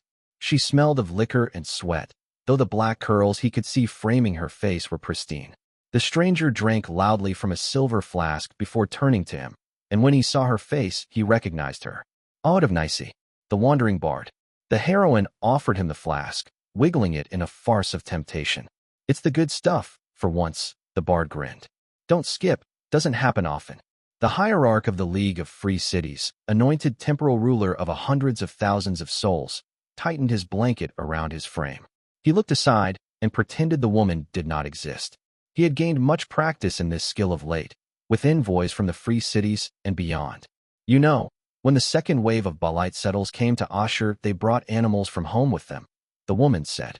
One of them was a large flightless bird called an ostrich. Odd creatures, like to bury their heads in the ground, a feeling I can empathize with. When the first famine came, though, the big fat ostriches were slaughtered like poultry, even though their heads were in the sand. And Axares stared ahead, silent. Tough crowd, huh, the bard mused. It's too late to stay out of it, hierarch. Your name, now, means you're fair game. I did not choose this, and Axares said. So I've heard, the bard said. Kairos has that thing villains often do, where they confuse symmetry with humor. Probably got a giggle out of waving an old mistake in my face. The diplomat eyed the woman, who was drinking again. After so long not being able to afford wine, The sight of the liquor being guzzled had his body feeling pangs. None of this was meant for you, he finally said. Oh, that touch was probably just a drop of arsenic in the wine. Aud shrugged. But mate. Your name? Sweetcakes. Back in the days before I knew better. Procopia Lakine was rightfully elected, the hierarch frowned. Right's a pretty broad word, when it comes down to it, the bard said. She was silver-tongued like you wouldn't believe, true, but that's where I went wrong. The moment the tongue was gone, so was the name. The League survived her, he said. The League's skin deep, the bard said. None of the forces behind moved any differently after it was formed. The heroine offered the flask again, and this time Anaxares took it. The liquor within was sweet and tangy, tasting of apples. Much stronger than wine, or anything he'd ever drank before. Or it was, anyway, Aud said. But now here you are, and you've got a lot of, well, people. Is a bit of stretch, but you get my drift, puzzled. Both upstairs and down. So here I am too, welcoming you to the neighborhood. Instead of fresh bread and a bottle of wine, you get overly personal questions and maybe a dollop of sinister threats. Depending on how it all pans out. Have another pull, diplomat. It's the sweetest thing either of us will taste for a while. Anaxares did, before handing it back. I abstain, he said. The woman sighed. That's not how it works, she told him, as if he were a witless child. Right now you're sucking at the teat, but you're not swallowing. There's always a side picked, Anaxares. Always. The bard waved her flask enthusiastically. See, that's where you're raising questions, she said. 'Cause Kairos forged you, and Kairos is in deep with the folks below. But you let the White Knight and the champion go, sparing me a deal that would have been costly. Your people like a bit of sulfur on the altar, it's true, but their idea of worship does little more than keep those in a fresh coat of red. And I'm sorry to say, but you're what we call a mumbler. You speak the words when the right stars are out, but there's no real meat to the faith, you get me? The bard leaned closer.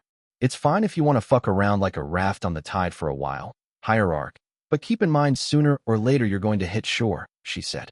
That. Anaxares thought. Or drown. What? He asked patiently. Do you want from me? I want you to stop taking a nap in the middle of the board, the wandering bard said. Stepping around you is already getting tedious, and Kairos is better at it. I don't mind having a few layabouts around, Sweetcakes, but only when I put them there. You're no work of mine. Anaxares studied the woman for a long moment, then shook his head. I do not answer to your gods, he said. They drew no lots and hold no appointment. Something like surprise flickered across the woman's face. You're named, she reminded him. I am citizen of the Republic of Bellerophon, he replied. You were created with purpose, the bard said flatly. Fulfill it. This purpose was not voted upon by the people, Anaxares said. I do not recognize it. Forcing it upon me is unlawful. Look, the puppet show in your backwater dump is good for the occasional laugh, Aud patiently said. But you've been sent up a rung, hierarch. That's not the game you're playing anymore. The hierarch smiled. I know you, he said. We've met before. The wandering bard agreed warily. Had tea and everything. No, Anaxares said. No. You old thing. You are the sound of the lash, the deal in the dark. You are the servant of stillness. I deny all you peddle. You are mad, the bard said. And putting a knife to your own throat. They will take you apart. If the heavens seek to impose their will, they will be made to stand before a tribunal of the people, the hierarch serenely said. Your own fucking gods will bleed you like a pig, the wandering bard hissed. Then they, too, will be hanged, Anaxares noted. As honorary citizens of the Republic, they are subject to its laws. You dash. Aud of Liesse, I charge you with treason, he said, rising to his feet. Collaboration with foreign oligarchs and agitation in the name of wretched tyrants. You can't be serious, the bard said. Should you fail to be present at your trial, the hierarch continued calmly, inexorably, you will be tried and convicted in absentia. As per league law, you may petition the Basilius of Liesse to request amnesty on your behalf. He looked down at the woman. It will be denied, he told her. But to petition is your right. Eyes wide.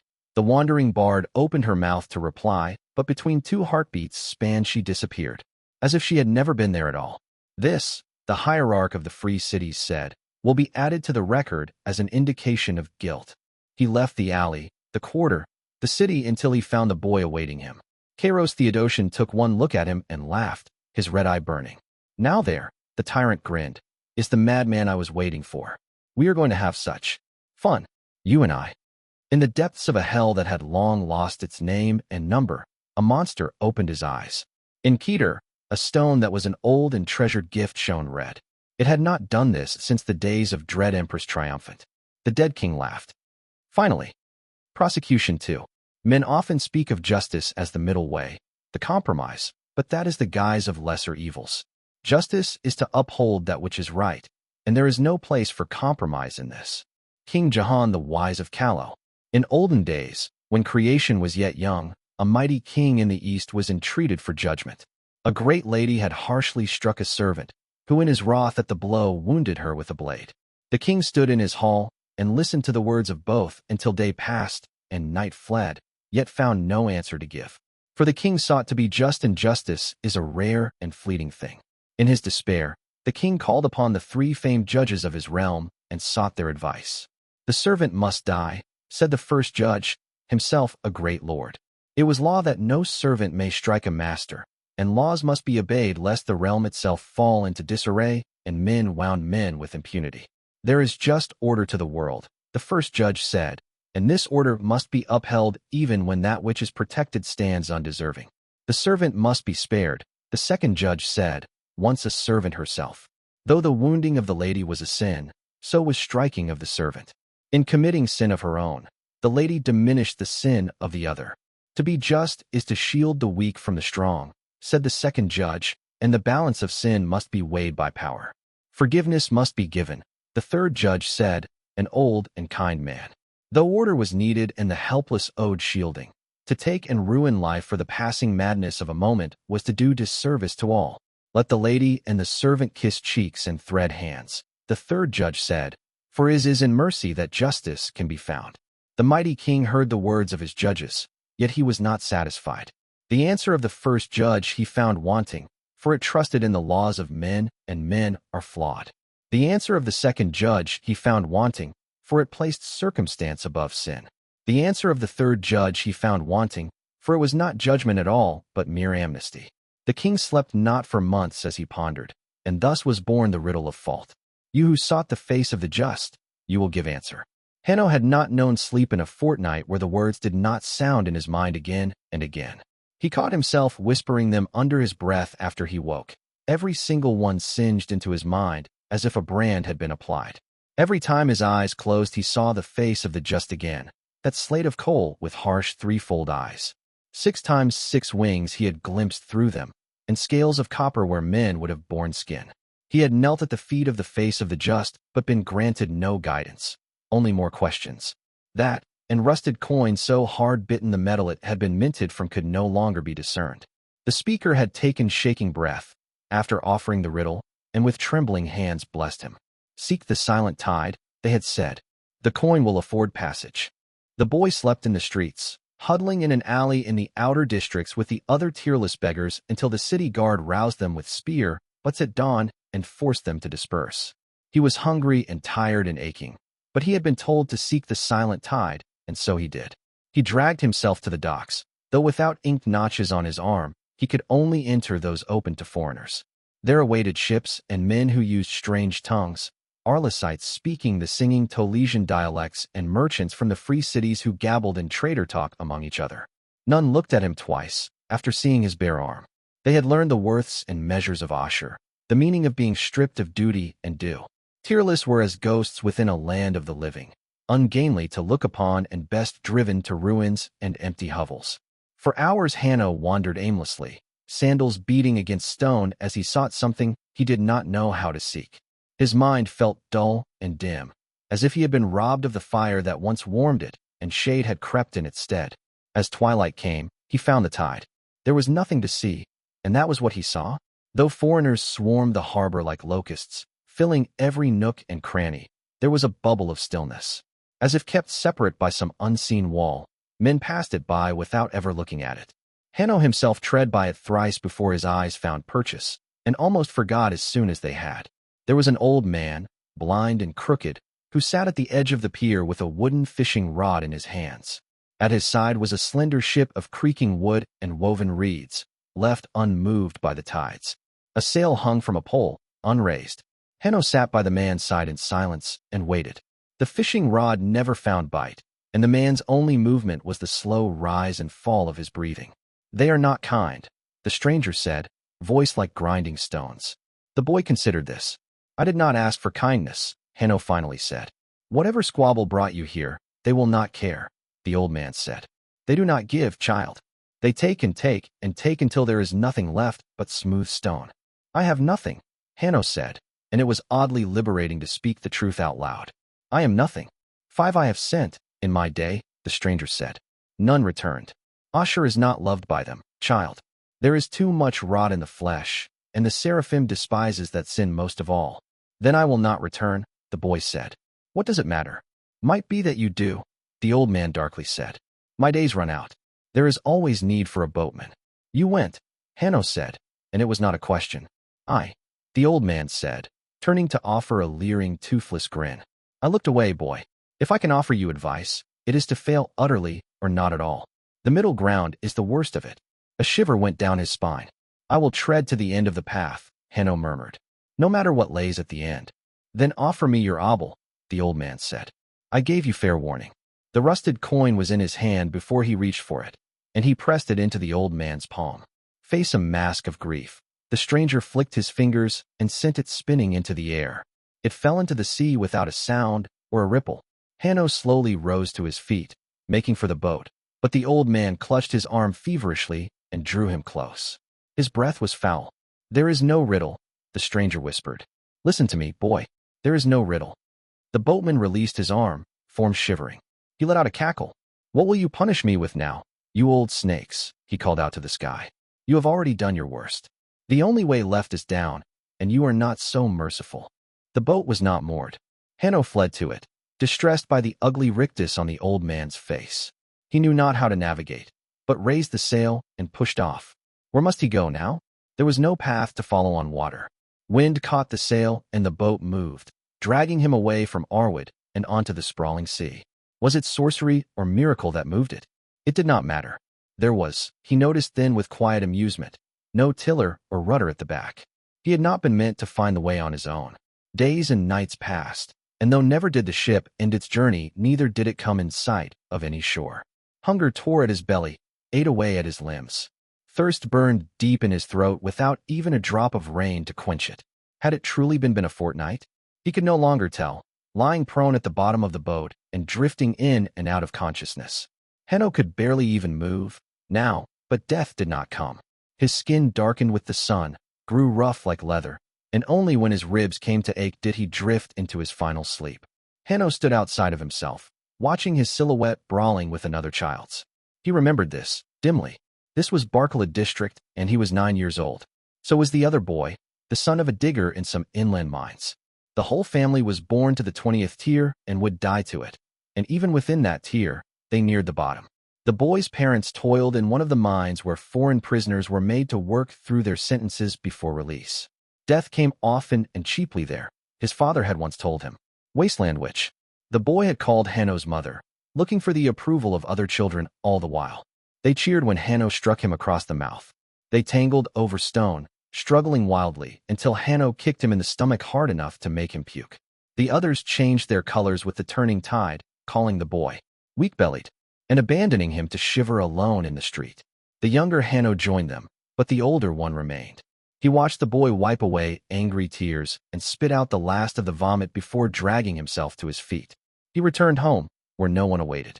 Later that night his mother returned, and offered him the third of a black bread loaf before crawling into her bed to sleep. The father came back long after dark, smelling of liquor. "Don't ever lose a fight again," the father said, and struck him across the mouth just as the younger Hanno had. The boy gritted his teeth and eventually fell asleep under threadbare blankets. The skies shifted and passed as Hanno watched the boy grow into a man, wed, and have children of his own. Watched him strike others as he had been struck, violence begetting violence. Nothing lost, and nothing learned. A life of fists without a single offered hand. Hanno stood and knew himself watched. There was no invitation, yet the expectation rang like a bell, and behind it awaited judgment. He would not, he suspected, be offered right to defend his actions twice. As the life of the boy began again, with young Hanno's first blow rippling across his cheek, the older boy frowned. He had not sought that fight. Insult had been given. Neither was he at fault for the father's sins, or the life delivered unto all of them.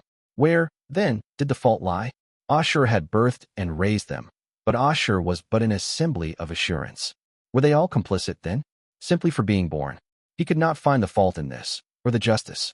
Just people, acting as people always had and always would.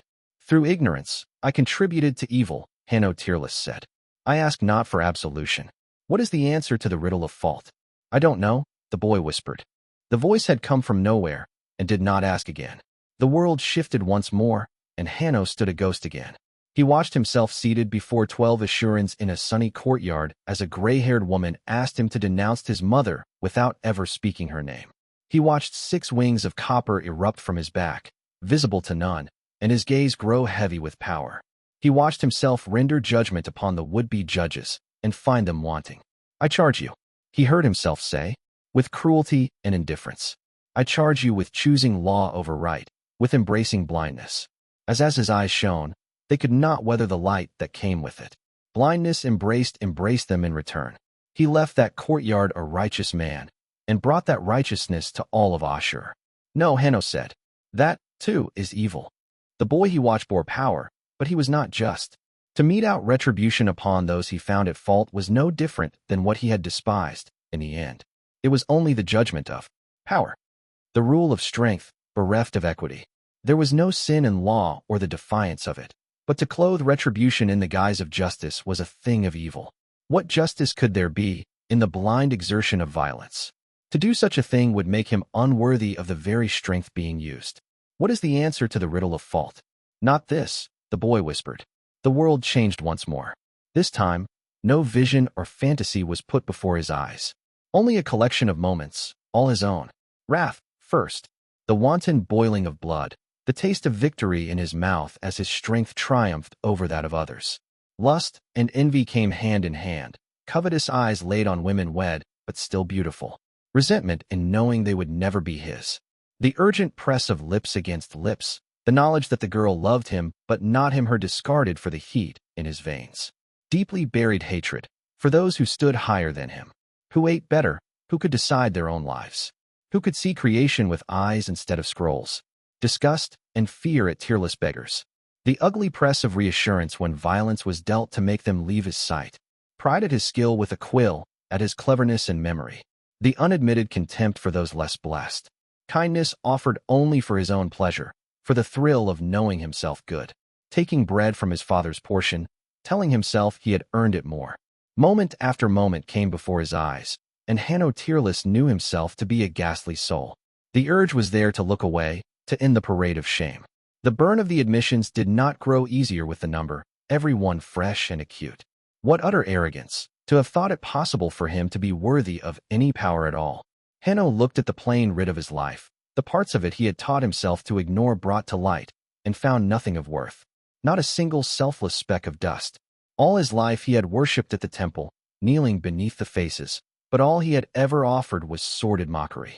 Faith picked and chosen, made hollow by his very nature. It did not matter that there were worse men and women. Not here before the seraphim.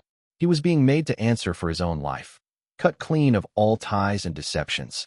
Hanno would have asked for forgiveness, but there was nothing to forgive but imperfection, and imperfection would always be his lot. What is the answer to the riddle of fault? Hanno was clever, well-learned and discerning. He knew the words of the riddle, the 3 judgments, and the indecision of the king. One judge offered order. Another offered excuse. The last offered mercy. Reason whispered to him that there was fairness to be found. A path between, where justice could be glimpsed. Let both the lady and the servant answer for their sins, the matter separate. Balance between the 3 judgments. Wisdom found between the extremes. But it was the wisdom of a mortal, and Hanno had been taught the weakness of it. The fault lies with the king, Hanno Tearless said, for believing himself capable of justice. They showed him, then, what it was they saw.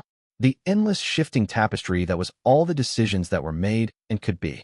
The impossible lay of action and consequence, of motive and result. It was too much. It was too much for him to see, to understand.